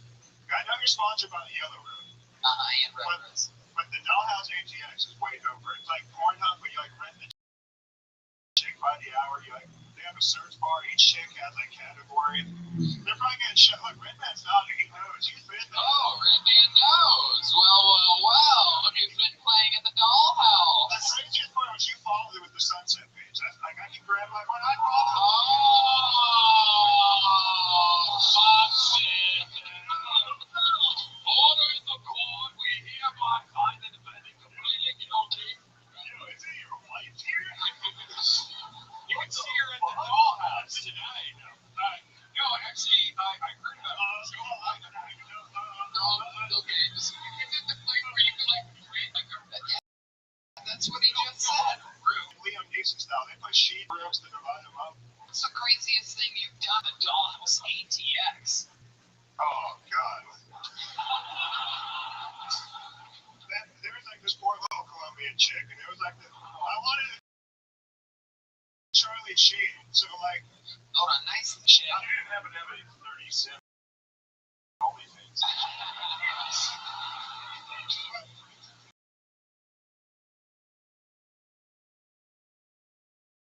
I wanted a Charlie Sheen hooked on my dick, and I just paid her good.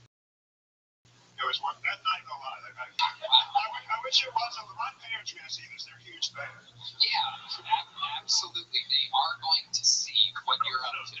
Siblings. So, $200 and you basically got a blowjob at a strip club. Yeah, kind of halfway. This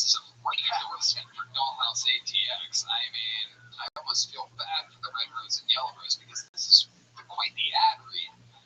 Listen, they don't have no Heidi's at the dollhouse, alright? If you're going to the dollhouse, Yeah, no Heidi. no doubt about it. They have running Heidi's. You can run, but you can't hide it. Like you. There's a couple. Yeah. There's a $50 menu for sure. There's like a hip hop happy hour. My God. The sport meal. So you make money in the weed shop and then you plug it over to the dollhouse ATX. Oh, that's like a once every 2 month thing. That's like a red lobster. You know what I mean? Like every 2 months, you get Youngstown. That confirms that everyone in Youngstown thinks Red Lobster is an every 2 month celebration. It really is. I was shocked when I grew up and got just a little bit of success. I was like, oh, wow, this is not the best restaurant in the world. It's incredible. I was tripped for the first 18 or 19 years of my life. I went down to my company. Red lobster was huge. The best. I mean, you could just count on it. Big shrimp cocktail. Oh, come on. No doubt about it. So, I'm calling you Dick. The sex slave at the place. Sex slave, like in Thailand, they found a sex slave shade. Are you in Thailand? Yeah, I think there made a couple of ones. I have this look, brother. Like they know when I landed in Thailand, there's like 30 bitches there. I guess the one. You probably if you were in Russia, you're fucking sick. Like a Dagestani wrestler. I can't fight at all. I carry a gun. Fuck that. CCW class is like 8 hours, and you're just as tough as them. Like that.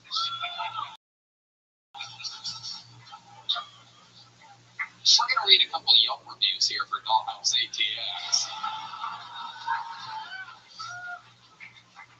Here we go. We went in here thinking it was a sex shop. We were half right. They have a very small trade in sex toys, but they have several women there in lingerie. So I think they might be in the business of selling something all capital letters else. If you want sex toys, go next door. It has a much larger selection. Who the fuck wrote that? Yeah.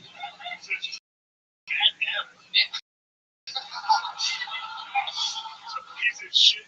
I was on the search for a giant dildo and a bunch of naked ladies on there sex with me. Yeah, exactly. A 4-star review from James.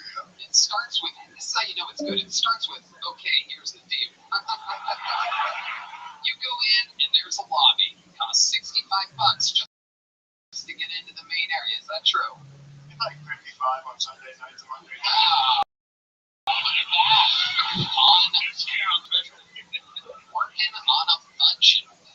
If you want a private show, it costs another $65, and you pick your model. And if there's more than one working there, you've already spent $130 to get a non-nude dance. If you want nudity, it's $100. Is that true? 75 on Sunday. There you go. So to get in from the lobby, you get a full nude dance. It costs $165 total, any day but Sunday. If you have money to burn and like the idea of being in your own room one-on-one with a hot model dancing and grinding in your lap, it's cool. I personally prefer that to going to, say, Yellow Rooms, where there's too many drunk assholes making the place noisy. Oh my God, I'm sorry. I'm sorry to our great sponsors. This is fucked up. But what you've done. I'll mention you when I go there. No, it's okay. Shout outs to Killer Tony. What's the worst thing that's ever happened to you at the Dollhouse ATX? Oh, I don't like anything my butt. No one chick me know, so I just let her play a little bit. Whoa, what did she do? Like the night they had 2 drawers. So she opened the first 1 through 5. I was like, I can take 5, but let's start with 1. And I didn't know there was like level 6 through 10 in the second drawer down. I made it to 8 without yelling, so that was. Were you facing the other way or something? You just didn't see what was going on? Like you're face down in the bed and like you're peeping over. Like she's holding your. She doesn't want you to see what's in the drawer. Right. And how much? But you pay me. Yeah, you could have spoke up. When number 5 was in your ass, let me talk to a manager right now. She was the manager. That was oh shit! Wow. It was a $75 man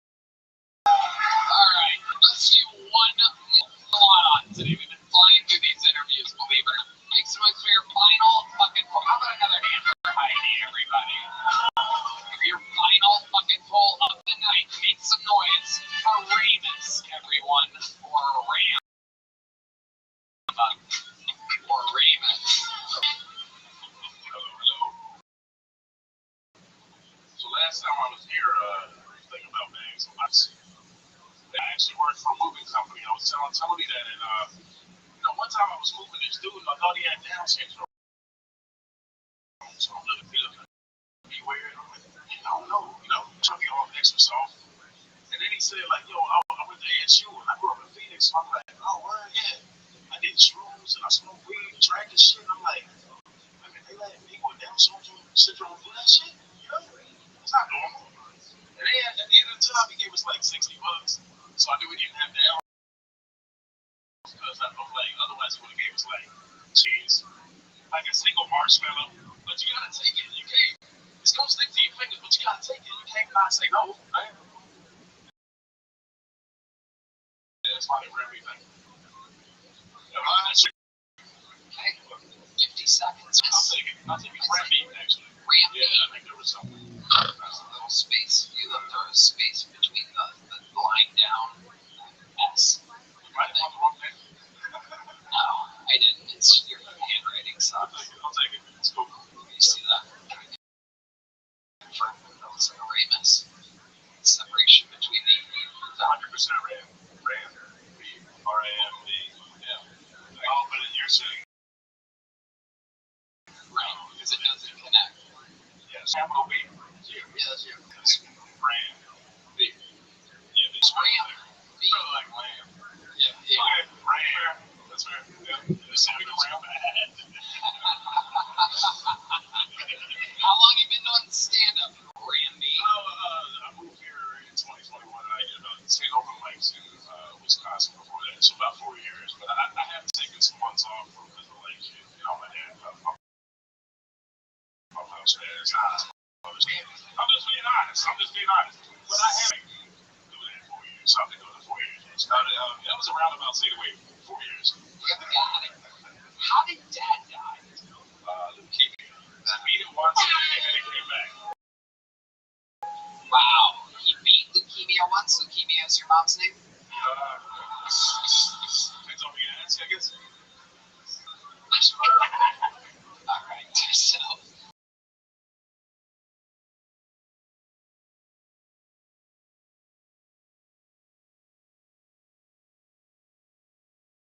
She's gonna love that show. I love it. So, how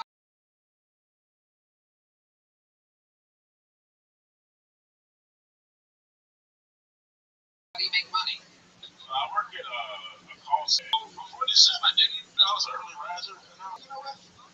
Fuck, I would do about 9:30. Like, Got it. give myself some leeway. What do you do? It's like what do you call it? Self-care? Sure. What do you do at nighttime for? I go to one, and then I also play. Random police I dodge cops. But I dodge cops on Red Dead Redemption too. That's the kind of shit I do. Have you ever gotten arrested? Never. Actually, you know what's funny? There's a lot of people get surprised that I've never been to jail. Yeah. And when they meet me and talk to me longer, they're like, I can't even fucking believe it. But it's just because I've been lucky, to be honest. Well, you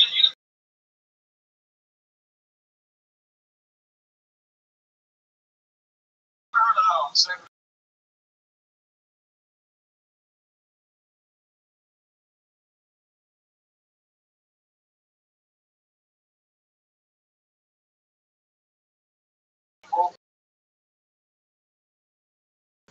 Yeah. Alright, well, I should have said it out. Yeah. All of a sudden, we saw the dude on the news. And I wasn't an American drug dealer. That was into my drug dealer days. Wow. Yeah. 23 people were in that ecstasy. Go look it up.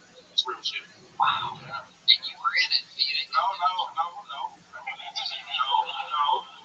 Tony's not incriminating Ramus, as you say. Yeah, Ramus. Ramus is going to be really the trouble. I love it. What's your love life like, Randy? We talked about this last time. I only remember I was after the bags and boxes, and I sang the song about the girl that called me back. Yeah. So she's still like, oh, I'm chilling, man. I'm really just trying to build my life up and not really worry about that side of my life because, No kids? Oh, my daughter's 21. Living her life, doing her thing. Wow. Real good, actually. college and everything. Sure. How much did you contribute to that child? I lived in Wisconsin for 20 years, which was very much a sacrifice. Yeah. And growing up in Phoenix, it was like, it's hey. Where in Phoenix? Wait, where in Phoenix? No. How'd you end up in Wisconsin? Because her mom was from Wisconsin, and so we moved there. And so I stayed there after we broke up to raise her. Wait, I lived 50%. Yeah, my mom. why you moving to Wisconsin? Pops. Can you give an example of what that means? These people have no idea. Alright, the whole family hates us. Right. Yeah. But how do you know? Give us an example. Oh, man, that's rough, man. Give us. They might see this. They might. Yeah. So what's one good little story? You're not naming them out. It could be anything. You ever have somebody look at you like this? Like for way too long, right? Like that? Yeah. It was constantly there. Yeah. Okay. Even at Thanksgiving, hey, let's hang out. They never say anything disrespectful or anything, though? Nothing in particular? Just a look? Almost false. Yeah. Wisconsin was an interesting time, I would say that. Yeah. Like I recently went back there and a bar owner looked at me across the bar for a while, like he was like, just kept looking at me. And I forgot that I tried to fight him about 10 years ago. Yeah. How can you forget about that? Well, I'm 47, so if you live a life where you kind of talk to people, you forget. It's 2 a.m. and he accused me of something I didn't do. So I was extra charged, and he's behind the bar yelling at me, and I'm like, hey, I'll fuck you up type shit. I didn't. I was proud of myself, actually. And I'm very much mature. I wouldn't fight nobody these days. Incredible. You're 47 years old. You successfully raised a 21-year-old daughter. You avoided getting arrested. Yeah. I'm a fucking miracle right now, right? Yeah. What's your secret? What's your secret? I'm 4 to 6 months. Wow. I'm in a miracle over here. All these stats. I'm like LeBron, right? You know what I'm saying? Like, I'm 47 and I'm still going, baby. You know what I'm saying? Amazing. I really feel that way. Like, I wake up every morning like, you're Ronnie. Not Ronnie. And then you go to a call center and take calls. Yeah, I know, I know.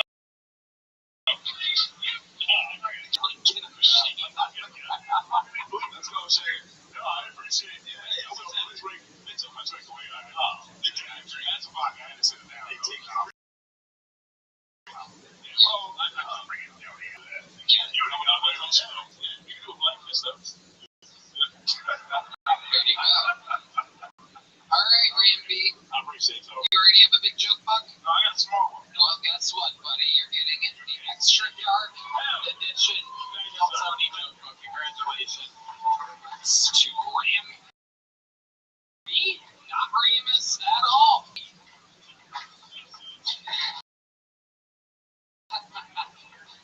All right. This episode in the history of Keltoni, we went from the 80s to the 70s, back to the 80s, and I'm pleased to report that we are back at 79.9 degrees right now. 50% humidity, a very rare treat. It does not work for comedy at all. But you guys are a bunch of superheroes, and we thank you. Congratulations to you. And for your hero-dom, you shall be rewarded. Ladies and gentlemen, I present to you the record holder for all-time appearances on the show, the reigning defending Hall of Famer, the Emperor of ExpressVPN, the Memphis Strangler, the Vanilla Gorilla. This is the Big Red Machine, William Montgomery, everybody.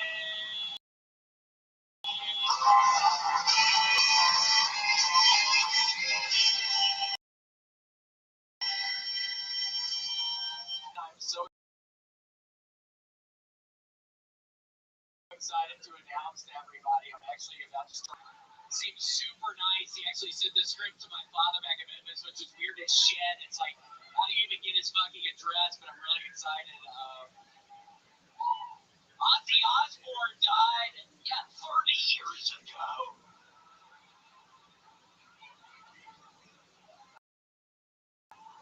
I'm doing my first intro, and I've got a ton of anxiety because I just don't know. I don't know what to wear. And that's the true one. Okay, let's keep it moving. Dad, if you don't want me to join a cult, quit wearing all those groovy clothes in your propaganda videos. And we get free juice. Sign me the fuck up. Free love, no taxes, VIP access to a spaceship heading to heaven, and I get to wear the most stylish fits. Presbyterian Church, sit your ass down. Asking for that 10% time shit, my phone keeps it. God damn it, I'm in the sibling.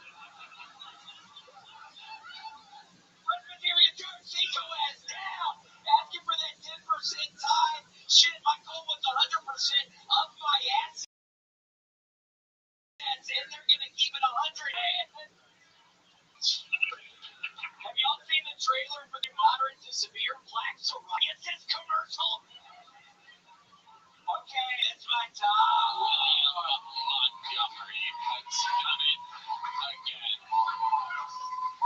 Yeah. I got you. Yeah. The intervention stuff. Yeah. Yeah, I'm already fucking Notre Dame coaches pulling with my sister's intervention. In a hotel in Pittsburgh. Like,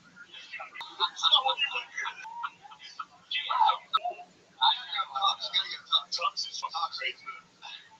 I know you're doing good. Honey, come on.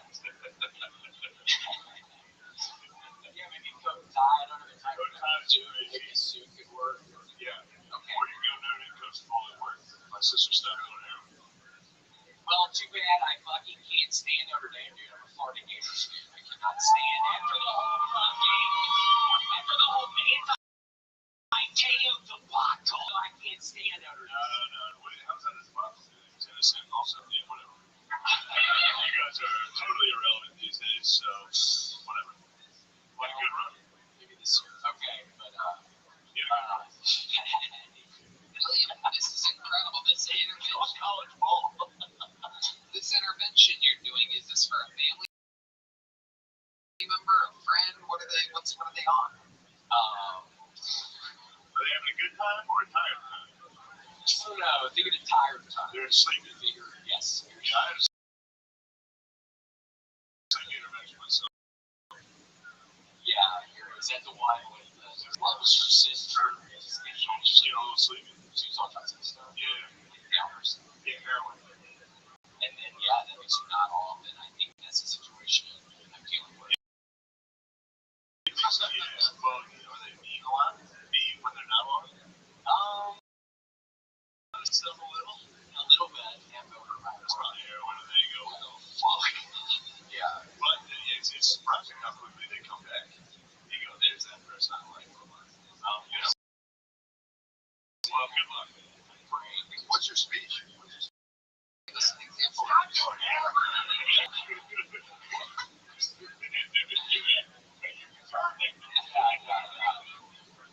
You gotta stop doing that shit, man! We're gonna work you back to a motherfucking ass! Go! We need you eating Cheddar Bay biscuits again. He literally is not hungry, and that place with me all the time. You're gonna get him eating Cheddar Bay biscuits. Cheddar Day? Cheddar Bay biscuits? Cheddar Bay. Yeah, Cheddar Bay biscuits. But yeah, oh my gosh, Tony, this past weekend, just to look at old stuff, I watched every single, I've never done this. And Tony, I want to say, my heart was melting a little bit because when I'm doing these jokes, I don't really ever see y'all's reactions to each people have your reaction, and it always made me smile to myself when I could see your ass laughing at some of my jokes. And Red Man, I do have to say, I don't feel horrible about talking about your slice mom every single time. It was like in 100 sets of mine, I was talking shit. I did have a very nice weekend just reminiscing over these times. I'd never gone back and watched them. Red Man, you brought those prop glasses just for this moment with William? You've been wearing These are real glasses. You put them on now? Yeah, I always put them on. Wait, you never noticed that? Who was this? No,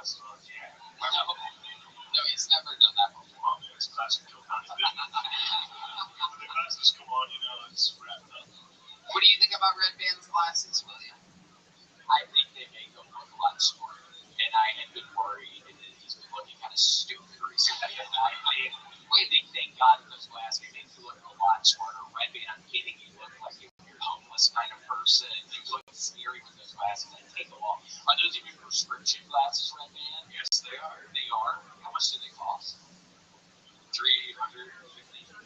It's embarrassing, dumbass. I was thinking you were gonna say something like that.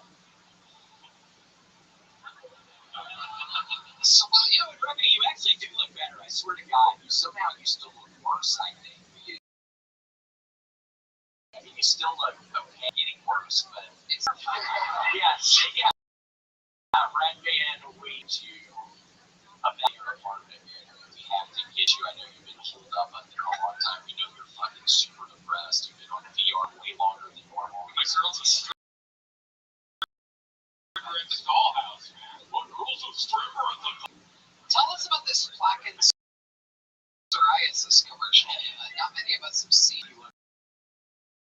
Walking around with all these fucking, like, it looks like secret parts of her body. That's what psoriasis is. It's like this nasty disease people get. I don't know if it's sexually transmitted. I don't know how people get it, but it's just this real sickening disease people get. Yeah, I know. So the commercials are really good. It's just getting more. It's getting me to give you all these pills. Have you, let's go back to the intervention for a second. Have you planned a speech for this? Have you written this? I was starting to write some earlier. And it's not to really fit an intervention. Don't do it. Don't read like it. So I shouldn't read. Yeah, what? I go from the heart? Do a brand new minute. I would, go from the heart on the intervention. You read it. You better kill it. It's like everybody reads like it's a fucking best man speech. I sat in the room and everyone was like, oh, I'm a little nervous. It's about her. Let it flow.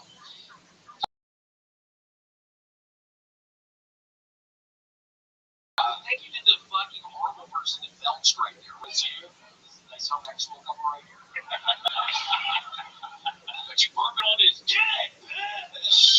Wow. It's amazing how you do that. It makes the whole place light up all crazy. Tony, I am stinking tonight. This is weird. I swear I think they did the formulation of Old Spice deodorant differently. It's starting to stink at night now. Ooh. Never happened before. This is a new thing. Have you changed your diet at all? Just Metamucil out the frame. I went to 4 cups of it a day, and I did shit twice today, which is great because I didn't go a span of time of 3 days this past week without shitting. Wow. And I'm doing so much row. I've been 720 miles on the row machine since January, so I just feel like my body is actually really using all the bananas, all the stuff I'm eating is going straight to my muscles, is what my gut says. Right. So that's why I'm not doo-dooing. It's all the peanut butter crackers, fucking bananas and shit. It goes straight to my muscles. So. What else goes straight to your muscles? Give it things that go straight to your muscles. You know I'm drinking a fucking protein shake with scoop. Oh, God. But no, weirdly enough, a lot of jelly beans. I think a lot of these sports people would say, go down on the sugar. No, jelly beans are good. The popcorn, the buttered popcorn jelly beans, I'm all up in those right now, Tony. And I'm going to bring some to the intervention tomorrow. I feel like everybody loves a... You get hooked on something. Yeah. Try this. Yeah, try these jelly. I tell you, a lot of heroin people are going to go candy as soon as they get done. He's going right to those jelly beans. Is it heroin? Is that the main drug of the person getting the intervention? Yeah, mine's cornucopia and other things. Damn, it's going on. The heroin and other stuff. Oh, yeah. Wow. I heard that. I heard you use Thorium before. William, are there any other new words in your vocabulary this week that you're excited about?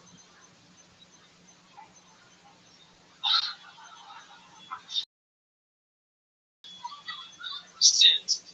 Whoa. Didn't even activate the hard one. You got saddle words on that one. Sometimes when you're not passionate about it, you get barely a drum saddle words, barely any legs. Assessor.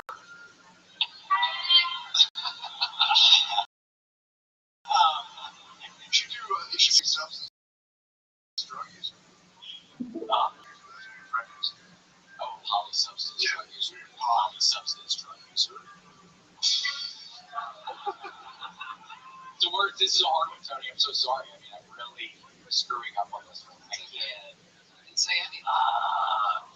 Honestly, the ones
history.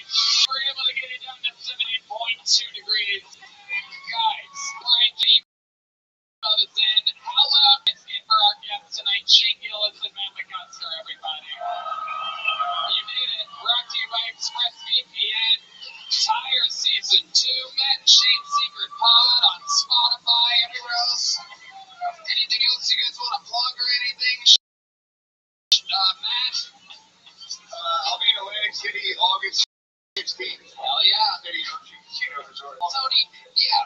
Thank you, Matt McCusker and Shane Gillis. The band will be in Blue Note in New York City the Monday after Madison Square Garden, 8/18/818. You got it.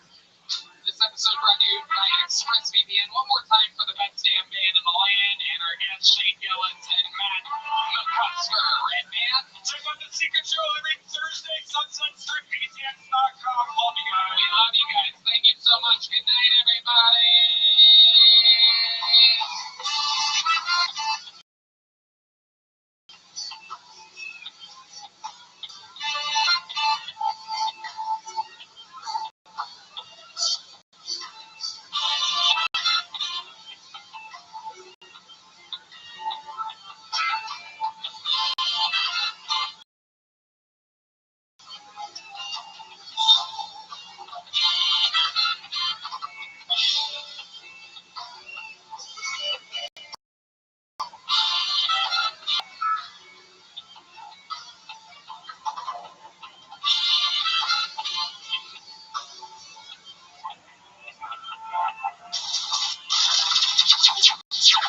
Sunset Strip Comedy Club in Austin, Texas is now open. Check out Red Man's Secret Show every Thursday. Go to sunsetstripetx.com for tickets.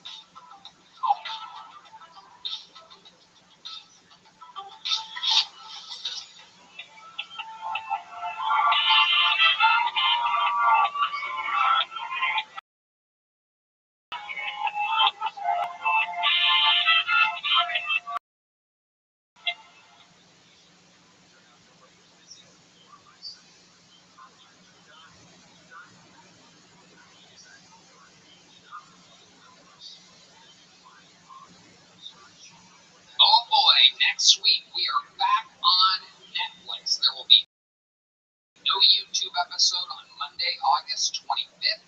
You're going to have to go over to Netflix and enjoy Midnight from Madison Square Garden, Mayhem at Madison Square Garden, the newest release of Kill Tony on Netflix. It's an unbelievable breakthrough for a podcast to have any episode on Netflix. This is our second one. We'll see you there, August 25th on Netflix.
actress of the show. 12 years ago, she was forced under the cruel tutelage unheard of at the time of writing and performing every single week for the internet today. She is one of the best female stand-up comedians in all of the world. Our guests tonight, Ali Sadiq and Kim Congdon, everybody. Oh, yeah. Oh, shit.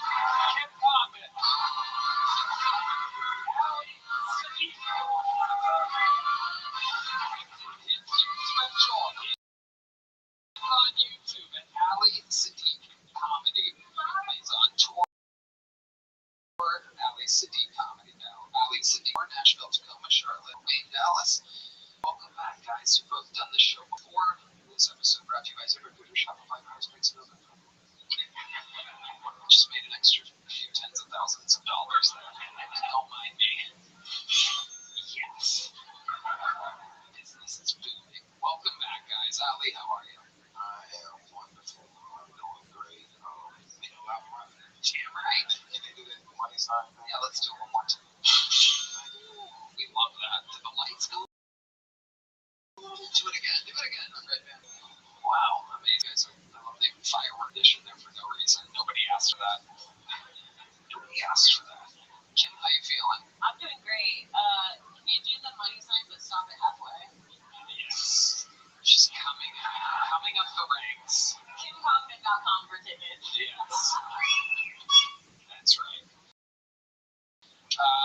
You guys know how it works. About 300 comedians signed up with a chance to get pulled out of this bucket. They do a minute uninterrupted. You know their time is up and you hear the sound of a kitten. Because they have to wrap it up there, else they bring out the angry of us Hollywood. Interrupt them, and we talk about their lives, about their set, about anything that might be more interesting that they possibly can talk about, or anything interesting about their lives whatsoever. The whole thing's improvised. Anything can happen. You guys ready to start tonight's fucking show? Well, from the bar next door that I just pulled out of the bucket, we are going to start with a very special comedian. While he's not a regular and he's not a golden ticket winner, he's been on only one time ever before, but I want to see more of him. I think everybody wants to see more of him. I kind of think he's an instant legend in my mind. Make some noise for the long-awaited return, kicking off tonight's show with a brand new minute. This is Sir Winston Pickle.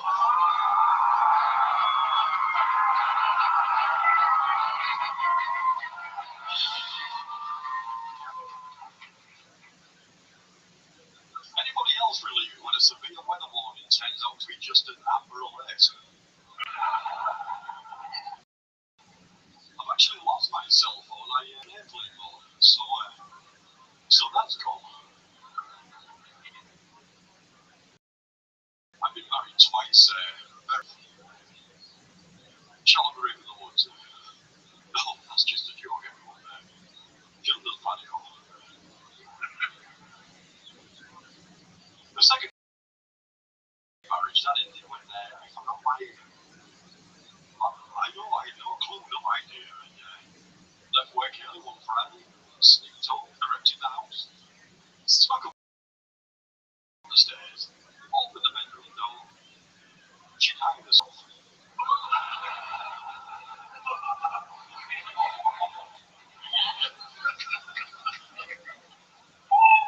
She was swinging. Sir Winston Pickles. Hell yes. Welcome back, friend. I love a dark, dirty, evil clown. You are so photogenic, videographic. I'm not exactly sure what the word is, but you play well on this show. Thank you, I have my mother's eyes. Yes. They're an amazing job. I have them. Wait, what? They're an amazing job. Oh, Jesus Christ. See what I'm talking about? He just got me again. I've been Sir Winston Pickled. Fuck yeah. I love your style, Sir Winston Pickles. Remind us, how long you been on stand-up now? 6 years as stand-up, 10 years as a clown. Right. 6 years of stand-up, 10 years in whiteface. Absolutely incredible. Fun times. Is this your guys' first time seeing Sir Winston Pickles? Ali? Yes, I'm terrified. I don't fuck with clowns, man. And I'm sitting there like,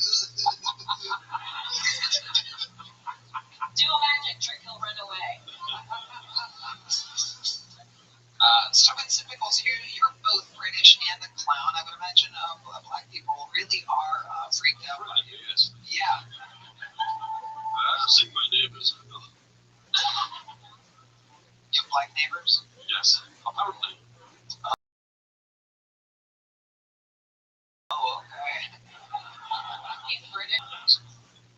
So, Winston Pickles, what do you do when you're not clowning around or doing stand-up? Yeah, I collect things. Mm-hmm. Yeah, like what? Well, Like people.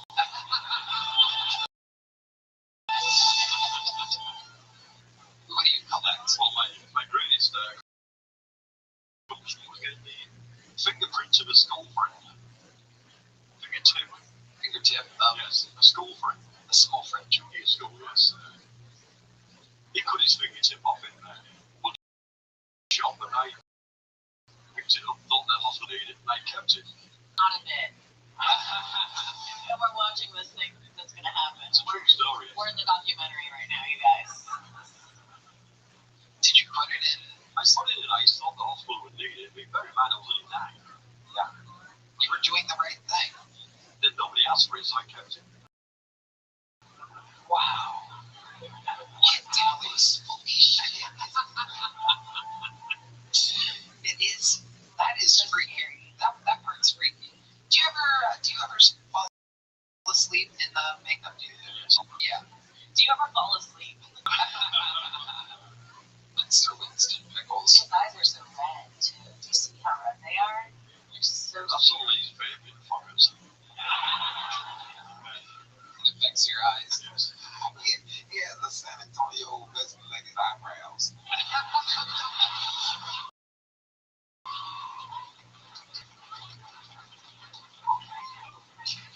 Alex indeed.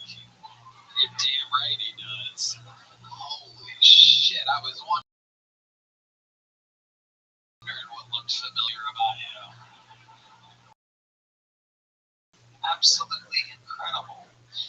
So that we haven't learned in any of the other parts of the 2 interviews that we've done. I left England and unbeknownst to anybody, I just took off. I had a psycho bitch for a first wife, and she came up from work and I'd already gone to America. So, Wow. Did you ever call her and tell her? just left. Wow. Good for you. Allie. Saw a chance to go over there. Right.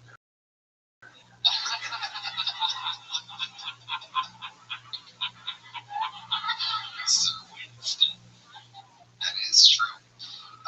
Well, Sir Winston, you got tonight's show started for us. Another solid few minutes, starting with some dark clown fun. I loved it. Thank you so much. Make some noise. The show has begun. Sir Winston, you go started it. And now we go to the bucket. Yes. And your next, or your first bucket full of the night, as you guys know, this is where we meet somebody all together. Could be the next future star of the show, could be a crazy person. Anything can happen. Make some noise. Your first bucket full.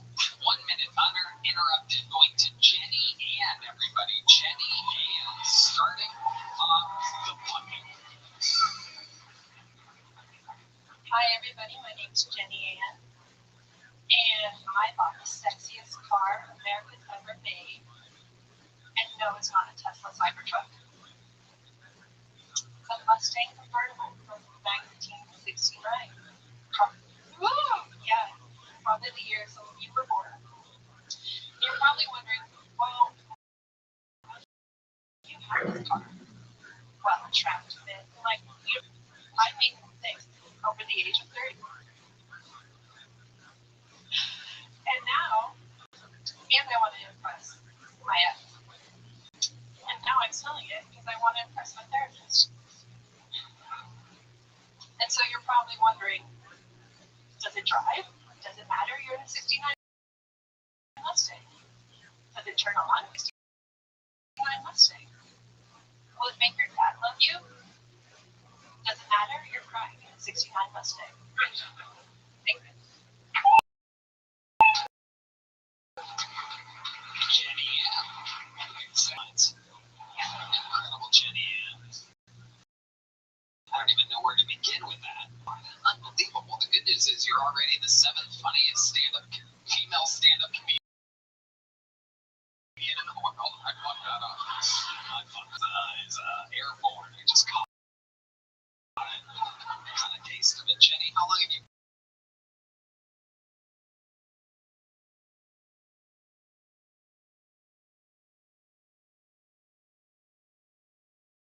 6 months. 6 months. Hell yeah. Yeah, do it. Yeah. That's a compliment. What do you do for work, Jenny? Oh, what? I work in venture capital. Are you really? You really are? Yeah, I work in venture capital. Oh, wait, is she really your financial advisor? All these sounded like it was a joke, but this could really actually be your financial advisor. These people bring their whole entourages when they go do shows. They're the caterer, the fucking personal chef, the this, the that.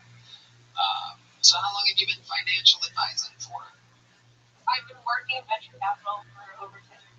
Do you really have a 69 Mustang? I do. You can check it out at 69mustang.com. Honestly, the whole thing sounds like porn audition.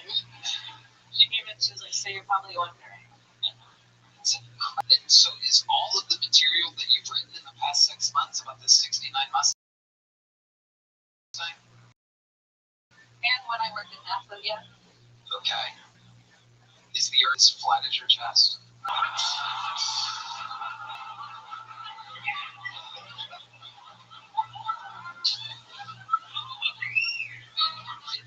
It's kill Tony.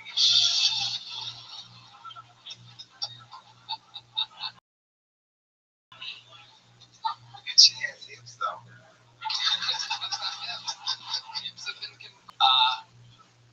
What was NASA like, Jenny? What'd you do over there?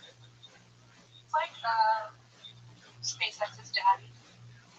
I know what NASA is. I'm asking you what you did at NASA. I worked in the bioengineering department on a project to grow algae in space. Oh, okay. Catering for astronauts. Yes, absolutely. Okay. All right, Jenny. Where do you live? In Austin. Okay, how long have you lived here? That's 2021. Okay, where were you at before that? California. Yes, bioengineering in space. And even in space, they put us in the kitchen. Yeah. It's true. It is true. I hear y'all yap all the time. You know what I'm saying? You read the color. Okay. Jenny, what made you leave NASA and go into venture capitalism? I turned an old military vehicle museum into a hacker house. And I had like 8 founders. I wanted to learn how finance works. So I called email, got a job in PC. Okay. What do you do for fun? What do you do for fun when you're not Write jokes as well. Right. But like when you're not doing that, what do you must when you want to like let your hair down and take the glasses off or whatever. When you want to She like plugs her clit to like a USB.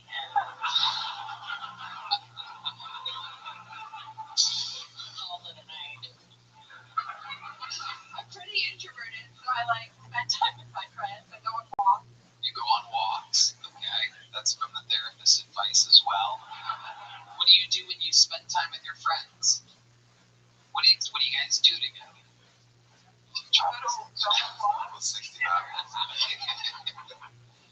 What is it? Go on walks, eat dinner, and eat drinks. What do you do with your friends? Wow. That's a good question, Jenny. A bunch of because you'd be staring at me at the outside window. So you have crazy energies, Jenny. Do you have a sex swing? No. Her car's actually pretty awesome. Wow, what a follow-up. Follow-up to the sex swing. Yes, we know what a 69 Mustang is. Is that the actual website? That is so weird. You built a website to sell one 69. Yes. You only have one for sale. Yeah. You suck at selling this car. It's a beautiful car. How much are you asking for it? Whatever anyone wants to bid. Okay, this is retarded, Jenny. This is crazy. Whatever anyone wants to bid. Give her spots on full time for it. No. Much like her jokes, I feel like it doesn't work. Yeah. Yeah. The red stripe. Yeah. Alright. She has a Mustang Gallery. Yeah, it's You're very type A. Or actually, but yeah. Jenny Ann. Dear Lord, I thought you were gonna call me. Okay, Jenny Ann, I'm gonna let you go. She's heard that before. Okay, I'm sorry. If you said it, it'd be fun. Did you have fun here tonight? Okay. Alright, here's a little joke book. Here we go. Boom. Good catch. Jenny Ann. Wow, shocking. Catch for Jenny Ann. Alright, here she goes. From back to obscurity for Jenny Ann. Oh my god. Wow. Holy shit.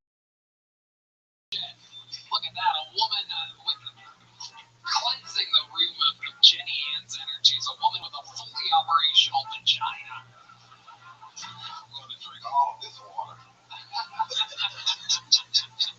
This podcast is sponsored by ExpressVPN. True or false, incognito mode makes you invisible on the internet. It's false. Most people have no idea that your browsing history can still be monitored and even recorded unless you use ExpressVPN.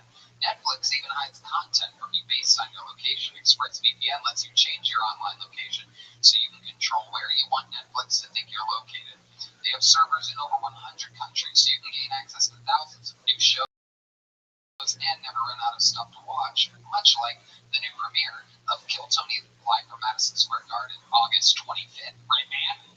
Tony, ExpressVPN is so easy to use. I just fire up the app and click one button to change locations. Not to mention it works on all my devices, my phones, laptop, tablet, even my smart TV. It's all done at blazing fast speeds. Your boy Brian even streams in HD with zero buffering. Tony, I use ExpressVPN and so should you. That is amazing. I use it all the time when we travel, and it's important to stay secure on the road. So protect your own at expressvpn.com/BillTony. That's expressvpn.com/BillTony to find out how you can get up to 4 extra months free. expressvpn.com/. This podcast is sponsored by PrizePicks. Basketball season may be over, but the action doesn't stop on PrizePicks because baseball is just heating up. Step up to the plate with PrizePicks and add your favorite baseball players to your lineup, whether it's strikeouts, RBIs, or first inning runs. Make your call with more or less and play for your shot to win up to 2,000 times your cash today. Sign up today and get $50 instantly when you play $5. You don't even need to win. You receive the $50 bonus. It's guaranteed. PrizePicks is the best way to win real money this baseball season. Which players are going off? Which ones are? Make your picks in less than 60 seconds and turn your sports takes into all season long. Free, man. I was looking and I think this week PrizePicks up. I hate the baseball board. It's 6 pitchers straight out. I just think kicks through it, man. And I love how easy they make it. Download the app today and use code Tony to get $50 instantly after you play your first fight. That's code Tony to get $50 instantly after you play your first fight. PrizePicks, run your game. Alright. So let's see what happens here. Make some noise. A minute from Jimmy.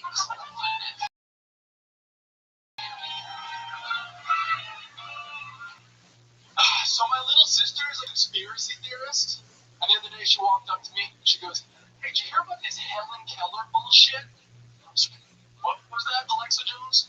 And she goes, "Yeah, my teacher's trying to peddle out some fake news, saying this bitch was born blind and deaf, but I'm supposed to believe she learned how to read and even gave speeches." I'm like, "Yeah, right, Bobby can do both of those." Helen Keller was born blind and deaf. She goes, "Then how did she learn how to read?" And I was like, "Well, she had this teacher named Annie Sullivan who used to teach her little symbols into her palm. She learned to read that way." used to steal money from white women. Okay, you got a point there. I'll give you that. She goes, how'd she learn how to talk? And I went, yeah, I don't know. Did anyone here know how she learned how to talk?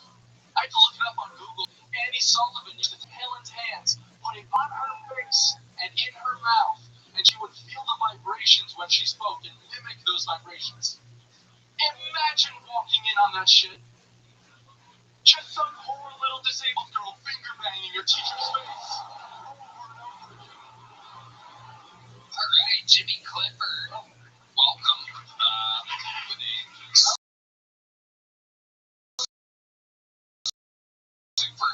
With a super topical bit.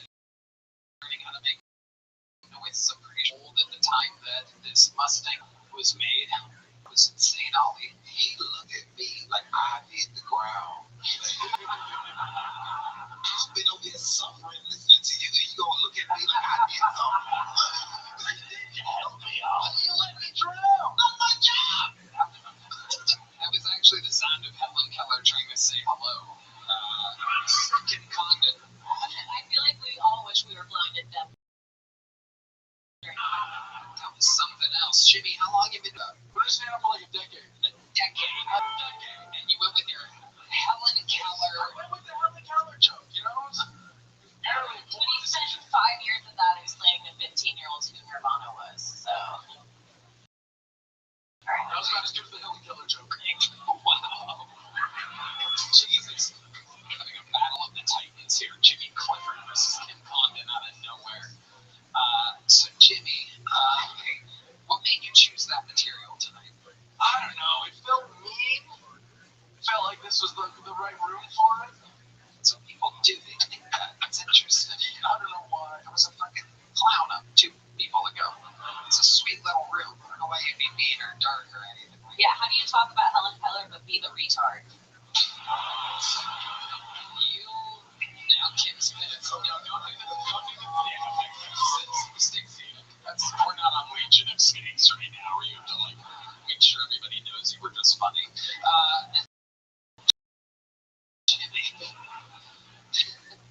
Jimmy, a video at what kind of videos are you at? Child porn. Is it child porn? It's not child porn. What are you editing? I edit all sorts of things. I edit a lot of online content where I make fun of people on Cameo. Okay. I mean, I feel like Cameo is pretty tough. We'll go for Kill Tony. Most of the regulars is how they make their day-to-day wage. Again, dead silence after amazing. Like, if we wanted to get room tone for audio, I would just have you do a joke so we could hear, make sure that we have the ventilation and the light sound of lighting and everything edited out of the baseline sound. It never gets quieter than when you try to make some noise in this room. Jimmy, so where do you live, Austin? I live in Austin. For how long?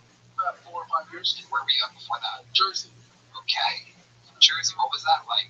Living in Jersey? Yeah. I mean, it was pretty good. I lived on the shore, so it was fucking nice. Jersey, there's not really much to say about it. Okay, I guess not. 10 years in stand-up and a lifetime in Jersey, not much to say in either one of the things, I guess. What do you think the most interesting thing about your entire life is, Jimmy? The most interesting thing about my entire life is I married. You're what? Yeah. What? I married an immigrant. Okay. Yeah. Where'd you meet the immigrant at? Scotland. You went to Scotland. I went to What Scotland. made you go to Scotland? The Edinburgh Fringe Festival. Oh, okay. So you went out right now? Yeah. And then what happened? You were at a coffee shop or what? No, I just started screaming at people in the street to come to my comedy shows because I had to do something. Clearly, Kill Tony wasn't moving the tickets for me, so I worked her into a show. She enjoyed it, and then she came back. Wow. Yeah. Wow. So she came up to you and she goes, I want to see you share. And then after the show, what did you do with her? You guys go have drinks or something? Yeah, got drinks, got a date going, and it was fun, you know. Did you hang with her? Gentlemen never kiss. Also, don't ask my wife. fuck's sake. Ooh, tell you're on a show right now. You're on a show, Jimmy. Here's a little joke about it. Ollie, what do you think about all this? It's crazy as hell that a lady who's been doing comedy for 6 months and a guy who's been doing it for a decade are in the same exact place. Yep. 100%. A lady who's been doing it 6 months and is much more venture capitalist and mentally ill than a just Bonneford who's coming back from festivals just fresh and ready. All right, Jimmy. I'll be honest, I'm a little out of practice. I just had a baby about 2 months ago. That would have been an interesting thing to say 5 minutes ago. It's the most interesting thing in my entire life, Tony. I would say, it's awesome.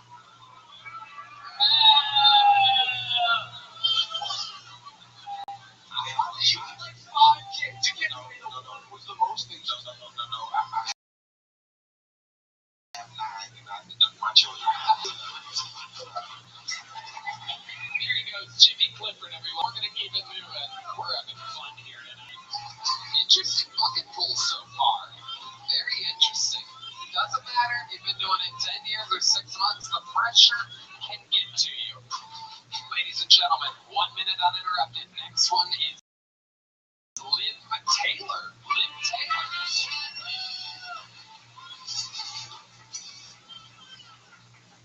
So I recently turned 31, and as a woman, I realized that now I'm in my 30s. There's a point in your life that you realize you're no longer in your 20s. Like, that decade of your life is over. That's a defining point. I thought this is when you turn 30. Apparently, that was when I realized I went from having headlight tips to a headlight and a fog light. Bitch, where are you going? Like, I don't even have kids to claim this on, and I'm half Puerto Rican. There's nothing. I am half, and I don't speak Spanish. I think I'm more what you'd call, like, Puerto Rican instead. And I guess aside from my dad, kind of hard to talk about him. Not because he's dead or anything, but because he's just a fucking narcissist. He's Puerto Rican. It was like that kind of narcissist. He went to a military high school. He's convinced that he's a veteran. Thank you. Liv Taylor. Amazing. Decent somehow the bucket full of the night so far. Barely decent yet the number 1 ranked bucket full of the night. Hell yeah. I bet you would. You're half Puerto Rican. Yeah. Is that why you think one of your tits is garbage? Probably. Still got it. Leaning into the wind. Alright. I love it. Taylor, how long have you been on stand-up? Almost 2 years in November. Okay. How do you make money? I'm a vet tech. Yeah, I actually I've been working for about 2 months. The last time I was on, I didn't have a job. That's what happens. A lot of people think people just make money off Cameo on here. Steven is a vet tech. Yeah. So you're around animals. Yeah, I actually work in specialty, so I work in anesthesia and surgery. Amazing. Yeah. What is some of the worst animals you've been so far? What are the ones when you're like, oh no, there's a fucking Chihuahua.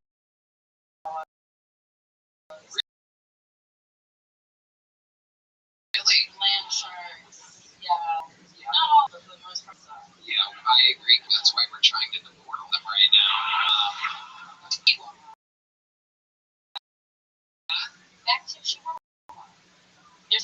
Oh, okay. Word. I was trying to back to Chihuahua. All right, there you go. I should have spell on you. Yeah, it's weird. It's weird. One of my tits feels weird all of a sudden.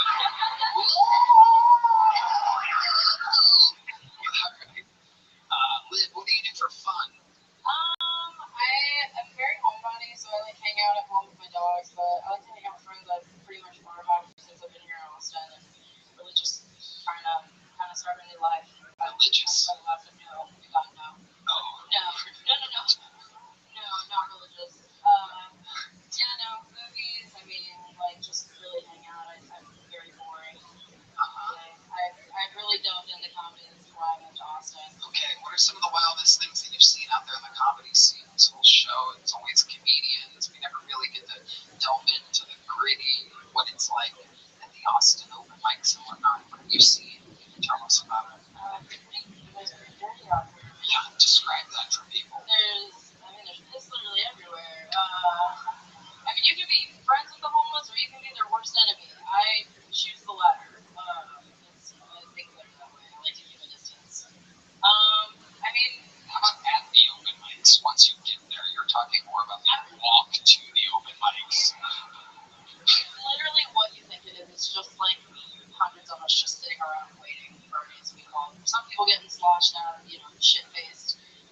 kind of hang out with my, full group friends. You don't get shit-faced. No, I drink here and there, but I don't get shit-faced. Exactly. At least on these nights. Why get shit-faced when you already have a shit body? You're right.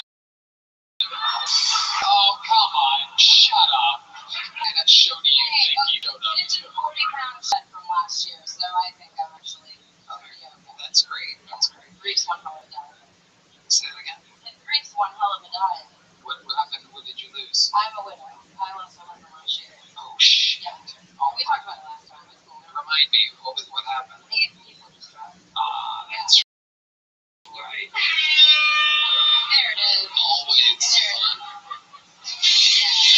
There he is. We have amazing technology here at Rogan's Comedy Club. Thank you to Spotify for technology. We're able to tap in audio in heaven.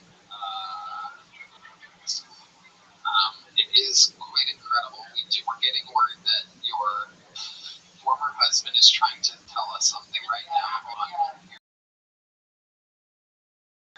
Wow, okay. Joe is joining us from heaven. Joe, it's a brand new segment on this show. We're testing out this new top board. It's terrible. Hold on a second. Wait, was that Antonio Brown I just heard? Is he dead? What'd you say? Alright. So Liv, if you have like a short-term goal for your comedy, what would it be? I'd like to be at least featuring in the next 2 years. I know I'm not ready for something like that. I'm always still learning. So yeah, I'd say 2 years. Good goal. Should I get fun facts? I actually have a picture of you with, I went to a show of yours. It was the year before my mom died. And what year was that? 2023. Okay. I actually have a picture with you and him together. And you guys have this very uncanny look. Really? Yeah. Wow. Yeah. Amazing. He's going like this.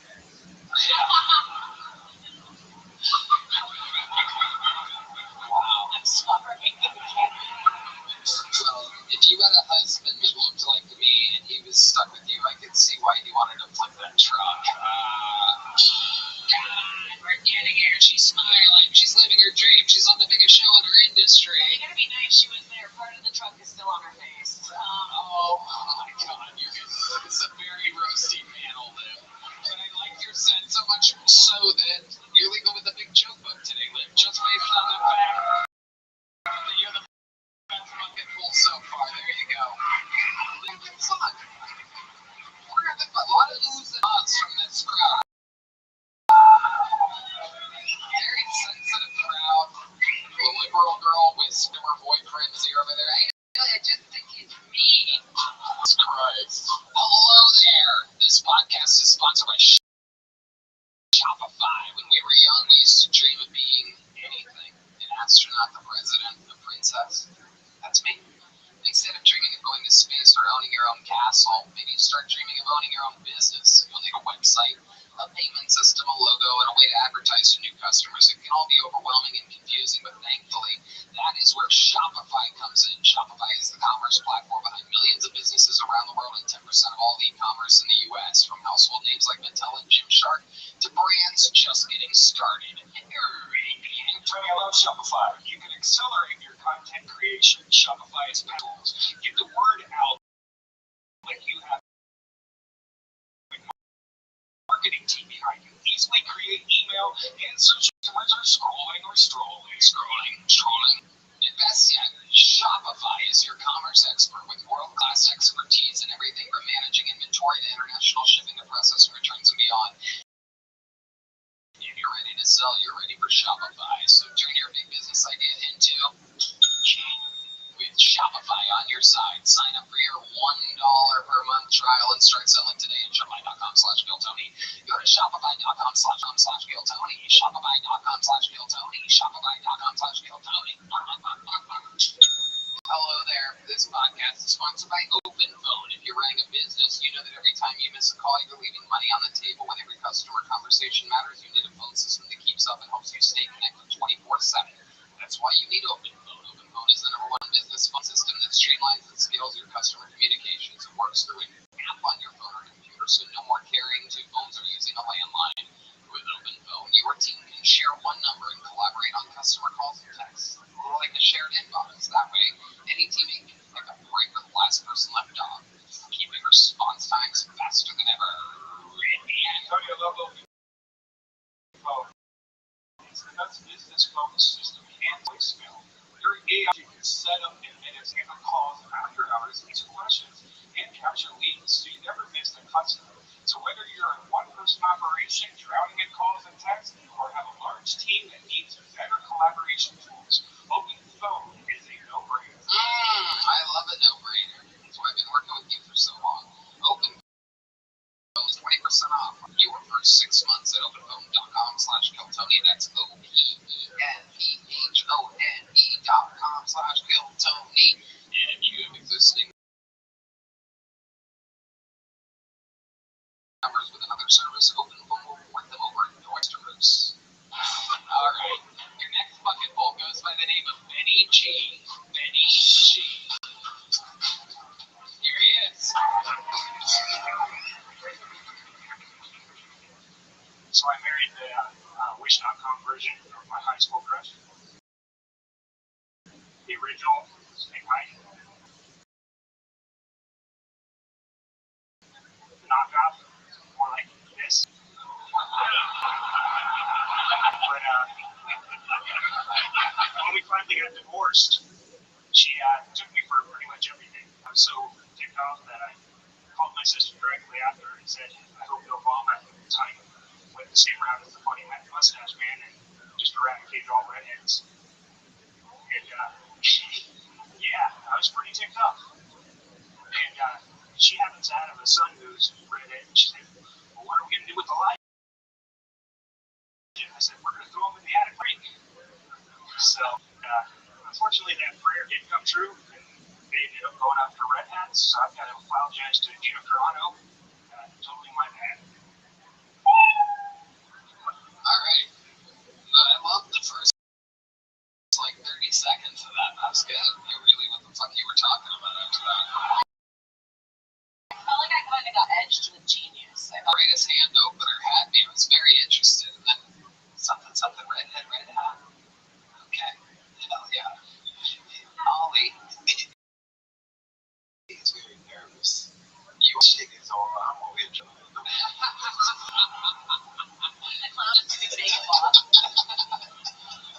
It's just regular old Winston Pickles up here. Benny G, how long you been on stand-up? This is my very first time. Wow, okay, that makes sense. No wonder you're shaking. Look at that. How old are you? I am 42. 42. What made you want to start today? I've been actually trying to sign up since October of last year, and what got me down here was the Holy Spirit. I found Christ a little over a year ago, and put on my heart to come being comedian. So when Christ found you and told you to come to Kill Tony on a Monday night, what exactly did he say? And where were you? And when did this happen? And what did you eat that day?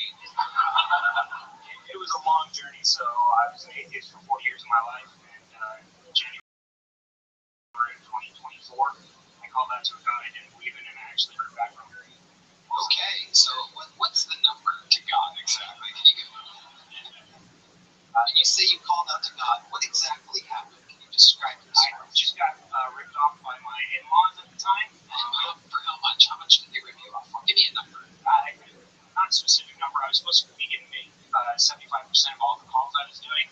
They ended up giving me 40%, and yeah, I was taken aback by it, and asked my wife to try to rectify the situation because they were her parents, and she told me I needed to sell my belongings, sell myself like plasma and stuff like that to make ends meet. And in that moment, I called out to God. You're talking about a real sympathy story here. Yeah, this is incredible. Incredible.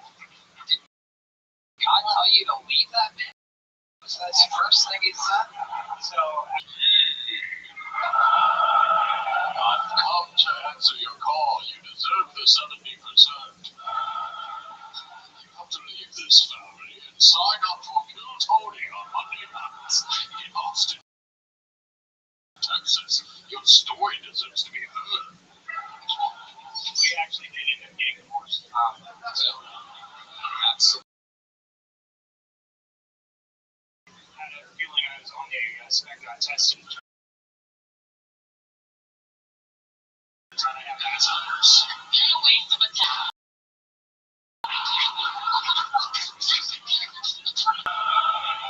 Congratulations on being the last person to find out. They tested him in the parking lot like a COVID test. So like, yeah, he just rolled down his window. Yeah, you got it. I saw his thumb in his pocket and they're like, yeah, go ahead. The old warm thumb, one of the first giveaways of Asperger's. What's some of the most Asperger things that you do? I have really bad social anxiety. Just not good with We can be damn. Well, look at you facing your fears head on. Absolutely incredible. Benny, Shane, what else you been doing with your life for fun? not a whole lot. Just going to church and volunteering where I can. Okay, so tell us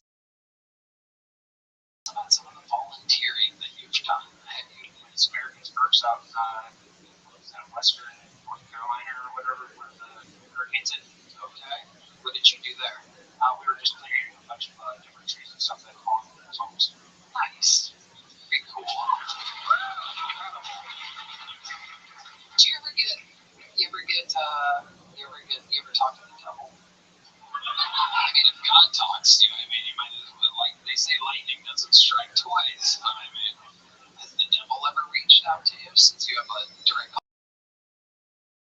We have someone calling in. What are we going here? Where's the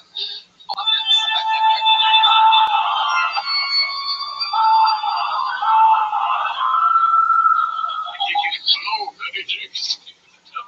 I know I sounded like God, but He asked if I talked to the devil. My ex-wife did call on Sunday. oh shit. This ex-wife is getting a lit up. Hell yeah. You're nailing 70% of these jokes. I love it. Benny, do you have any kids? I do. I have 3 kids. 3 kids. Love it. And you grown up or? 17, almost 15, and almost 14. Wow. Okay. Do they have the devil inside them, especially the 17-year-old? No, he's actually on the Treadmill. What is wrong with you? Retarded shit. You have to say, oh, it's been 10 minutes. Did you some?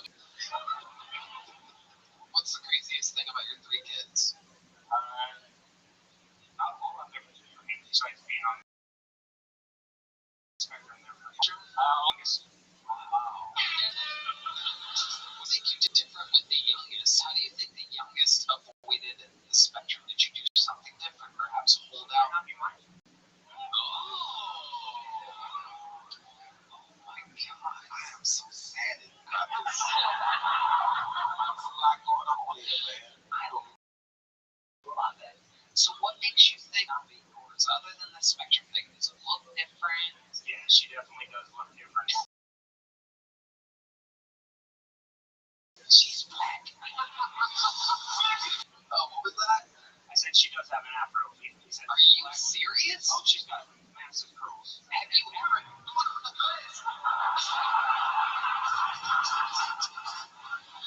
That might be the best timed use of that sound effect in the history of the show, which I've been hoping would evolve over the past 12 years. But a fun fact is that is one of the oldest sound effects in the Kill Tony playbook, 12 and a half years.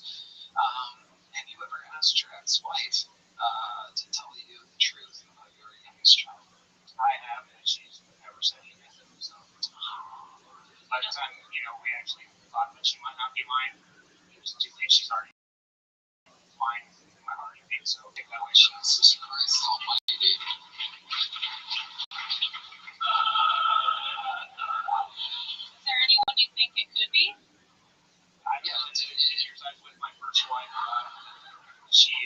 her cheating on me 3 times in the teenage year. Oh my God. How many of these times was when she went to go see him live? And I know this is, obviously personal, but you've seen this show, and let me tell you, you are crushing this interview right now. Everyone's so cool, and I don't really have any hobbies. I'm a homebody. I go to work. What do you do for fun? Don't eat these idiots. And meanwhile, there's you, just unable to tell a lie. Just King Bean Spiller, first of his name, Admiral of the Aspergers, the protector of thumbs. Benny G has arrived. So interesting, and all the listeners guaranteed right now are enjoying this part of the show because they hear about these things. Maybe it's affecting some of them. Maybe they get suspicious. Tell us, when you caught her cheating, how did you catch her? Like, what are some of the scenarios that you walked in on or found out about? Talking about the first wife or the third wife? Wow, this is incredible. He gets hotter every time he's in it. Oh, Dee's going to fuck. She must have been on her back page. So, yeah. Has an afro and is blind. I love a bass, though. I love a bass guitar. She's 4. I honestly feel like this is how Creed started.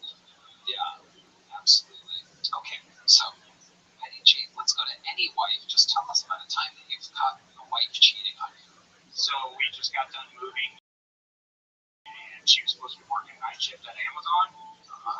She was working night shift at an Amazon, all right.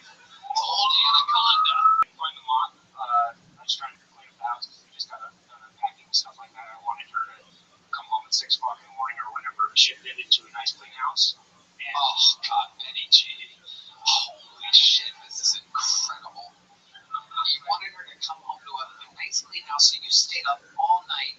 You sweet, sweet boy. well, I drove over to our old place because we left the room and mop there to try to clean it up You before we even had to go back on a trash to do with a mission that you wanted to do. walked in. She was walking out with another man. Oh my God. Oh my God, the old broom and dustpan. And then later, come to find out, she was actually hooking herself. She was making money. She was getting paid to do this. Prime delivery. Okay.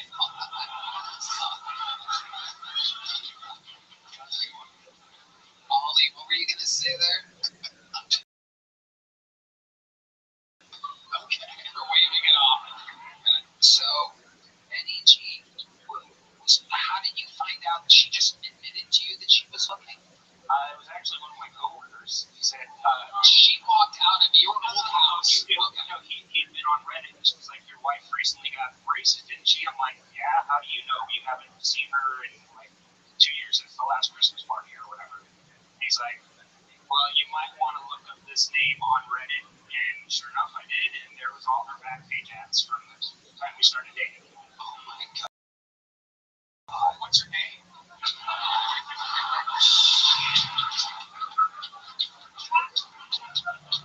You are disgusting. This is a real emotional part of the show, and there you are asking, what is her name? Just out of curiosity. All right. So, this is incredible. Now, did she ever give you a reason why she got into this? Did she have money that bad? After we, I forgave her and we tried to stay together after that. But,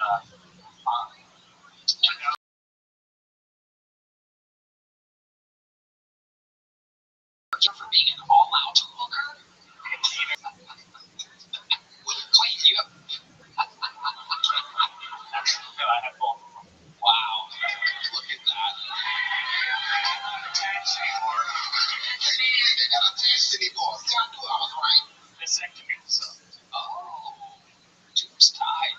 You said enough is enough. Did you get your tubes tied by any chance before your last kid came out? No.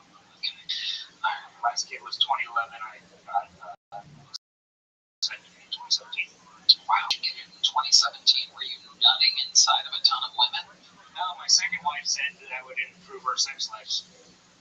on the second year. Because she wanted you to come inside of her. Pretty much, yeah. Wow. When you say pretty much, was there something more? Just a yes. Okay, so she wanted you to come inside of her, but she did not want any little Asperger babyets running around. She didn't want any of that, right? Yeah. Okay, good. Because she had met your other kids, and she's like, oh, hell no. Yeah, pretty much. Okay. Wow, it's on and on with you. Wow. Is there any other time that, any other good of the cheating ordeals? I think that's what people really loved. No. My mother and my sister stole $3.4 million from a major oil and gas company. Wow. Oh my God. It's like all the fucking pools, energy, and answers went to one. I think God really is in his fucking earpiece. This guy is so interesting. Wow. Did they get in trouble for that? Oh, yeah, my sister did, I want to say 5 years in prison. Yeah, those oil and gas companies tend to be able to afford lawyers and private investigators. Well, how did they think they were going to get away with it? I mean, they got away with it for like 10 years or something. Wow. Worth it. And they tracked it. It's enough time to spend the money, that's for sure. I mean, you can Google it to this day. It's a national story in Denver. Yeah, and you were close with them? Yeah. How did they spend that money on? Do you remember anything specific where you're like, that's kind of weird? Well, I don't know. Wow, look at that. Even your own mother was fucking your wife at one point. Incredible. Penny, I love your style. You're so loose up here. You're smiling. And 15 minutes ago, you were shaking. An unbelievable job. Unbelievable interview. Thank you so much for coming by. Penny G, everybody. A compelling story. His biggest fear, social anxiety, and he just crushed it during the interview part for 15 minutes. Person can follow that. Who goes by the name of Ty Marion, everybody. Ty Marion. Oh, we know Ty. Alright, this is my fourth time now on the show. It has not made me famous, but it's cool because I still look famous. Like, I know I look like a racially ambiguous Ross from Friends. Dude came up to me in the street and said, hey, you kind of look like David Blaine. And then he goes, but I bet you're not allowed to do magic within 100 yards of a school. That's kind of crazy. But about a week ago, a girl rejected me because she said that I look like a wax statue of Happy Gilmore that was left in the sun too long. I was like, oh, you got a Sandler fan. Well, I bet if you come over, I'll make you call me Big Daddy. And I go over, I'm going to find out you have...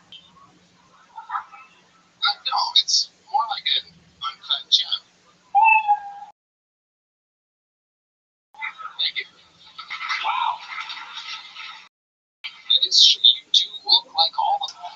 You are indeed. The platform that God has given you, a face like that, has led you right here in this moment with great jokes about what the fuck you look like. It is incredible. A lot of people with a face like that would be sad and have nothing to do with it in their respective industry. Meanwhile, it's like you have a prop with you at all times. I love it. I'm signing on for me, but it's fucking fun shit.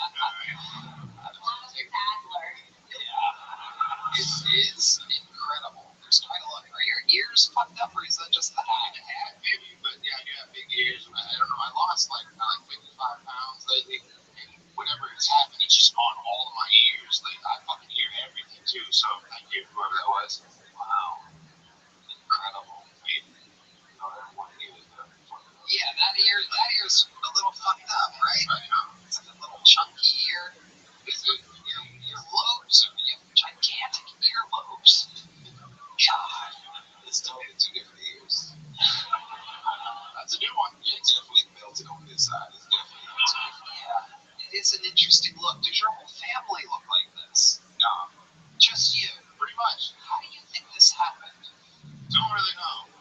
Have you ever slept before? Have you ever do you eat and drink?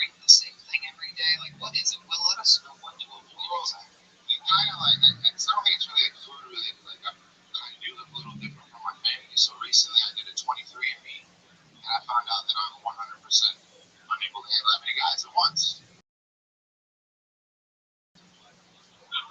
Like I said, D Madness just on and he murmured the words, motherfucker ugly as shit. That's all. I just heard Demon D knows, which is incredible. Born blind, but meanwhile he walks in from using the restroom and can just tell. Anything crazy happen in your life since the last? I got hit by a car. Okay, did it hit you in the vagina? Would it help me out? Just one of these great Austin drivers we have here in Texas is not paying attention and went through a red light as I was coming to an intersection. Wow, they ran a red light and hit you on a live scooter. Yes. So they were going normal, like 35, 40. She was about to make a right turn, so When you say she, what ethnicity was this woman? she was Hispanic. Surprising, yeah. Another L for the Hispanics. Okay, and what did she stop? Yeah, she couldn't. She was on top of the scooter. She didn't have really a choice. You fly over. So the car was up with the scooter. Yeah. So not to harp on the last three stuff, but I'm kind of autistic as well. Like, Truthfully, we just had fucking shaky what the fuck here a second ago, so it's not really registering. my story's a little. I didn't get diagnosed until like really late in life, so I had to like battle it and try to be normal and act like normal. Just a facade. And they tell you that you have a face. Somebody order number 33, Asperger. I think they said your face has drostism. Alright. It's Very saggy. Thank you. Join myself later. Come over. Kim has the one joke that doesn't work. She goes on a 6-minute break. Let's die right now. Alright. Well, Ty, fun times. You're on the show again. You've been on numerous times before. Anything else crazy we should know about you? How did it end? Did she give you money? Yeah, well, we're kind of settling up. It was here on the last story that I told on the show. I was rehashing anything. It was the same guy, so he was like, "You want all this information? You need to go ahead and do this." I was like, "I think I'm fine." He was like, "You're not fine." So we'll see what happens. Well, I hope the settlement happens before this episode comes out.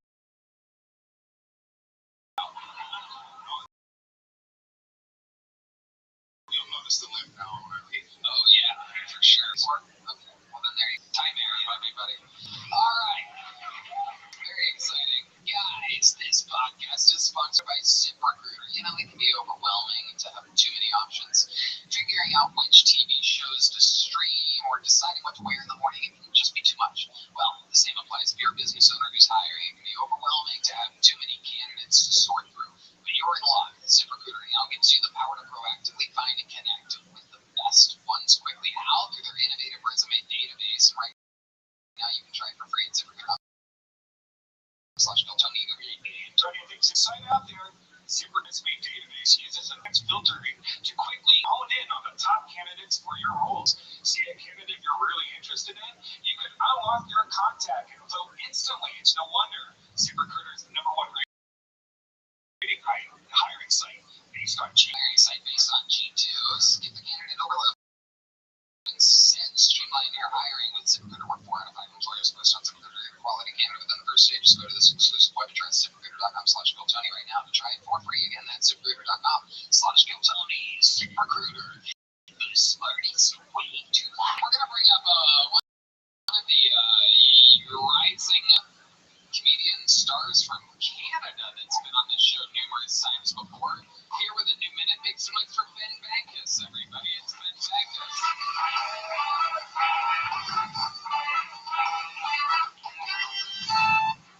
What's going on? I got 2 kids. I just had my second kid. And, yeah, my wife, she tells people, yeah, we had a second kid, for our daughter. So she got a friend. Like, yeah, that's what I was thinking. Just fucking my wife like a loss for my daughter. She needs a friend real bad.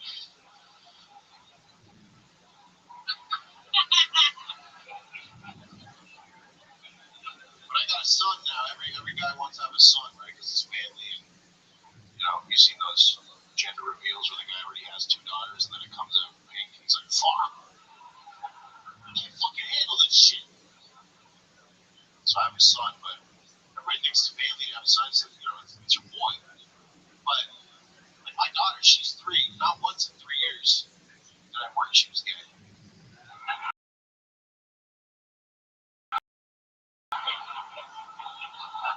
That's old enough, no fucking worry.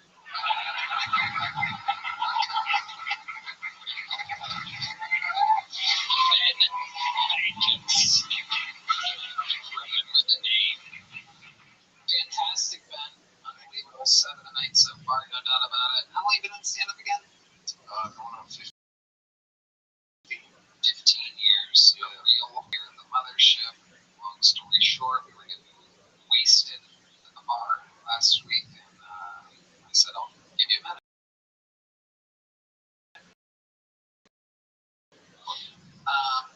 Are there any signs if I get drunk enough right next, so I go, you know what, I want to do what you do. And they're watching the sausage get spots. Yes, the sausage. Gets spots. Is there anything gay about the 3-month-old that makes you think it might be gay, or is it just a funny joke? Yeah, I mean, Or is it like sucking its thumb, like back and forth, like? yeah. Well, like, What? Alright, jeez, the baby gonna pee on Kim. Alright, there you go. Alright, Jesus. If you guys could just laugh at everything she says so she doesn't have to make a big deal out of it every time, that'd be great.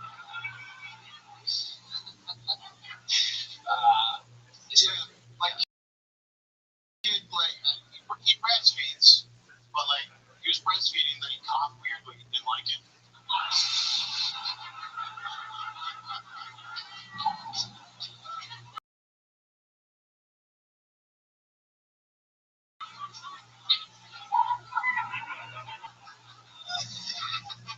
And then he was like, oh, look. And I looked at my wife, I was like, what the hell was that? And she's like, there was a lot of milk coming out. It was probably hitting the back of his throat. I'm like, Jesus Christ.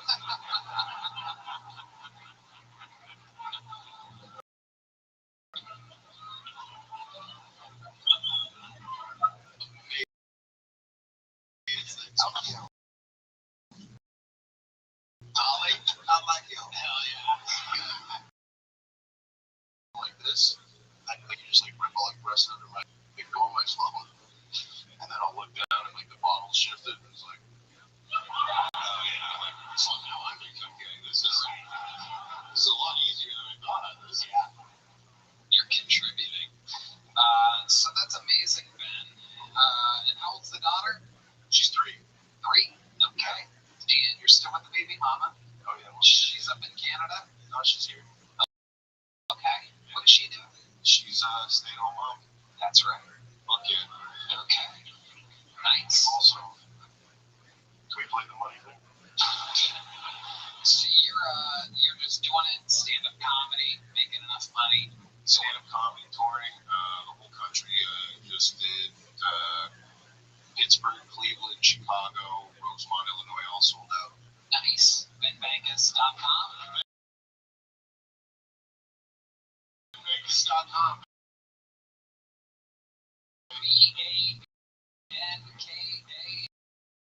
BANKAS. Check him out on tour. Unbelievable set. Great stuff, Ben. Thank you. Make some fucking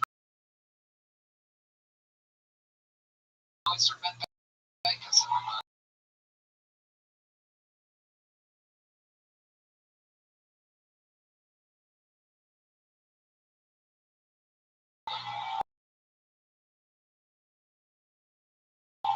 Smooth and easy. Ollie said Before Sean noticed something. you're right. Fucking Racing of my black friend. How did it go? Will we stop wearing those 10 years ago? The only good thing is before being elected. It's a lot of taking a knee. That would have ruined a lot of forces. Ladies and gentlemen,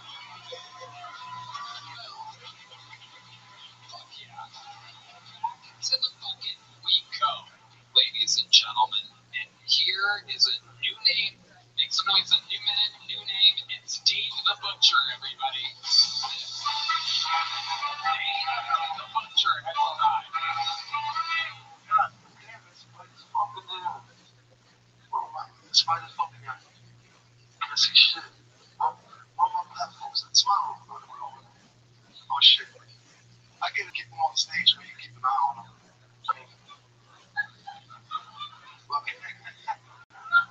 Keep them on stage where you keep an eye on that shit. You know, because it's messed up, but theft in the workplace is a motherfucker. Oh yeah. Shit. Got a little bit of a racist joke here. Just trying to break the ice. I'm a little nervous here. It's my first time, so knock knock.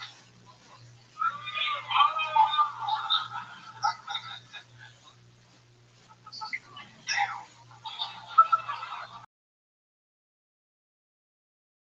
Thanks a lot, buddy. All right, listen. Alright, did you see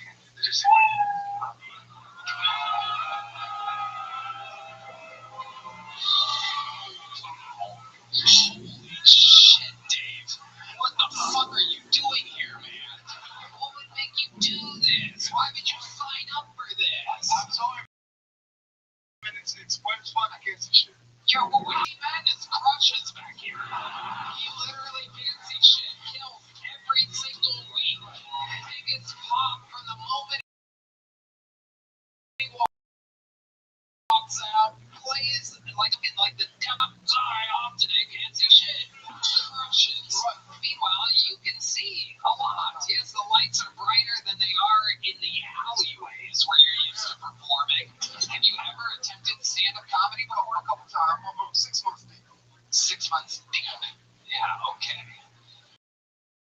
Alright, Dave. What the fuck? Do you have a joke in 6 months? Yeah. I got a couple jokes. Do they all end in knock knock? That's how the joke's supposed to start. It was supposed to be knock knock. Knock knock. Fuck you.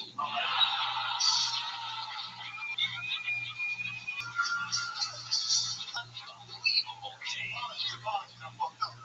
You did fuck up, Dave. You did. I got one for you. Knock knock. Knock knock. I was gonna say my main security part. That was it. Ollie Sadiq, what do you think about that? You're fucking terrible. Yeah, I was wrong. You should take that mic and hang your fucking. You go by the name Dave the Butcher. Is that what you do? Are you a butcher? I'm a chef. You're a chef, so you're not even a butcher. You're not a butcher. You're not a Butchers his jokes, but Okay, where are you a chef at exactly? Houston. Okay, where at Houston? This little place called Chili Flats. Chili Flats. What do you make there? What do you specialize All kinds of stuff. Italian food, Spanish food, everything. Okay, Sandwiches. you're good at that? I'm on the shit. Okay, you know what I think you should do? I think you Fair enough. I fucked up. Okay, Houston. Yeah. Fucking making me look bad. Yeah, exactly. This thing, Check out the kitchen, man. shit's terrible. Do you have shades on your tires, like on your car? Okay. Check it. Yeah. I thought that was bad. That was bad. Yeah. Yes. You are the worst thing to happen to Houston. Is incredible. You're terrible. Try. Work hard. Yeah. You have to do something next time. There you go. No joke book, no nothing. There you go. Dave the Butcher. Absolutely nothing. Absolutely horrendous. Terrible. You guys having fun out there? How many of you like it when comedians do good on that show? How many of you like it when comedians do bad on that show? Evil. Wow, the lights even are not even keen out. The lucky to get that. Make some noise for your next fucking point, ladies and gentlemen. Anything can happen. This is Rob White. Rob White. Kill Tony, how's it going? Oh my god. I did not think I was getting on the show tonight. Otherwise, I would not have dressed like a Dago on vacation in the 60s. This is a terrible comedy, guys.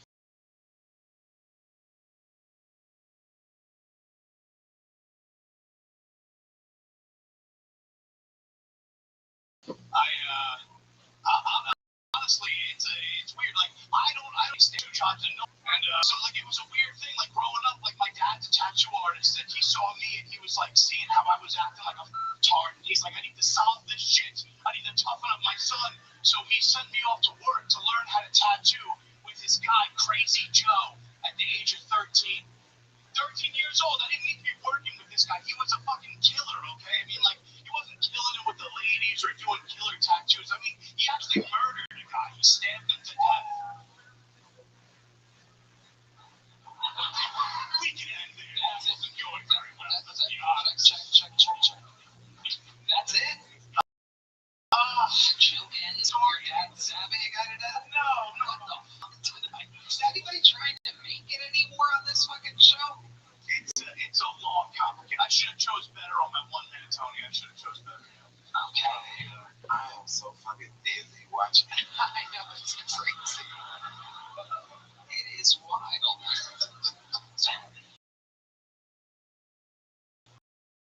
Rob White, it's okay, buddy. Okay. 5 years. Okay.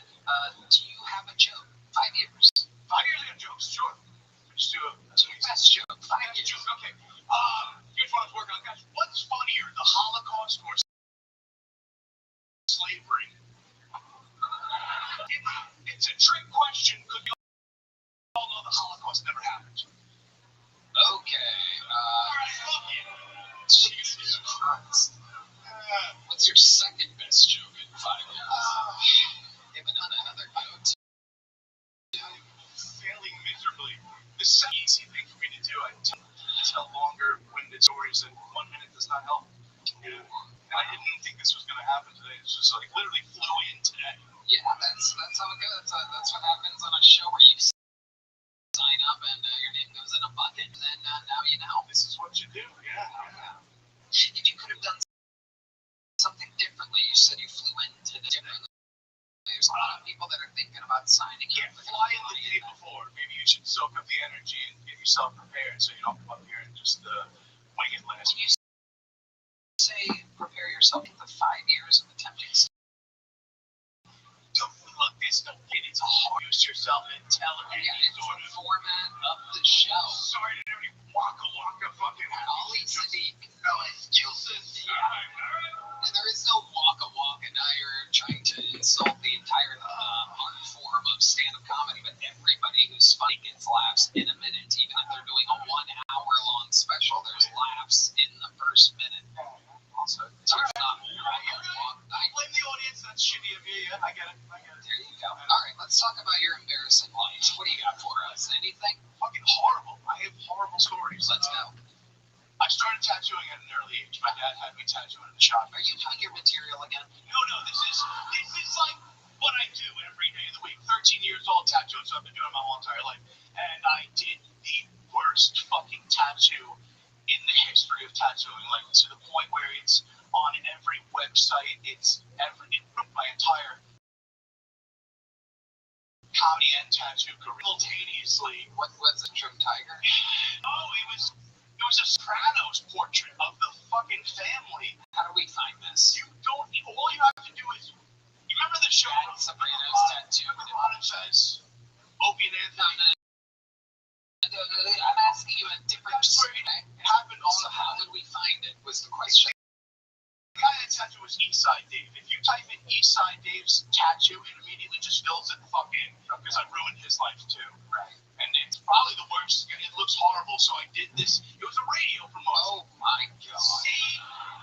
Oh, It's horrible. my god. Oh my god. It's so bad. It's crazy. We're gonna put it on the screen for those of you watching on YouTube right now. Holy shit. No, they're not going to. Don't ever do that again. I told you. It doesn't work in house.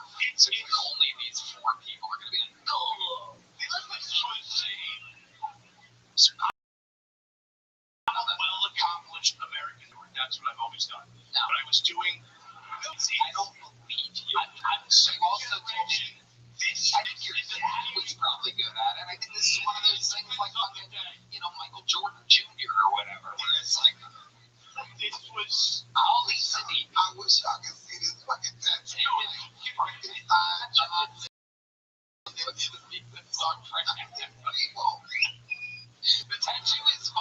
than anything.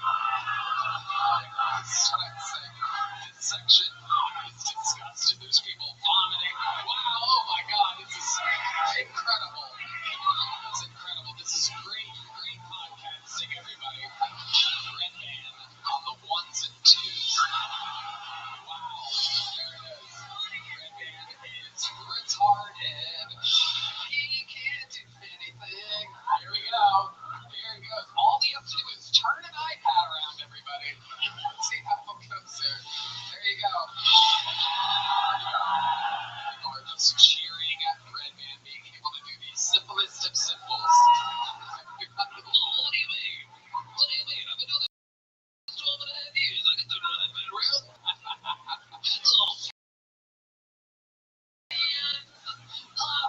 I don't like that. Alright. It's Rob. Craziest thing about your life? Anything? Ollie Sadiq? What do you think? What do you think about that? Able to fight without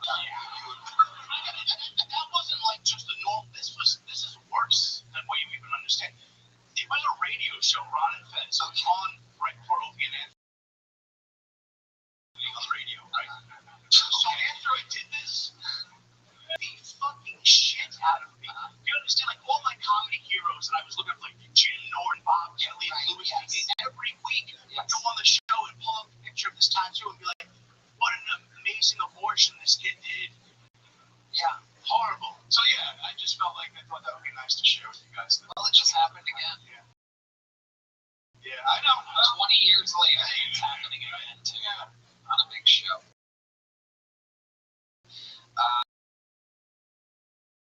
Rob, here's a little joke about the microphone. Rob White, Holocaust denier, Rob White.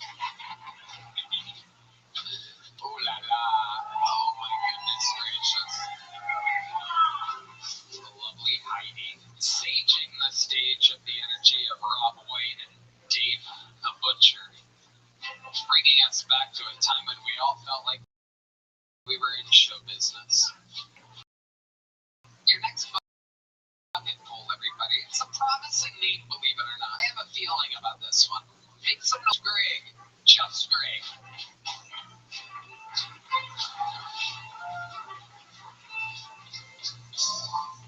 What's up, everybody? I don't know about you guys, but I hate getting bad news.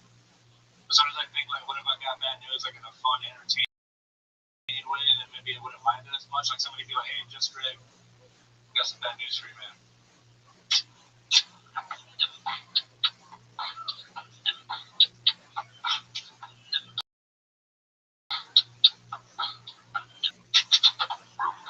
Your wife has 1 minute to live. I'd be like, fuck yeah, yeah. That wouldn't be a bad way to get bad news, I don't think. You know what I'm talking about? Maybe your friend pulls up to your house like, I ran over your dog in the driveway. Okay, love that dog, man. Keep it going for pancake.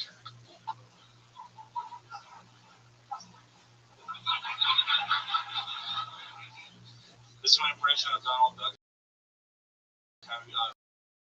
Sneezing. Impression of Donald Duck having sex with Rothschild. Alright, that's enough of that. Alright. That's my time. Thank you guys. Just Greg. Oh, yeah. Alright. Well, how long you been on stand-up, just Greg? How long? 3 years, sir. 3 years. Okay. All of it in San Antonio?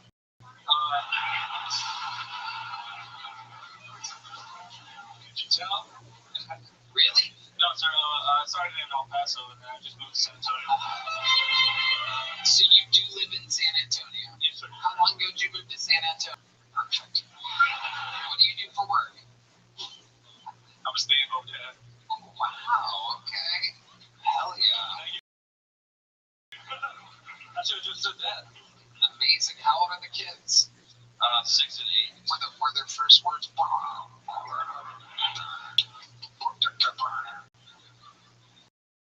Something like that, yeah. Okay. Anyway, how does the baby mama bring home the bacon? She's a surgical technician. Oh, wow. It's a fancy terminology. How long you been with her? year. Okay, look at that. How do you keep things exciting in the bedroom? Do you you beatbox while you eat box? Yes, sir. Incredible. It's absolutely amazing. Wow. Okay. And 2 kids, are you going to have more? Plan on it. Very small family for a San Antonio Latino. Yeah, for Hispanic, obviously. What's the most Latino thing about you? The most Latino thing about me, probably my mustache. Oh, okay. Just grows like that. Okay. You mow your own lawn? Oh, fuck yeah. All right. Yeah, gas power, none of that electric shit. That's the answer. That's the most Latino thing about you, just to let you know. Yes, sir. I can cut a grass. Okay. What do you do for fun when you're not hanging with the kids or attempting comedy? I make videos on YouTube. About what? Beatboxing. You beatbox, so that's your thing. That's my thing. Okay. It's the best thing I can know. The first punchline that you did you say your wife has 1 minute to live? I don't think anybody really got that. I heard it. But even then, it doesn't make sense, because why would the doctors say?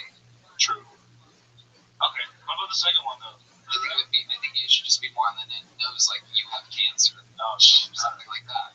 Okay. No one would believe 1 minute to live. You know what I mean? That's right. Unless you're just drowning it or something. Yeah. But she wouldn't.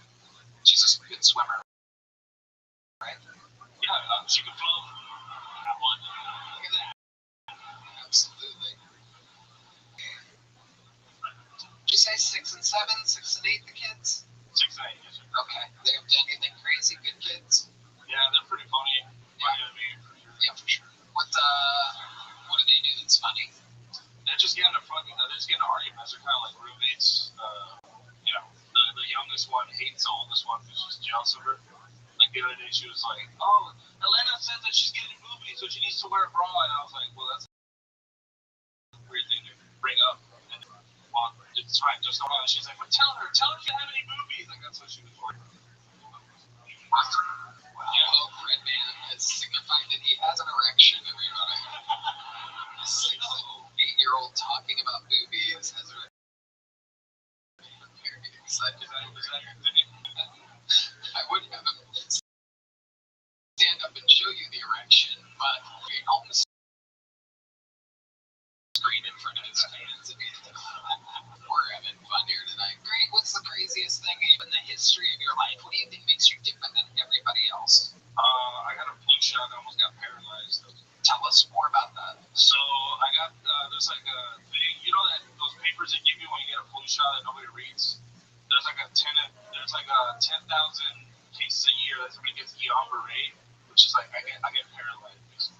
And you felt it coming on? Yeah, like it was weird because I still had to go to work, and then they didn't send me to the neurologist until it went to the back of my throat. So I was like answering the phone. Wow. I was in the airport. Amazing. What type of work? It's a job where it's make like life rafts and shit. Life rafts. Were you helping people legally cross the border? My family mostly, yeah. Alright. Do you ever get a flu shot, Tony? I don't really think as an adult. How old were you when you did this? I was back in 2018, so I'm like 27. Yeah. Really do that. Even Red gets a flu shot, as you can tell. Here's a little joke of Just Greg. There you go. Just Greg, everybody. Beatbox. Ooh-wee.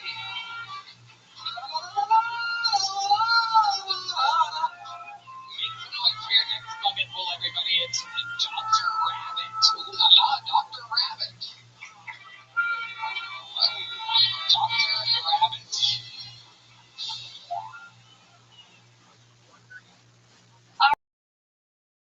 So I do actually have a doctorate degree, but it's the Walmart version of Legally Blonde. But regardless, I still got a job at a college, and you wouldn't know by looking at me, but it was actually at a black college. So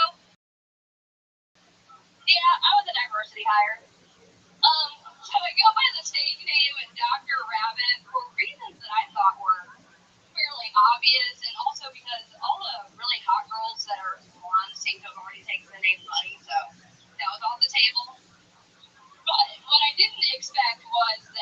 TikTokers were going to think that I chose how I thought, rather than what I thought was the more obvious roast.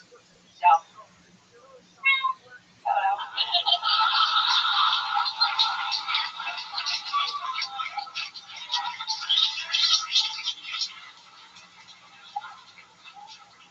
That's a minute. Signing off and Yes, a minute. The doctor is in. Dr. Rabbit. Hello, Dr. Rabbit. hi. Oh my goodness, look at you. I love her. She looks like someone left their Barbie in the sun. Welcome to the show. Stand-up comedy. Well, this is it. This is it, really. I've done a few, like, stand-up nights, but not really anything. Okay. My professor would say that my class is kind of, my professor would say that my class is kind of stand-up, but, I mean. You're what professor? RateMyProfessor.com, you can go read about. That's where you go rate college professors before you sign up for their classes, so she's a professor. Oh, Yeah. you got it. Yeah. Got it. So you're a professor at a black college. Not anymore. What did you do at the black college other than scare the living shit out of people? I don't think I scared anybody, but I taught cultural diversity, believe it or not. Her class was called Get In.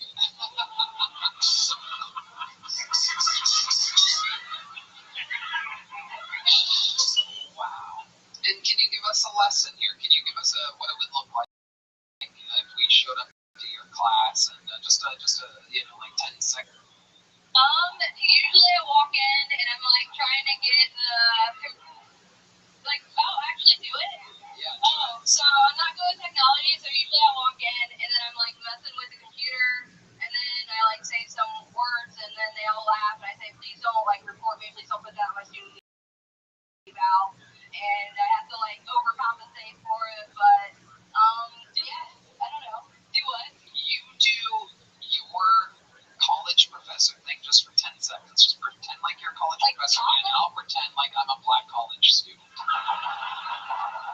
Alright, hold on, let's start. Okay, so I mean, No. I only got a few months left of this shit. This is spot on. It's like a bitch from Poltergeist. I'm learning the studies from the motherfucking children of the cold up here. honestly, I'm so painfully white that like half the time I don't know what they're saying. Be like Dr. Wilson. Next segment show Dr. Rabbit think is the blackest thing about you. I do have a black daughter, and I don't know who her father is.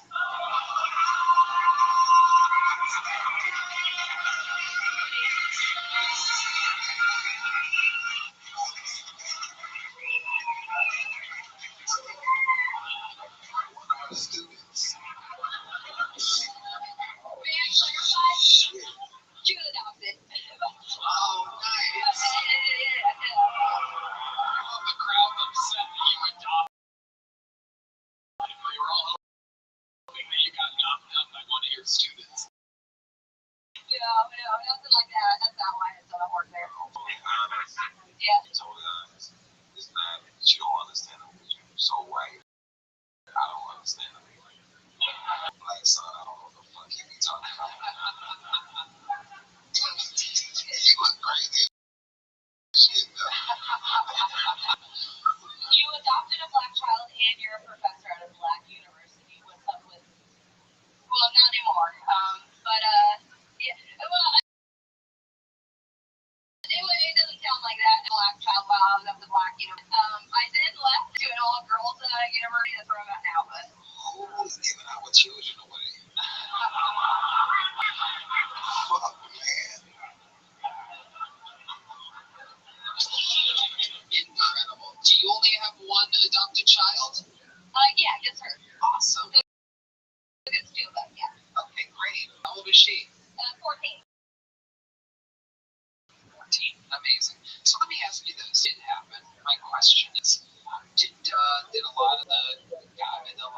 kids at the colleges work with you? Because there's a lot of teacher-student hookups. I bet some dated on pretty thick. Am I right?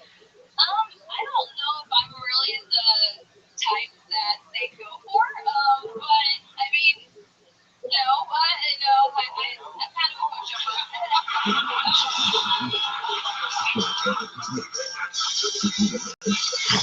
Okay.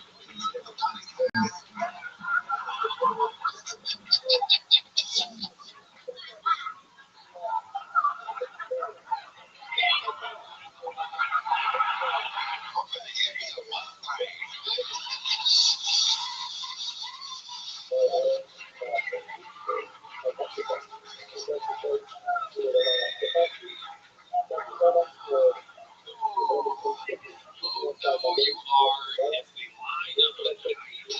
Shall be sealed forever. That is incredible. Brought to you by ZipRecruiter, Shopify, Prize Picks, and Overthrow.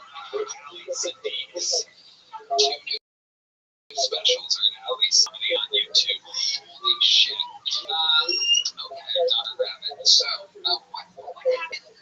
Why did you leave a black college? She's got, if we're just completely honest, she's got a lot of special needs, and it was hard for me to do it completely on my own, so my parents were willing to step up, and she's been in foster homes in the end. The adopted daughter? Yes. Okay, I asked a different question. Why did I leave the college? I literally just left so that I could get help from my parents in Indiana that helped raise her. Got it, amazing. So she has special needs. What are those special needs? She needs a black mom. I mean, I'm not great at her hair, I'll be honest, but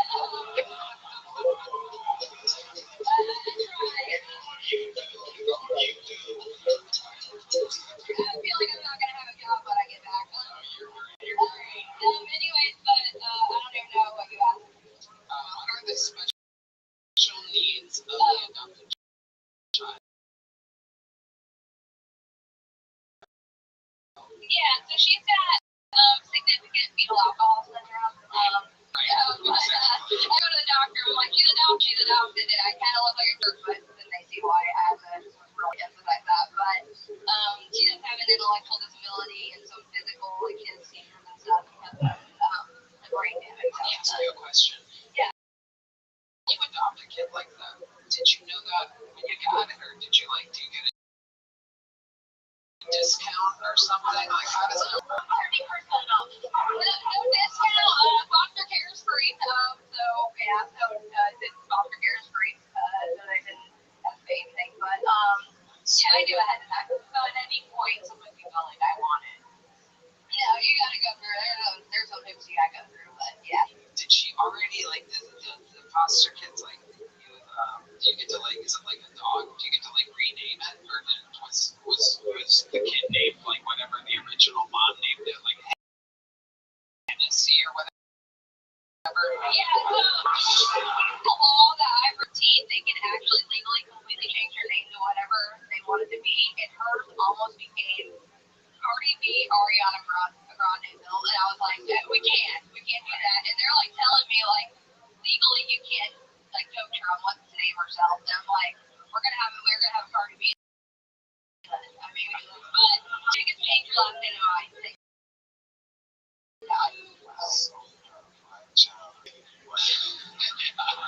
Hey, yeah, she got some special needs. I mean, If I was her, I would have gone like Cardi B, to be honest with you. Where am I? What do you mean?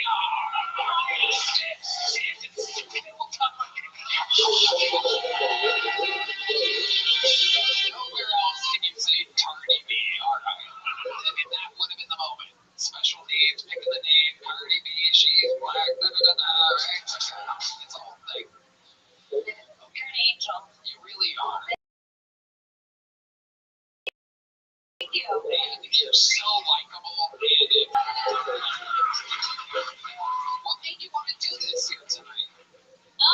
I don't know. People have always told me that they think I'm funny, and I was really self-conscious. I was in a bad car accident when I was 16, and that's why my face kind of got really self-conscious when people said I was funny, and so I was kind of hide. And so, what way to kind of reimmerse to the world by going on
using one of Trump's bullets. This podcast are going to be your first month with Talk Sweets. When you go to TalkSweets.com/donation, the Brotherhood Sweet Safety are running right now. Black 66 Thank you, Renee. Alright, here's next month.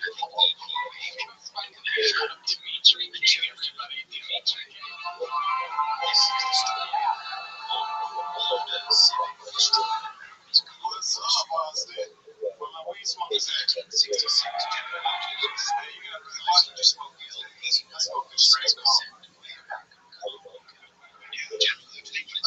That's not my home state. Cars were longer, slower, and heavier. Everyone was getting petrol around 32 cents a gallon. Strategic assumptions. They got one that's just scream on their way to work at 8 o'clock in the morning. Everything's So let's compile some top 5 songs that I believe white people say yeah, but niggas say right. Number 5. Los Angeles had a golden run over the base of Get exposure like that. children kept inside during school on those days. In Pittsburgh, When you're in conversation with your black friend, next time you get in the car and close the door, fuck, they can be singing in here. Detroit was not far from Baltimore. In 1965, Dimitri came aside of the Pacific. A company completely unrelated examples. I'm not excited to hear the end one. What's your favorite time to say the end? The tiny teenagers are like it's fun.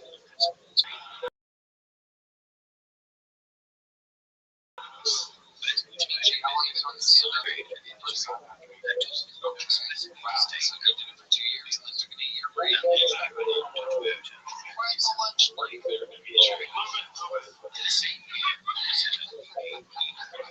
evolution research. I believe in someone nobody in Detroit had heard about. The man behind all this was in 1906 in Sheffield. Self-help. He apprenticed at 15 at the Wild Show. Tokyo. Then moved to in 1936. I think it's Japan's big man. The Japanese research was 20 kilometers away. And then gradually the money that's being absorbed, nearly losing the size. That's what we thought left of management. Research institute opened during 1976. Using a lot with surplus military strategy. By 1959, curious news. Taking all you turned it into cash, we keep it on you anyway to do it. Against the advice of his brother, against every against industry, his manager, he ran away legendary. You should have to know that the season is a good to do something. Then, engineer, the day for delivery sequences. A young engineer named Shizu Fuyaki indicated to describe his family inside. Surgery simply said, that's why you stop upstairs and take it down. Even up for a notch. When the Gator admitted it was the team they had to be this. So Dimitri, would you ever not even have you to measure them? Yes. Other methods don't have which in retrospect may have been the advantage. There were no established assumptions, just very comfortable on stage. Then the move Senator Dolphins were happy. Architect of the concept, they want you to get new emission standards to cover existing technology. A 90% reduction in carbon monoxide by 1975. Seriously, yeah. Wow. The 80% reduction in CO2 by 1966. The intention was to teach innovation in relation to market.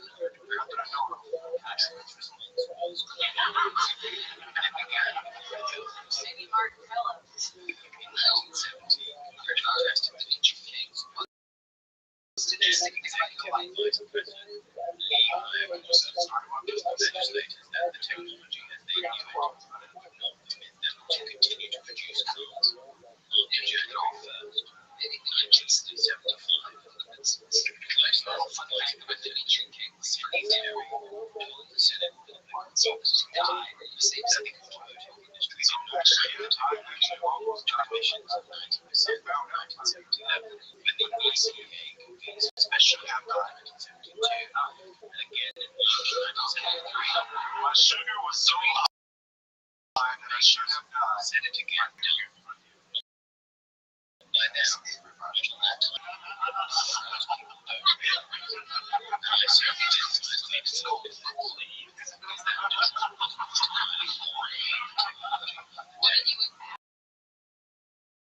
Never consume the conventional blood sugar in a system here existed in 1972. build yourself. Did you mix serve them or did you create an already mixed? You can control the amount of chocolate you put in versions like so it's good. When I was a child, nothing was attacking the problem. From the advanced like nobody else made that. Yeah. Check the combustion says all could be designed differently. In Detroit, this question was on the agenda. In a team that had recently been to performance on nitrogen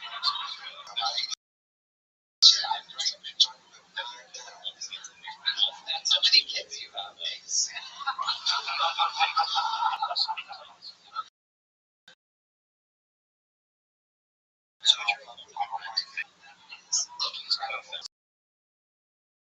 Do you drink it? No, you drink it.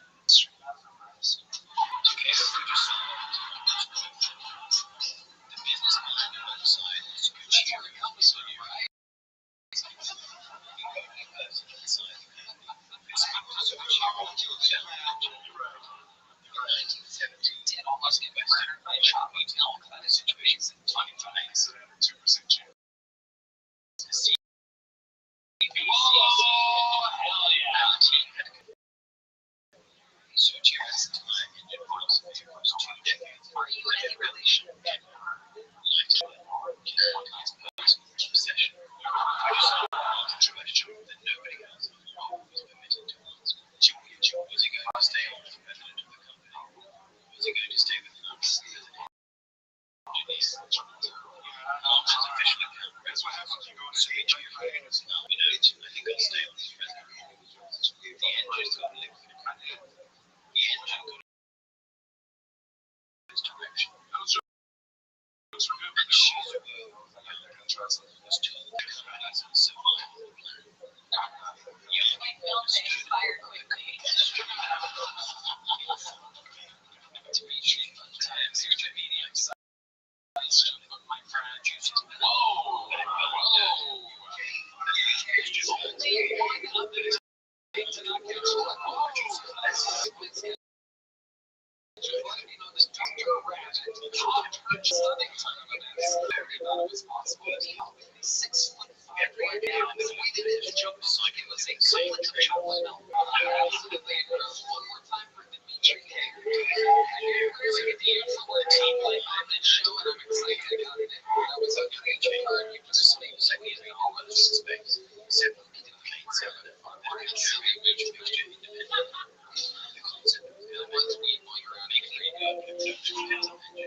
Ladies and gentlemen, your flight to CBC sings by the name of Mason.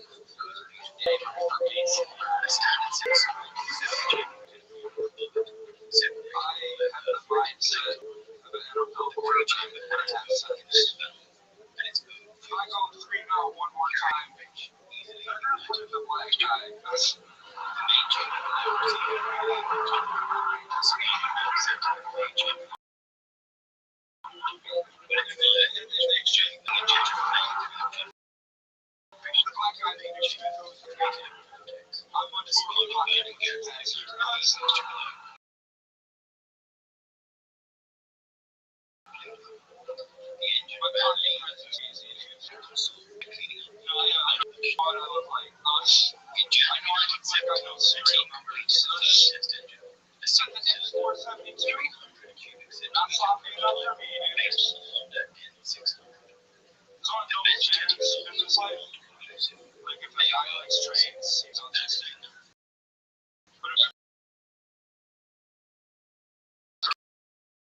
You've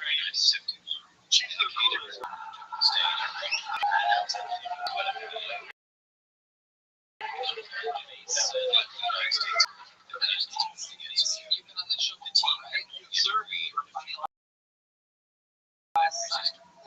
Funny guy. How long have you been doing that? 3 years next week. Where?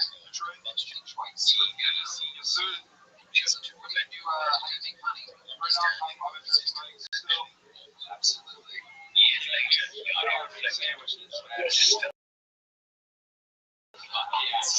One price for a person, and people so much it takes it up and shit on it, and you put the other piece up right on top. The company go back and they sell it.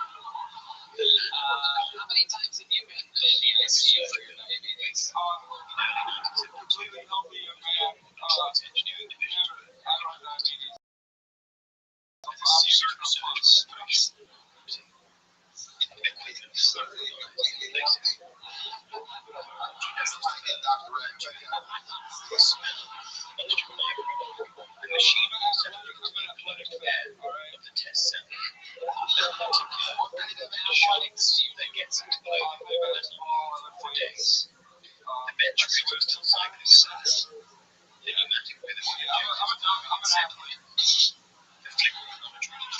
Do a squat shot in the stethoscope. Oh my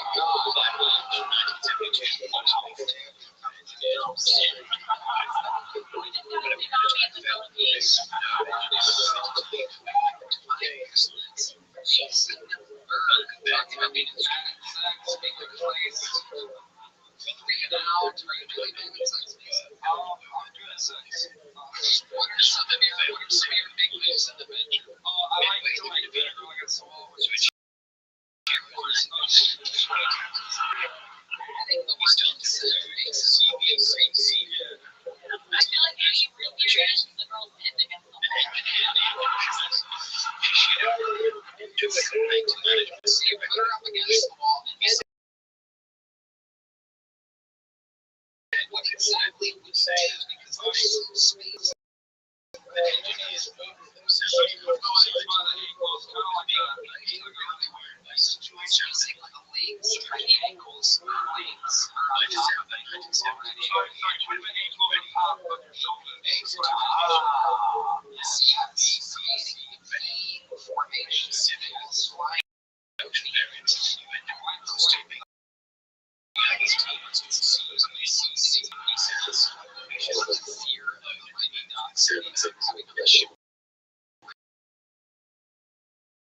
Competition was left too. With that. I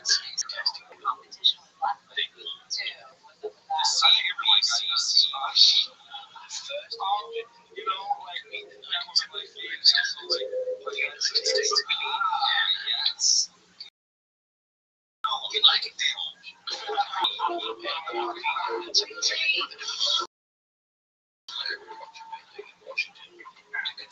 if you get it one up, you don't have to worry about the black guys swimming in it. Tell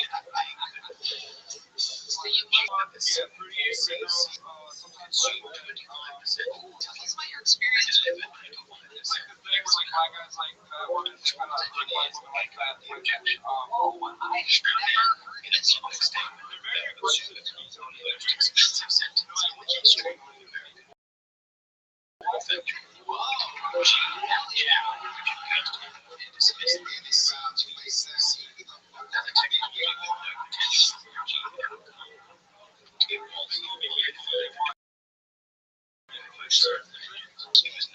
it. Okay, so tell us about your experience. What have you noticed once you're having sex with a black keeper?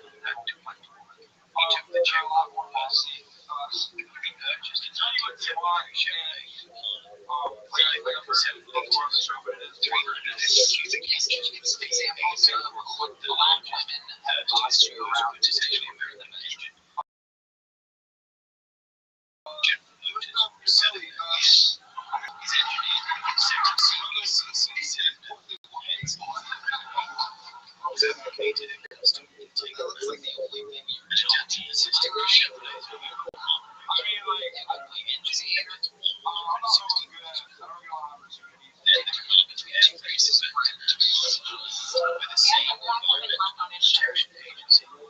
Testing team. Before 1975, emissions operations. So you're picking up in Detroit, they aligned mom, aligned that day. What happened to dad? So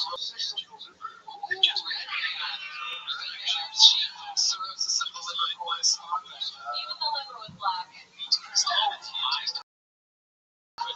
great show and said something black was taken out. And then just was environmental protection agency. This is the last 25. I did my first Detroit there. Japanese engineer. So, do you have any other hobbies like this? Stand up and make sandwiches. The Detroit engineers I like to go on walks in the middle of the night. CC limitation in every I feel safe in the middle of the night. the assumptions of those limitations. Pacific What else? A cat. I like to keep my cat. I like to keep that too. Clover than the What I call her Sticky. Sticky now in the wild. Sorry. Every sleep with the cat. She closes with that sometimes, but sometimes not.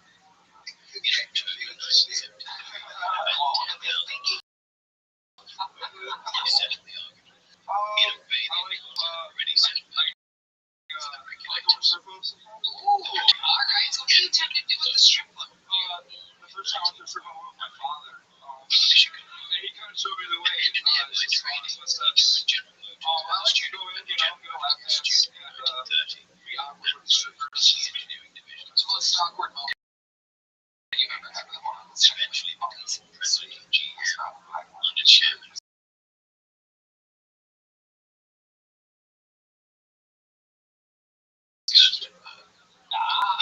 It's the most awkward moment you say. Getting 45 seconds, not really like his answer. I just kept walking away on the security guy following me. This is Crestfield. Launched in 1970. And then they were scared because I was bigger than them.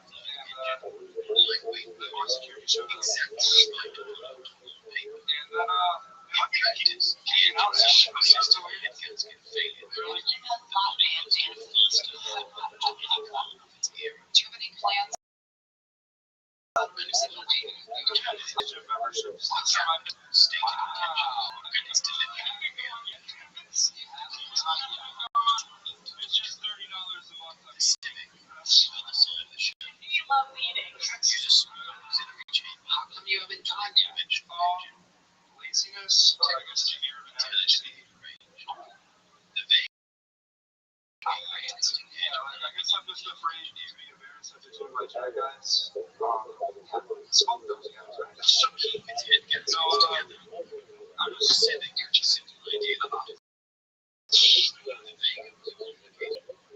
Cole was not a physicist. He was an engineer with the resources, calling, and the mandate to deliver an answer. Pacific. He delivered a vague instead. He retired from GM in 1974.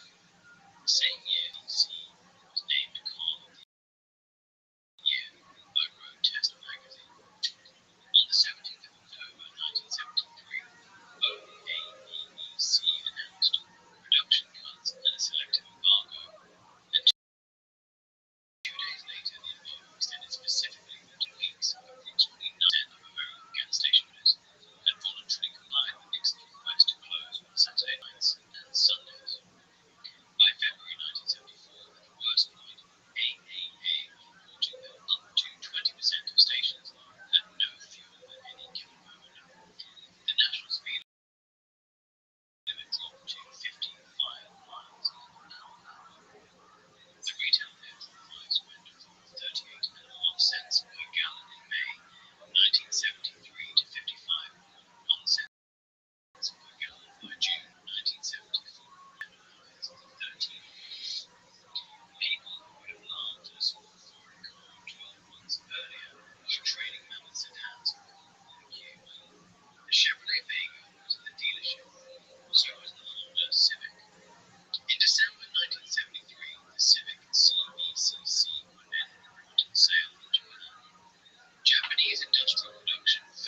produced 53 units, it cost $3,089, about $360 for the standard non-CVCC Civic. Most importantly, it ran on leaded petrol, low-leaded petrol, unleaded petrol without engine damage. In a country in the middle of a chaotic transition to unleaded, that single property, just of convenience. DuPonter's three-word American advertising campaign said everything, any kind of gas. The car itself sat in the forecourt with a presence that did not match the American script.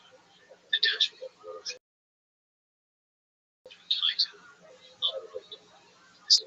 There was a quality of silence and idle that nobody in Detroit had thought to design for. And it started everywhere, which the Vega had told wires not to take. It was crowded with that peculiar auxiliary chamber plot. A small, ugly lump that did not look like the answer to anything. It was the answer to everything. Now, the public record became the issue. 3 executives. EPA hearing. Spring of 1973. The chairman of GM, on the public record, dismissed the technology as fit toys. The Impala test, EPA report, sat in the car parked in the right there in the Vega and the Pinto, with a sticker on the window, was the proof that every single thing Detroit had testified was beyond reach. The Civic CVCC held the highest autonomy rating the EPA tested for 4 consecutive years. The Civic was named Japanese Car of the Year in 1972, 1973, 1974. The first car in history to achieve 3 consecutive years. It placed third in the European Car of the Year voting in 1973. Road Test magazine named it Car of the Year in 1974. Total first-generation Civic production reached approximately 1.2 million units. A small Japanese hatchback. By every metric, anyone could agree on inventing the muscle car. The Civic was not perfect. First-generation Civics rusted notoriously in Sun Belt American states, badly enough that American Honda would have a Federal Trade Commission consent decree and replace vendors on hundreds of thousands. The Civic had problems, but they were on the wrong side of the comparison. After the appliance, General Motors quickly approached Honda about purchasing CVCC engines as an external parts supplier. Ford opened several negotiations about buying the engines and possibly selling the Civic itself under the Ford nameplate. Honda declined both. It had no intention of becoming subordinate to either company. The most powerful manufacturing corporation on earth came back with checkbooks, and the answer was no. On the 22nd of June 1974,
best-selling car in the United States for 3 consecutive years. While Soichiro was leaving, the ROT at the other end of the Pacific was deepening. The Chevrolet Vega, the Ford that was recalled in 1978, 5 million vehicles for a documented fuel tank fire defect. The Plymouth Volare had 8 major safety recalls and a settlement with the Federal Trade Commission over rusted fenders. The Chevrolet Citation was recalled across hundreds of thousands of units with a rear brake lockup. Each one was a lesson in what happens when an industry mistakes the absence of external pressure for the presence of internal quality. The customers who drove a Civic home in 1973 did not return to Detroit. On the 1st of May 1981, Japan agreed to a voluntary export restraint with the United States. Detroit had lobbied for it. Detroit got that too. Japan's response was to start building factories on American soil. The Marysville Auto Plant in Ohio rolled out its first American build. Honda Accord on the 1st of November 1982. Toyota followed. Nissan followed. The jobs Detroit had protected behind import restrictions began appearing in Ohio, Tennessee, and Kentucky, and producing vehicles with measurably better quality ratings than anything coming out of Flint. The VIR had put Detroit some breathing room. Roger Smith arrived with a diagnosis and a prescription. The diagnosis was wrong. The prescription was worse. Roger Smith was born in 1925. He joined General Motors in 1949 as an accounting clerk and rose through the financial division.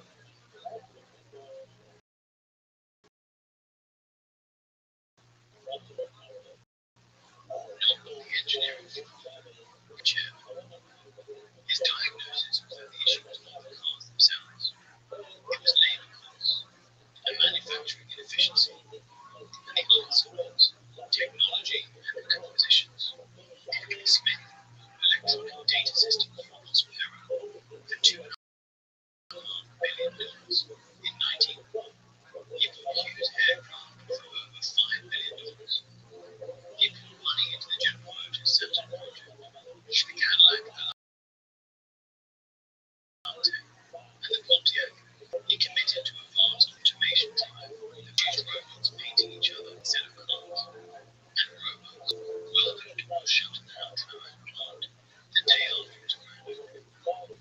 Smith was trying to buy General Motors a new identity. What he produced was a company that knew less about itself at the end of the decade than at the beginning. Across the 1980s, the total spend on this reinvention ran upwards more than the entire market capitalization of Toyota at the time. GM's per vehicle productivity, often profit, remained below that of the Japanese transport corporations. Michael Moore made Smith the subject of Roger and Me in 1989, and what makes that film land is not that Smith was uniquely villainous, competitive. He was a man who understood balance sheets and acquisitions and did not understand cars. Running a company that needed exactly the opposite. Finite manufacturers held approximately 21% of the American car market. Detroit's combined market share fell below 70% for the first time in the post-war era. The J.D. study, which began in 1987, made the gap visible in published data. The 1980 distance between Japanese and Detroit quality ratings was large and consistent. Here is what I find genuinely painful about this period. The money was real. The intent in its motives was sincere. 90 is not a rounding error. The Christ seems to have asked himself, if he did never answer honestly, was whether the people buying Hondas were doing it because Honda's factories were cheaper to run, or because Honda's management, aerospace companies,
Yeah, Simon. If this story sits with you, grow up the cards on either side of the Atlantic, hit subscribe. We have a great deal of this kind of thing. In 2008, the financial crisis arrived, together with a few and consumers reached urgently for small, efficient cars.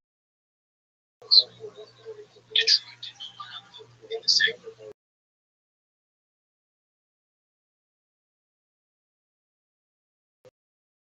The decade of SUV profits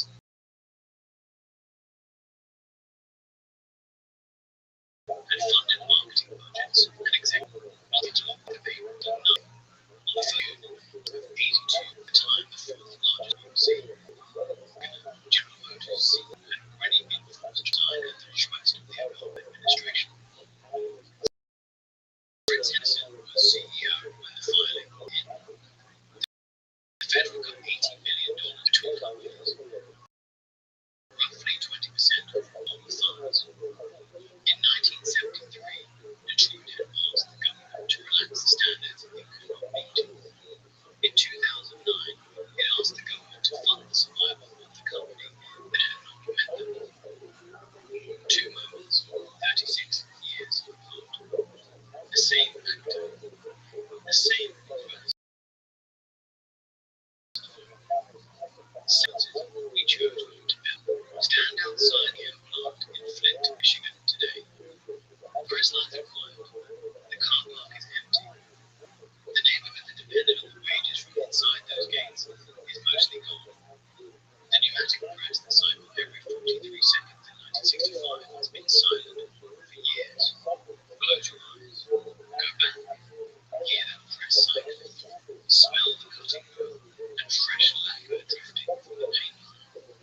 Feel the weight of the Cadillac fender as it comes off the press. See the line workers men who owned the cars they built into a city that paid enough for a house and a pension and dinner out on Fridays. One of them, the records will tell you, drove home in 1965 in a brand new DeVille that his father had vouched for personally, on credit against a stand he had held for 19 years. Open your eyes, the press lines are silent, car park is empty. We did not lose this story to superior resources. A team in Waco had to be taught on nitrogen. Oxides worm in 1965 figured it out by 1973. Detroit had the same 8 years. More engineers, more money, more factories. The difference was a founder in Tokyo who announced the answer before his team had found it, and then bought a Chevrolet Impala out of his own pocket and used it to prove the chairman of General Motors had testified to something that was not true. We lost him to a question. What if we were all wrong? He was asked in an EPA hearing room in March 1973, and the wrong people answered. The Impala answered it for them 8 months later. The bill arrived in June. If you've made it this far, consider subscribing. This channel is where we dig into the forgotten stories of British industry, the brands, the decisions, and the people behind them. Every episode takes months of research, and your subscription is what keeps that work going. I will see you on the next one.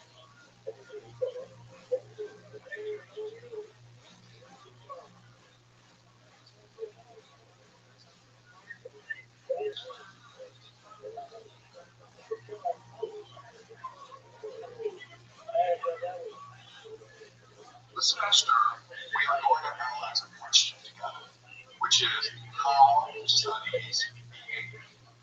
Why do we do what we do? What motivates us? What drives us? And theories. That's what drives behavior. Theories. The first theory comes to us from religion. And here is is that we are all really working good and evil. There's a good side to us. There's evil. There's Hey, look who it is. Can you hear me? Can you hear me? Everybody stop what you're doing. Can you hear me?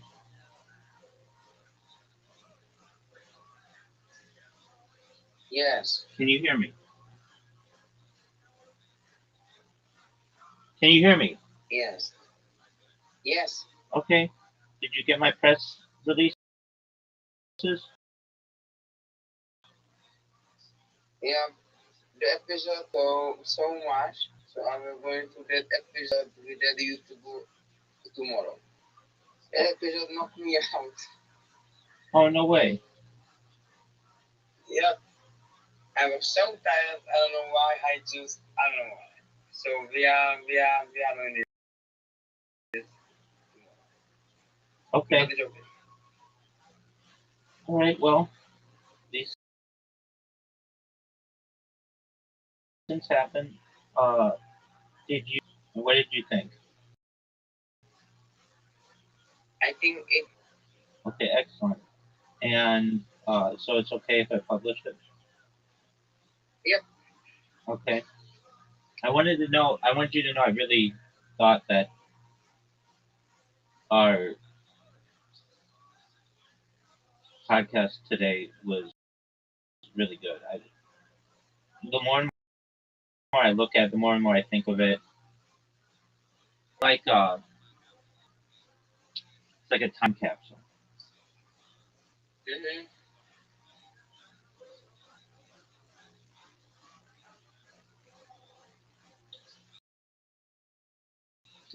So there's that. Did you fall asleep? A little bit, and I don't know what happened. I am right now. I'm coming back to my sense. I don't know what happened. Okay. Very well. Well, if I were you, to do it, but I would start. Well, let me ask. Did you have a chance to? I'm pretty sure you didn't, but I'm just asking. Did you have a chance to put timestamps on all your videos? No, I'm not going to do that. You recognize why that's important, correct? Yep. Okay. Excellent. Did you sleep? I don't know what happened. Like I don't know what happened. Absolutely. I don't know.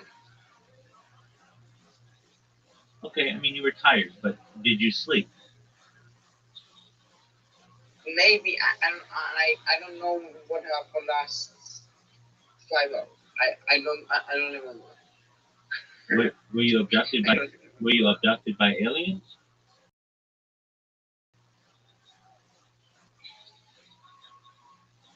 Sometimes it happens. Sometimes my brain just do it. Okay, but did you fall asleep?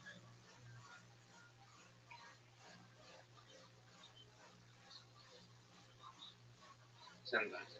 Did you fall asleep?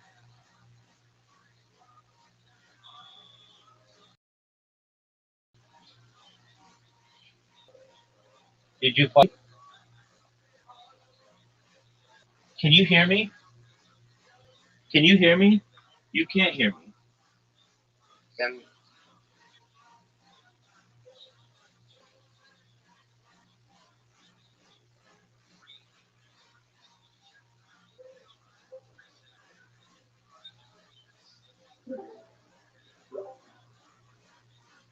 Can you hear me?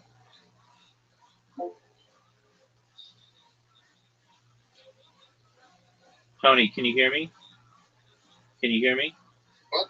Yeah. Okay, apologies. You did exactly correctly. If I ever cut out or something, you can just say to me, "Hey, I can't hear you" or something. But don't leave. Sometimes people are in here and they're like, oh, okay, well, he's gone. No, I'm just resetting my device. So if anything, wait 2 or 3 minutes. Uh, I'll come back. You know I'm always here generally. Um, Yeah, okay, I know. so you don't remember if you fell asleep? No, like, sometimes my brain me, sometimes my brain doesn't remember things that I know it's wild, No, but that's okay. You were exhausted, and we doing a 2-hour podcast like that. There's a lot of pressure. We're nervous about it going through. You be there alongside me, and at least I'm doing something. I mean, you're like rolling though, and following along. Like it was pretty seamless. So you should feel good about that. But where there's like something called like eye drain when your like eyes are just on a computer for that long. I know as I was reading, I had to make the text bigger because it was wearing on me. Just reading that much straight was a lot. But I think that it was a really good podcast. yeah, You asked me, Rabbi, do you think like are you more excited for this podcast to publish than any other? No, just because the other. However, I think our podcast together, this series, will be one of the I feel of my live streaming career, which is different. Meaning, like I'll be very proud when this series is done. That we'll be able to say, "Wow, this is where our civilization is going." Some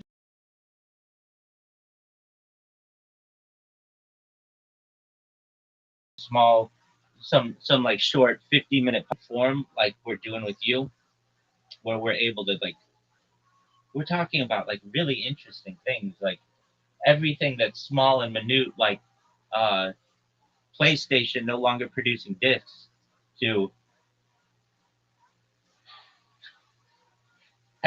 pardon me, to de-extinction and the idea of like traveling, sending people into space. That's real.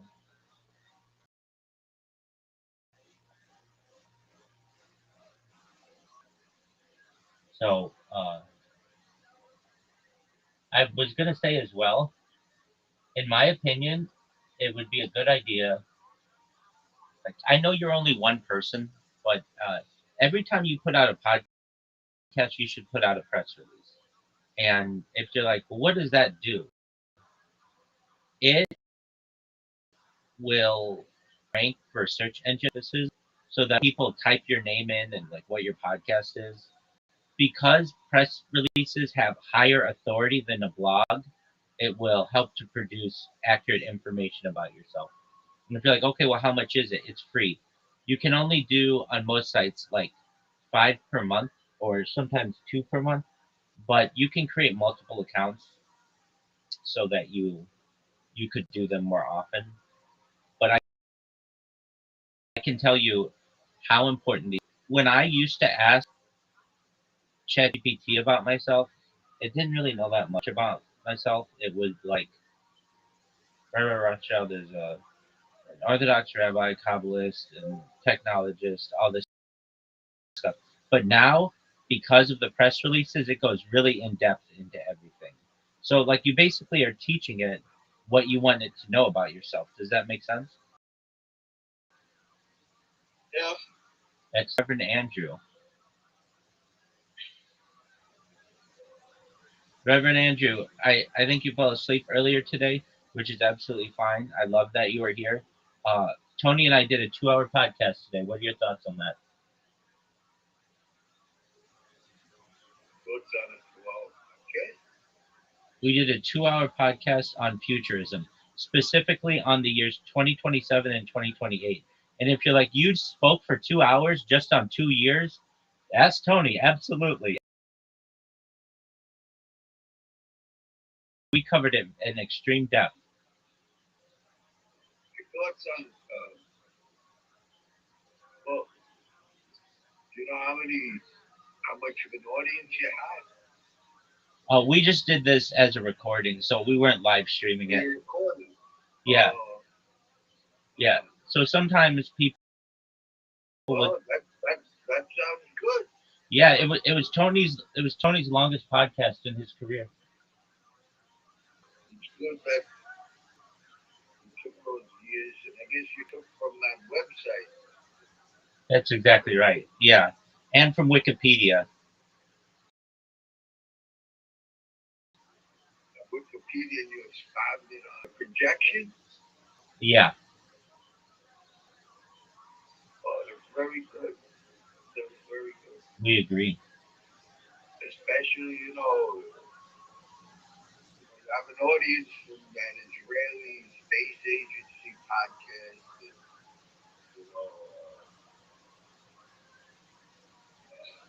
definitely these kind of things, those kind of people would be interested in podcasts.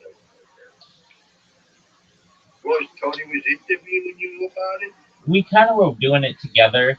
I was reading that website and he was scrolling, showing all of the images from it. Like doing the research and backing you up. Yeah, and then we would talk. Yeah, and then when we were done with the year, we would talk about it and what we're excited for, like some of the topics. I think next year, the European Union has mandated that batteries must, and things like perhaps the ability for cancer and heart disease technologies. No. Just listen. We're just. No, I understand. Here's the thing.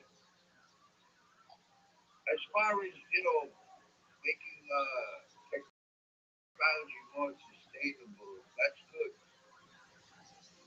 But as far as putting it in people's heads that they're going to get healthy from technology is an abomination. Not necessarily. Improve on God's nature. Not necessarily. The greatest example of Rankin Shabbos. Okay, that's absolutely not true. There's nothing about talking about technology in the Bible. That's your opinion, and frankly, it is a small-minded opinion. Now, that's so true that it's off the charts. That is a rational thought, and just because you up in your mind does not mean that it is valid within anyone else's religion. Now, what I'm saying is that from a medical standpoint, wouldn't you say something like an artificial limb is beneficial to an amputee? It's a band-aid because the same mentality that produced the missing leg produced the prosthetic leg. I mean, wouldn't you say? Okay, a prosthetic leg compensates for the missing leg. Exactly. And wouldn't you say that glasses? Wouldn't you say that glasses are beneficial to people with poor vision? Yeah, but why do they have poor vision to begin with? It's a good question. Why do they have a missing limb to begin with? Well, from an evolutionary standpoint, our vision hasn't always had to be extremely accurate in older age because we weren't expected to live this long. And in terms of they could have lost it from a number of things. They could have lost it in a car accident. It could have been cut off in a lumber incident or timber incident.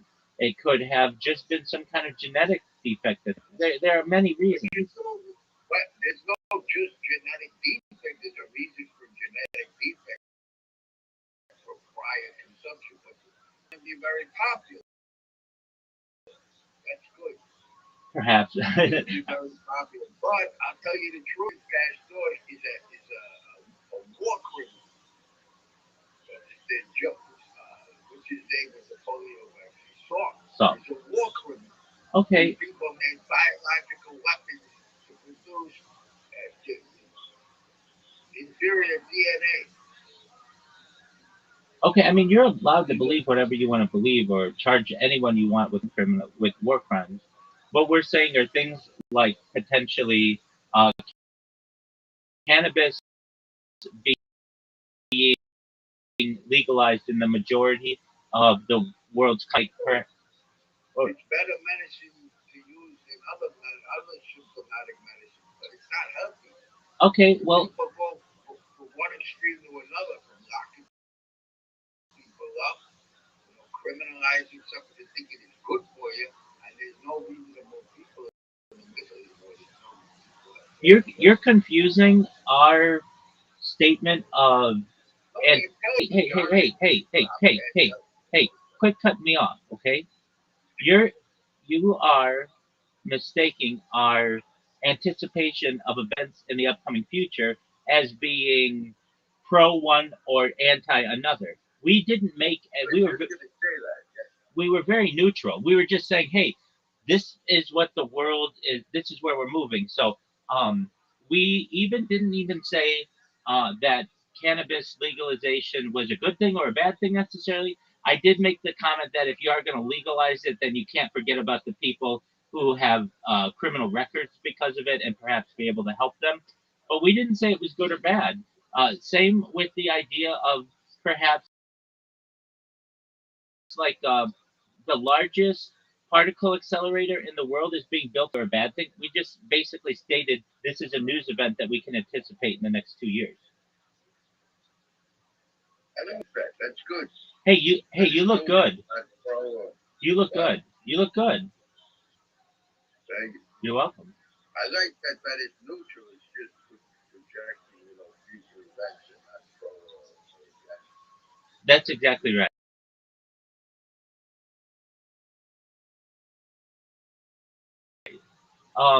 This went into some depth, like the extinction of the woolly mammoth is something that we anticipate by 2028, and reintroducing the woolly mammoth into the Arctic Circle.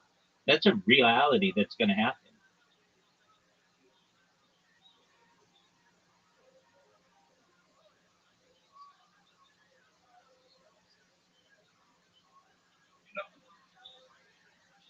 Speaking how we know not to. So if we don't know anything, then much study really should. If we can't understand anything, we don't know anything, then if that was the case, for real, not just I don't know. You say you know that it's arrogance, right? You can't understand what you're saying. But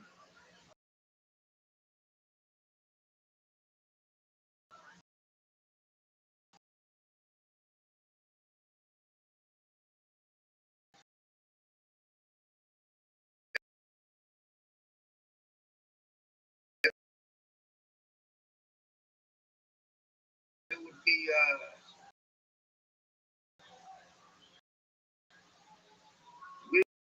leadership in the flesh. It would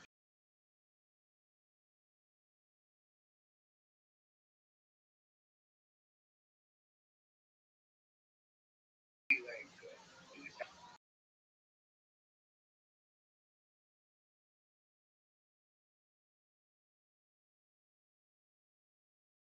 I describe it, and maybe you don't agree, but it's like if you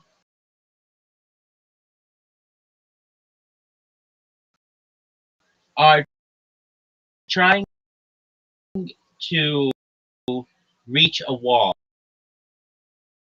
across the room, and you keep multiple, but you'll never